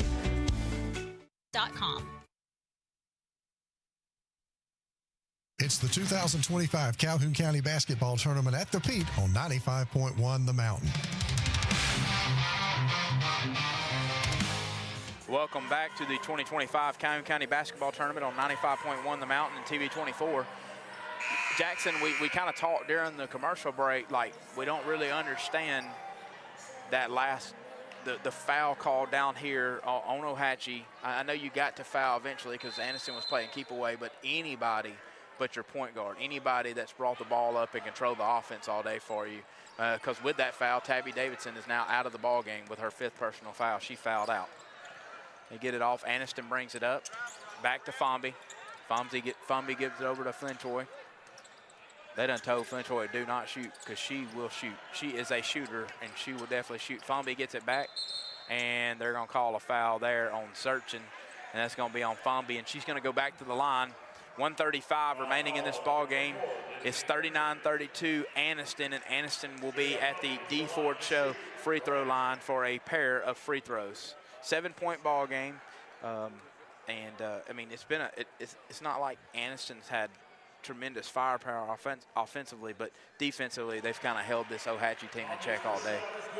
First free throw is up and good. Score now 40-32 with just over a minute and a half remaining in the ball game. Second free throw from Fomby is off, but it's going to be Lewis who ends up with the rebound. The last thing you needed if you were the Indians. Lewis back to Fomby. Fomby back to Lewis. Back to Fomby. Fomby gets it cross court to Frenchoy. And Searchin, I thought she was going to try to foul there. Gets it over to Lewis. And they're going to call a foul now. It's going to be on number 12. That's going to be Brackett. That's going to be Brackett's 3rd. And that will send, I believe, Lewis to the free throw line. Lewis looking for her first points here in this second half of action. Remember, this second half is brought to you by Oxford Dental Care. The free throws for today's game brought to you by the D. Ford Show. First free throw is up, and it is good. 41-32, Aniston advantage. 1:15 remaining in the ball game. Time and score update brought to you by Advantage Tire and Alignment. Second free throw is up, and it goes out, but it's going to be out of bounds. Last touch by Ohatchee. I think that was Walker going for it, just couldn't control it. And Aniston will retain possession. 9-point ball game, 1:14 remaining, 41-32. Aniston Bulldogs on top. And that's going to be a foul. That's going to be on number 5. That's going to be on Barnes. I think that was on Fomby, and Fomby will go back to the charity stripe. Again, the D. Ford Show sponsors the free throws for this tournament. First free throw from Fomby is going to be up, and it is off. So still 41-32. 1:11 remaining in the ball game. And Wilson will enter the ball game for Ohatchee. Fomby to attempt the second free throw. It is up, and it is good. So a 10-point advantage now for the Bulldogs. And Aniston, Ohatchee will get it in. I thought Aniston was about to enter a sub. And now they will enter a sub, and that is going to be number 3. That's going to be Borgard. And Borgard will come in the ball game for Flintoy. And Ohatchee will re-inbound this basketball. Ohatchee gets it in, and it is stolen by Lloyd. Lloyd gets it over to Lewis. Lewis out to Fomby. Fomby dribbles around, gives it back to Lewis. Lewis is fouled, and that's going to be Walker's last foul. So now in this ball game, the two people that you trust to handle the ball is, and your two guards, Walker and Davidson, have both fouled out of this ball game for the Ohatchee Indians. And I hate that rule in high school basketball with no shot clock in Alabama. First D. Ford Show free throws up and no good for Lewis. Lewis now with 16 on the ball game. She's a leading scorer for the Dogs, and she makes the second one to give her 17.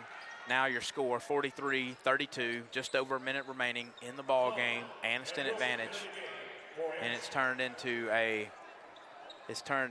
fouling game here late in this fourth period. They get it in. That's going to be Riddle with it. Riddle's going to bring it past half court. Riddle picks up her dribble, gets it back to Searchin. Searchin off the glass, no good.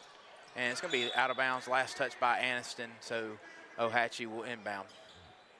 50 seconds remaining. Aniston up by 11. They get it into Riddle. Riddle goes up, and it is good. 43-34. Aniston still got the advantage, but O.Hatchie able to cut it to 9 with just over 40 seconds remaining in the ball game. Fomby brings it up. Fomby drives. She's guarded by Searchin, and Searchin fouls, and that will send Fomby back to the free throw line. Fomby with 5 points now.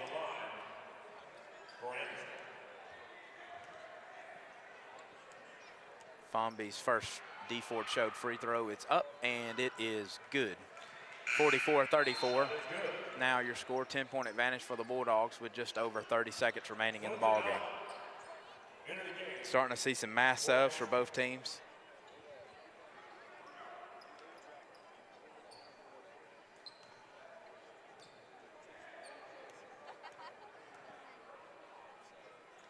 Second free throw up, and it is good. So now 7 points on the ball game for Fomby. It's going to be Searchin that brings it up. Searchin brings it up. Three-pointer is up and no good. It's going to be rebounded there by another three-pointer up, no good. Searchin's going to fire it back up. That one no good.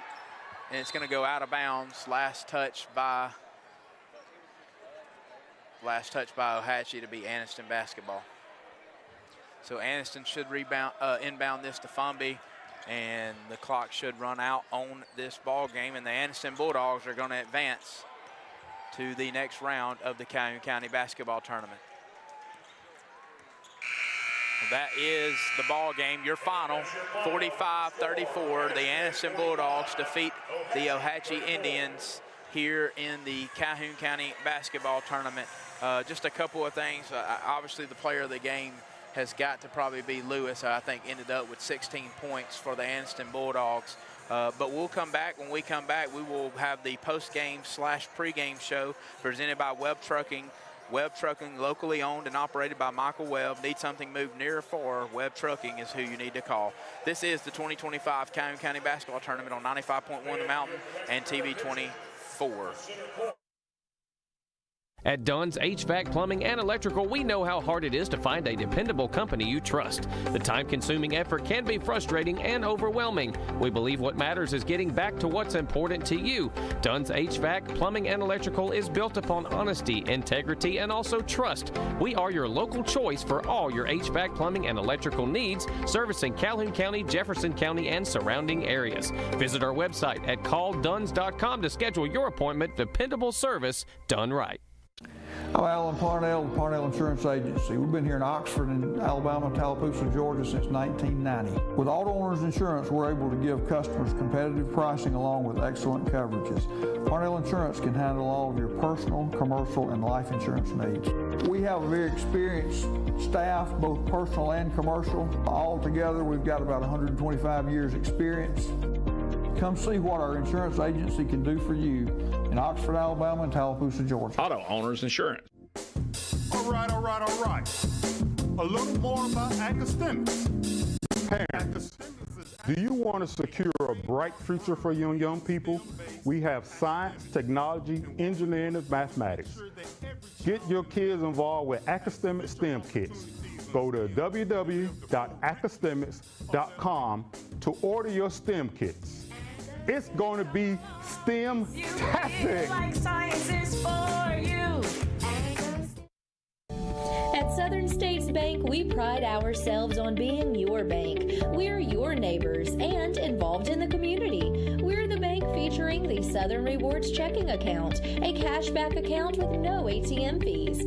We are on the cutting edge and always have a smiling face to help you out. So come to Southern States Bank, where we are committed to great service and being a great neighbor. Let us be the bank for you and your business. I want to live.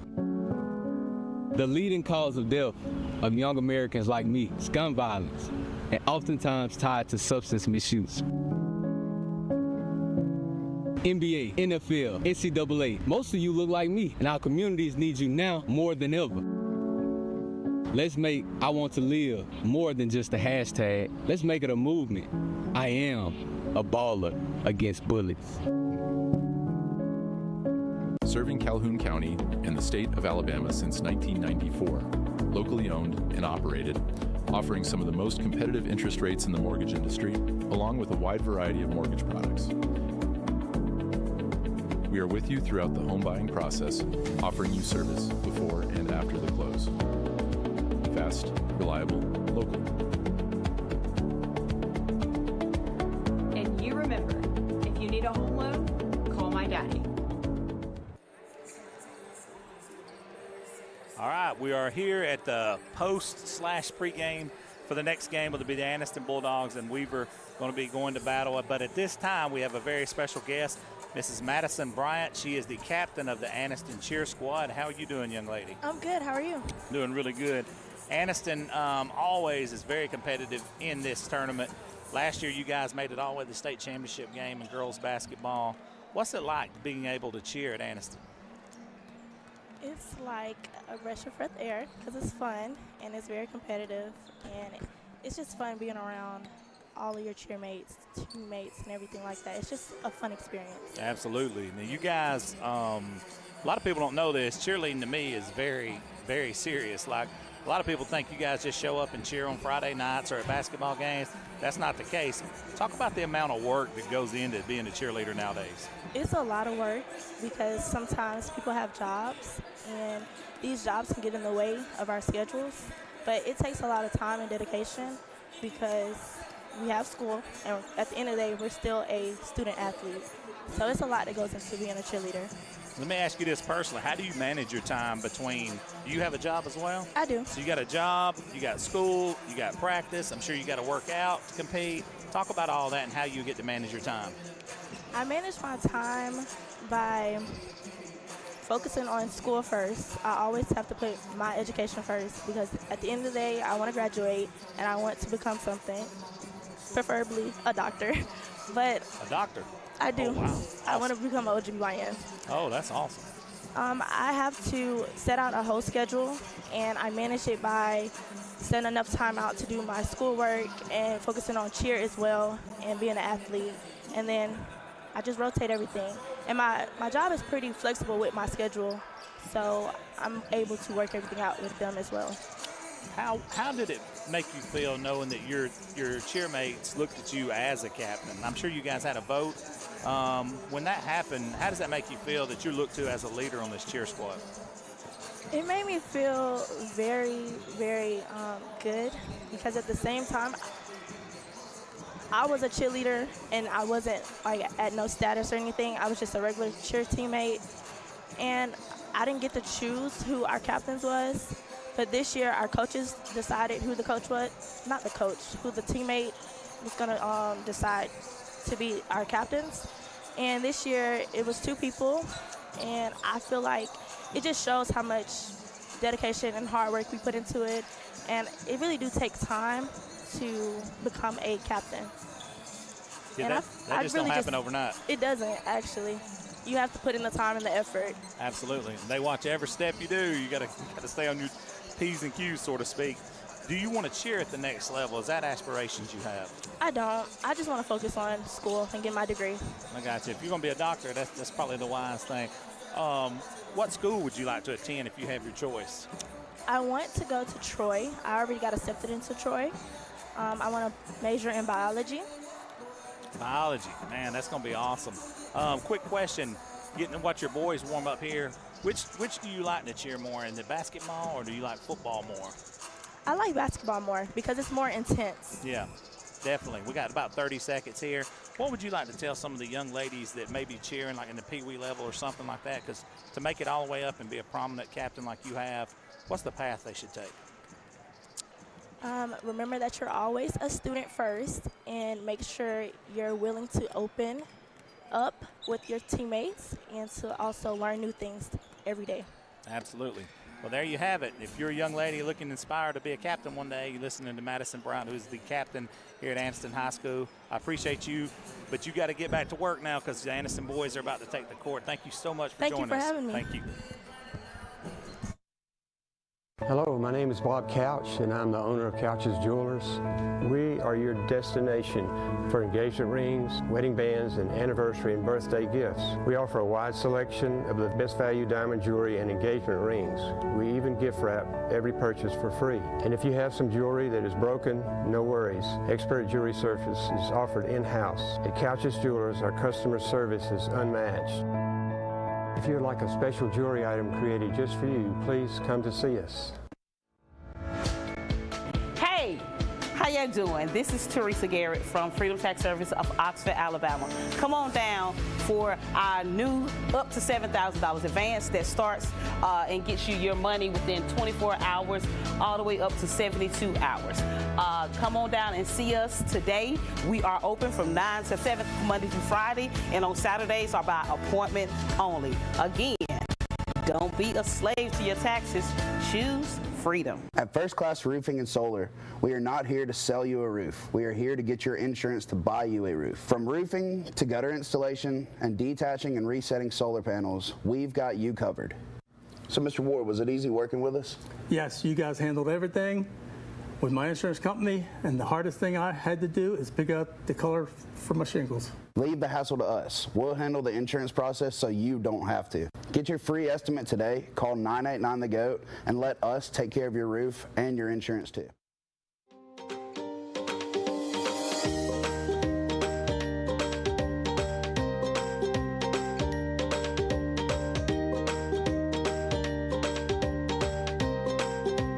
Whether you are traveling or on the rebound, get with your local Allstate and huddle up to find the best options for you.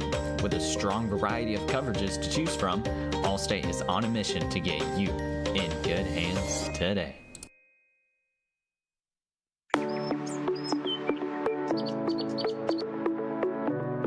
Hey, this is Jason at Reeves Insurance. Just want to say a quick thank you to all of our customers for your support over the years.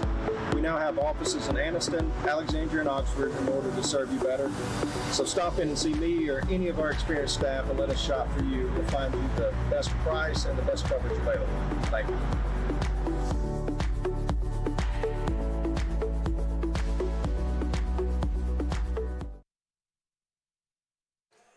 He can cause some problems as well, number 10, Caleb Akers.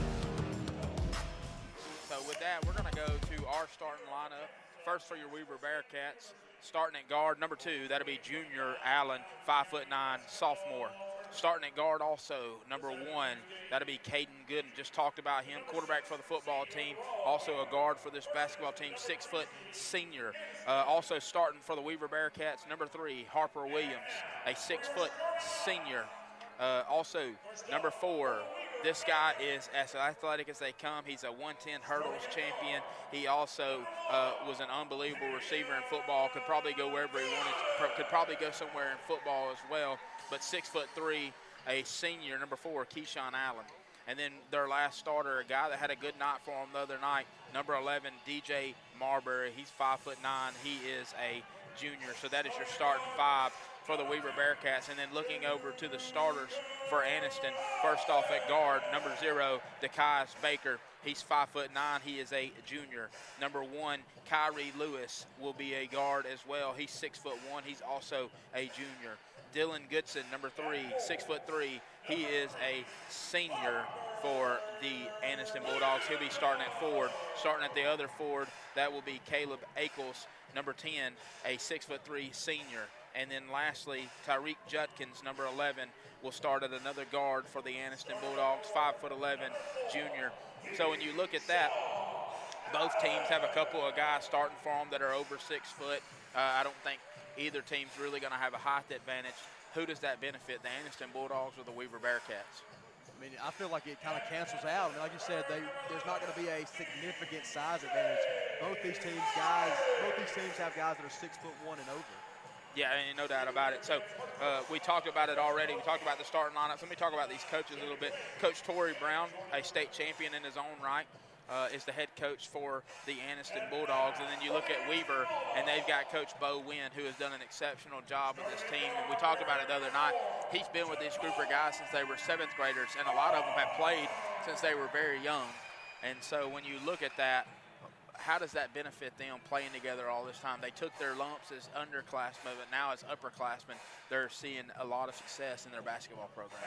Yeah, for sure. And that's always huge. You know, you keep a group of guys together and kind of develop them and build a bond with them. And that's really kind of what you're seeing now as this team succeeds more and more. Yeah, no doubt about it. For Weaver, though, they've got to start quick. Aniston's a team that, like you've already talked about, used to being here, have high aspirations of having a chance to compete and win this county tournament. If you're the underdog, per se, you have to start fast and get that hope early in the ball game.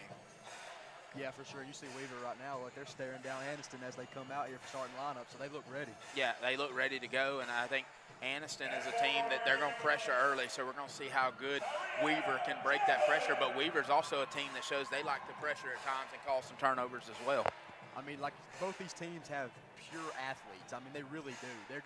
It's going to be a very, very athletic game. Yeah, a guy that I want to see if he can have an impact on the ball game is number 33. That's going to be Foxton Benjamin. He plays center for the Bearcats. He'll come off the bench at some point in the game. 6'5", listed at 6'5", maybe taller than that. He's only a junior, but that's going to give some length right there that can come off the bench for the Weaver Bearcats. So I'm ready to see what kind of impact he can have on the ball game as well, Jackson. Yeah, for sure. I mean, you can just see now on the court, you can see him standing over everybody. So, you know, I think he's definitely taller than 6'5". Yeah, so I'm excited about this ball game. This first half of action is going to be brought to you by Cremation Services of East Alabama, and this opening tip that's about to happen is brought to you by the people over at Big Time Entertainment. If you want entertainment, go to Big Time Entertainment. My kid loves it, and we enjoy going every time. So it's going to be the opening tip, and at the tip, it's going to be Ackles jumping against number 4, Keyshawn Allen for the Weaver Bearcats. Let's get ready for some fast-paced basketball here at Pete Matthews Coliseum on Jacksonville State University's campus for Weaver and Aniston. And the opening tip happens, and it's going to be Aniston that controls the opening tip, and that's going to be 1, Kyrie Lewis, that brings it down. He gives it off to 11. That's Judkins. Judkins calling out some orders. He wants Lewis to come over to the right side. Gives it back to... They try to get it inside. It's going to be Ackles, that guy that I talked about. Nice find right there. They get it in for an easy 2-point basket and score 2-0 early in this ball game. And Aniston already applying pressure here. It's going to be Marbury that brings it forward. And I think it's going to be number 4 for Aniston that's called for the foul right there. And that's going to be Carr. Carr is starting. Let me see. Who is he starting for? Who I didn't. He is starting for Baker. Gooden with the ball. He gets it back over to Williams. Williams inside that Keyshawn Allen. Keyshawn Allen strong to the basket. He goes up and evens the score at 2 with less than a minute going by in this first period. And it's going to be Lewis that brings it up. Lewis gets it over to Judkins. Judkins in the corner for Carr. And they walk it back out. Lewis back with the basketball. Judkins with it. Gets it over to Carr. Carr back to Judkins inside. And that's going to be Goodson with it. Goodson goes up and misses it. Can't hit. It's going to be saved out of bounds by Aniston, but it's going to end up with Weaver. And Harper Williams is going to turn the ball over, but Aniston's going to dribble it out of bounds, and it's going to remain with Weaver. So fast-paced action going on so far. Weaver gets it in over to Gooden. Back to Williams. Williams with it up top. It's going to be to Keyshawn Allen. Good find right there from Harper to Allen for the layup right there, almost on the semi-alley-oop. And Keyshawn Allen finishes. He's got 4 quick points, and Weaver's up 4-2. Aniston pushes across. It's going to be Carr with a 3-point shot. And the Calhoun County Commission 3-pointer, the first one we saw to this ball game, is good. And it is a 5-4 advantage for the Aniston Bulldogs. Keyshawn Allen with the basketball. He gives it over to Williams. Williams gives it over to Gooden. Gooden back to Williams. Aniston in zone. They push it in to Keyshawn Allen. He gives it back to his brother, Junior Allen, number 2. And Junior Allen finishes at the basket. Weaver now up by 1, 6-5. Just phenomenal ball movement. Lewis with the ball.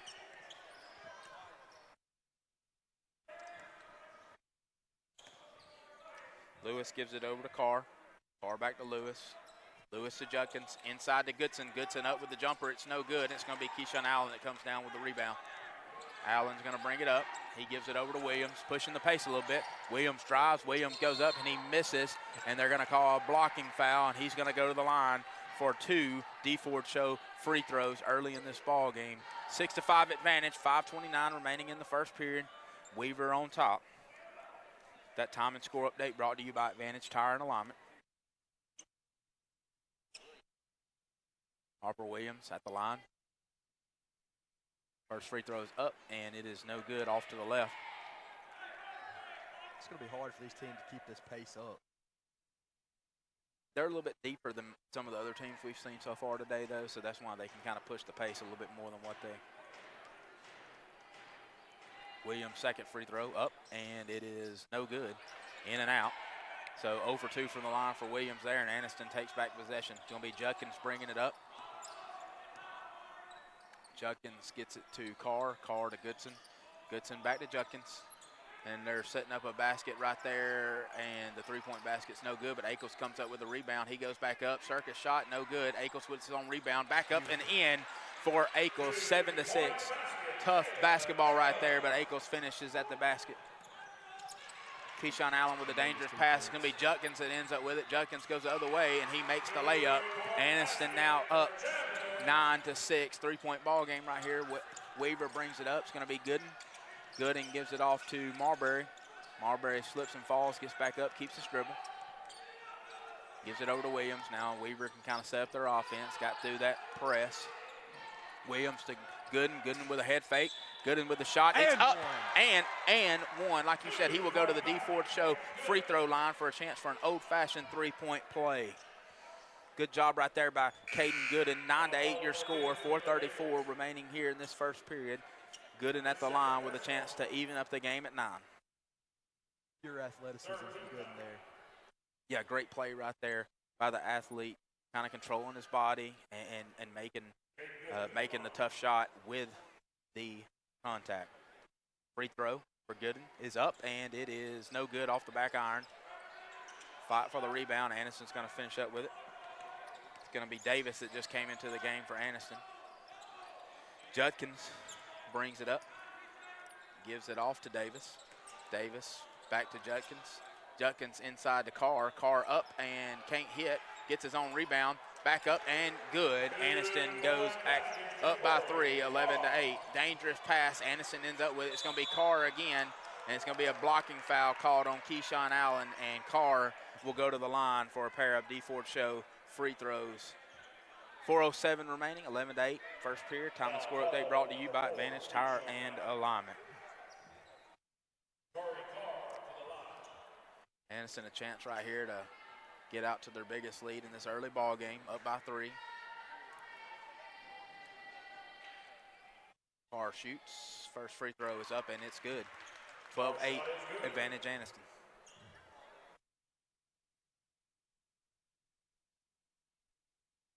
Carr gets set for a second free throw. Carr shoots, it's up, and it is short, and Weaver's going to end up with it. Gooden's going to push the pace a little bit. Wooden drives on Judkins, up and no good, but he is fouled by Judkins, and he will go to the D Ford Show free throw line for a pair of free throws. Great job right there, pushing the pace by Gooden. He's very good at that, drawing contact. That was Judkins' first foul of the game. Second team foul for Aniston.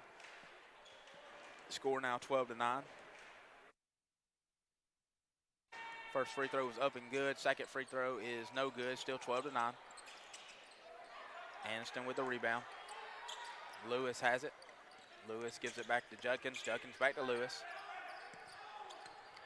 3-point advantage for the Bulldogs. Davis has it. Davis back to Lewis. Lewis to Judkins. Judkins gets inside the Carr. Good look, but he misses. And Weaver's going to push the pace the other way. Gives it off to Junior Allen, who loses it for a second. Gets it back. Scramble for the ball. Aniston comes up with it. They're going to push it. It's going to be Goodson. Goodson goes up, and it is off. Judkins with the putback. It is off. Goodson gets the rebound again. Gives it off to Judkins. Judkins missed. Wow. And finally, after all of that, Goodson ends up with it, and he makes the basket. Weaver turns it right over out on the inbounds play. Gets it back to Goodson. Goodson missed off the front iron on the three-point attempt. And it's going to be Keyshawn Allen with the rebound. He's going to bring it up, gives it off to Harper Williams. 5-point ball game, 14-9, 3 minutes remaining in this first period. Aniston advantage. Gooden with the three-pointer, don't hit anything, and Aniston gets the rebound, and that gives them an opportunity to push it the other way. It's going to be Davis. Davis, Euro step up and no good, and rebounded by Junior Allen. We got a full timeout called by Coach Bo Wynn. We'll take a quick timeout with them. This is the 2025 Calhoun County Basketball Tournament on 95.1 Mountain and TV 24.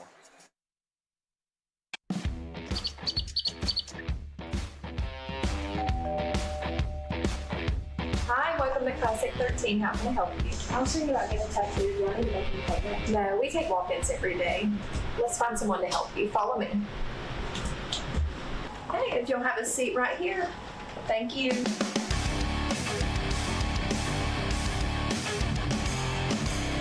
Come down to Classic 13, where good tattoos aren't cheap, and cheap tattoos ain't good.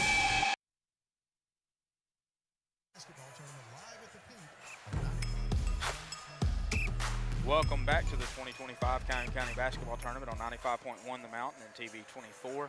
Right now, early in the ball game, still 2:45 remaining in the first period. Aniston holds a 5-point advantage, 14-9 over the Weaver Bearcats. Weaver just coming out of an On-Time Fashions timeout. On-Time Fashions is a family established business carrying the latest trends of men's dress and casual wear. Special discounts on wedding and group orders.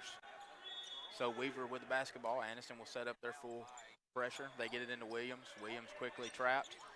Ball's deflected back to Williams, and Aniston ends up coming up with it. Aniston goes up, Carr, and he misses.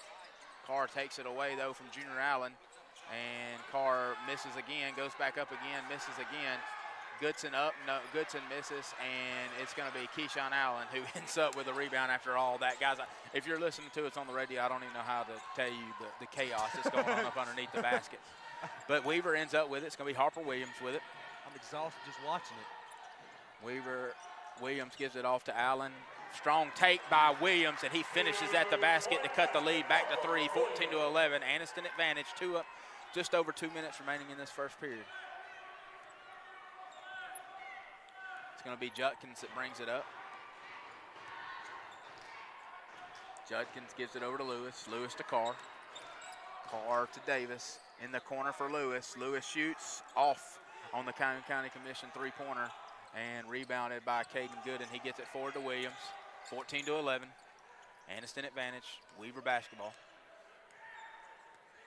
Williams dribbles. Gives it off to Keyshawn Allen.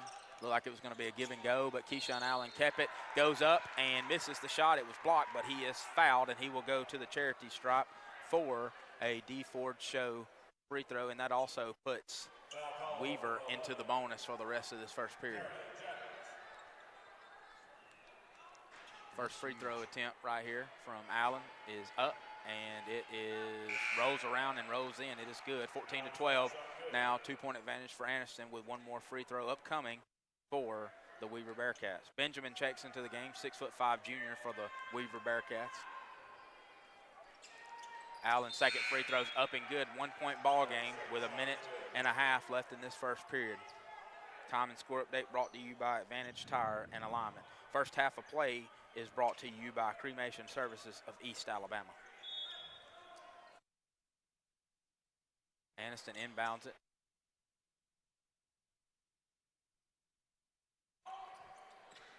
Davis has it, gives it back to Lewis, back to Gibson. Gibson gives it back over to Davis, back out to Gibson. A cross-court pass to Lewis, and Lewis is going to walk it back up, reset up the offense. Gives it to Gibson. Gibson thinks about it, gives it back to Lewis. Long three-pointer, no good. Misses. Aniston comes up with the rebound. It's going to be Carr, the smallest guy in there, and Carr goes back up and finishes strong to get the lead back to 16-13. 3-point advantage for the Aniston Bulldogs. Bully ball from Carr there. We got a foul called on number 3. That's Goodson. It's going to be 2 shots. Reminder, Weaver is in the bonus. So that's going to be Keyshawn Allen that goes back to the line for the Weaver Bearcats. 2 for 2 from the line so far tonight. the D. Ford Show free throw line, that is. Allen shoots, it's up and rims out. Jackson, this game's been back and forth the entire time. Fast-paced ball game. Like I said, I'm exhausted just watching it. Second free throw up, and it is true. 16-14, back to a 2-point ball game. Still advantage Bulldogs. Brown will enter the ball game now for the Bulldogs. Brown will bring it up as the point guard. Gives it off to Gibson. Gibson to Carr. Carr to Davis. In the corner for Gibson. Gibson with the shot. It is in and out.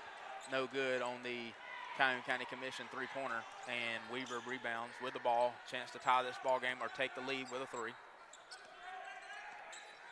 Harper Williams with it. Harper drives. And they are going to call a foul on Aniston, I believe.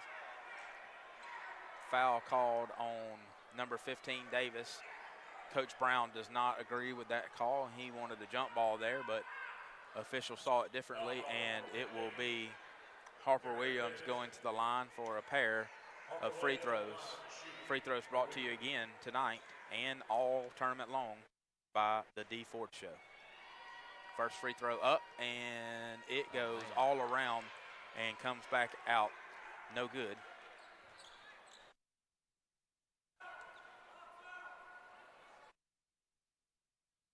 Second free throw attempt upcoming for Williams.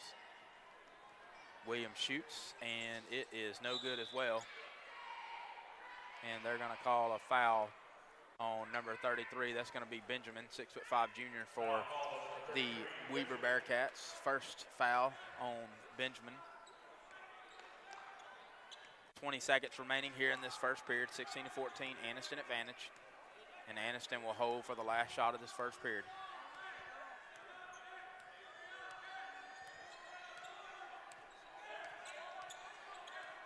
Brown dribbles up, takes the long three, up, and it is good. No hesitation there from Brown. And the Calhoun County Commission three-pointer makes it 19-14 at the end of the first period. This is the Calhoun County basketball tournament on 95.1 The Mountain and TV 24. We'll be right back after this break.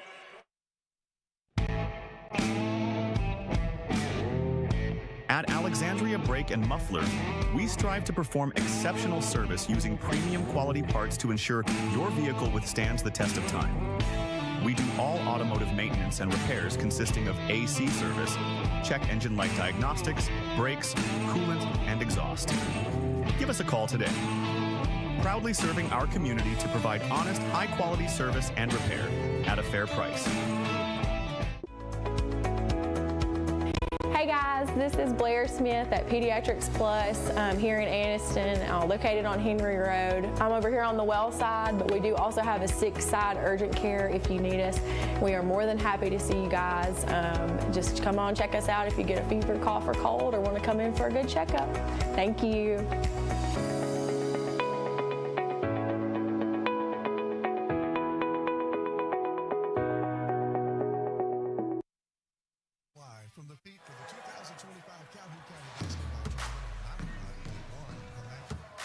Welcome back into second period action. It is 19-14, advantage Aniston right now, and it will be Weaver basketball coming out of the break. Gooden gives it back to Williams. Williams over to Marbury. Williams with it, back to Gooden, inside to Allen, back to Williams, to Marbury. Marbury thinks about taking the shot, does not. Keyshawn Allen goes in strong and makes the basket. Keyshawn Allen has proven that he is a presence inside, makes it 19-16, three-point ball game. Bulldogs still on top, 7:35 remaining here in the second period. Brown still in the ball game, gives it off to Davis, back to Brown. He gives it over to Gibson. Gibson pump fakes, gets it inside to Goodson. Goodson misses, gets his own rebound. Goodson goes back up and is blocked by Benjamin, and that will allow Weaver to go the other way, knocked out of bounds by Aniston. That's going to be last touch by Davis. 7:16 remaining here in the second period. 19-16, Aniston advantage, Weaver basketball. Good into inbound for the Weaver Bearcats. This is a crazy physical game right here. Gets it in to Williams. Williams back to Gooden. Gooden pump fake. Gooden goes up, misses. Good, but it's going to be Allen with a rebound. He misses, and Lewis is going to push the pace. He's going to fall down to the floor. Williams for Weaver is going to come up with it. Gets it inside to Allen. Allen with the layup. Williams to Allen, and it is good. 19-18, and we got a 30-second timeout called by Coach Torrey Brown and the Aniston Bulldogs. So we will stay right here with the action in the 30-second timeout. Jackson, you've talked about it. Very physical ball game so far, up and down the court. Both teams playing extremely hard. 19-18, 1 point lead for the Aniston Bulldogs. What have you thought about the game so far, and what needs to change for either team? What's the biggest change that needs to happen? I mean, in reality, I think you just got to take care of the ball a little bit better. But other than that, both teams have been playing absolutely phenomenal. I mean, the only thing that you can say is Weaver missed a couple key free throws. That's really been the only bad take from them. Well, I'll tell you this. In this first period and some change, the people that have checked in to Pete Matthews Coliseum have definitely got their money's worth for this ball game. And this place is starting to fill up a little bit, more like what you're used to as the night goes on. People are looking for stuff to do, and there is a lot of people in attendance for this ball game right here between the Aniston Bulldogs and the Weaver Bearcats. Time and score update, 6:50 remaining, 19-18. Aniston on top. That time and score update brought to you by Advantage Tire and Alignment. Aniston takes a open three, and he misses wildly, but a long rebounded by Brown. Brown gets it over to Lewis. Lewis back to Brown. Gets it over to Gibson. Gibson inside to misses. Tip back's no good. And somehow or another, it's going to be Ackles that ends up with it. Ackles back to Ackles. It is all over the place. And y'all, after all that, it's going to be out of bounds. Last touch by Aniston. Sorry, I'm trying to look through the official to see what's going on. But very physical play. A lot of close misses right there at the basket right there. But both teams are playing extremely hard right now. Got to respect the effort from all these guys out on the court. And if you're watching on the radio, there's nothing that me and Chandler can do to try to tell you what is going on because there is so much happening in such a little amount of time. All right, Williams pushes it cross court. He almost has it taken away from him, and they're going to call a double dribble. They're going to call a double dribble on Harper Williams, and it's going to be a turnover. Aniston basketball. Coach Bo Wynn saying the ball was tipped to no avail. So Aniston basketball. Let's settle down, play some basketball, and see if we can. It's going to be Brown that brings it up for the Bulldogs. He gets it over to Judkins. Long three-pointer. He's already made one. Misses that one off the side of the iron. And it's going to be Williams that comes up with the rebound. Williams brings it up. Finds Keyshawn Allen. Gets settled in. Got past half court. Marbury with it now. Marbury gives it over to Gooden. Gooden over to Williams. Chance for me to breathe a little bit, slow down the pace of play. Williams still with it. Williams gives it over to Gooden. Gooden back to Williams. Slowing their offense down, smart play here. They probably need to breathe too. Both teams have played extremely hard. If you're a coach, maybe some of the technical stuff you got to be disappointed. Gooden goes up, misses the play, but you cannot say anything about the effort from both of these teams. That's going to be three. That's going to be Goodson that brings it up. He goes up and off the board for a two-point basket to bring the lead to 21-18, back to a three-point advantage. Dangerous pass there. Gooden gets it forward to Marbury, and there's going to be a foul call. I think that's going to be called on number 2. That's going to be Brown. That's going to be his first personal. It'll be inbounded by Weaver, and Davis is going to check back into the ball game for the Bulldogs. That'll be Brown coming out. Inbounded to Williams. Williams brings it across half court. 21-18, just under 5 minutes remaining here in the second period. Williams with the screen from Allen, gets it over to Marbury. Marbury back to Gooden. Gooden to Marbury. Good defense right there, cutting him off. Gives it back to Gooden. Gooden to Keyshawn Allen in the corner. Allen gets it back to Gooden. Gooden with the head fake. Gooden back to Allen, left wide open for a three-pointer. It's off the back iron, and Gooden's going to get the rebound. Gets it back to Allen, open lane, and he finishes at the basket. Great find right there from Gooden to Allen. and it's going to be 21-20, 1 point advantage for the Aniston Bulldogs, just over 4 minutes, in the second period. And Allen's really been carrying so far in this. Missed shot by Aniston.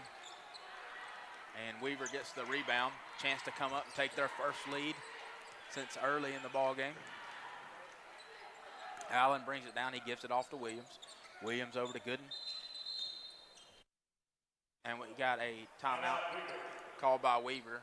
And that's going to be a full timeout. And we will take a timeout with them. This is the 2025 Calhoun County Basketball Tournament on 95.1 The Mountain and TV 24. Since 1848, First Bank of Alabama has been serving East Central Alabama. Now serving 6 counties in East Central Alabama. We now currently have 13 locations, expanding to 15 locations. In 2024, we opened Aniston, right here in Calhoun County. Whenever we first came to Calhoun County, it was 2019 in Oxford. Whenever we're expanding, we're now going to Jacksonville in 2025. We look forward to continuing to be in your local hometown bank right here in Calhoun County and East Central Alabama. On 95.1 The Mountain. Welcome back into the 2025 Calhoun County Basketball Tournament on 95.1 The Mountain and TV 24. If you're just joining us, 3:55 remaining in the second period. It is 21-20. The Aniston Bulldogs currently lead the Weaver Bearcats in what's been a very eventful ball game. 2 teams that are playing extremely hard on both ends of the floor. Like I've already said, if you paid for this or you're listening to this or watching this, you are getting your money's worth because these are 2 teams that are really battling right now. Weaver gets it into Williams. That timeout brought to you by On Time Fashions. Marbury dribbles, almost turns it over with a travel, but able to keep his composure. It's going to be Allen with it. Allen over to Gooden. Gooden with the deep 3-pointer off the backboard, misses, but Keyshawn Allen comes up with a rebound and works his way in and misses again, gets his own rebound, goes back up and is fouled, and he will go to the free throw line. Free throws tonight are brought to you, and every night of this tournament, are brought to you by the D Ford Show. Right now, it is the Keyshawn Allen show so far in this second period. Yeah, Keyshawn Allen so far with 13 points on the ball game. He is the leading scorer for both teams. Allen's first free throw up and rattles around and misses. Another one upcoming.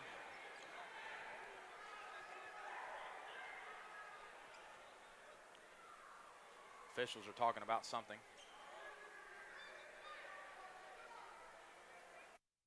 I guess they're trying to see who that foul was on, I'm guessing. Trying to make sure they got that right.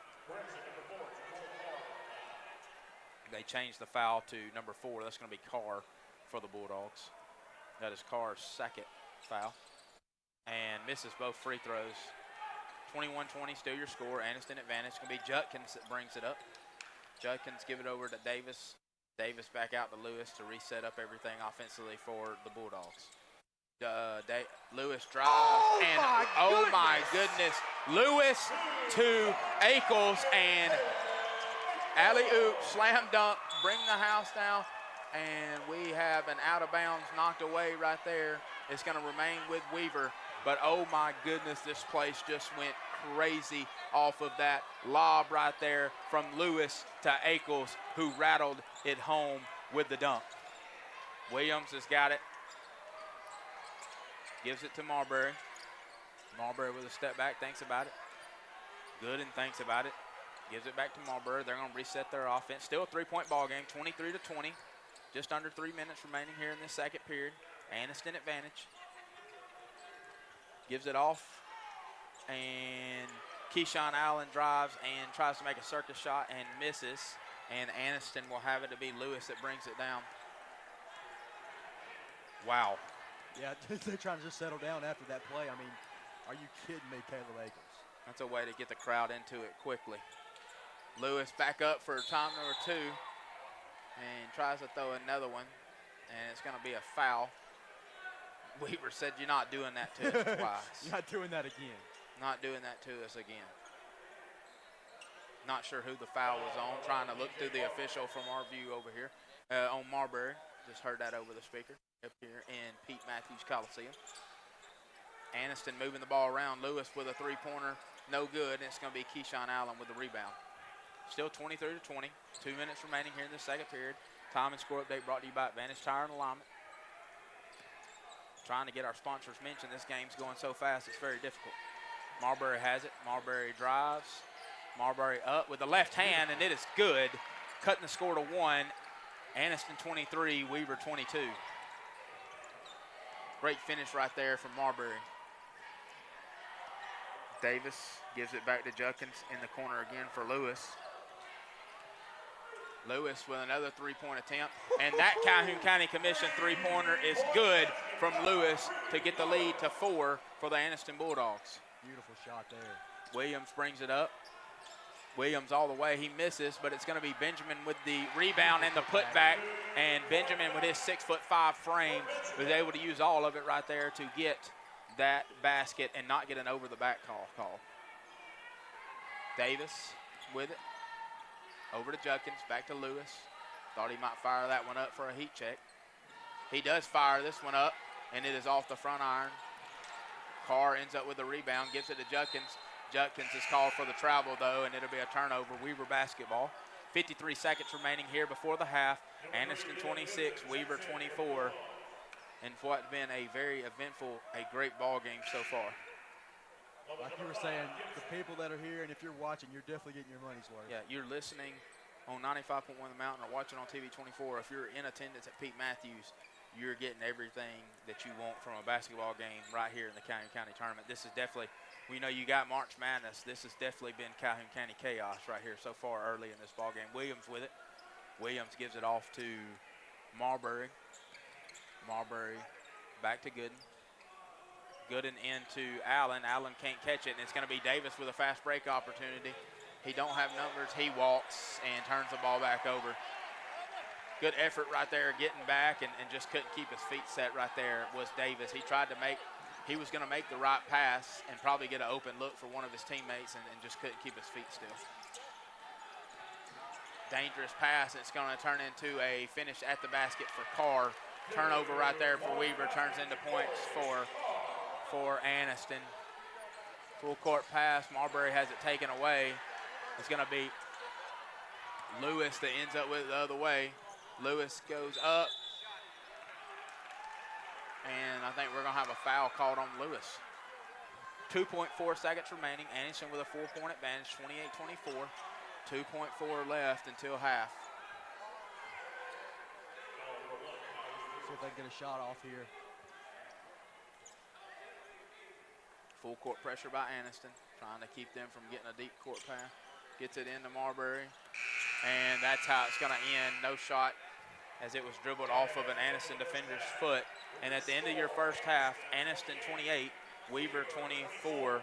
This has been a very eventful ball game. We'll be right back with the Minton Home Center halftime report. This is the 2025 Calhoun County Basketball Tournament on 95.1 The Mountain and TV 24. The weather is warming up and spring is just around the corner at Miller Sand and Landscape Supply. I'm Craig Miller, and we've got something for everyone. From bulk materials like sand, gravel, and mulch to beautiful outdoor decor to make your outdoor living space the envy of the neighborhood. See our beautiful selection of Mazzarelli fountains, flowers to brighten your garden, and an outdoor center loaded with beautiful decor. Whether you need a little or a lot, visit Miller Sand and Landscape Supply.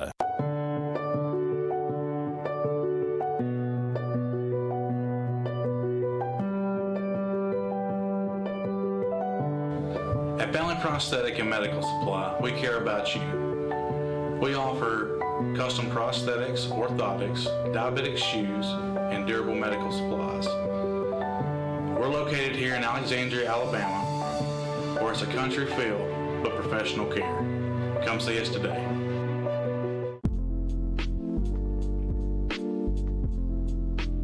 Cutter's Pizzeria is celebrating 5 years with 2 locations in Alexandria and Oxford, Alabama. Open Monday through Saturday for dine-in, takeout, and delivery. Y'all come on out for our popular 5-pound pizza, wings, salads, pastas, and more. You can find out more about Cutter's Pizzeria at cutterspizzeria.com.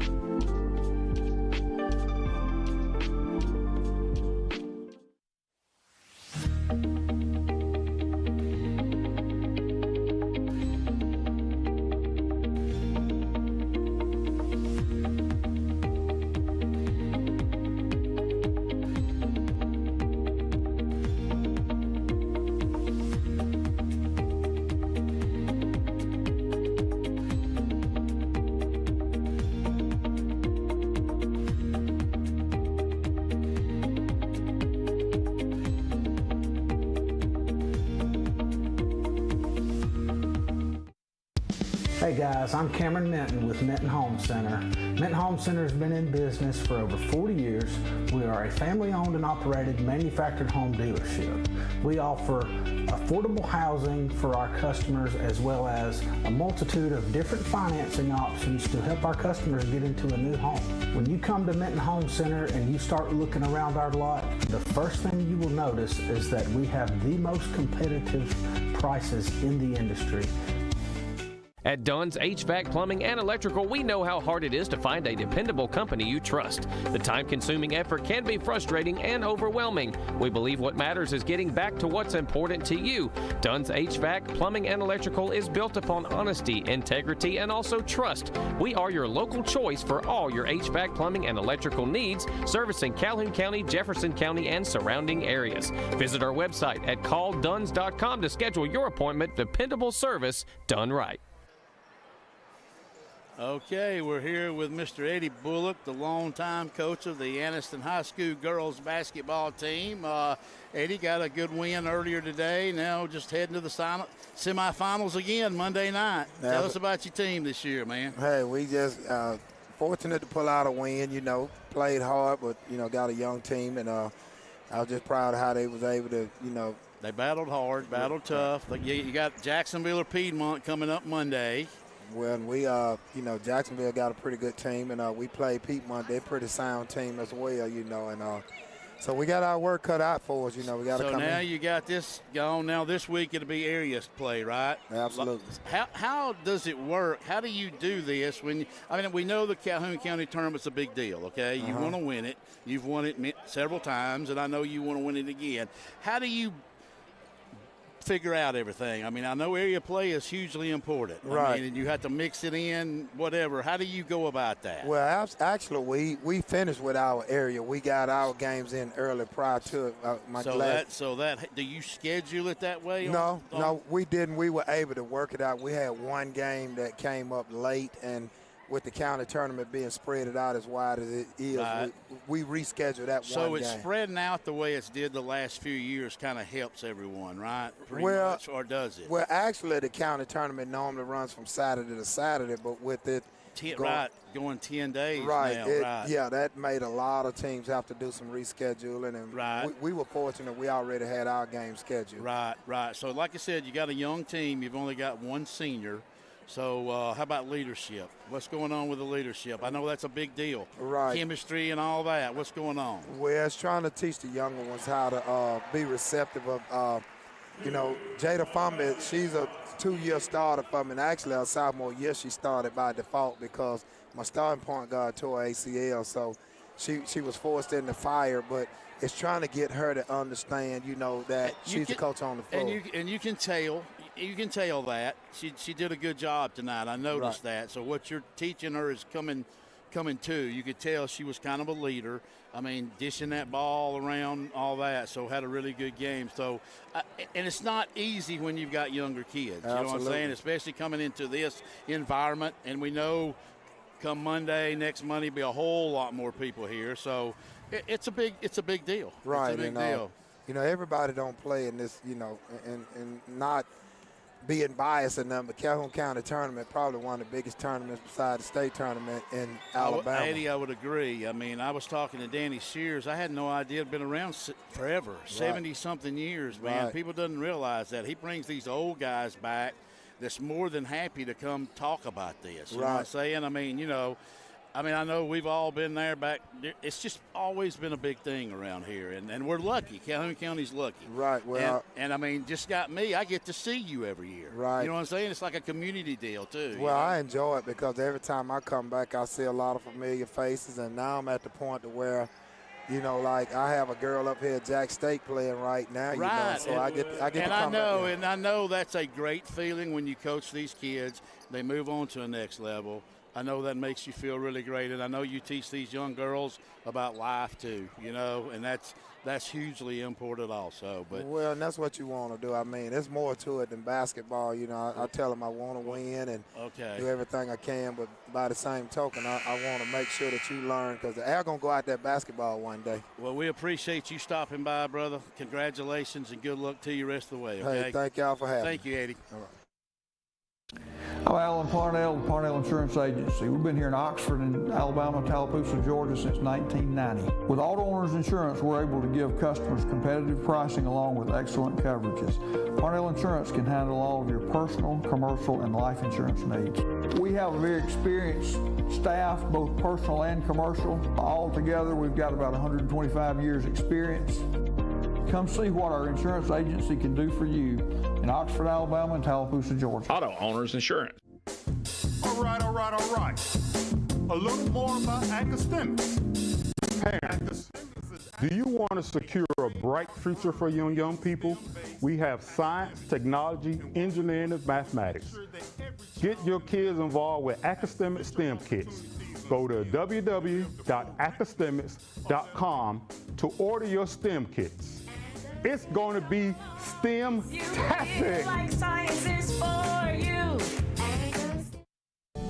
At Southern States Bank, we pride ourselves on being your bank. We're your neighbors and involved in the community. We're the bank featuring the Southern Rewards checking account, a cashback account with no ATM fees. We are on the cutting edge and always have a smiling face to help you out. So come to Southern States Bank, where we are committed to great service and being a great neighbor. Let us be the bank for you and your business. I want to live. The leading cause of death of young Americans like me is gun violence, and oftentimes tied to substance misuse. NBA, NFL, NCAA, most of you look like me, and our communities need you now more than ever. Let's make I Want to Live more than just a hashtag. Let's make it a movement. I am a baller against bullets. Serving Calhoun County and the state of Alabama since 1994, locally owned and operated, offering some of the most competitive interest rates in the mortgage industry, along with a wide variety of mortgage products. We are with you throughout the home buying process, offering you service before and after the close. Fast, reliable, local. And you remember, if you need a home loan, call my daddy.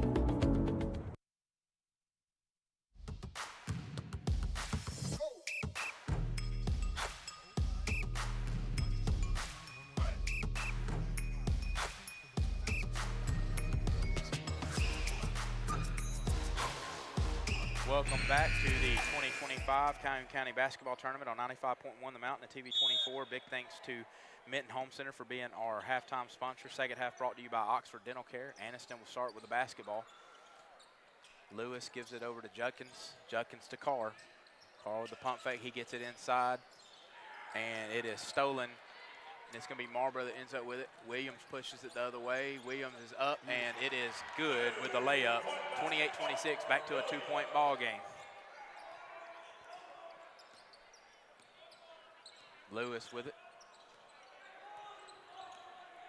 Lewis gets it to Carr. Carr with the three-pointer, and it is no good, and it's going to be good, and that ends up with the rebound.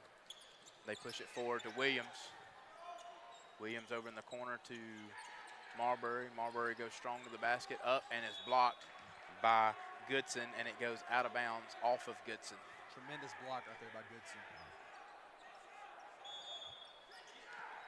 Allen to inbound it. He gets it a good and wide open three-point look. Big and the shot. Calhoun County Commission three-pointer from Caden Gooden is up and good, and Weaver's got its first advantage of the ball game. They're up by one, 29-28, since early in the first period. Gets it over to Lewis. Lewis to Goodson. Goodson back to Carr. Lewis with an open three-point look, and it is no good, but it's going to be rebounded by Carr, the man that shook the whole entire arena earlier. And you are right, he walked, and it will be Weaver basketball. Traveling call called on Carr, on Ackles right there.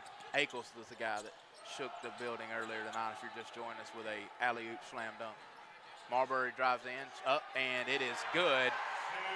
Three-point advantage now for Weaver, 31-28, with a minute and a half gone by in this third period. Time and score update brought to you by Advantage Tire and Alignment. Seems Weaver's really came out with a different approach here in this second half. Aniston moving it around. It's going to be Judkins that ends up with it. Back to Lewis. Lewis thinks about the three-pointer, gives it back to Judkins. Judkins drives down and it is going to be out, thrown away, turnover by Aniston. It's going to go back to Weaver. He threw to the ref there.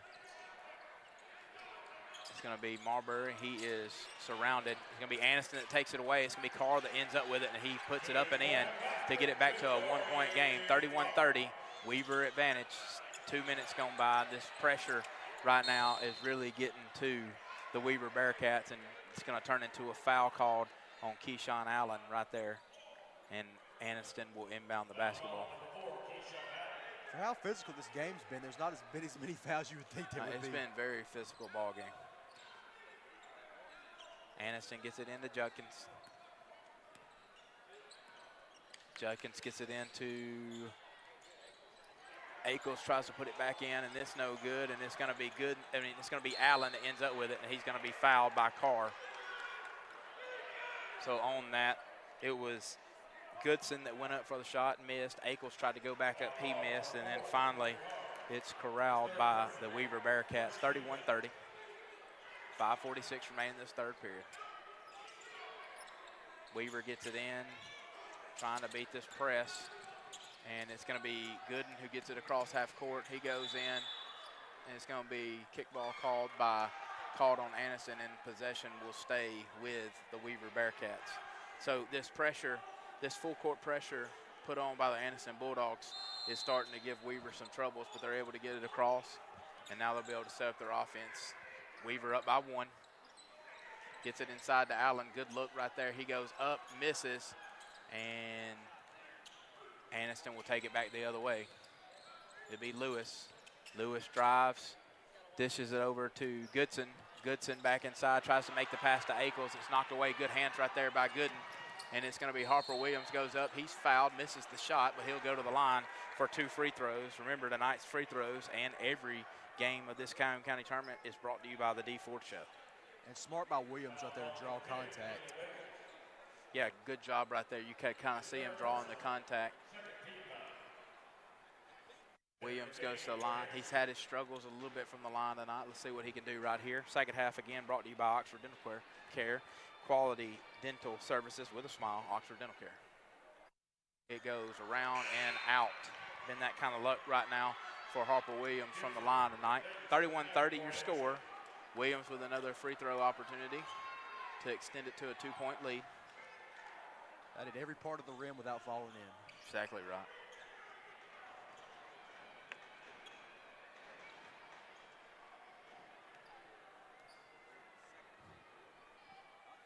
Williams shoots, and that one rolls out as well, and Aniston gets the rebound.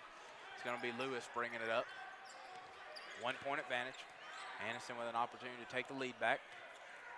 Gets it over to Davis. Davis back to Lewis. Weaver in a zone defense now, and that's going to be big shot. Gibson right there who hits the 3, and Aniston's going to take a 30-second timeout. So Aniston with that Calhoun County Commission three-pointer goes back up, 33-31. And that brings us to an On-Time Fashions 30-second timeout right here for the Aniston Bulldogs. On-Time Fashions is a family-established business carrying the latest trends of men's dress and casual wear. Special discounts on wedding and group orders. So back and forth ball game. Aniston takes back the lead by 2, Jackson. But it's still, like you said, it's a physical, fast-paced ball game. And if Weaver is going to stay in the ball game, they're going to have to figure out this full court pressure from the Aniston Bulldogs right here. Yeah, for sure. Ever since Aniston's really jumped in this full court press, it's been causing problems. And smart adjustment right there by the Bulldogs. Yeah, once the Bearcats are able to get into their half court offense, they're fine. But it's been getting it there. They get it into Gooden. Gooden cross court to Williams. Williams back to Allen. Good job right there. Allen's going to go to the basket. Strong. And they're going to call an offensive foul on Keyshawn Allen, that's dangerous because if I'm not mistaken, I think that's Allen's 3rd foul, and it is. Yeah, that definitely hurts. And Aniston will inbound. Aniston gets it in. It's going to be Lewis that brings it up. Lewis over to Davis, back to Lewis. Lewis gets it inside to Judkins, and we're going to have a travel called. I think that travel was called on Gibson. And so that'll be a turnover, and it'll go back over to the Weaver Bearcats.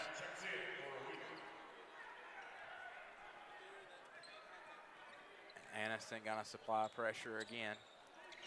It's gonna be Junior Allen that comes back in the ball game. Williams with it, over in the corner to Marbury, open three look, he misses, and it's gonna go back the other way.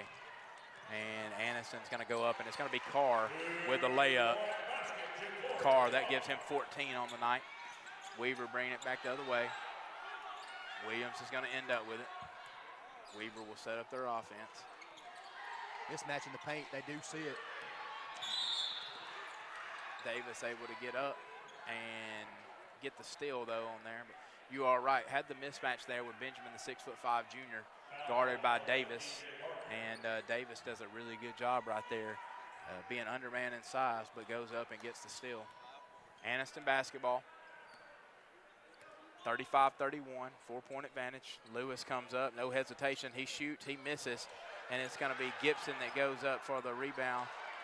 And ball goes out of bounds, saved by Carr, last off of Junior Allen, and it will remain with the Aniston Bulldogs. Weaver Bearcats faithful wanted a over the back called right there on that rebound by Gibson. Didn't get the call. They still letting the officials know that they didn't like it. Gibson gives it into Carr, back to Gibson. Gibson with a pump fake back to Carr, and Carr goes up and misses, and there's going to be a jump ball called, and possession error is going to be in favor of the Weaver Bearcats. Right there on that shot by Carr, definitely affected by the 6'5" Benjamin right there. So Weaver with the basketball, 3:39 remaining in this third period. Aniston 35, Weaver 31. Time and score update brought to you by Advantage Tire and Alignment. Dangerous pass, it is stolen by Carr, and Carr goes up and makes the layup, 37-31, and this full court pressure continues to give Weaver trouble. Another dangerous pass, knocked around, and finally ends up with Gooden. Gooden off the foot of Judkins, and it's going to remain with Weaver, but this full court pressure is giving Weaver trouble. Yeah, if I'm Coach Wynn, I'll think about a timeout here. Yeah, definitely. They need to look at a timeout here soon, kind of settle down his team and get a plan together to stop this. They get it forward to Junior Allen. There you go, Marbury. Gooden's got it. I think they wanted to travel there on Marbury. Got a lot of people in the crowd unhappy right now going back. What you expect in a game this close, 37-31. Aniston with the advantage, 6-point advantage for the Bulldogs. Gooden's got it, gives it back to Marbury. Marbury drives. It is knocked away, but last touch by the Bulldogs out of bounds. And Weaver will take back over. Got to figure out a guy to go to without one of your guys, Keyshawn Allen, being on the floor, who had 16 points, I believe, for the Bearcats before he got in foul trouble. Sitting down with 3 fouls right here in the third period. Gets it over to Junior Allen. Junior Allen throws it cross court to somebody, and it goes out of bounds. Nobody was in the vicinity of the pass. I think he was trying to get inside there, but there just was no one there. And coach is going to trust his senior. And Keyshawn Allen's going to come back in the ball game for Junior Allen. And he's going to have to be very careful with these 3 fouls right here still in the third period. It's going to be Lewis that brings it up for the Bulldogs. 6-point advantage, 2:43 remaining in the third. He gets it inside to Judkins. Judkins back to Lewis, over to Gibson. Gibson with a 3-pointer. It is off, but it's going to be number 11, Judkins, with the rebound. He goes back up, and he's fouled, and he'll go to the line for 2. That'll be 2 D. Ford Show free throws upcoming for Judkins. Second half action again brought to you by Oxford Dental Care. 37-31, 2:33 remaining. Time and score update brought to you by Advantage Tire and Alignment. First free throw is up and no good. That's third on Marbury too as well. Yeah, so now Marbury getting in foul trouble as well for the Bearcats. So foul trouble could become a story as this game goes down. Second free throw is up and no good. Benjamin with the rebound. Allen's going to push it forward. Allen gets it across half court and gives it off to Williams. Weaver able to set up their half court offense. Gets it over to Allen. Allen drives. Allen shoots. Allen misses, but Allen is fouled and will go to the line. for a chance at 2 and to cut this score back to 4. And that's what Allen's really good at, kind of initiate the contact. He notices when a player, is out of position and initiates the contact and gets the call. Yeah, that was big time play by Allen, trying to settle down, make 2 free throws without the clock running. Get your team back within 4. Makes the first free throw. Free throws again brought to you by the D Ford Show. So now 37-32, 5-point advantage for the Bulldogs with a second free throw upcoming. Second free throw is up and it's short. And Judkins ends up with it for the Bulldogs. Gives it off to Lewis. He pushes the other way. Gives it to Carr, who's been very good for the Aniston Bulldogs. Back to Carr with a pump fake. He drives. Man. He's blocked by Benjamin. 6'5" frame. And we've got some chippiness going on right now between the 2 number 4s. That's going to be Allen and Carr. 2 kids just playing hard. Both leading scorers. Yeah, both leading scorers. Carr with 16. Keyshawn Allen with 14. Story about Allen. Keyshawn Allen, if he goes for 29 tonight, he would get to 1,000 career points. Off for Lewis on the 3-pointer. And scramble for the ball. Last off of Gibson. And it's going to be Weaver basketball. Allen to inbound. As Brown will enter for the Bulldogs. He's going to come in for Davis. 5-point ball game, 37-32. 1:51 remaining here in the 3rd period. Time and score update brought to you by Advantage Tire and Alignment. Harper Williams brings it up. Chance for the Bearcats to get it back down to a 1-score ball game. Gives it off to Gooden. Gooden backs it back out. Back to Williams. Comes off a screen from Allen. Back to Gooden.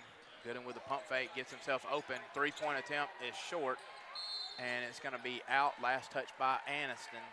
So it will remain with the Bearcats. 37-32, 5-point advantage for the Bulldogs. Back to Williams.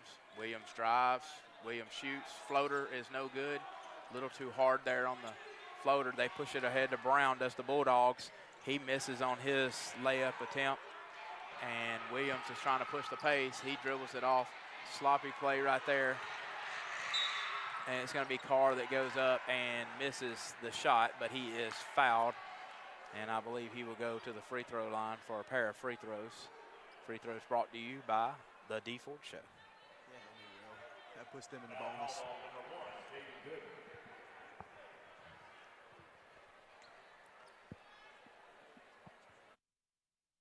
Yeah, Aniston now in the bonus for the remaining minute of this 3rd period. He shoots, he scores on the first free throw. 38-32 now your score. Chance to make it a 7-point advantage for the Bulldogs. Does Carr. That gives him 17 on the night. Goodson checks back in for the Bulldogs.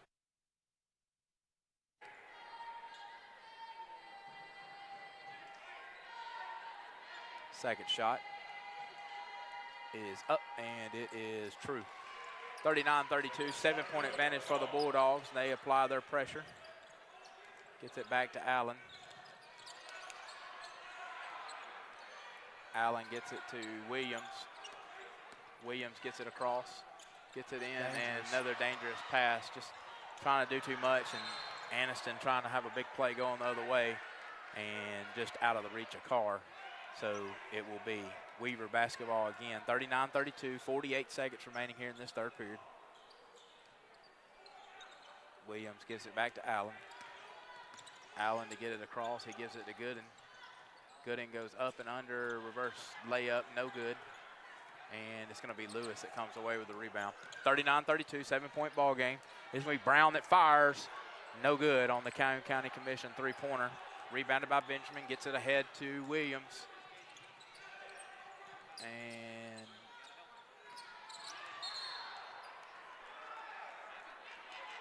that's going to be a foul called. Still waiting for the signal. I don't even know who that foul would even be on there, to be honest with you, both of them. Major contact. They're going to call it on Marbury. And if I'm not mistaken, that is Marbury's 4th here with 20 seconds remaining here in the 3rd period. And it'll be Carr that goes to the line for 2 DeFord Show free throws. And that's huge. Marbury picking up his 4th. Yeah, that's big. Marbury's been good for them. He don't have but 4 points, but he's been very good on the defensive side and very active offensively moving around. First free throw for Carr is up and good. Carr now with 19 for the ball game. His night extends the lead to 8, 40-32. 20 seconds remain here in this 3rd period. 2nd free throw upcoming. 9th in this 3rd period. 2nd free throw up, and it is good.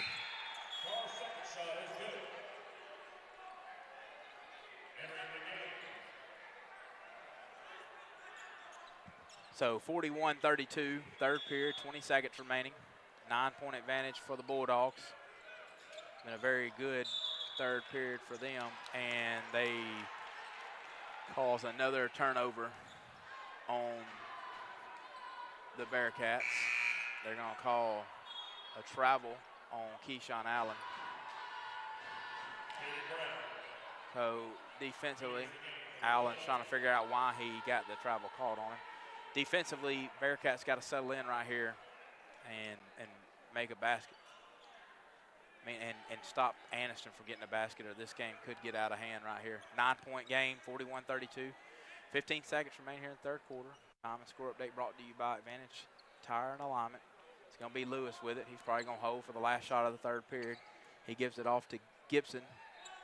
Gibson back to Lewis. Lewis drives, kicks it over to Brown, and Brown misses. And with that miss, that will bring us to the end of the 3rd period. Your score, Aniston 41, Weaver 32. This is the 2025 Calhoun County Basketball Tournament on 95.1 The Mountain and TV 24. Hello, my name is Bob Couch, and I'm the owner of Couch's Jewelers.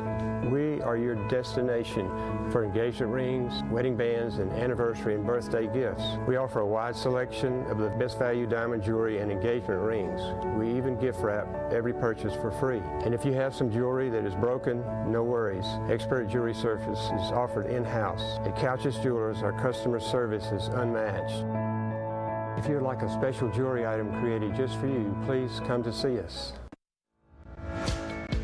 Hey, how y'all doing? This is Teresa Garrett from Freedom Tax Service of Oxford, Alabama. Come on down for our new up to $7,000 advance that starts and gets you your money within 24 hours all the way up to 72 hours. Come on down and see us today. We are open from 9 to 7 Monday through Friday, and on Saturdays are by appointment only. Again, don't be a slave to your taxes. Choose freedom. 95.1 The Mountain and TV 24. Your current score, Aniston 41, Weaver 32. We will start the 4th period here. 9-point advantage for the Aniston Bulldogs. Their pressure in that 3rd period was probably the difference in that period, them going their way. Weaver comes back out. Going to be Williams with it. Williams dribbles. Williams gives it in to Keyshawn Allen. Allen walks it back out, makes a move. And they're going to call a travel call on Keyshawn Allen there. It's a weird call. Went down. We talked about it earlier. Like, there's different officials that have different. A lot of them, when somebody falls, when they hit the floor, it's a foul. Some people, when they turn over, it's a foul. So it's very inconsistent on that call. But it's going to be Bulldog basketball, and it's going to be a steal by the Bearcats. It's going to be Williams that gets the steal, brings it up. And a screen. And Williams with the long 2, hangs in the air, misses. And Lewis gets the long rebound, pushes it ahead to Judkins, and Judkins with an easy lay-in right there to get it to double digits. It's now an 11-point ball game, 43-32. Just a minute gone by here in this 3rd period. Weaver pushes it forward and gets ahead of the press, and it's going to be Keyshawn Allen with an easy basket there. And we got a timeout called. And it's going to be a full timeout, so we will take a timeout with them. Your score, 43-34. This is the 2025 Calhoun County Basketball Tournament on 95.1 The Mountain and TV 24. At First Class Roofing and Solar, we are not here to sell you a roof. We are here to get your insurance to buy you a roof. From roofing to gutter installation and detaching and resetting solar panels, we've got you covered. So, Mr. Ward, was it easy working with us?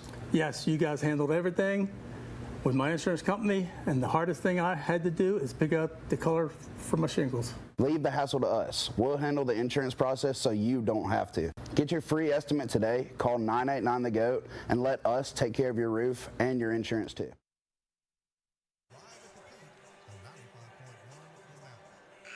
Welcome back to the 2025 Calhoun County Basketball Tournament on 95.1 The Mountain and TV 24. Your score currently, Aniston 43, Weaver 34. Aniston ball, 9-point advantage for the Bulldogs. Just under 7 minutes remaining here in this fourth period. Aniston gets it up court, dangerous pass. Lewis has it.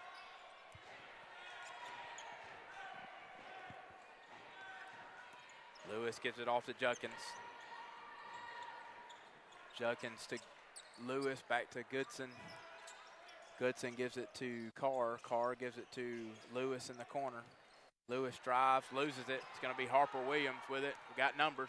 Gives it off to Keyshawn Allen. He finishes at the basket over Carr. 43-36, lead cut to 7.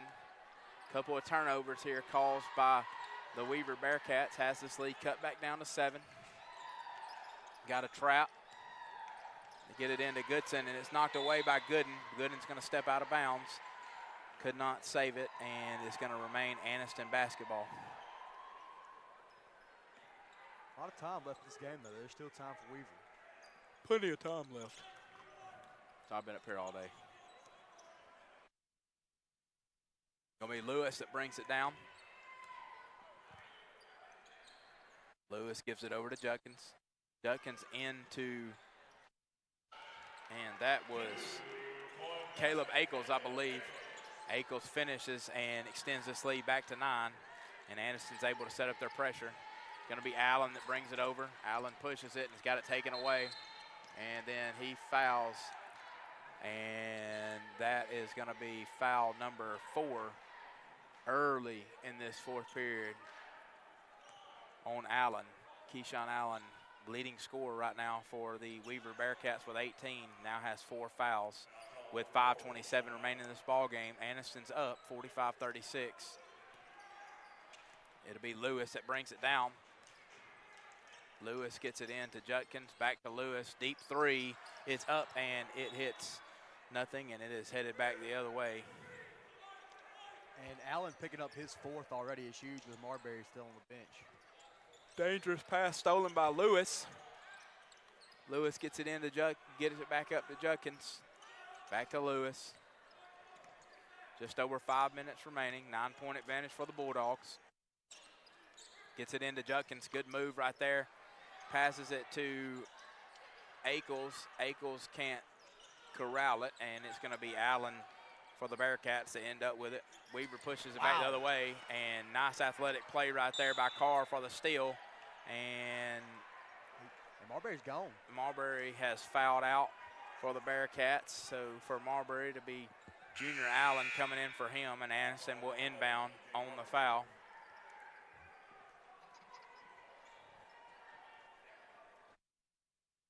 For Weaver, it's just taking care of the basketball.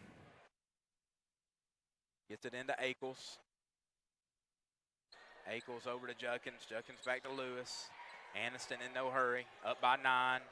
Just over 4.5 remaining in the ball game. Carr now with it. Carr gives it back to Lewis. Lewis over to Goodson. Goodson back to Lewis. Lewis drives. Kicks it over to Carr. Carr for the 3-pointer. Bang! And it is good. Calhoun County Commission 3-pointer for Carr, and that extends the lead now to 12, which might be the biggest lead in the ball game for the Aniston Bulldogs. Williams coast to coast, he missed, and it's going to be Aniston that comes up with it.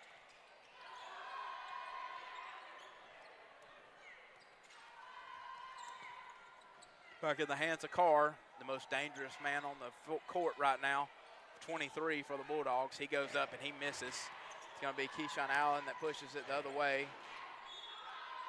And there's going to be a foul called on Carr, and that's going to be his 4th foul now. And Carr with 23 here.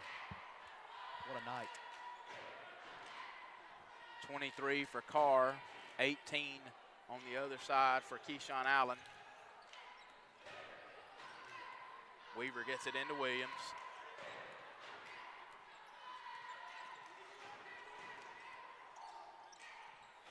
Gooden with the pump fake, steps back out, tries to get it into Keyshawn Allen, but it is stolen by Goodson initially. And then there's a scramble for it, and Ackles and Gooden they call jump ball, and possession arrow is with the Bulldogs.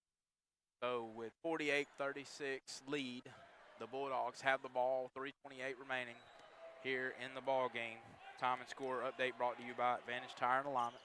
Lewis brings it up, gives it over to Judkins.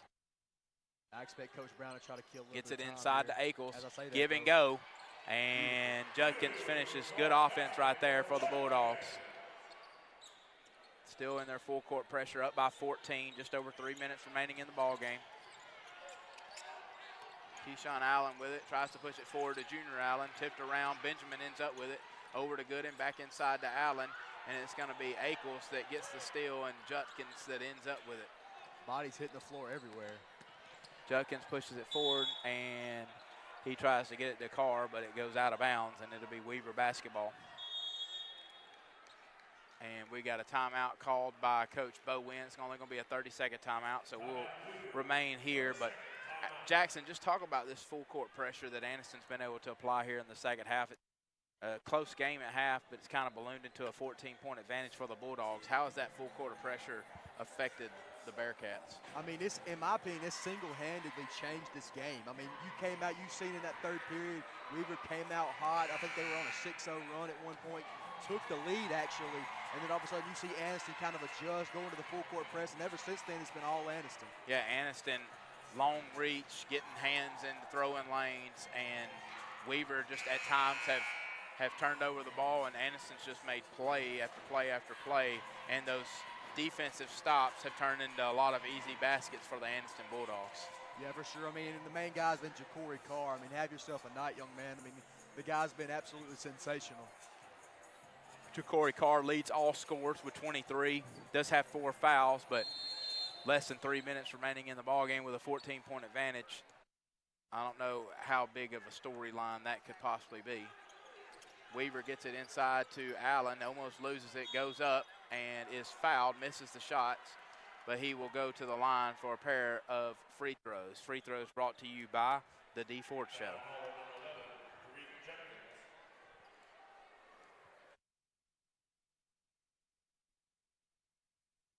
First free throw is up, and it is good.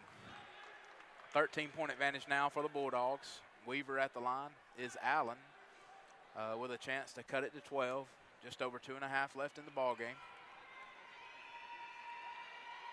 Second free throw is up, and it is true. 50 to 38. 12-point advantage for the Bulldogs with the basketball. It's going to be Lewis that brings it up. Lewis pushes it past half court. Guarded by Williams. Lewis gives it up for a second, then gives it back up again to Judkins. Aniston moving the ball all around. Lewis ends up back with it. Mid-range jumper, fadeaway, no good. Keyshawn Allen ends up with the rebound. Allen's going to push it back the other way. He gives it off to Junior Allen. Junior Allen gives it to Williams. He gives it back to Junior Allen, and neither one of them were on the same page. The ball goes out of bounds, and it's going to be another turnover for the Bearcats, and it's going to turn into a Aniston possession with the lead right at 2 minutes now. 50 to 38, Aniston advantage. That time and score update brought to you by Advantage Tire and Alignment. Akel's good ball movement to the leading scorer. Oh, man. And like you said, oh, man. I don't know what. Let me, real quick, Corey Carr listed at 5'9", but he's definitely got some ups. And with that basket, he gives himself 25 on the night, and he will go to the D Ford Show free throw line for a chance at an old-fashioned three-point play. And 52-38, 14-point advantage with an opportunity for Carr to get to 26 and ultimately give the Aniston Bulldogs a 15-point advantage in this ball game with less than 2 minutes left. And he rolls in the free throw, 53-38, Aniston advantage, still with that pressure. Weaver gets it across. It's going to be Allen, Keyshawn Allen, calling for the screen from Benjamin. Fade away, in and out, and Aniston's going to get the rebound. It's going to be Goodson that ends up with that rebound. And Lewis gets it across in the corner to Carr, no hesitation, and he misses on the three-point play. It's going to be a foul called on the floor, called against number 1, so it's going to be on Gooden, and Akel's will draw the foul. Still not in the bonus, so Aniston will inbound from the baseline. And props to Allen. I mean, he's played with 4 fouls halfway through the third period and now all the way through the fourth. As soon as you say that, he's going to get his fifth. I know it. I just know it. I know it as soon as I do. Gets it into Akel's. Akel's back to Judkins. Judkins over to Lewis. Lewis almost got his pocket picked by Lorenzo Blake, who just entered the ball game. Beautiful little move. But instead, it's going to be Akel's with the layup, with the layup, tapping the backboard, and it's going to be a 17-point advantage, by far the biggest advantage for the Bulldogs. And another turnover for the Bearcats. It's going to be Williams. After getting the ball knocked away, he is going to foul Akel's, and Akel's will go all the way to the other end for a chance at 2 D Ford Show free throws now that Aniston is in the bonus. Minute 3 left in the ball game.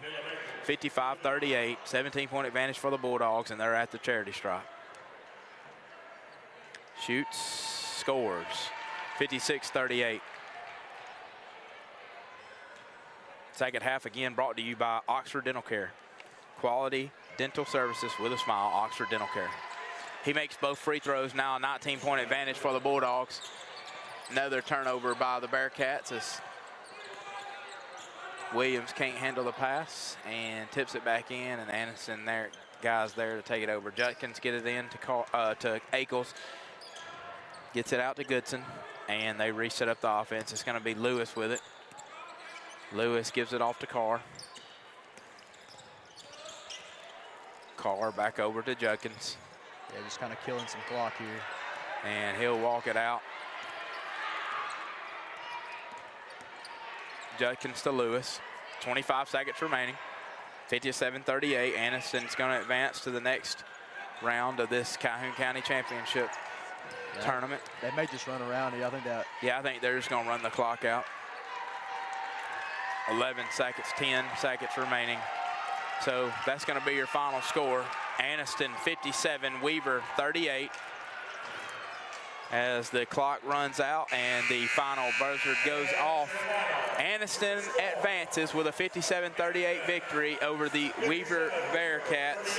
Remember, this second half brought to you by Oxford Dental Care. Time and score updates brought to you by Advantage Tire and Alignment. Saw a lot of D Ford Show free throws and a couple of Calhoun County Commission three-pointers that went in. And remember, our timeouts brought to you by On Time Fashions. When we come back, we'll have our Web Trucking pregame, postgame show as we prepare for the next ball game and recap this ball game. This is the 2025 Calhoun County Basketball Tournament on 95.1 The Mountain and TV 24.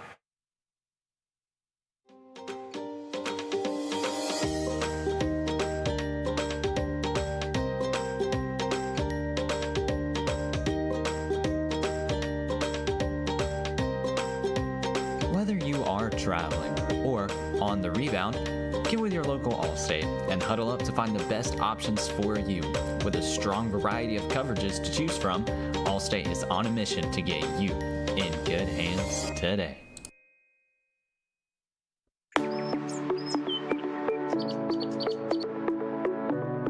Hey, this is Jason at Reeves Insurance. Just want to say a quick thank you to all of our customers for your support over the years. We now have offices in Aniston, Alexandria, and Oxford in order to serve you better. So stop in and see me or any of our experienced staff and let us shop for you. We'll find you the best price and the best coverage available. Thank you.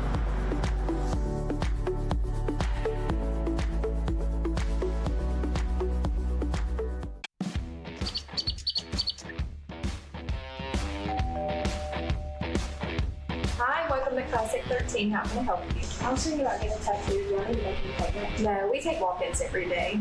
Let's find someone to help you. Follow me. Hey, if you'll have a seat right here. Thank you.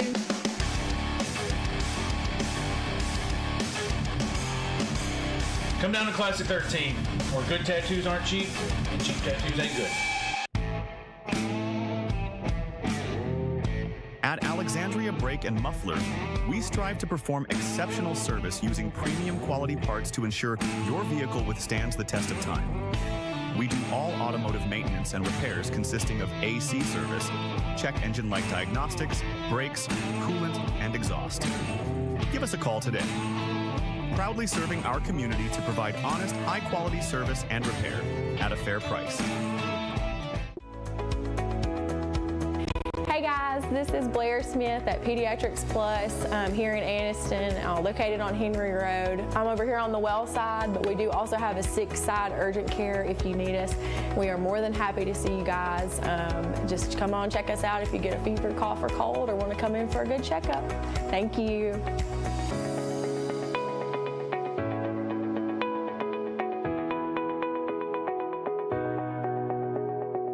Since 1848, First Bank of Alabama has been serving East Central Alabama, now serving 6 counties in East Central Alabama. We now currently have 13 locations, expanding to 15 locations. In 2024, we opened Aniston, right here in Calhoun County. Whenever we first came to Calhoun County, it was 2019 in Oxford. Whenever we're expanding, we're now going to Jacksonville in 2025. We look forward to continuing to be in your local hometown bank right here in Calhoun County and East Central Alabama. All right, we are back in with another interview with a very special guest. Pre-game here. We got Bryant again. Coach, how are you doing today, sir? I'm great, man. How you doing? Are you enjoying this cold weather? No. The only way I like cold weather if it's going to snow, and they're taking all that out of the forecast, so I'm a little upset now. Yeah, that's been the talk of the town this week. It looks like it's going to go a little bit south of us, which some of us is happy, some of us is not happy about that.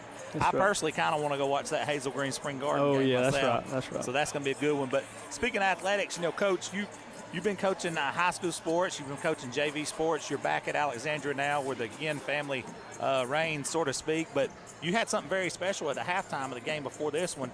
You had the 8U group from Alexandria out here. Can you talk about what went into that? Yeah, Mr. Whaley approached me while we were hosting the junior high county tournament. Hey, could we get some youth guys to play at halftime? We do it a lot at our varsity games. And I was like, yeah. And he said, I want a young group. And our 8U group is mostly 7-year-olds, but they live at the gym, so they can make the 10-foot goal. And we thought we'd bring them out here, and I think they had a blast. Coach, I was watching them. Some of those guys got ball handling skills. Skill development is there already for some of those guys. Talk about that, how the game's changed over the years. You just don't show up in middle school or high school and grab a ball and go try out for the team. All that's over with. Yeah, that's right. We're trying to start them young. Most of them are coaches' kids, about half of them, so they're in the gym all the time anyway. And then this year, I'll tell you, Chris Weaver, I don't know if you know Chris Mayrab, man. Chris is a great dude. Chris kind of opened my eyes about changing how we start them out in youth. And we spend over half our practice ball handling, shooting, and not even worried about doing anything else.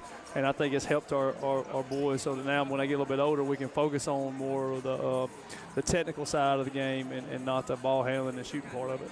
Coach, Alexandria throughout history, you know this, I don't have to tell you this, competitive in every sport. They're state champion, they're considered champions in every sport, but it does not start again when they get there. These kids are ready to roll by the time they're born and bred there in Alexandria. They're homegrown kids. Talk about how special Alexandria is as athletics and as a whole. Yeah, I put it on the pedestal of about 3 or 4 special places that I know of in the state of Alabama where, their parents played, they grow up uber competitive. And they expect to win, and when they don't, that it bothers them. So yeah, this is a special place, man. Great parents, great kids, and we're just keeping the tradition going. You're about the 15th coach I've talked to from Alexandria over the years. Nobody's gave me the secret sauce to the Valley Dog. Are you willing to give it up, or is that no? I can't. I'd be excommunicated from the community. Be like some John Wick stuff. That's huh? right. That's right. Don't go watch John Wick if you haven't. We're not condoning John Wick. But anyways, Coach, a few more questions. You're actually helping with the varsity girls now. You guys have kind of found lightning in the bottle, so to speak, lately. I was at a game where I think things kind of turned around for you. I seen it before my eyes against Boaz. Can you talk about this team that's about to take the court? Yeah, man, these girls play hard. Coach Geiger's done a great job with them. He's kind of found something there that they are making them successful, man. We're just playing hard. We're going to hope it continues for a couple more games here. What do you think it was that things started clicking and slowing down and they started executing better? Is there something, a moment at practice, or what do you think? I think a lot of these girls are inexperienced. You know, you got Charlie, you got Samira, you got Alyssa, who played a lot, but then you got a lot of young girls. And I tell them all the time, about 10th grade of Christmas time before the game slowed down enough for me to be able to play. So that's right. That's what it is for a lot of them, just getting in the comfort zone and it slowing down for them. Let's talk about Samira for a second, Coach. When you watch her play, her athleticism kind of explodes. That's the first thing I noticed, but she also plays within herself, and defensively she is a problem. It's hard to turn your shoulders on her. She is something else defensively. Can you talk about her a little bit? Yeah, man, she's got a great first step. She's super strong for a girl, which is, usually pretty rare, but she plays hard, and she gets after. She's long, so she's a problem on the defensive end. If we can just get her to finish a few more. Somebody just went down for the Valley Cubs. Oh, man, that's Emily. We got one more minute here, Coach, and then I'm going to let you get back at it. Coach, let's talk about the county tournament right fast. A lot of good teams in this county tournament. You don't have to travel far to find a good match right here in this county. So talk about this county tournament from your perspective. I think this is the best thing in the state. I don't know anybody that does it better. I don't know anybody it's better competition. That's why I thought it's kind of cool for our kids to get to come see this at a young age. I just kind of watch it from afar. But, yeah, this is great, boys and girls, and the girls have gotten really a lot better than probably the last 7 or 8 years here in the county. So, yeah, absolutely. Coach, your girls are – it seems like they're competing for state championships and everything. We got about 25 seconds now. Can you talk about these girls, athletes here at Alexandria? Yeah, man, it is. There's something special, in every sport. We're trying to get basketball there. But, man, volleyball, Coach Welch does a great job. Softball, Coach S does, they're legends too. So they're over here winning state championships, compete for state championships. That's a testament to our girls, their work ethic, and the coaches. Coach, it's been an absolute pleasure bringing you on. The AU group was absolutely killing it. And you guys, good luck to you guys. Appreciate y'all. Thank you. The weather is warming up and spring is just around the corner at Miller Sand and Landscape Supply. I'm Craig Miller, and we've got something for everyone. From bulk materials like sand, gravel, and mulch to beautiful outdoor decor to make your outdoor living space the envy of the neighborhood. See our beautiful selection of Mazzarelli fountains, flowers to brighten your garden, and an outdoor center loaded with beautiful decor. Whether you need a little or a lot, visit Miller Sand and Landscape Supply.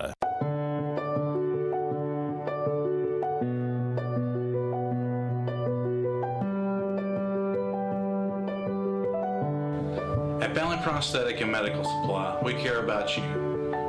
We offer custom prosthetics, orthotics, diabetic shoes, and durable medical supplies. We're located here in Alexandria, Alabama, where it's a country feel, but professional care. Come see us today.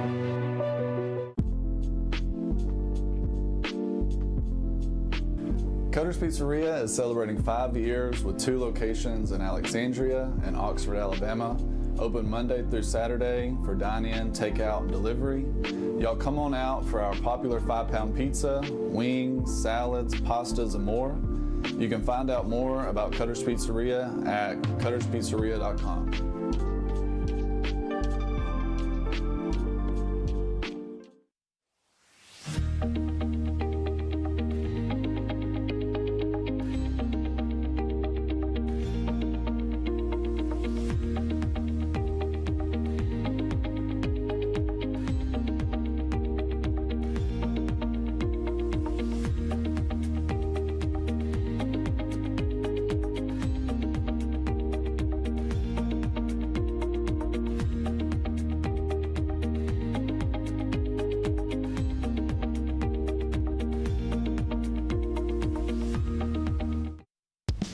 Hey guys, I'm Cameron Minton with Minton Home Center. Minton Home Center has been in business for over 40 years. We are a family-owned and operated manufactured home dealership. We offer affordable housing for our customers as well as a multitude of different financing options to help our customers get into a new home. When you come to Minton Home Center and you start looking around our lot, the first thing you will notice is that we have the most competitive prices in the industry.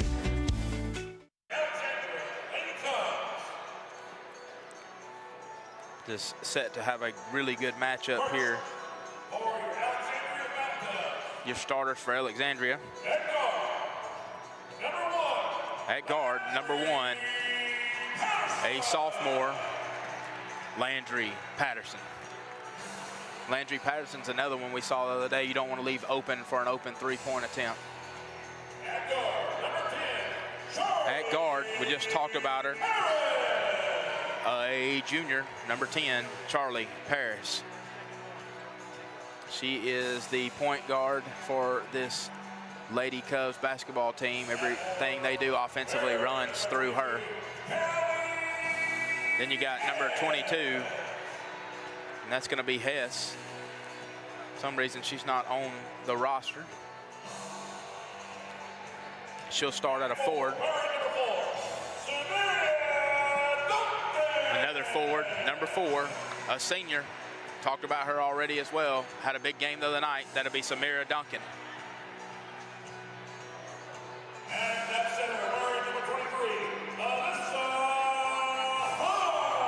And then at center for the Valley Cubs, it'll be number 23, Alyssa Hunt.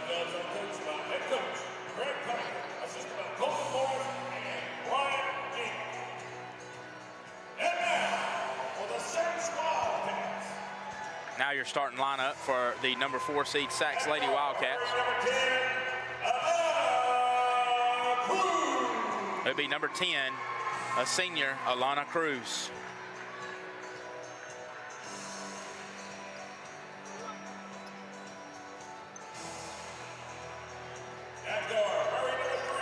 Another guard, number 3, Sanaya Angel, 5'7", junior for the Sacs Lady Wildcats.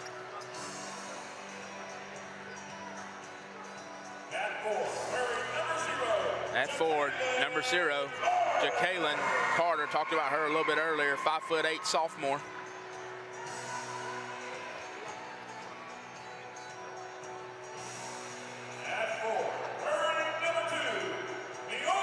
Another forward, number 2, Miora English, 5'3", sophomore.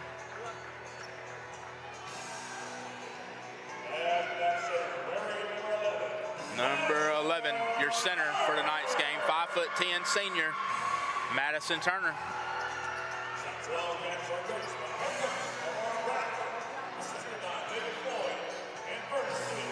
Coach Bradford is the head coach for the Sacs Wildcats. We are almost here in time for the opening tip, which is brought to you by Big Time Entertainment between the number 4 Sacs Lady Wildcats and the number 5 Alexandria Lady Cubs. You start getting to these 4-5 matchups, you start getting some dog fights. Yeah, for sure. This should be a very good game. Both teams ready to play. It's going to be 11. That's going to be Turner jumping against number 4 Duncan in this Big Time Entertainment opening tip.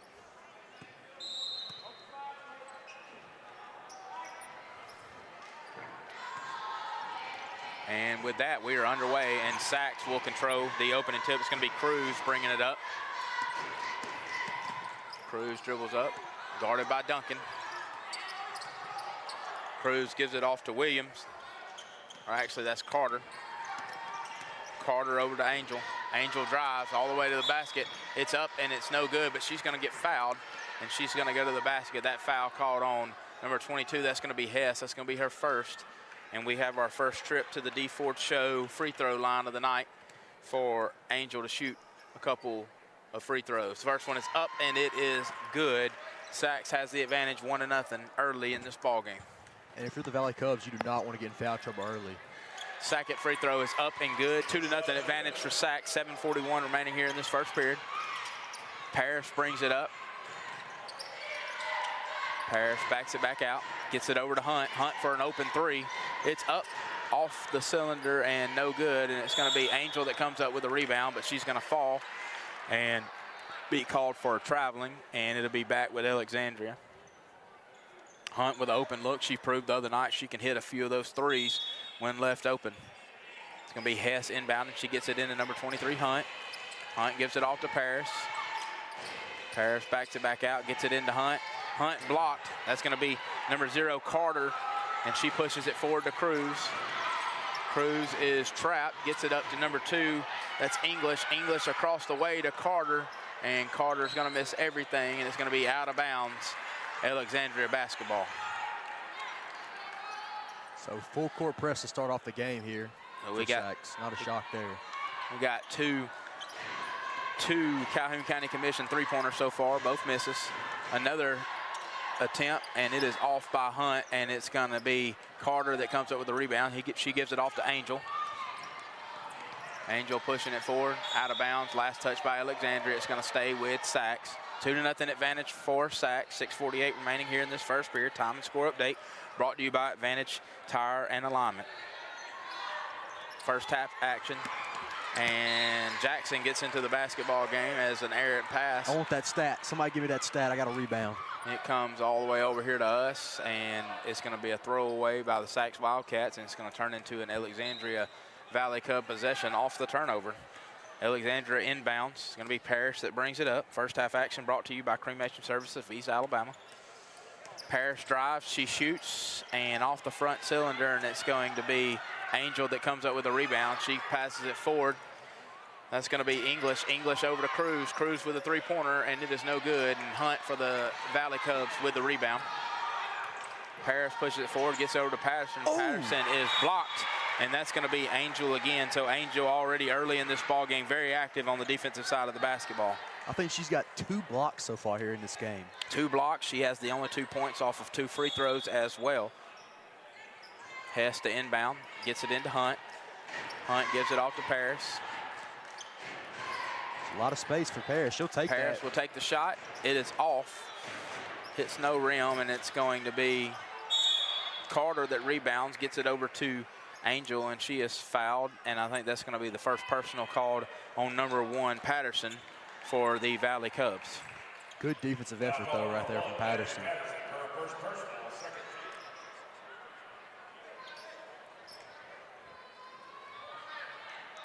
Neither team really found their touch yet on the shot. Alexandria in full court pressure.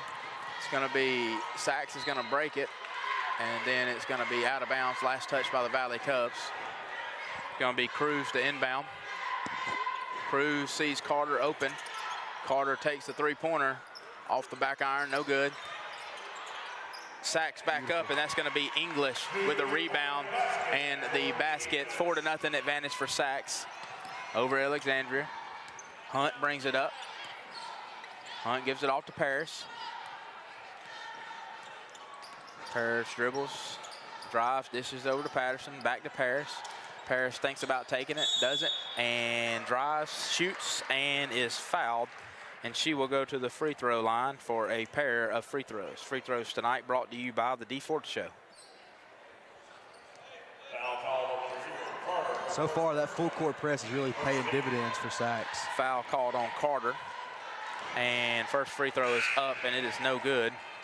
5:33 remaining. Sachs up 4-0 early in this ball game. And it's going to be number 11 coming in. That's going to be Wilson. She's going to come in for Patterson. And Wilson's a phenomenal shooter as well. Also checking in for the Sachs Wildcats, going to be number 5. That's going to be Hughley. Second free throw is up, and it is true, and Alexandria is on the board. 4-1 advantage for the Sachs Wildcats. Full court pressure, and Angel's able to break it, gets it ahead to Turner. Turner misses. Angel comes up with it. Angel gives it off to English, which gives it off to Hughley, who just came in. She misses a three-point attempt, ends up with Alexandria, and that's going to give Wilson a fast break opportunity. Wilson goes up and shoots, and she is fouled hard by Turner. And Wilson, number 11 for the Valley Cubs, will go to the charity stripe to try to cut this to a 1-point ball game with 2 free throws.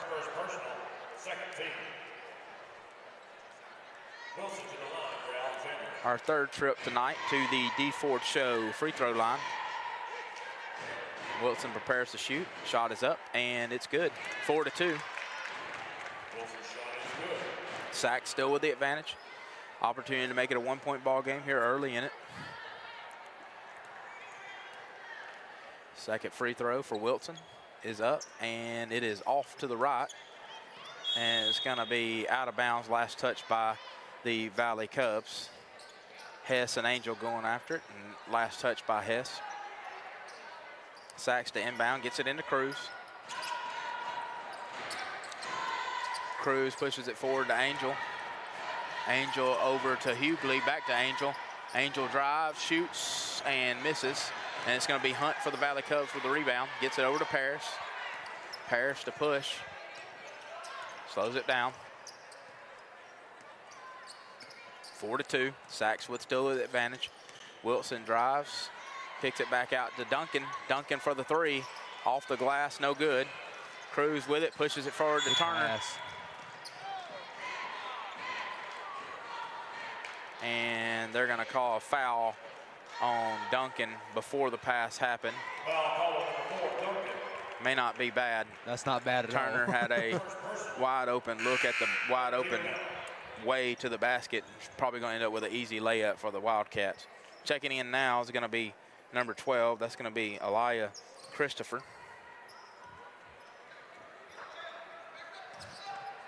Cruz gives it up to English. English is fouled again by Hess, and that is going to be Hess's second foul early here in the ball game. And that's going to bring 14. That's going to be Wheeler and Patterson back in the ball game. Wilson and Hess go take a seat. Cruz to inbound for the Wildcats. Gets it in, back to her. Cruz dribbles, throws it past court, cross court to Hughley, and out of Hughley's reach, and it's going to be a turnover. It's going to be Valley Cub basketball. You got to settle down here. Get it into Parrish. Parrish, full court pass to Hunt. Hunt dribbles it around, gives it back to Parrish. Parrish back to Hunt. Hunt drives, and we're going to have a reach-in call. I think that's going to be on number 2. Actually, that's going to be on number 15, and that's going to be on Raven English for the Wildcats. Side inbounds for the Valley Cubs. Parrish with the ball.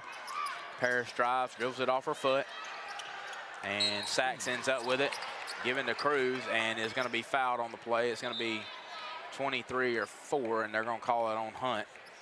And that is going to be Hunt's first personal foul of the ball game. And 24, Brooks comes in the ball game now for the Valley Cubs. And that foul is going to put the Sachs Wildcats in the bonus. Seems to be a substitution issue of some kind. I think she had to go back and shoot free throws. That's what happened. So Cruz is going to be at the line to shoot 2 free throws. So with only 4 minutes gone by here in this first period, Sachs is going to be at the line for the rest of this period. First free throw for Cruz is up and good. Again, free throws brought to you by the D Ford Show. 5-2 advantage now for the Sachs Wildcats. 4:01 remaining here in the first period. Time and score update again brought to you by Advantage Tire and Alignment. 3-point ball game. Misses the second free throw, but, well, Parrish ends up with it. I thought Sachs ended up with it. We're going to have a blocking foul called on, I think that's going to be on Cruz for the Wildcats, and that's going to be her first foul. She'll check out for a rest.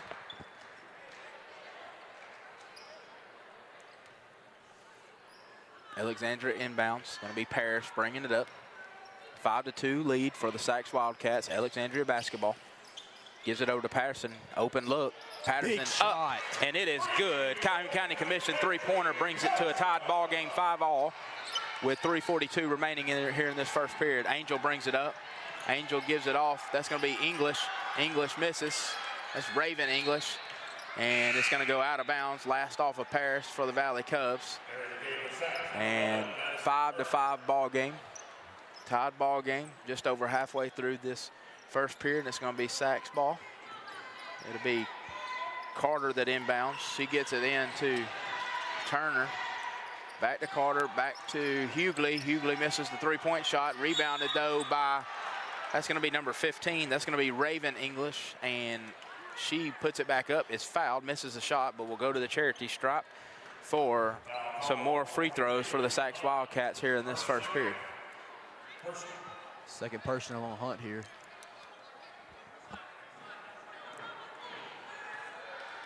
Looks like coach is going to leave Hunt in the ball game, trusting her with those 2 fouls. Take that back. Duncan comes in now for Hunt. First free throw was missed by Raven English. Second free throw upcoming. It's up, and it is good. Sacs back with the advantage, 6-5, 1-point advantage for the Wildcats. Alexandria brings it up. It's Paris. Paris working against Carter. Paris drives, dishes it over to Wheeler. Wheeler up and is fouled, and she will go to charity stripe for 2. So D4 show free throws getting a lot of action here in this first period. Less than 5 minutes gone by, and both teams are in the bonus. A lot of fouls, definitely a lot of fouls.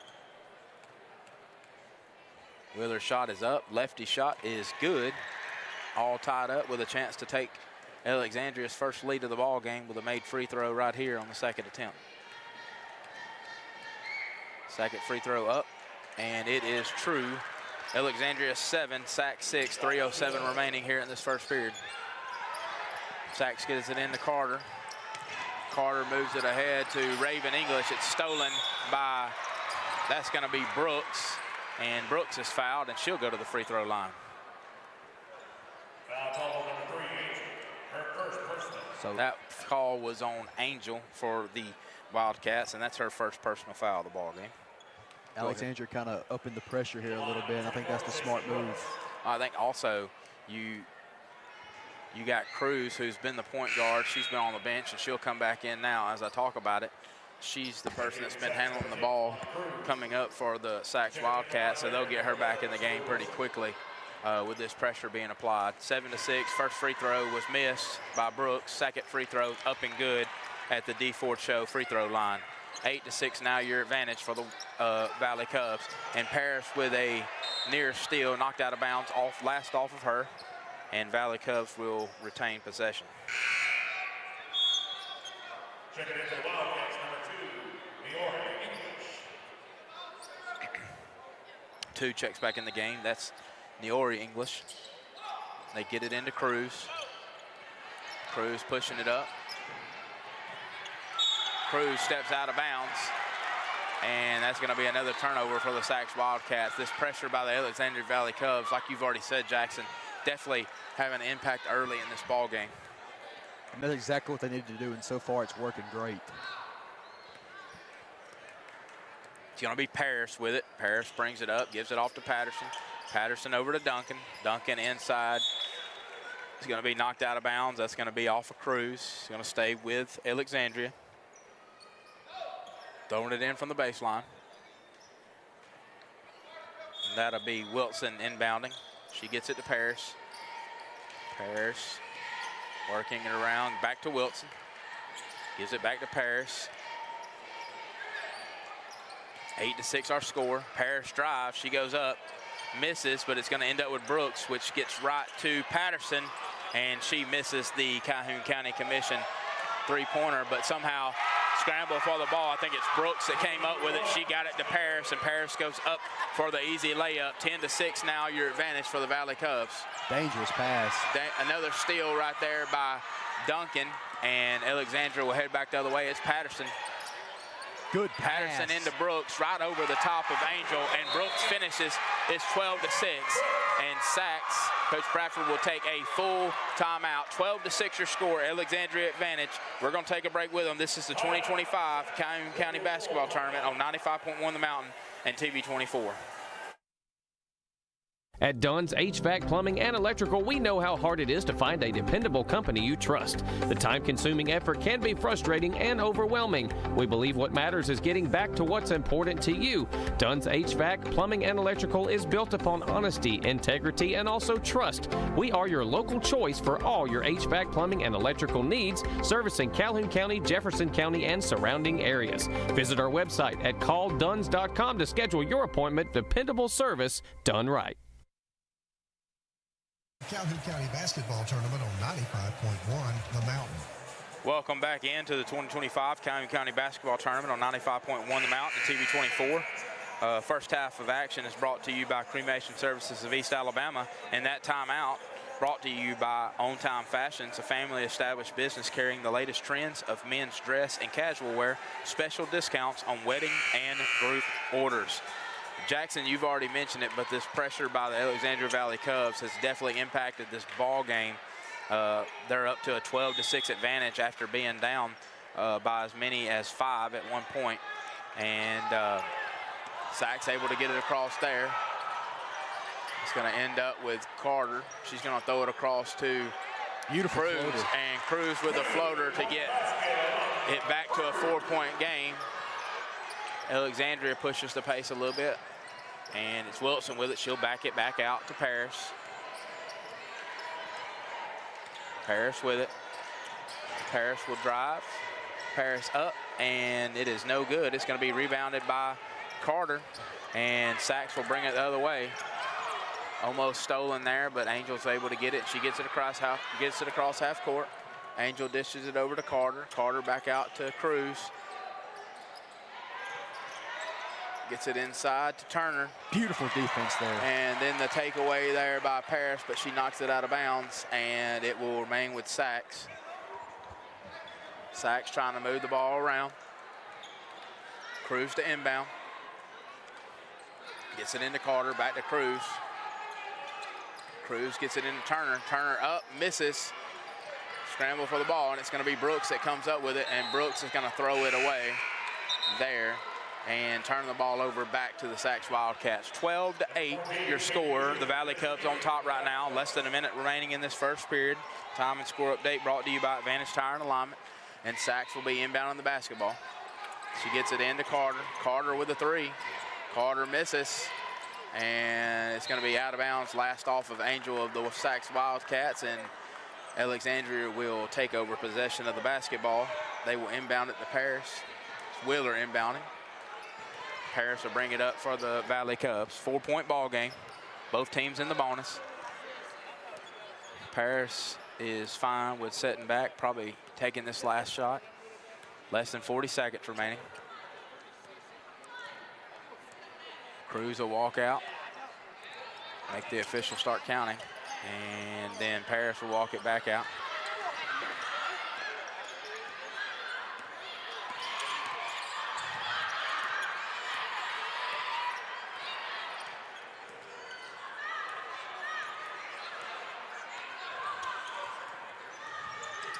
Paris around, gives it off to Wheeler. Wheeler throws it up for a three-pointer, no good. It's gonna be Angel that brings it up, and she's gonna double dribble.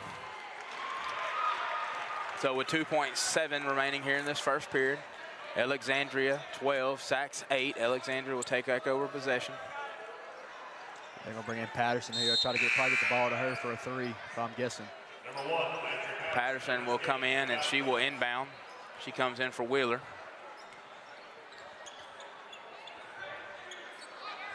See what Alexandria tries to do right here to get open. They're going to throw it into Paris. Paris dribbles. Paris with a long three-pointer up, and it is short.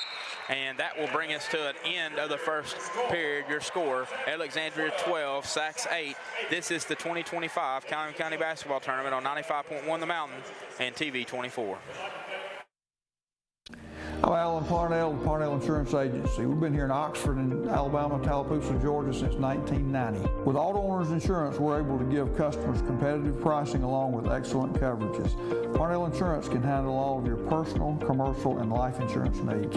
We have a very experienced staff, both personal and commercial. All together, we've got about 125 years experience. Come see what our insurance agency can do for you in Oxford, Alabama, and Tallapoosa, Georgia. Auto Owners Insurance. All right. A little more about academics. Parents, do you want to secure a bright future for your young people? We have science, technology, engineering, and mathematics. Get your kids involved with academic STEM kits. Go to www.academics.com to order your STEM kits. It's going to be STEM-tastic. Like science is for you. It's in East Alabama's new low-price leader. It's the 2025 Calhoun County Basketball Tournament at the Peak on 95.1 The Mountain. Welcome back into second period action. It'll be Alexandria basketball as we start. Score Alexandria 12, Sacs 8. First half action again brought to you by Cremation Services of East Alabama. It'll be Paris that brings it up. Screen set. Back to Patterson. Patterson with a deep three. Up, and it is off the back iron. No good. It'll be Cruz with the rebound. She'll bring it up for the Wildcats. And it's going to be a intercepted pass by Brooks. She gets it over to Wilson. Wilson throws it ahead. It's knocked out of bounds by the Sacs Wildcats. Still Alexandria basketball. I'll tell you what, Patterson's a shooter, man. She's going to shoot. And like I said, even if shooters don't see their shot going in, they're going to keep shooting because she's going to make one eventually if she keeps shooting. We saw her shoot the other day. Back to Patterson. Patterson thinks about it. Gives it back off to Paris. Paris drives in the corner. Open Wheeler. Wheeler misses on the three-pointer, and it's going to be rebounded by Turner. Turner makes a pass, and it's stolen. Paris ends up with it, and Paris throws it to no one, as her and Wilson were on different pages. Tough right there. Could have got an open look there. Everybody crashed to her. But it's going to be a turnover for the Alexandria Valley Cubs. Gets it in to English, and it's knocked away as English tries to get it ahead to Carter. And it will remain with Sacs. It will remain with Sacs as Paris was the last to touch it. Cruz tying her shoe. Shoe will be the inbounder on the play for the Sacs Wildcats. And this full court pressure for Alexandria has really tremendously helped them out. Gets it into Angel. Back to Cruz. Able to set up their offense. They try to come trap Cruz. She gets it over to Carter. Wide open three. And she misses. And it's going to be out of bounds. Last off of Wilson for the Valley Cubs. So it will remain with the Sacs Wildcats. Inbound play for Sacs. It'll be Cruz inbounding. She's going to get it in to try to get it to Carter, and Wheeler's going to come up with a steal. It's going to be Patterson pushing the pace. Patterson gets it over to Paris. Paris up, misses, and rebounded by Carter there. They push it forward fast. It's going to be Cruz with the shot. Cruz up and good, and that's going to bring it to a two-point game. 12-10, Alexandria advantage. A minute and a half gone by here in the second period. Paris all the way, and it's up and under and good for Paris, pushing it back to 4.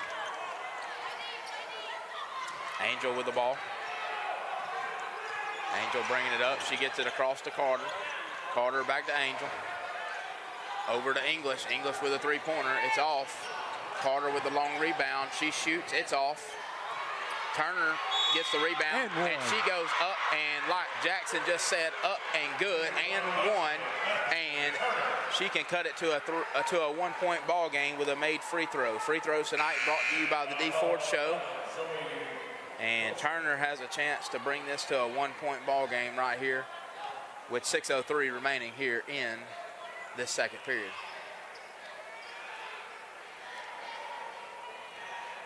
And that's what they're going to have to do. They're going to have to get Madison Turner in the paint and get her looks. Turner misses, but Angel gets the rebound, but they're going to call an over the back on Angel there, and it will go over to the Valley Cubs, and that's going to be Angel's third foul here early in the ball game.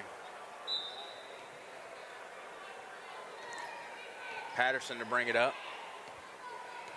Paris getting a break. Patterson gives it off to Wheeler. Wheeler with a three-pointer. It's off, but it goes right to Brooks, and Brooks got it blocked by Turner. And they can push it ahead. Carter's got an open look. She goes up and misses it, but it's rebounded by English. Back up and good. And Sachs has this game tied up at 14 all here with 5:35 remaining here in the second period. Gonna be Patterson with it. Patterson to give it off to Wilson. Wilson drives, Wilson shoots off the backboard, no good, and Turner's got another defensive rebound. Turner gives it to Cruz. Dangerous pass. Dangerous pass, but Turner's going to end up with it. Turner dribbles, gives it back out to, doesn't, keeps it and misses the shot. She had an open Cruz and she would have looked back. And they're going to call traveling there on Wilson, I believe. And so she's going to turn it back over to the Sachs Wildcats. 5:08 remaining. Sachs 14, Alexandria 14. Been a really good ball game. Time and score update brought to you by Advantage Tire and Alignment. I said Alexandria. Got a timeout on the floor. It's going to be a 30-second timeout. And 5:08 remaining. We're going to stay right here. Sachs 14, Alexandria 14. Sachs starting to figure out this pressure. Biggest question mark here, though, is one of their best players, which is Sanaya Angel, with 3 early fouls here in this ball game. Yeah, for sure. I mean, this game started off very, very slow, and both teams were in the bonus within 4 minutes left in that first period. And, you know, that's when Alexandria kind of put on the full court press, turned up the pressure a little bit, and that's what really kind of excelled them to break open this lead. But now you look up, and Sachs has really kind of made adjustments to that, and now it's a tie ball game once again. Yeah, no doubt about it. Let me ask you this, Jackson, while we have just a few minutes, what's your pick for tonight's college football playoff national championship? The way Ohio State's been playing, man, I got to go with Ohio State. Jeremiah Smith may be one of the best freshmen I've ever seen in my life. Yeah, and last week they proved that they could kind of win a ball game without him. So it's going to be Sachs throwing it in. Cruz with it now. Cruz dribbles it out. Picks up her dribble, gets it inside to Turner. Turner back outside to Carter. Cross court pass to English. English is up, and it is no good, but she is fouled, and she will go to the charity stripe again. 2 free throws upcoming. Tonight's free throws and every game this Calhoun County basketball tournament brought to you by the D Ford Show.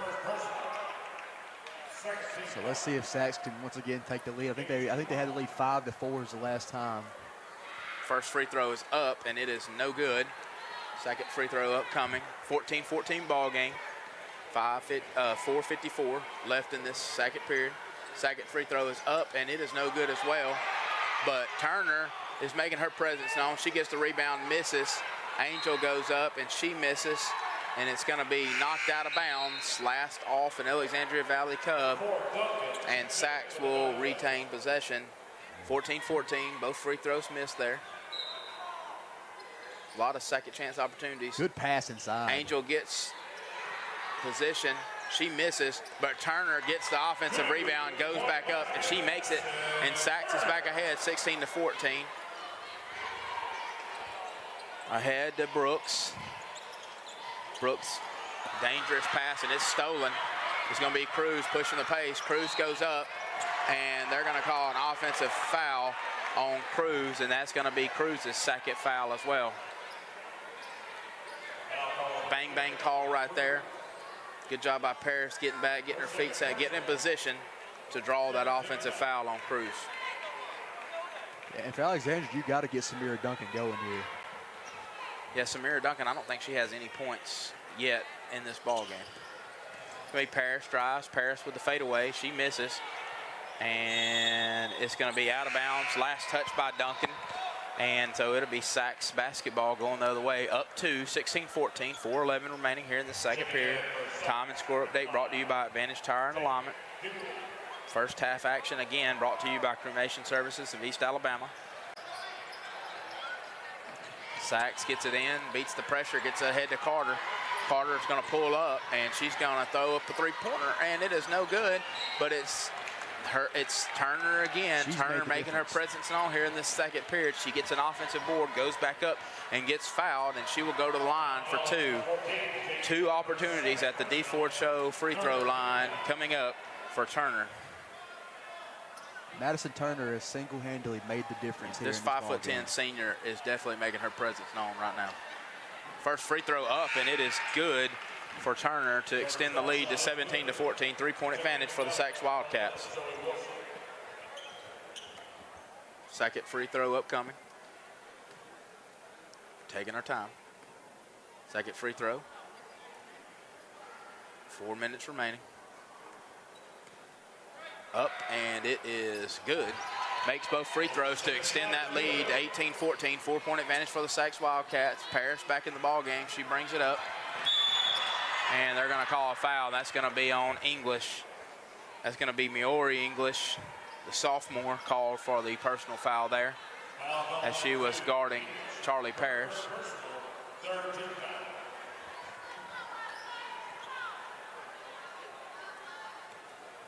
It'll be Wilson inbound. She gets it into Parrish. Parrish dribbles up and gives it off to Patterson. Patterson for the three-pointer. Big shot. And the Calhoun County Commission three-pointer is good to bring it to a 18-17 ball game. And Coach Bradford's going to call another 30-second timeout. So Sachs had gotten the lead back out to 4, and then a big shot right there. You talked about Patterson earlier. Had took a couple of three-pointers and had missed, but shooters keep shooting. They drew up a play to get her open. Good play from her and Parrish. Parrish finding the open shooter, then kind of giving the screen along the way, and Patterson knocks down the Calhoun County Commission three-pointer to bring it back to 18-17 here with 3:45 left, Jackson. And I'll tell you what, Landry Patterson's going to be a problem for years to come as she grows and develops even more. Just a sophomore now, so still young. And this Alexandria Valley Cubs team has a bright future. Well, I mean, you talk about that. Patterson, a sophomore. Then you look at Kate Wheeler, 9th grader. J.C. Brooks, 9th grader. And Samira Duncan is your only senior listed on the roster. That's huge. Steal by Alexandria, going back the other way. It's going to be Patterson. She's going to miss. Parrish with a rebound. She's up and throws it on the top of the backboard. Saved by Samira Duncan, and Parrish is going to end up with it, and it's going to find the shooter's hands. Patterson throws it up, misses on the Calhoun County Commission three-pointer, and it goes out of bounds. Last touch by Alexandria. But at the end of the day, you will take those looks with Patterson all day. Yeah, another name, Denver Browning, was a player that played pretty well the other day, number 2 for the Alexandria Valley Cubs, and I hadn't seen her yet. Yeah, I don't think I've seen her in this ball game yet, or I don't see her on the bench either. So it'll be Sachs inbounding. They bring in Raven English. Inbound it, Browning. Cruz getting another breather. Angel brings it up for the Wildcats, and she's going to dribble it off her foot, and it's going to turn into a turnover, and it's going to be Samir Duncan going the other way, and she just loses grip on it, throws it out of bounds, and that's going to be a turnover going back to the Sachs Wildcats. 18-17 ball game, 3:05 remaining here in the second period. Sachs with the 1-point advantage, and Cruz will re-enter the ball game.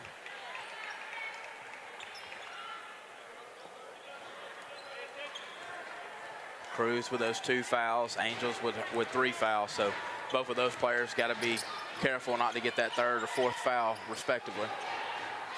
Gets it out to Turner. Turner shoots, and it's no good off the mark, but it's going to be Angel with a rebound. She shoots, hits nothing, but Sachs continue to compete. Right here, Samira Duncan on the breakaway. It's up. Man! And out of nowhere, Alana Cruz comes up and knocks the ball into the 4th row where the Sachs cheerleaders are sitting at. Big time effort play right there. I thought Samira Duncan for sure had a breakaway layup right there. And Cruz comes out of nowhere, knocks it into the stands. It will remain with Alexandria, but no easy buckets on Cruz's watch tonight. Going to be Parrish with it. Parrish drives, Parrish shoots. Parrish misses off the back iron. Paris ends up getting her own rebound, goes back up, shoots, and misses, but she is fouled on the play, and she will go back to the D4 show free throw line for a pair of free throws and can give this Alexandria team back the lead if she can knock both of these down. Going back to that play by Cruz, what an effort play there by her. I mean, it was the fact that not only was it a great block and an aggressive block, she chased her down all the way from almost mid-court to get that. First free throw for Paris is up, off to the right, no good. 18-17 ball game, 2.5 minutes left. Time and score update brought to you by Advantage Tire and Alignment. Second free throw is up, and it is no good as well, and it's going to be Raven English with the rebound, and she gets it taken away from her by Samira Duncan, and she is fouled on her putback, and Samira Duncan will go to the D4 show free throw line for a pair of opportunities herself.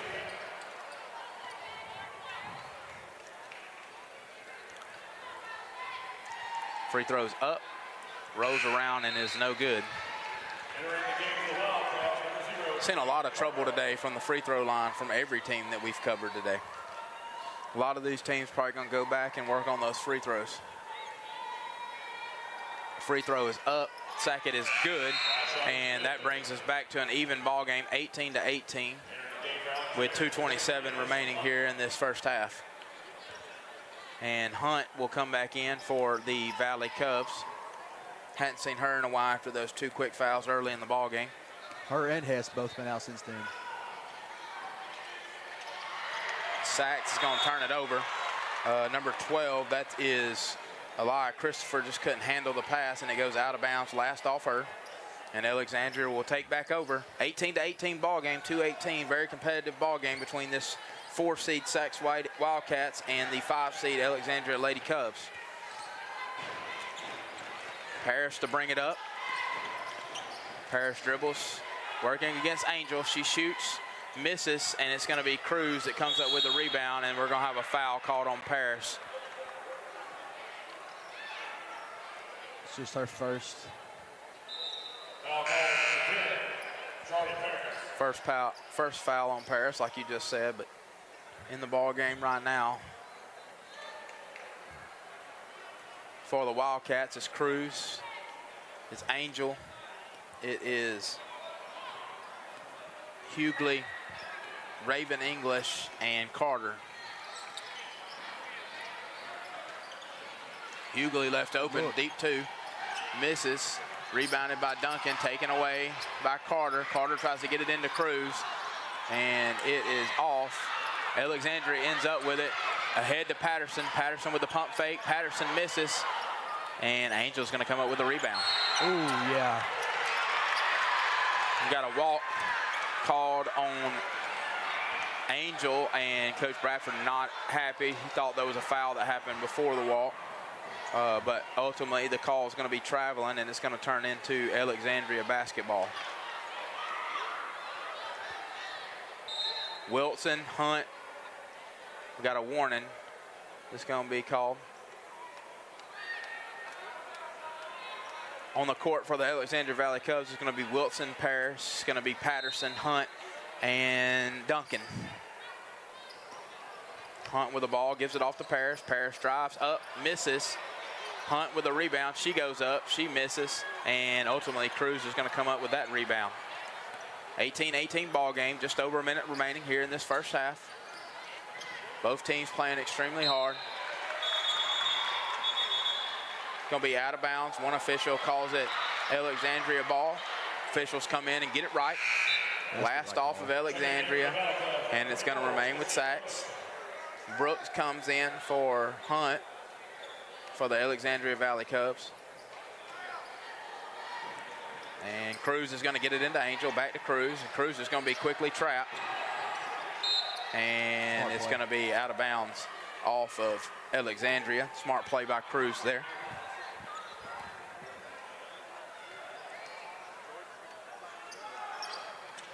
Gets it in to Raven English, gives it back to Cruz. Cruz gives it to Angel. Angel drives. Angel goes up, misses a shot, but she's fouled, and she will go to the line. And with that foul, both teams are in the bonus for the remaining here of this first half. So it'll be Angel going to the line for a pair of the D. Ford Show free throw attempts.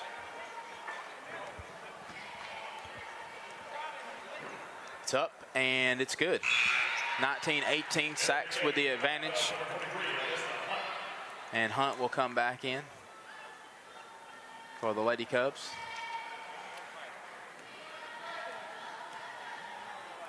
Second free throw up, and it is no good. And it's going to be a foul called on Carter.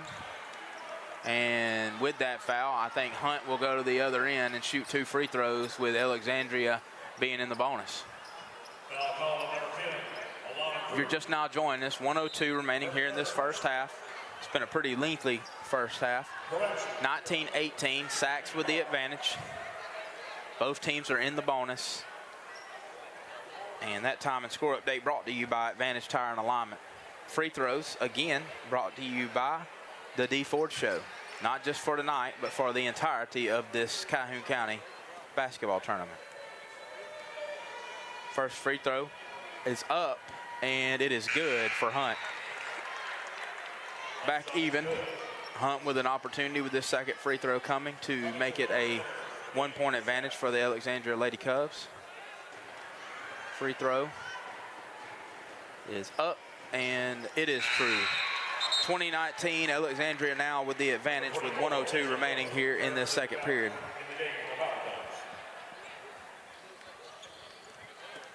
Sachs gets it in. It's going to be Cruz that brings it up. This game's been very competitive ever since. Cruz pushes it to Angel. Angel tries to get it to number 21. That is Cummings, but it is taken away, and Alexandria's going to push it back the other way. That's going to be Parrish, and she pulls it back out, gives it to Parrish. Parrish guarded by Hughley. Looks like both teams are going to be, well, as soon as I say that, Hughley walks out.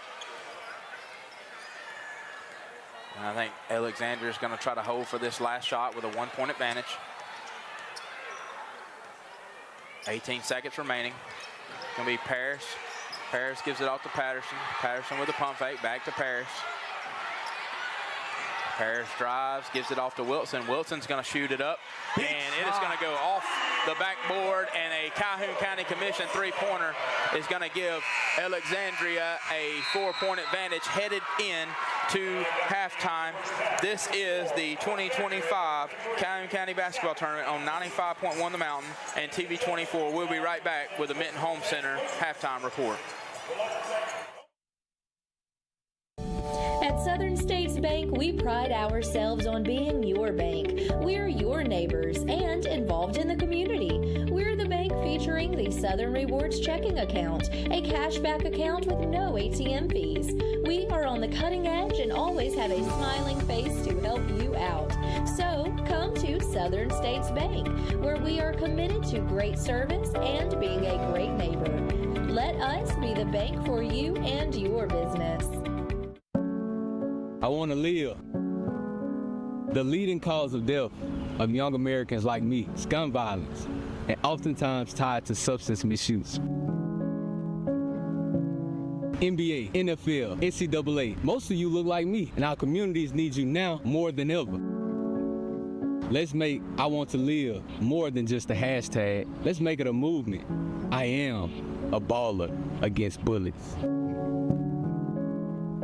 Serving Calhoun County and the state of Alabama since 1994, locally owned and operated, offering some of the most competitive interest rates in the mortgage industry, along with a wide variety of mortgage products.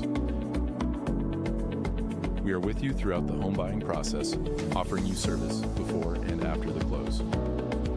Fast, reliable, local. And you remember, if you need a home loan, call my daddy. Hello, my name is Bob Couch, and I'm the owner of Couch's Jewelers.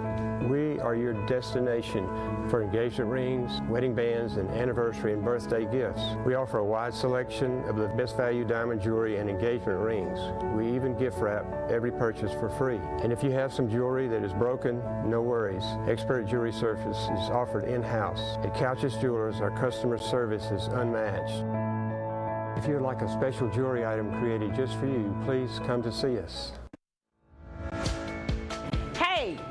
How y'all doing? This is Teresa Garrett from Freedom Tax Service of Oxford, Alabama.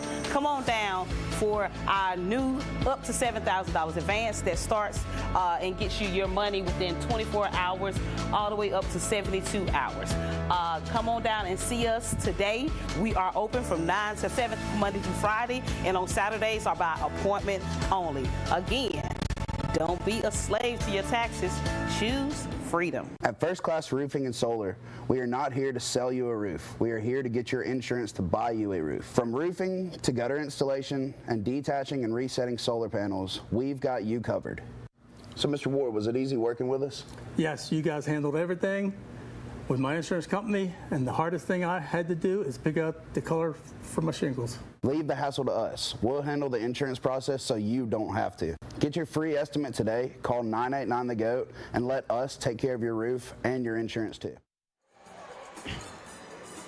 All right, we are here at halftime of the girls game, and I got a very special guest in from the Jacksonville Golden Eagles, Coach Buzan. How are you doing today? Doing great, man. How are you guys? I'm doing pretty good. We've been pretty busy. Been here since about 8 a.m. working this, but at least it's indoors today because I don't think it's got above freezing outside. No, it's cold out there, man. I'd rather be in here too. Absolutely. When you seen your opponent, we talked about it very briefly at the end of the game the other day. You knew you had Piedmont coming up. And I know you've had time to go back and watch film and study them a little bit. What step has jumped out to you about that Piedmont team? I'll tell you, just individually, they're really athletic. They got size, they got shooters. A couple guys 6'4" out there, rebound well, they can run. So it's just the athleticism as a team. Man, they're a good group. They're a tough group. Talk about this tournament. I don't know what it is about Jacksonville. You guys always seem to turn it up in this tournament. I remember last year in the championship game, and in a couple of previous years before that, you guys always perform really well on the biggest stages, and this is one of the biggest stages. Talk about that a little bit. Well, hey, I'll knock on wood right there before you play tonight. I don't want to disappoint you there. But, this is the time of year I think you're trying to dial things in. If you're going to be a good team come February in the playoffs, I think, January is where you turn the corner if you've been struggling. And we were struggling early in December, and I think our team's really figuring out who we are, how we're going to win games. Guys are buying into their individual roles, and that's important this time of year. I don't need everybody to do everything, but you got to excel at your role, and the guys are buying into that. So we just want to keep improving, and this is a great tournament, and you get to play in front of a lot of people on a regional court, so it's a big deal to us. Coach, this is what I like to call the back half of the season. To me, you just said it. You kind of mentioned it. You always kind of work out your kinks in that first half. Then you go to Christmas break. You come back in what I call the most important time of the year. I think you'll agree with that, the back half.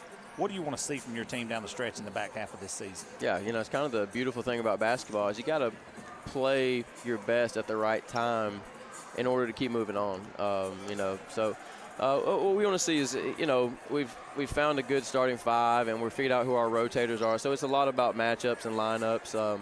We want to establish an inside presence. We believe in our bigs down there, and then we'll play through our pace in the full court and let our guards do their thing. And I think everybody's just buying into what they can do. Shooters got to shoot, posts got to rebound, and do your thing. And I'm really seeing guys kind of gelling out there. I guess that's the right word. And that's what we want to see. So everybody's doing a great job, and we just got to keep improving. We by no means are where we want to be. There's plenty of things we can improve on, so it's day to day, and tonight's a big chance for us to take a jump in the right direction. Coach, each team has its identity. What would you say the identity of this team is? I'd say we figured out that we're more of a half-court team, but we're going to run on offense. We like to play with pace. And we're gonna play with our bigs. We've really been guard heavy the past couple years, but we really believe in Sean Herbert, Ben Pridgeon down there, some of those guys, Drake Loggins, Mason Scoggins off the bench. We believe in what they do and what they can bring to the table, and it really frees up some of our guard play. Aaron Nixon, Quinn Weaver, Zay English, Kamori Harmon, some of those guys. So I think that's who we are. I think that's what we got to be. Game plans change a little bit, but we want to play with pace. We want to get up and down. We want to be hard-nosed and tough, and we're trying to do those things every day. Coach, we got about 20 seconds. Give me something off the top of your head, some things you've got to do well tonight to win. We got to attack the paint. We can't settle. We got to establish an inside presence. We got to play with some intensity and high communication on defense, and we just better bring it and get after it. Absolutely. Coach Buzon, everybody, thank you so much for joining us. Thanks, guys.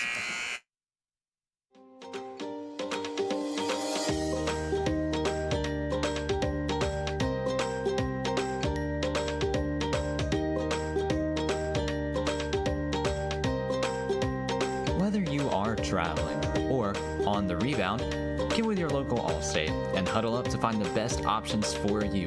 With a strong variety of coverages to choose from, Allstate is on a mission to get you in good hands today.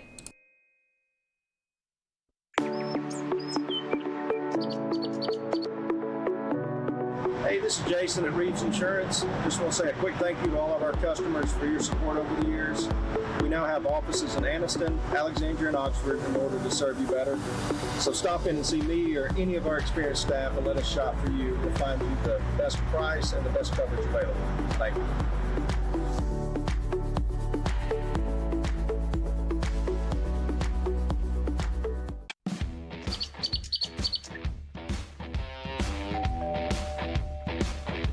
Hi, welcome to Classic 13. How can I help you? I was thinking about getting a tattoo. Do I need to make an appointment? No, we take walk-ins every day. Let's find someone to help you. Follow me. Okay, if you'll have a seat right here. Thank you.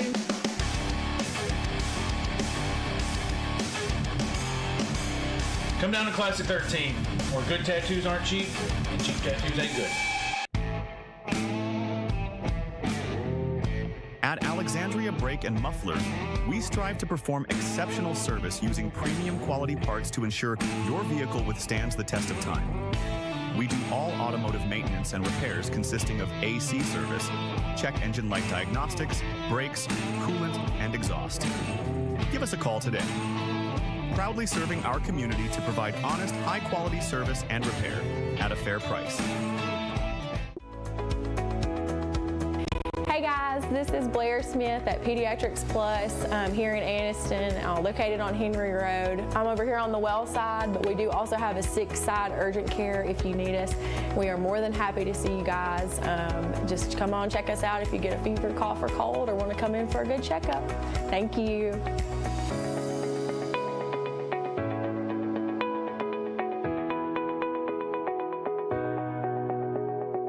Since 1848, First Bank of Alabama has been serving East Central Alabama, now serving 6 counties in East Central Alabama. We now currently have 13 locations, expanding to 15 locations. In 2024, we opened Aniston, right here in Calhoun County.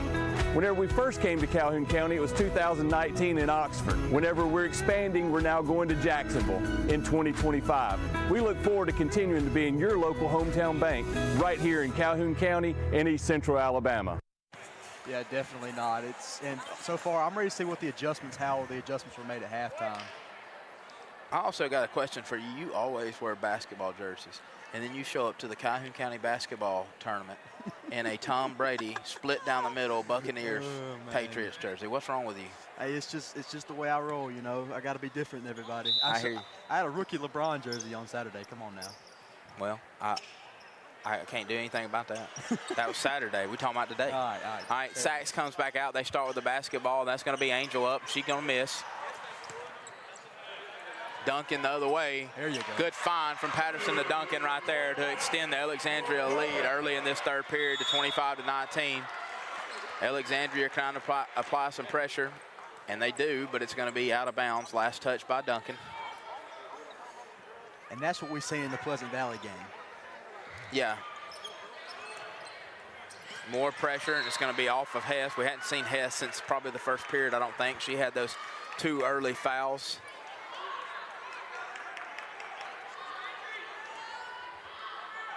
Now it's going to be Patterson stepping out, cover Cruz.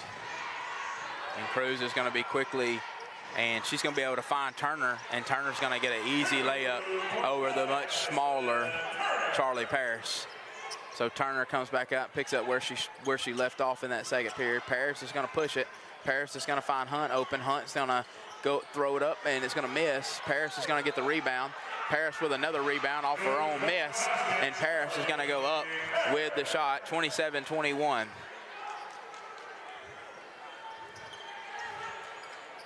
good defense. Near takeaway right there, knocked out of bounds. Last touch by Paris. And it's going to remain with Sachs, but like you said, very, very good defense right there. Alexandria's definitely picked up their aggression defensively, but Sachs is able to beat the pressure. They get it forward. It's going to be Angel to Turner, and Turner makes another layup to put this score back to 4. 27-23, 6:46 remaining here in this third period. Hunt takes a three-pointer. She misses, and Patterson gets it with an open look, and she misses as well. And it's going to be Sachs pushing it back the other way. Cruz with the shot, and one for Cruz. Foul called on Charlie Paris, and Cruz can go to this line and make it a one-point ball game with a free throw. Score now holds 27-25, but we are going to the D Ford Show free throw line for a and one opportunity. Yeah, and Cruz just couldn't, Paris could not get her feet set there, and Cruz took advantage of that. Yeah, Paris wanted the charging call, but essentially called blocking. And Cruz knocks down the one free throw to get this back to a one-point ball game. So good answer right there by the Sachs Wildcats. Paris brings it up. Paris drives, gives it off to Patterson. Patterson back to Paris. Paris goes up, nice move, can't finish though. And it's gonna be Turner with the rebound. Sachs looking to take their first lead since about halfway through the second period. It's going to be a blocking call caught on number 23, Hunt, there, and Sachs will inbound from the baseline. And I'm pretty sure that's her third also. Not what you needed there. Yeah, her third personal. So she's going to go back out. Like we said, didn't see a whole lot of her. And they get it into Angel. Good inbound play. Good look for Angel, and she makes it to give Sachs the one-point advantage, 28-27. Alexandria pushes it to Duncan. Duncan goes up, misses a shot, but she's going to get fouled, and she's going to go to the charity stripe for the Alexandria Valley Cubs with an opportunity to put them back up with 2 made free throws. Free throws brought to you by the D Ford Show. Very competitive ball game, Jackson. Yeah, honestly, it's very, very physical, and you see physical, and I think it's going to go back and forth the entire ball game. For sure, and free throws probably might come down to whoever wins this ball game. First free throw off the back iron, no good. Second free throw upcoming for Duncan. Duncan is one of those ladies that you said really needs to get herself going in the second half for the Valley Cubs. She was very pivotal in the win over JCA earlier in the week, or last Saturday. And a turnover caused by the pressure. It's going to be Carter who's going to be called for traveling. And Alexandria's going to get the ball back. Tied ball game with a chance to take the lead here with a good offensive possession. Get it into Brooks over her head, but Brooks is going to be able to get it. Gives it off to Paris. Paris drives over Turner. Off. Turner affecting that shot. Gets it up to Cruz. Cruz to Hughley. Hughley back to Cruz. Cruz is able to corral it. And I'm wrong, she wasn't. Ball hit out of bounds, and it's going to be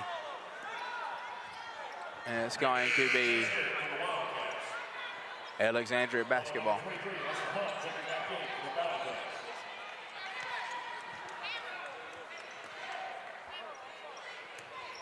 Alexandria gets it in. It's going to be Paris with it. 5:37 remaining, tied ball game, 28-all. Time and score update brought to you by Advantage Tire and Alignment. And that's going to be Hunt, who came back in the ball game with the Calhoun County Commission three-pointer. And that's going to put Alexandria up 31-28. Like you said, big shot right there for Hunt. It's going to be a timeout. It's going to be a full timeout taken by Coach Bradford of Sachs. And we're going to take a quick timeout with them. This is the 2025 Calhoun County Basketball Tournament on 95.1 The Mountain and TV 24.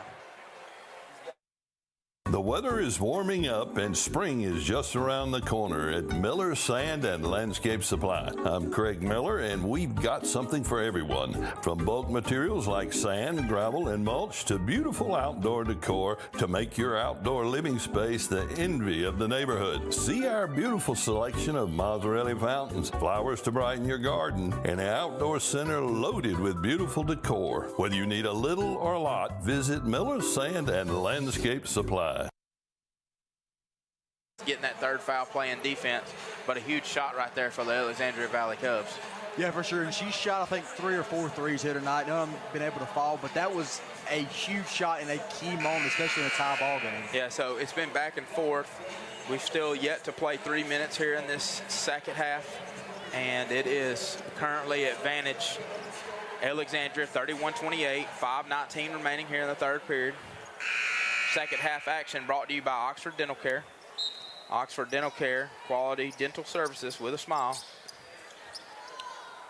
Sachs gets it in. That's going to be Turner. Turner with a good post move. She's going to miss a shot, but she's going to get fouled by Brooks, and she's going to go to the charity stripe for a pair of free throws. Free throws tonight brought to you by the D Ford Show. At this pace, everyone may foul out for Alexandria. You may have one of those situations where back when Colin Sexton was at Alabama, there was a 3-against-5 situation. Yeah. It's going to be Turner at the line. Turner's made her presence known. Good post move there. Misses the first free throw, but Turner has been exceptional for the Sachs Wildcats. Now she's got 10, so she's in double figures now, a chance to be 11. She makes this next shot and bring the score back to a 2-point advantage for the Alexandria Valley Cubs. Turner up and misses off the back iron. It's going to be Hunt with a rebound. It's going to be Charlie. Get us over to Paris. Paris brings it up. Paris gets it over to Duncan. Good find there. Good finish by Duncan. And it's a 5-point advantage for the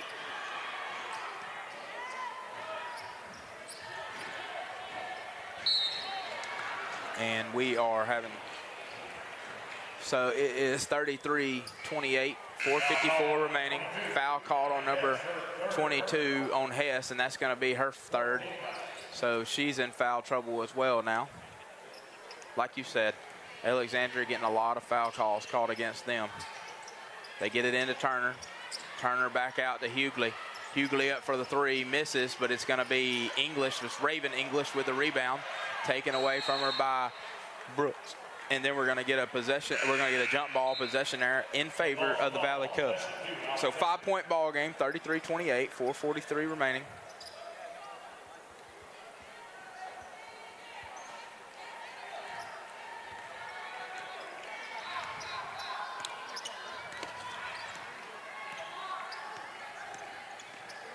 Harris now over to Patterson. Patterson for three.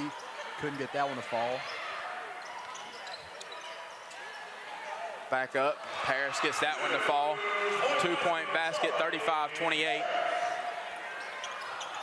Advantage now, 7-point advantage. Biggest lead of the night for the Valley Cubs, and that's going to be a bad pass right in the hands of Hunt. She's going to push it forward to Duncan. Duncan loses it for a second, gets it back, misses a shot, and that's going to be Maori English with the rebound. She's going to try to take it coast to coast, and she does, and it's going to be a charging call. Foul on number 2, Maori English.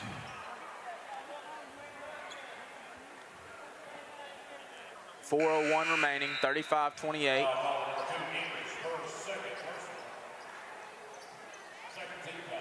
And with 4 minutes left, I think there's at least been 5 or 6 fouls, 7 fouls from both Ton of teams. fouls. I mean, so many fouls. Not even halfway through this third period. 7-point advantage for Alexandria, 35-28. Paris all the way to the basket. Great move there by her to push it to a 9-point advantage, 37-28. Alexandria on top. And they're going to call a foul on Patterson. And Jackson, you may have been right. And that's going to put Sachs in the bonus. So with 3:46 remaining in the third period, Sachs is going to be in the bonus for the rest of this period. I mean, you throw a dart at the dartboard of all the Alexandria players, and anything you hit, they'll be in foul trouble at this point. First free throw is up and good for Cruz, and that brings it to 37-29. Free throws again brought to you by the D Ford Show.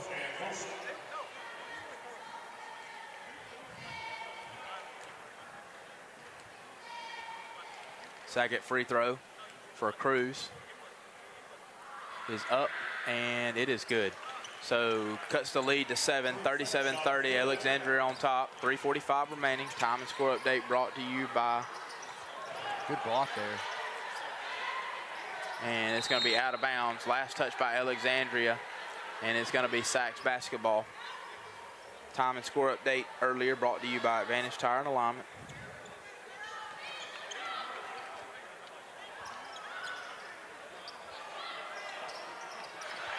Now it's going to be Wheeler with the steal, put up in a foul. So Duncan will go to the line and shoot. Duncan will go to the line for 2. Free throws tonight brought to you by the D Ford Show. The D Ford Show is happy with that sponsorship in this action. There's been plenty. Every bit of their money's worth in this game.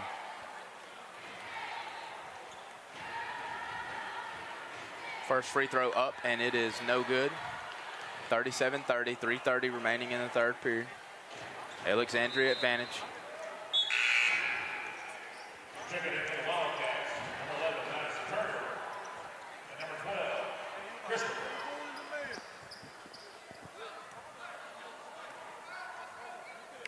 Second shot upcoming, and it is good from Samira Duncan. 38-30, 8-point advantage for the Valley Cubs. Still applying the pressure. It's going to be English that brings it up. She gets it up to Turner. Turner goes in, shoots, and off the front iron misses. And Duncan ends up with the rebound. And it's going to be Parrish bringing it back up. Parrish is up and no good. Turner with a rebound, pushes it out to Cruz. Cruz chasing it down. Cruz with a good pump fake and scores. Great pump fake right there from Cruz. Now a 6-point advantage for the Valley Cubs. Gets it to Duncan. I think that's going to be called on Turner there. And I think that's her third, if I'm not mistaken. Just her second. Actually, I'm good on Christopher. Sack it on Christopher. That's Duncan right there, and misses the free throw. 38-32, 2:54 remaining here in this third period. Duncan at the line. D Ford Show free throw line. Second free throw up, and it is true. Lead back to 7 for the Valley Cubs. 39-32, 2:50 remaining here in the third period.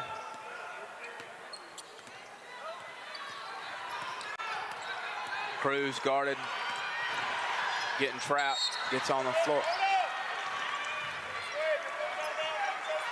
And official says that Cruz's foot was out of bounds. It's going to be another Sachs turnover. And the Valley Cubs will take over possession of the basketball. Second half action brought to you by Oxford Dental Care. It's going to be Parrish with it, who just re-entered. Parrish was up, and we're going to have a timeout. We got a full timeout. And with that timeout, we're going to take a break. We'll be right back. This is the 2025 Calhoun County Basketball Tournament on 95.1 The Mountain and TV 24.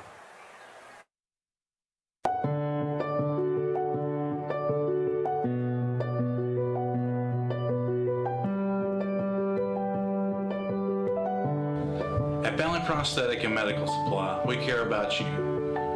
We offer custom prosthetics, orthotics, diabetic shoes, and durable medical supplies. We're located here in Alexandria, Alabama, where it's a country feel, but professional care. Come see us today.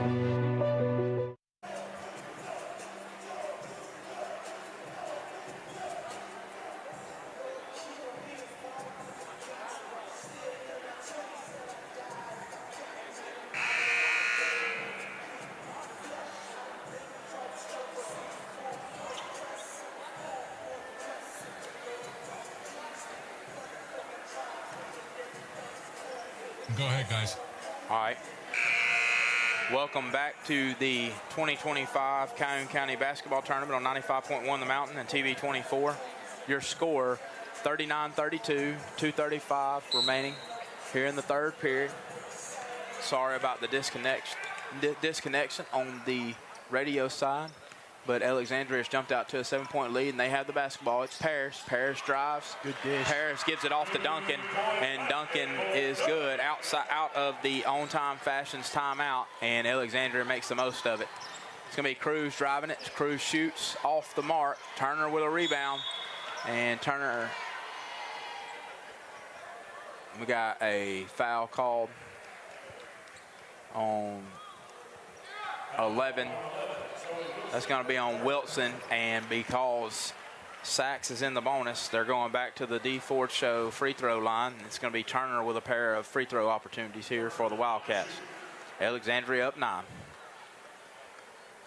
It's crazy how Alexandria is up 9 with almost all their players in foul trouble. It's truly remarkable.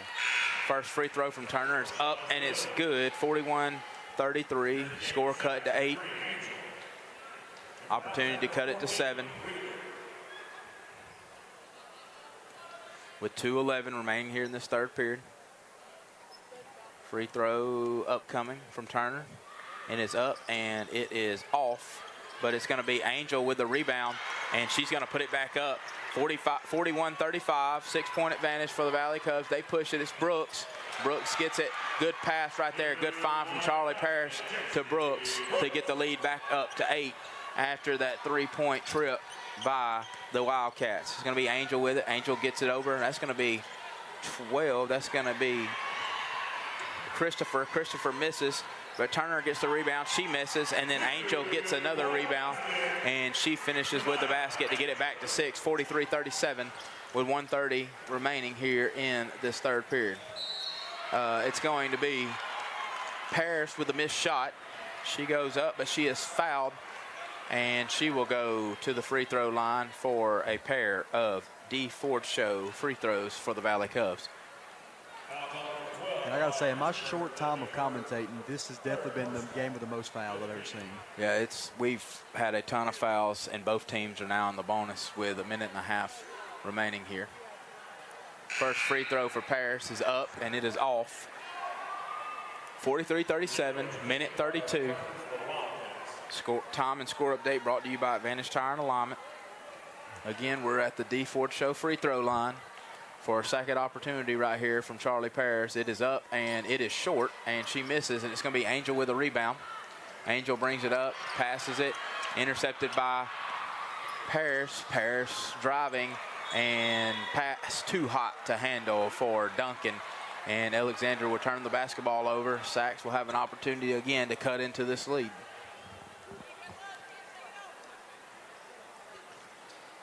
Cruz with it. Cruz brings it up. Sachs needs to get to Turner in the paint. Yeah, I mean, with teams being in foul trouble, I'm going to get it to her and let her either finish inside. There it is. Or get fouled. She misses the first one, gets the second one, and she's going to have an and one. Going back to what you just said. So now score cut to 43-39 with a chance to make it 43-30 and make this only a 3-point advantage for the Valley Cubs with a made free throw. 1:07 remaining here, and Alexandria finds themselves with a lot of people in foul trouble. Turner now with 13 on the night.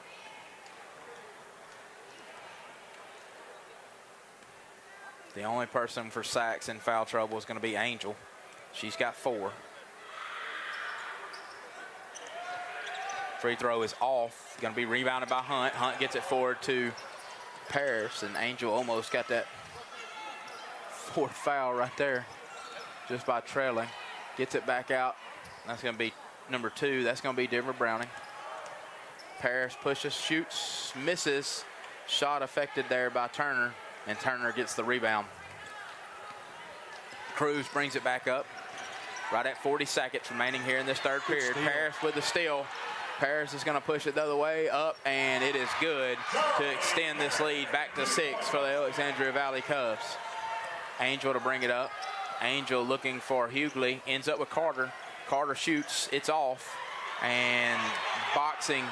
You see right there, Charlie Parrish boxing out Turner. She gets it forward to Wheeler. Wheeler gets her shot blocked, but it will remain with the Valley Cubs on the shot block out of bounds by the Sachs Wildcats. So 45-39 Jackson, 16 seconds remaining here in the third period. Alexandria can hold for the last shot. That's probably why I do if I was them, so I don't take a chance of getting another foul on the defensive end. That's what I do. I definitely would do that. They throw it into Hunt. Hunt's going to give it back to Paris, off of Paris. Paris saves it, and they turn the ball over, and it's going to be Carter that ends up with it. She's going to push it with 8 seconds left.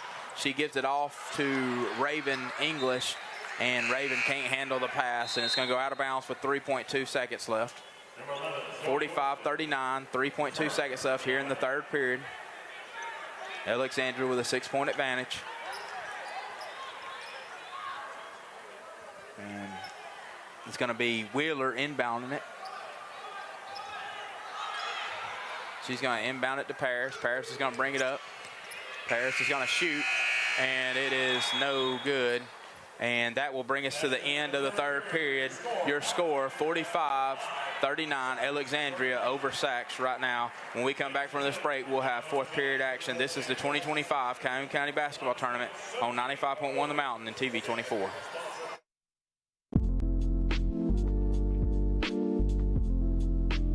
Cutter's Pizzeria is celebrating 5 years with 2 locations in Alexandria and Oxford, Alabama. Open Monday through Saturday for dine-in, takeout, and delivery.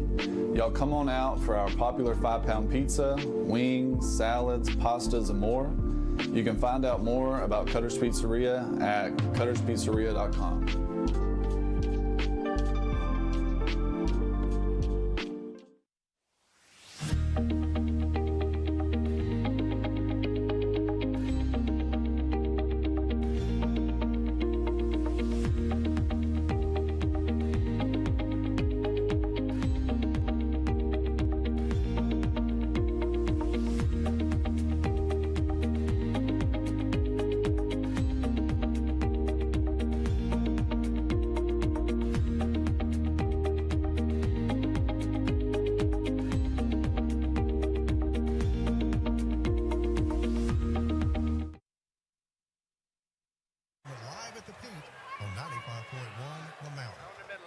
Welcome back to the 2025 Calhoun County Basketball Tournament. We have the Sachs Wildcats playing the Alexandria Lady Cubs in a girls matchup here at Pete Matthews Coliseum. We're just now starting the fourth period. It's 45-39, Alexandria on top. Sachs got the basketball. Cruz gets it into Carter, back to Cruz. Cruz loses it, gets it back. Cruz is going to drive. Cruz dishes it off to English, and Miori English is going to miss the shot, but she's going to go to the line for a pair of free throws. Free throws brought to you by the D Ford Show. Second half action is brought to you by Oxford Dental Care.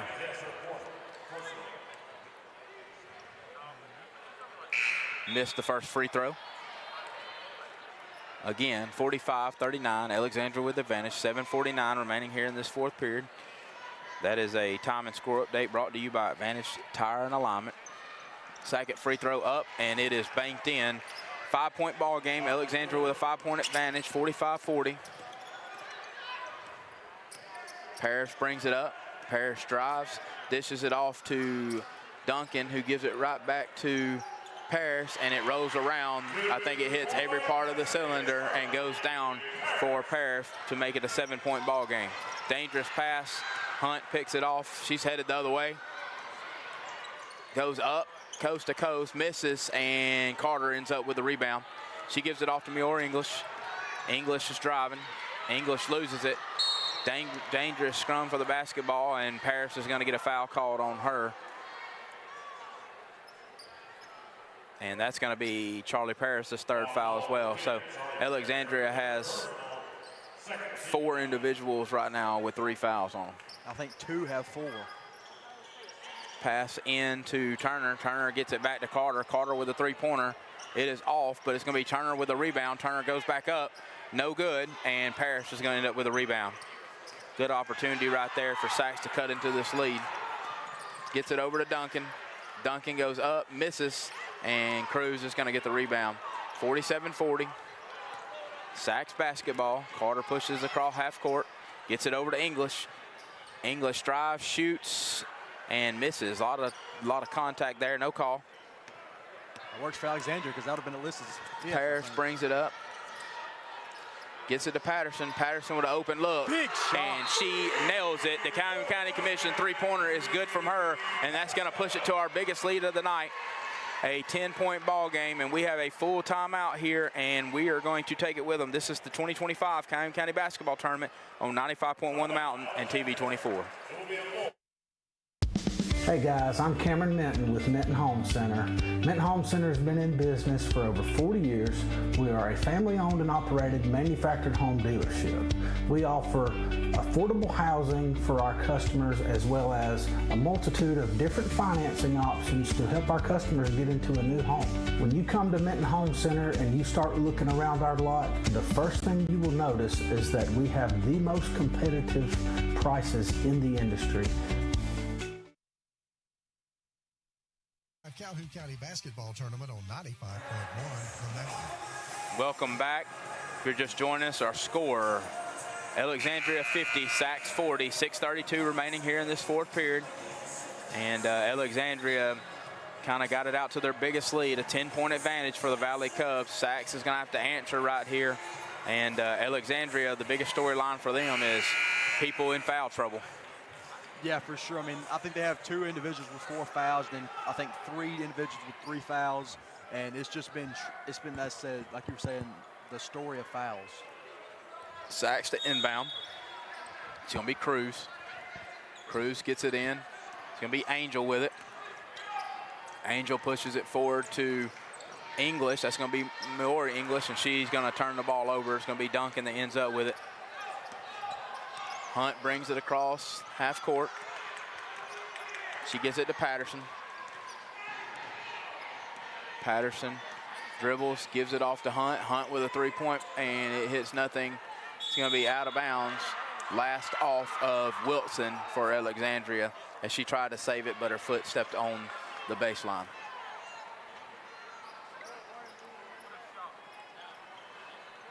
Sacs gets it in. It's going to be Angel with it.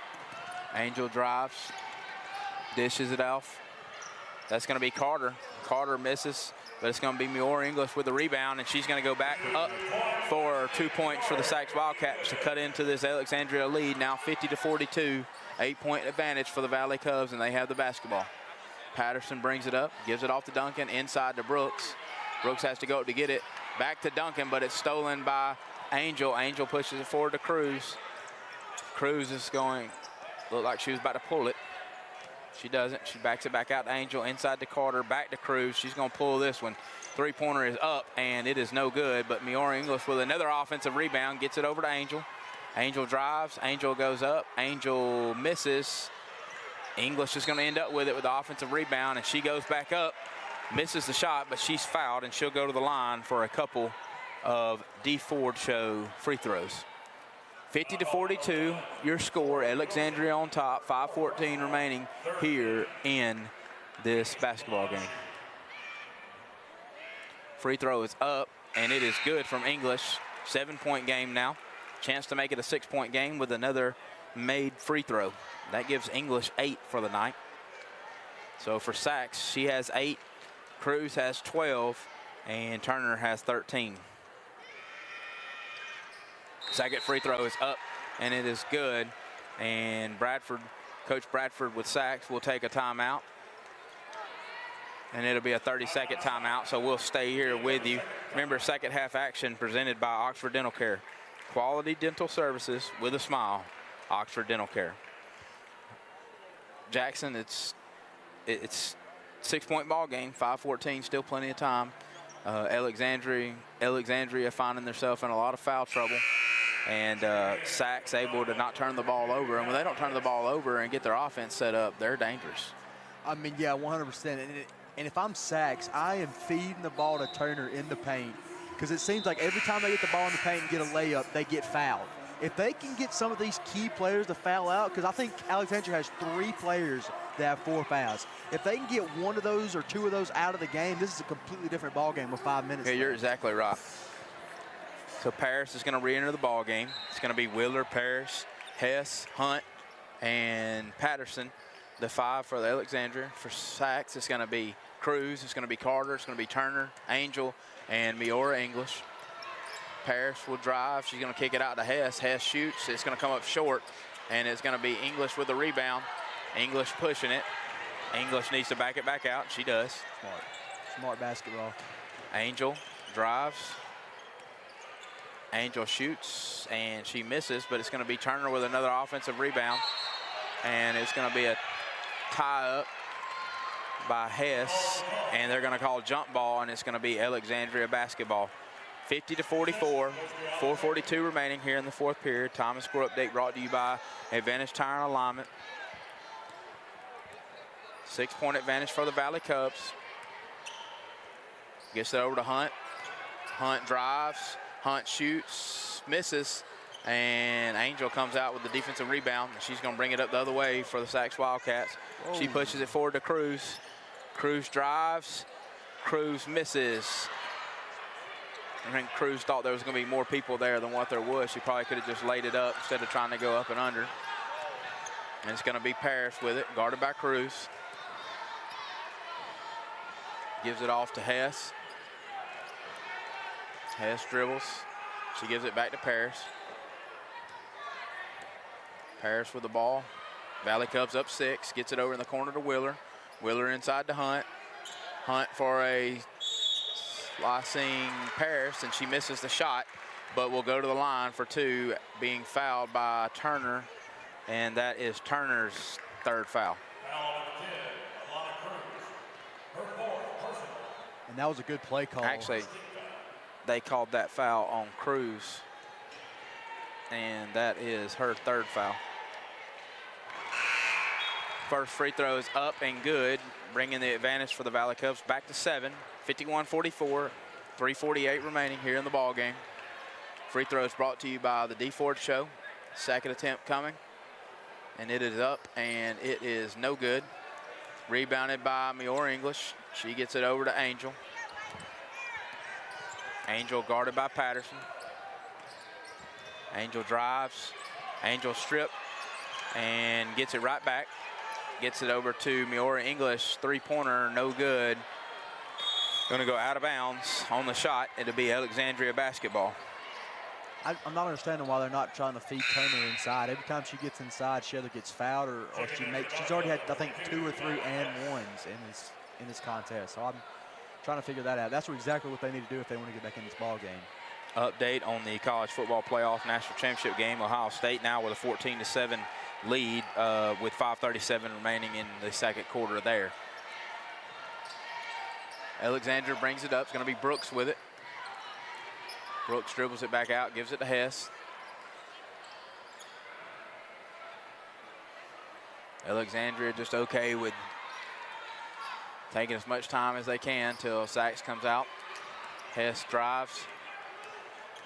Hess goes up. Acrobatic shot, misses, but it's going to be Hunt with the rebound, and she's going to put it back in for 2. 53-44, 9-point advantage for Alexandria. Under 3 minutes remaining here in the ball game.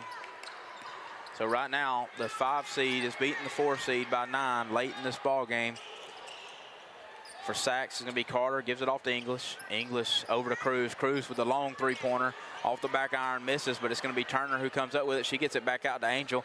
Angel up, and that three-pointer is good. That is a Calhoun County Commission three-pointer by Angel, and Angel hits it back the other way quickly for Alexandria, and it's going to be Brooks that answers back to get it back to an 8-point ball game, 55-47, with just over 2 minutes remaining in the ball game. Angel brings it up. Angel gives it off to Turner. Turner to Cruz. Cruz drives, back it back out. College range three-pointer. Wow. Nothing but the bottom of the net. Another Calhoun County Commission three-pointer. That's time by Cruz, and gets it back to 5. Alexandria moves it around. It's going to be Parrish that drives it. Fade away, and it is good. Answer right there from Parrish after back-to-back three-pointers made by the Sachs Wildcats. Score 57-50, trying to figure out what the officials are doing. 1:47. Don't know what's going on. Yeah, I don't know what's going on here. Thought we were going to have a timeout call. Well, they might have an injured player over there. And Hughley will come in for the Sachs Wildcats. Not sure what happened there. Oh, Angel is injured over there on the bench for the Sachs Wildcats. Not sure what happened to her. Sachs pushes. It's going to be Cruz. Cruz again, short this time, and Hess is going to get the rebound. Hess gets it over to Parrish. Minute 35 remaining. 57-50, Alexandria advantage, gets it forward to Duncan. She's by herself, and she hits the layup. It is now 59-50 advantage, Alexandria. Cruz brings it up, in trouble. She gives it off. It's going to be knocked away by Parrish, and then they're going to call a foul on Hughley for the Sachs Wildcats. So Alexandria will inbound. Minute 18 left, 59-50, 9-point advantage for the Valley Cubs. 1:18 remaining in the ball game. Time and score update brought to you by Advantage Tire and Alignment. Not sure what happened to Angel a minute ago for the Sachs Wildcats, but she's still in pain over on the Sachs Wildcats bench. Gonna be Parrish, guarded by Hughley. Parrish dribbles it around. And another foul called again on Hughley for the Wildcats, who just came in the ball game for the injured Angel.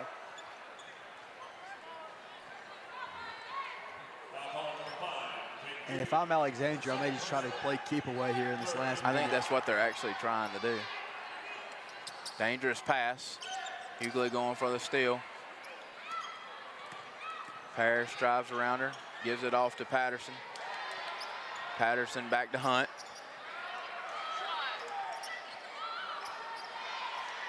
Hunt with the basketball. Hunt dribbles around, gets it back to Parrish. 42 seconds remaining in the ball game. 9-point advantage for the Valley Cubs.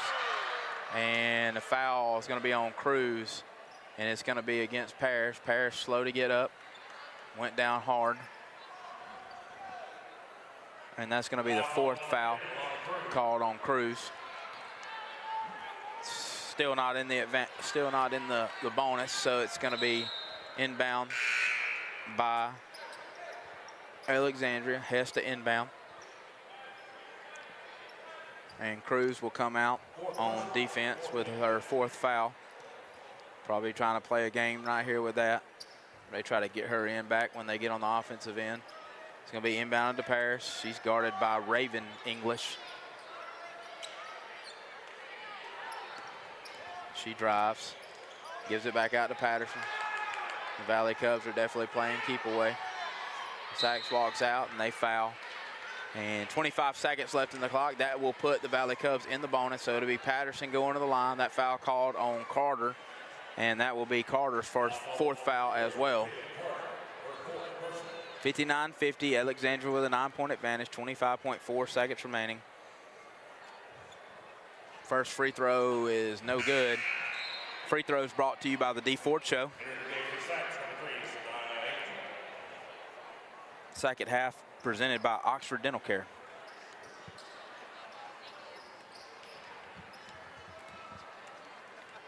Second free throw upcoming. It's up, and it is no good for Patterson, and it's going to be rebounded by Duncan, though, so Alexandria will remain possession. Hess puts it up, misses. It's going to be rebounded by English. Carter with it. Check that back. That's Turner. Turner goes up, and they're going to call a charge on Turner, and that's going to be Alyssa Hunt, who got set and took the charge from Turner. Great finish right there. Turner made the shot, just called for the offensive foul. Sachs faithful thought that that was going to be a defensive foul. Thought there was going to be a made basket with a chance to go to the line to get a 3-point play. Didn't happen. Harris with the basketball. She's going to be fouled by Raven English, number 15 for the Sachs Wildcats, and she will go to the line. 6 seconds left. And Alexandria up 59-50 with 6 seconds left. This ball game is essentially over, and Alexandria will move on to the next round of the Calhoun County basketball tournament. First free throw for Parrish is up, and it is good. This allows Parrish to kind of pad her stats a little bit here. Yeah. Parrish with 19 now check it 20 with a second made free throw. Remember, free throws brought to you by D Ford Show.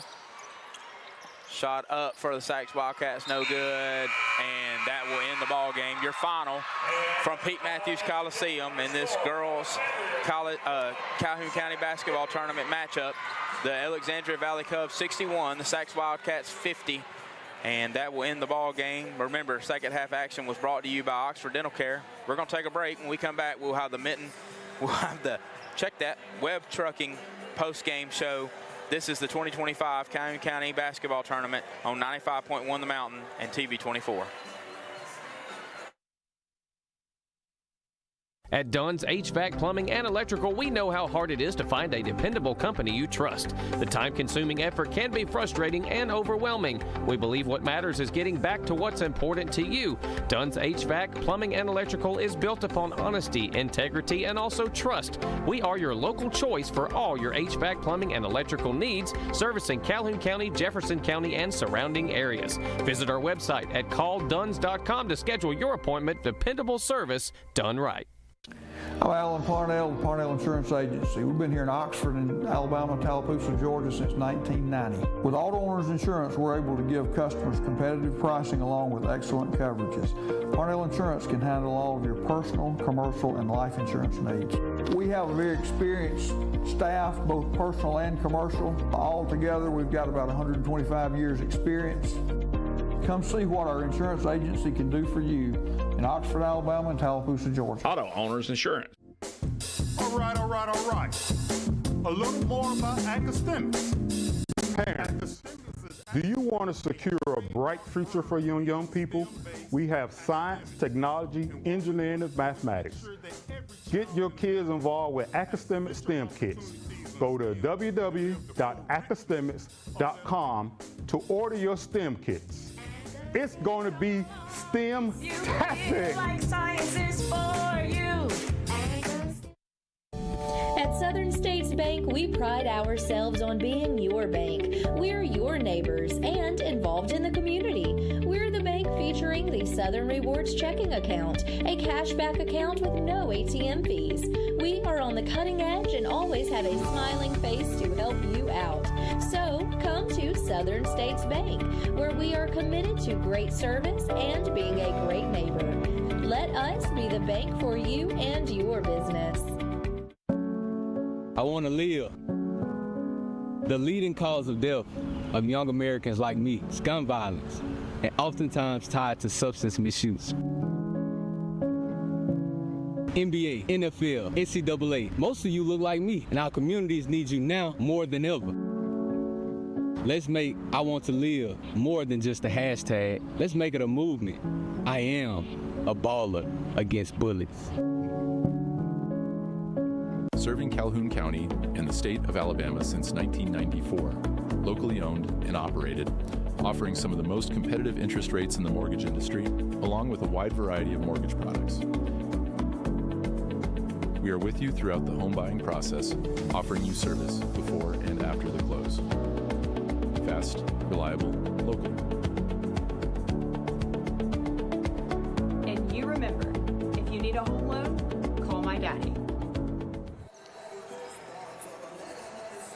All right, we are joined here in the, I guess you would call it pre/post game, is what I've been calling it, with Draven Bowman, as a member of the Spring Garden staff, and good to have you on, first of all. Appreciate you having me. Have you been enjoying this cold weather? No.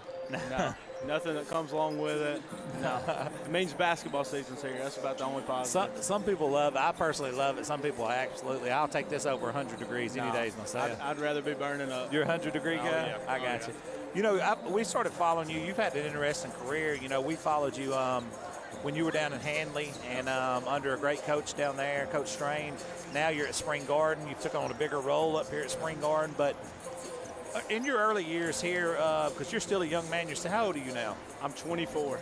24. You've been around some great coaches at the age of 24. Oh, man, I'm blessed. Things has probably been coming at you in waves. Just talk about your career once you got out and started coaching.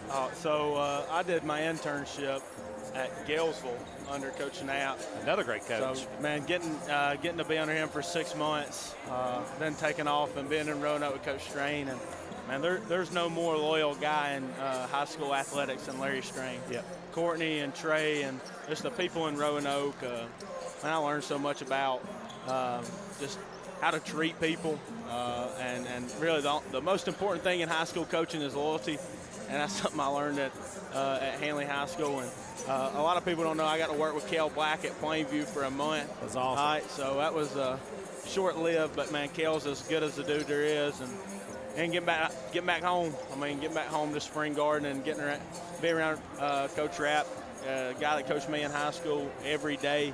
It's like walking into a coaching clinic, man. What would you say all those guys that you've just pre-mentioned have in common?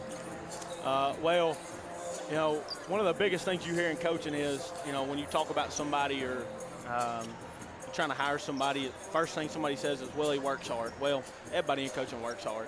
I mean, everybody, but can you get stuff done? Right. I mean, and kind of their innate ability, including Jana McGinnis, who I worked for in college. I mean, all those people's ability to get everybody on the same page and problem solve and manage different personalities is something that, I mean, that takes years and years. It's something that kind of thing happens over a long period of time all of a sudden.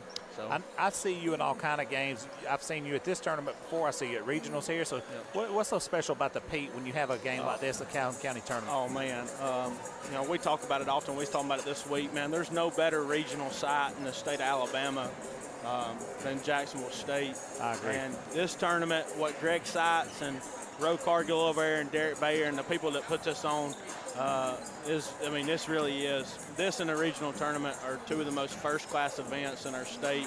And the amount of work they go through and the things they have to do to get this done for student athletes. And, I mean, people don't understand how many great coaches, how many great athletes we have here in the Northeast. And for them to do all this and be able to showcase, you roll through all the really good coaches in Calhoun County. Absolutely. Joe Van Meter at Oxford, who's been really, really good for a really, really long time. And Will Ginn's got his thing going at Alexandria. There's no better people in Calhoun County than the Ginns. Those Bouzons won a state championship. Bouzons won a state championship. Coach Glover at Piedmont's doing a phenomenal job. I mean, there's so many great coaches and great players in this county, and it doesn't happen without the people here at Jack State. They get all the credit. They do a phenomenal job. I've got to ask you a few more questions before we get you out of here. We've got a little bit less than a minute and a half.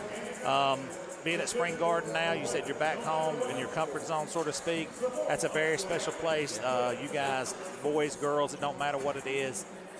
Spring Garden always competes at the highest levels across the board. What is it like being at Spring Garden? Man, it's different. It's different than anywhere I've ever been, anything I've ever experienced. There's just a total, from the top down, one-mindedness that everybody from administration to coaches to players throughout every sport, every individual has. I mean, and it's one of those things, I guess, just kind of developed by osmosis, and there's a lot of people that get the credit for that. People like Dale Welch and Mike Welch and Ricky Austin and going back to Tommy Lewis. And, I mean, there's just too many. Jason Howard, there's too many to count. Coach Ragsdale's doing his thing now. Of course, Coach Hatcher does a phenomenal job. I mean, it's a wonderful, wonderful place to go to work at every day. We got about 30 seconds. I've got to ask you about the elephant in the room. Hazel Green traveling to Spring Garden Tuesday night. Your thoughts? It's going to be a fun one. Boys are not playing now, and I know that's kind of bad, whatever, but I'm excited just to sit and enjoy. Two great coaches, two great programs, and if you haven't watched a ball game at the Ricky, man, you need to. It's fun. It's unbelievable. Thank you so much for joining us. Man, I appreciate it. Thanks for having me. Hello, my name is Bob Couch, and I'm the owner of Couch's Jewelers. We are your destination for engagement rings, wedding bands, and anniversary and birthday gifts. We offer a wide selection of the best value diamond jewelry and engagement rings.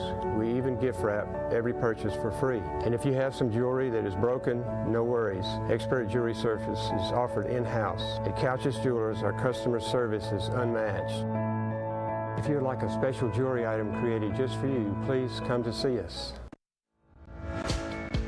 Hey, how y'all doing? This is Teresa Garrett from Freedom Tax Service of Oxford, Alabama. Come on down for our new up to $7,000 advance that starts and gets you your money within 24 hours all the way up to 72 hours.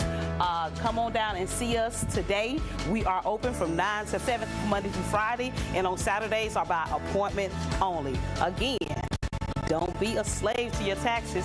Choose freedom. At First Class Roofing and Solar, we are not here to sell you a roof. We are here to get your insurance to buy you a roof. From roofing to gutter installation and detaching and resetting solar panels, we've got you covered. So, Mr. Ward, was it easy working with us? Yes, you guys handled everything with my insurance company, and the hardest thing I had to do is pick out the color for my shingles. Leave the hassle to us. We'll handle the insurance process so you don't have to. Get your free estimate today. Call 989-THE-GOAT and let us take care of your roof and your insurance too.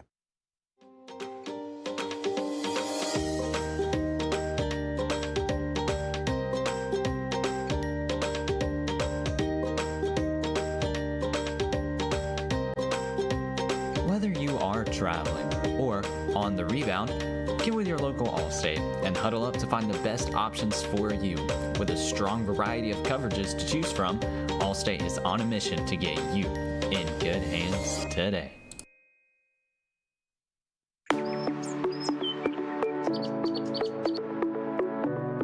Hey, this is Jason at Reeves Insurance. Just want to say a quick thank you to all of our customers for your support over the years. We now have offices in Aniston, Alexandria, and Oxford in order to serve you better. So stop in and see me or any of our experienced staff and let us shop for you. We'll find you the best price and the best coverage available. Thank you.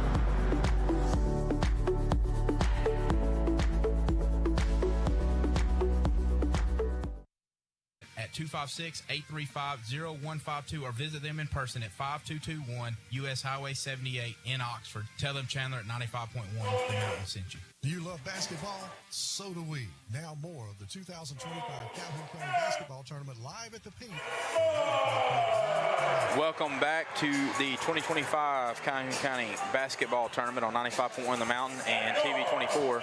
Now you're starting lineups for the Jacksonville Golden Eagles. It's going to be number 0, a guard, 12th grader, Aaron Nixon.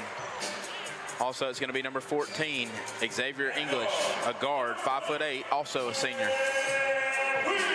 And it's going to be Quinn Weaver, number 20, 5'11", junior starter for the Jacksonville Golden Eagles. At forward, 5'10", junior Ben Pridgeon. He plays a lot bigger than that 5'11".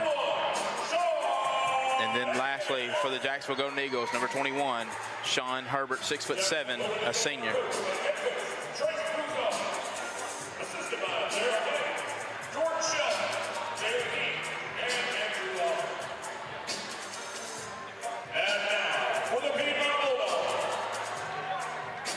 Now the starting lineup for the Piedmont Bulldogs. First off, a guard, number 1, Colton Proctor, 6'3". He's a senior.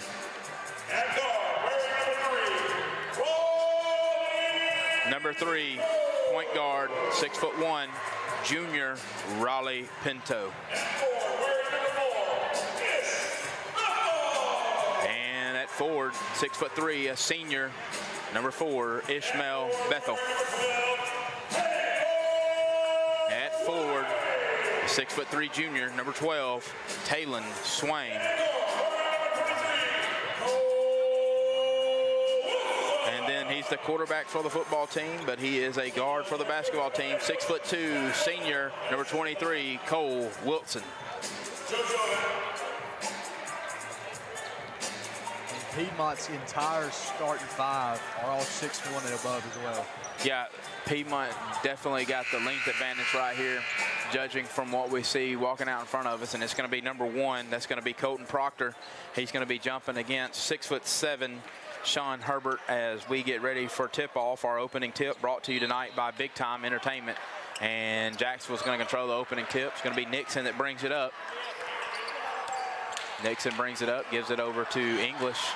English back over to Nixon. Nixon thinks about taking it, gets it into Pridgeon. Pridgeon backs it down, misses it, and it's going to be Pinto on the rebound. Pinto's going to bring it up for the Bulldogs. Over to Proctor. Proctor loses it. And it's going to be Bethel with a deep 3, and he's going to miss. Nixon with the rebound. Nixon's going to bring it up. Nixon drives. Nixon shoots with the left, and he misses. Bethel with a rebound. And Bethel's going to bring it up. He finds Pinto. Back to Bethel.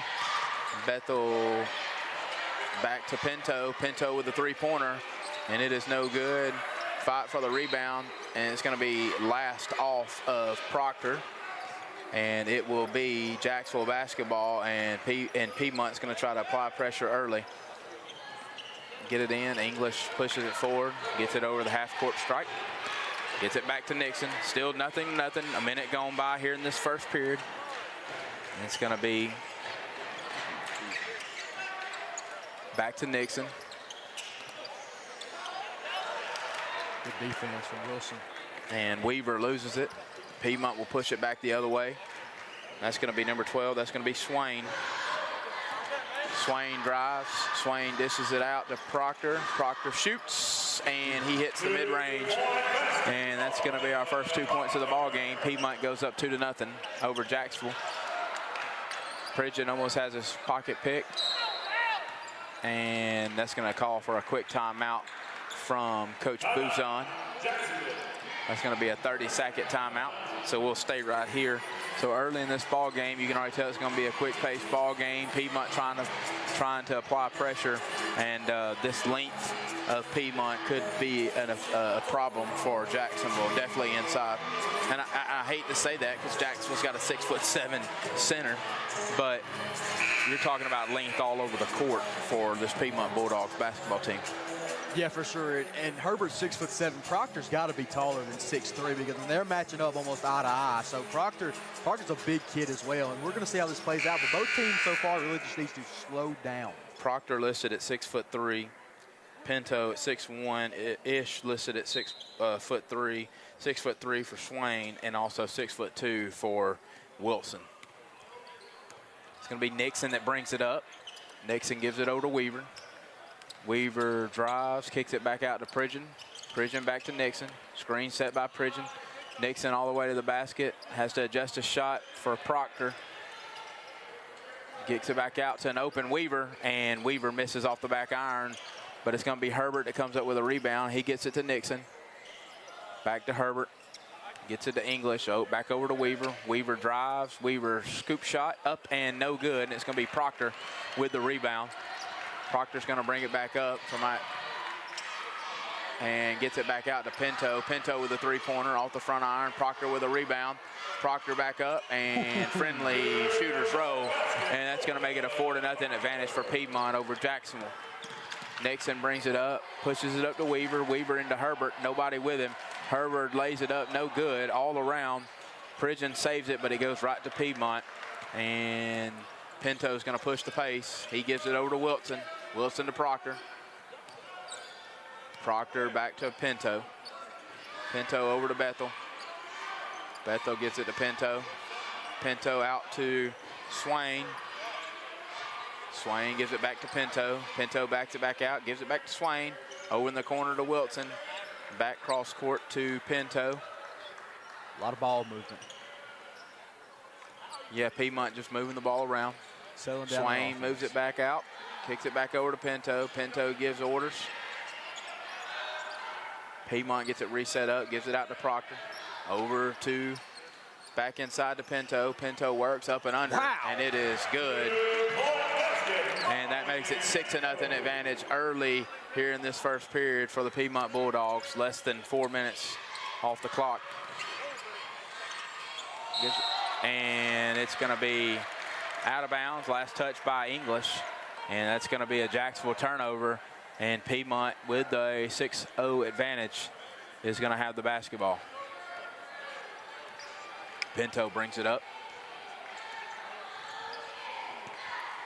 Pinto drives, throws it up, reverse layup off the alley-oop for Ish Bethel, and it's a quick 8-0 advantage for Piedmont with 4 minutes remaining here in the first period. That time and score update brought to you by Advantage Tire and Alignment.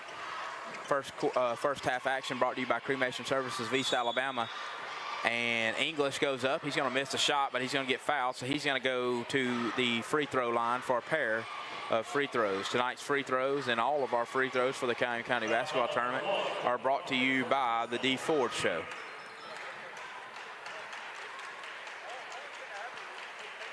English, first free throw attempts of the night.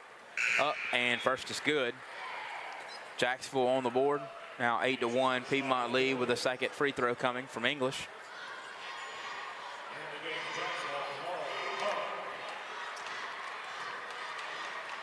English ready.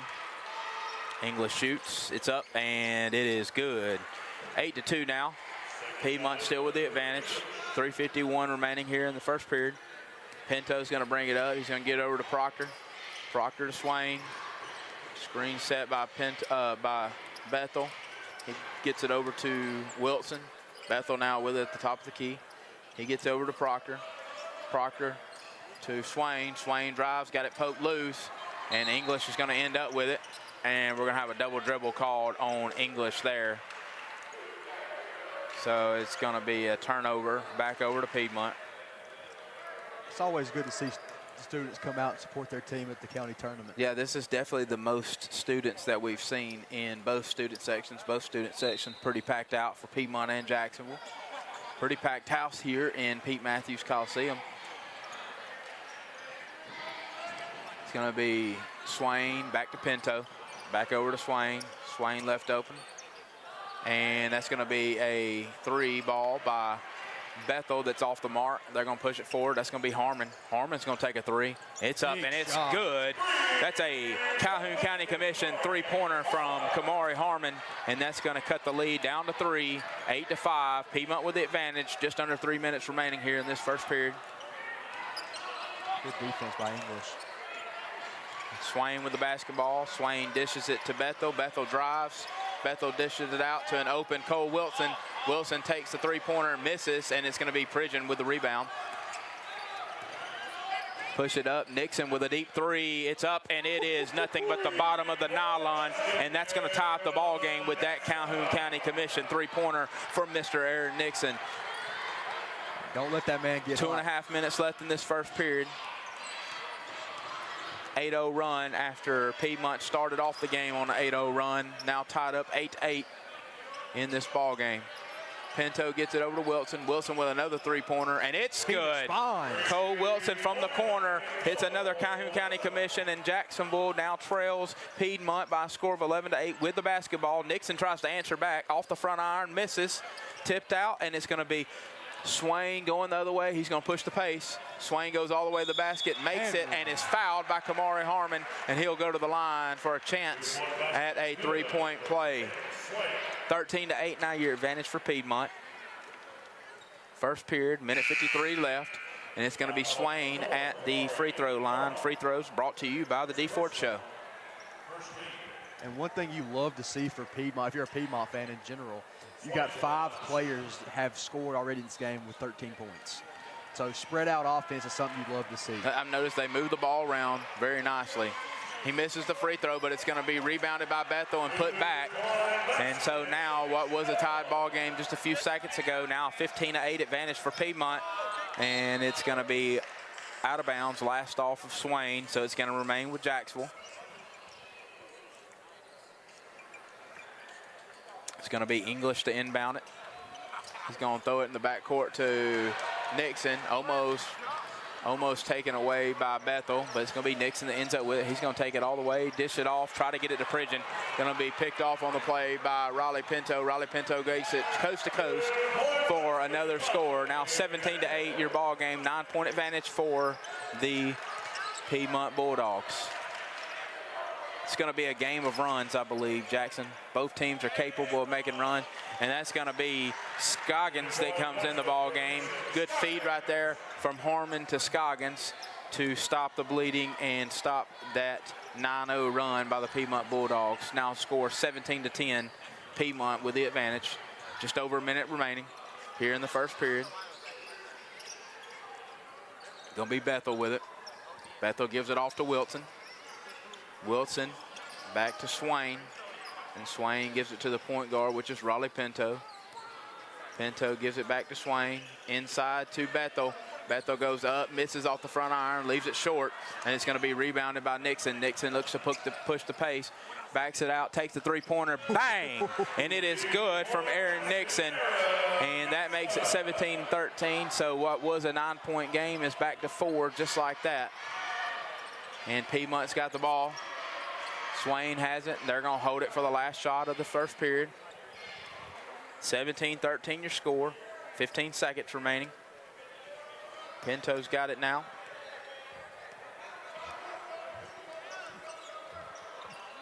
Five seconds remaining now. Pinto gives it off to Wilson. Wilson with an open look, and Wilson missed it and put back, and no good by number 30. That's Noah Farmer. And so at the end, very eventful first period. Piedmont leads 17-13.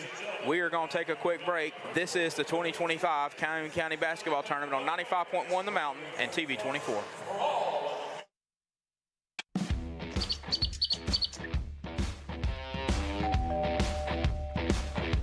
Hi, welcome to Classic 13. How can I help you? I was thinking about getting a tattoo. Do I need to make an appointment? No, we take walk-ins every day.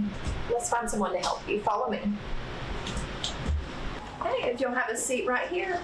Thank you.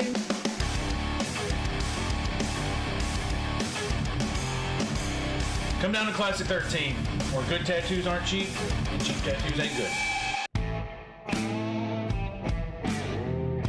At Alexandria Brake and Muffler, we strive to perform exceptional service using premium quality parts to ensure your vehicle withstands the test of time. We do all automotive maintenance and repairs consisting of AC service, check engine light diagnostics, brakes, coolant, and exhaust. Give us a call today. Proudly serving our community to provide honest, high-quality service and repair at a fair price. For the 2025 Calhoun County Basketball Tournament on 95.1 The Mountain. Welcome back into the 2025 Calhoun County Basketball Tournament. It'll be Piedmont basketball here to start the second period. Up 17-13, 4-point advantage. And it will be Piedmont moving it around. They get it back to Proctor. Proctor drives. Proctor has it taken away by Harmon. Harmon's going to push it the other way. Harmon now backs it back out. And he's going to get called for a travel. Just too many steps right there. Yeah, just took a little bit too many steps.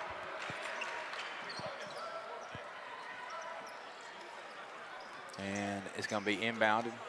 Pinto's going to bring it up. Gives it off to Wilson. Wilson back over to Pinto. Swain's got it now. Back to Pinto.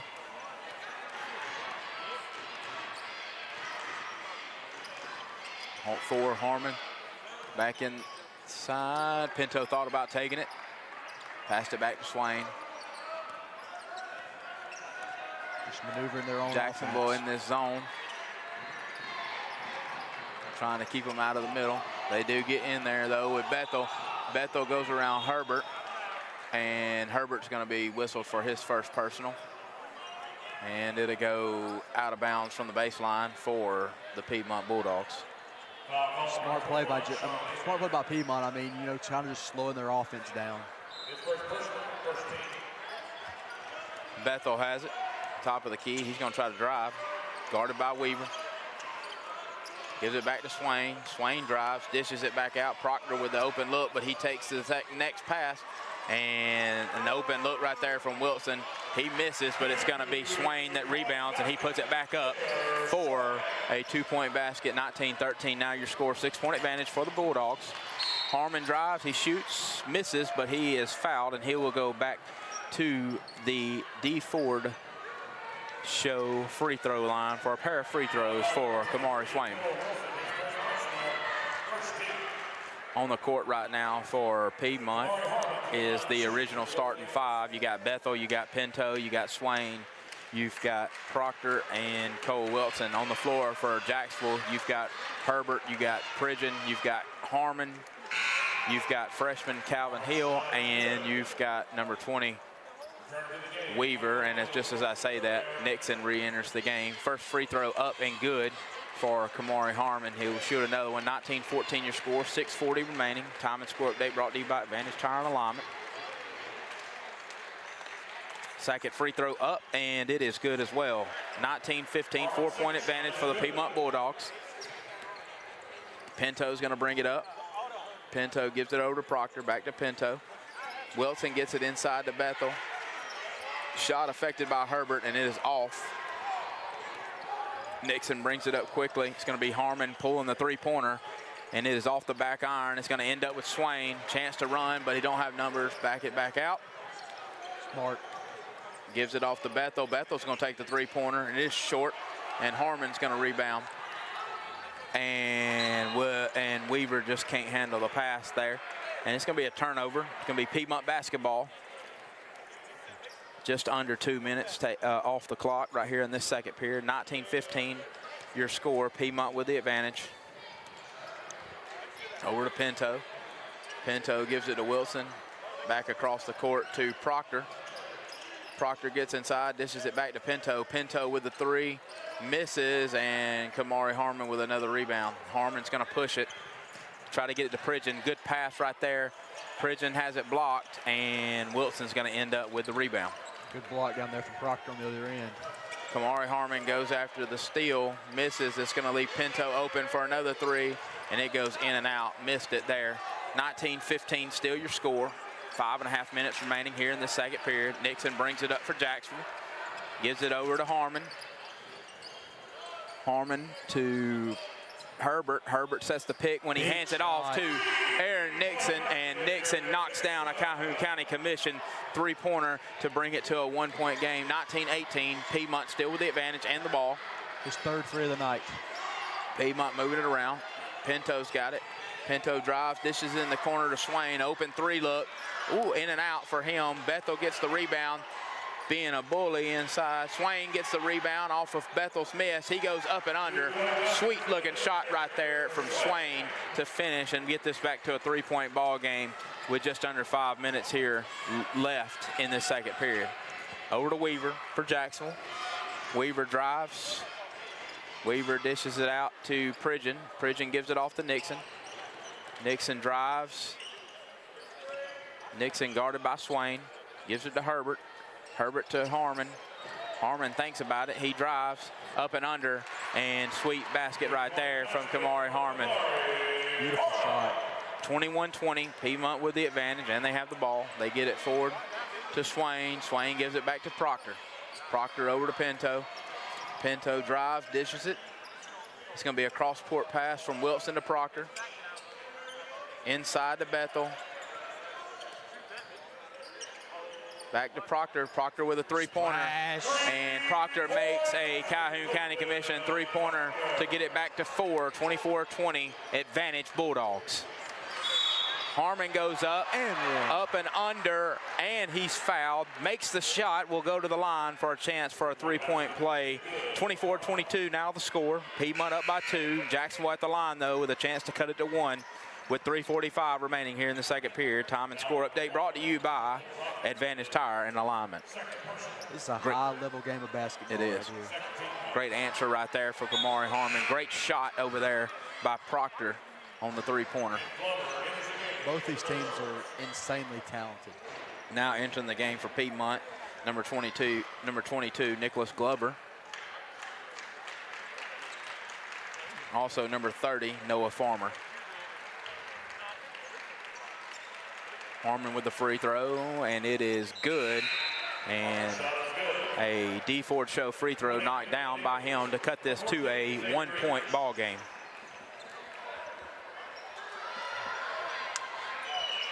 Pinto's calling for help down there. There wasn't nobody to get the inbound pass. Finally, Swain comes and gets it. Swain gets it back to Pinto. Pinto back to Swain. Back to Pinto. Pinto fake, back to Swain. Swain misses off the back iron. It's going to be rebounded by Nixon, and Nixon's going to push it up the court. Nixon going coast to coast, tries to get it to Scoggins, can't handle it. And it's going to be Pinto pushing it the other way. Get his pocket pick, but it's going to end up with a dunk from Ish Bethel, and that pushes it back to a 26-23 game. Turnover there. Bethel's got it. And Bethel's going to save it before it goes out of bounds. Bethel with a three-pointer, misses, and Scoggins with the rebound. So after all that, still Jacksonville basketball now. Aaron Nixon bringing it up, slowing it down a little bit. 2:52 remaining here in this second period. It's going to be Weaver with it. Weaver give it back to Nixon, a good look, and misses short. Pridgeon, though, is not going to come up with it, and it's going to end up with Glover, who had fell down on the play but was in the right place at the right time.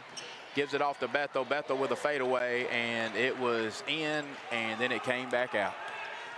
And it's going to be Weaver pushing it the other way. Weaver gives it off to Dangerous Pass. Dangerous pass. Bethel almost with the steal, but Aaron Nixon able to corral it. Aaron Nixon pushes it up to Weaver. Weaver drives. Weaver shoots, and it is partially blocked, I believe. And it's going to be Farmer who ends up with it for the Bulldogs, and he gives it off to Pinto, and they're headed the other way. Pinto drives. Pinto shoots, and it is good. 5-point game now. Less than 2 minutes remaining here in this second period in this first half. Piedmont 28, Jacksonville 23. And good job from Pinto right there to avoid the charge call. English drives. English misses, but Pridgeon's there. He misses. And two good looks right there, missed by the Jacksonville Golden Eagles, and it's going to be Swain that brings it up. Swain gives it to Pinto. Pinto gets called for the travel.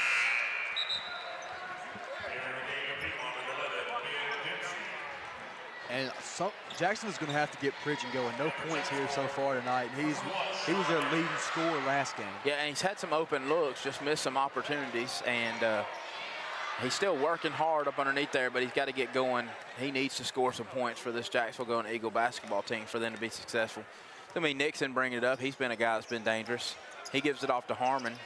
Harmon's another guy that can make something happen. And just when I say that, he knocks down another Calhoun County Commission three-pointer to cut this back to a 2-point game. Just over a minute. Piedmont brings it up 2. Pinto. Pinto gives it off to Dempsey. Dempsey gets it inside to Bethel, and Bethel's fouled. And that's going to be on Harmon. That's going to be his second foul. So Harmon needs to be smart not to pick up that third foul right before half.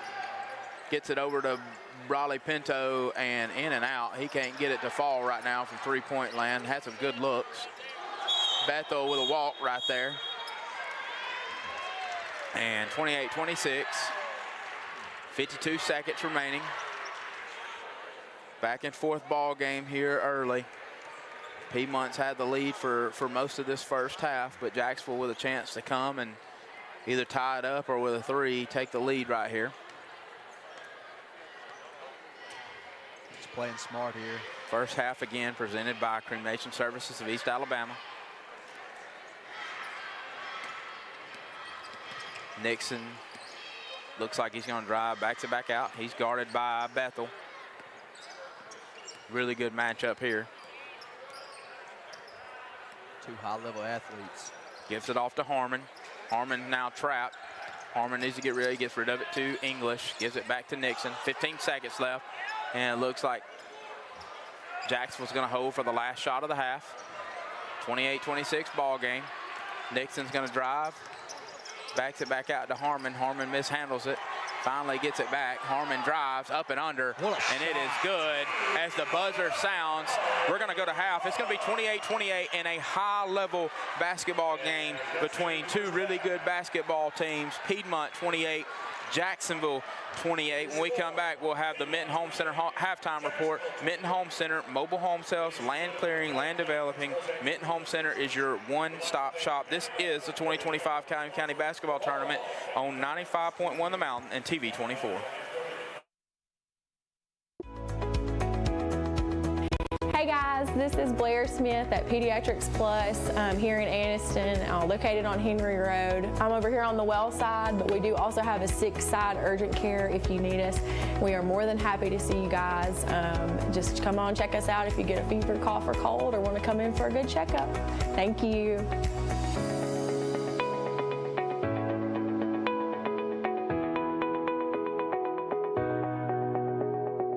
Since 1848, First Bank of Alabama has been serving East Central Alabama, now serving 6 counties in East Central Alabama.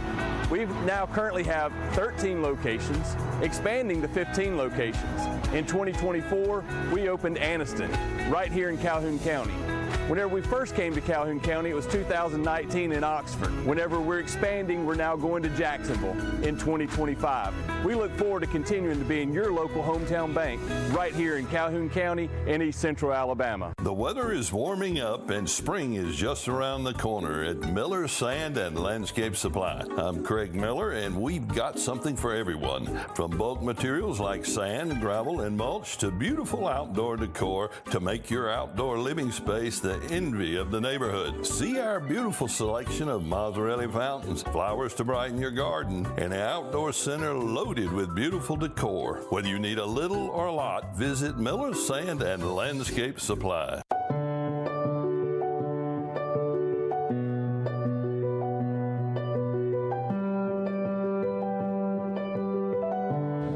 At Bentley Prosthetic and Medical Supply, we care about you.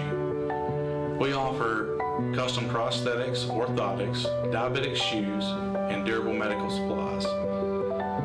We're located here in Alexandria, Alabama, where it's a country feel but professional care. Come see us today.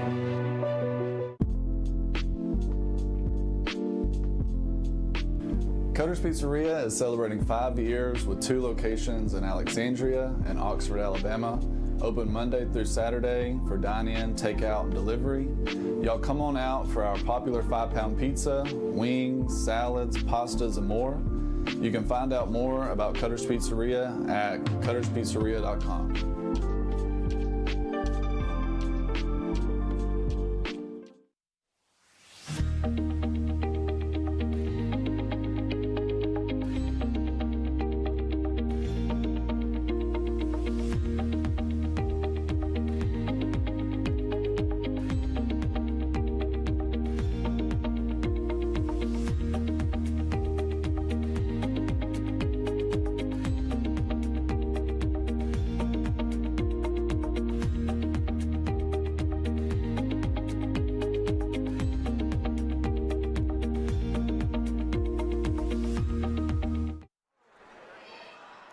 All right, everybody, we're here at halftime. We've got a very special guest from the Alexandria Valley Cubs on right now, Miss Charlie Paris. And Charlie, you've had an outstanding game again tonight. You ended up with 20 points, player of the game.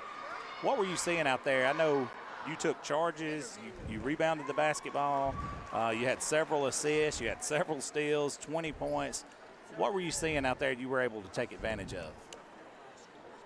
I just knew that if I didn't give my full effort that we weren't going to win.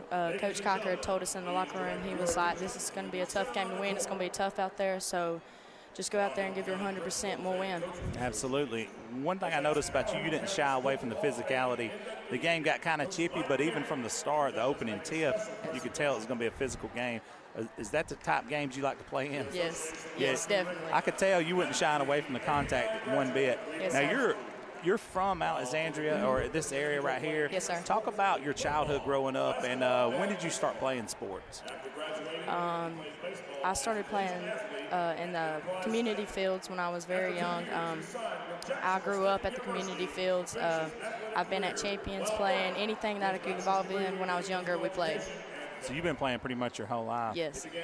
Which sport do you kind of gravitate to now? I know you got an offer in softball for sure. Yes, sir. Which sport do you gravitate to most? Softball. I love softball. By far and away? Yes, sir. We talked a little bit off camera, and you said you play pretty much any positions except, what was it, first and third? Yes, and pitcher. And pitcher. Yes, okay, sir. I got you. Yes, sir. So you're naturally a catcher, though, correct? Yes, yes. What is it about catching that kind of caught your eye, whatever, that made you kind of gravitate towards it? I mean, it's a tough position. I think that's why I liked it. It's hard working. I mean, the ball's coming to me the entire time. I don't get a break, so it keeps my attention. Kind of the quarterback of the team, yes. In my opinion, in softball especially. Yes, another couple of questions I got to ask you. Alexandria, it seems like you guys are in the state championship hunt in every single sport, both men and women, especially on the women's side. Can you talk about that, what it's like being a Valley Cub at this time? Because it's very special what you girls are able to accomplish.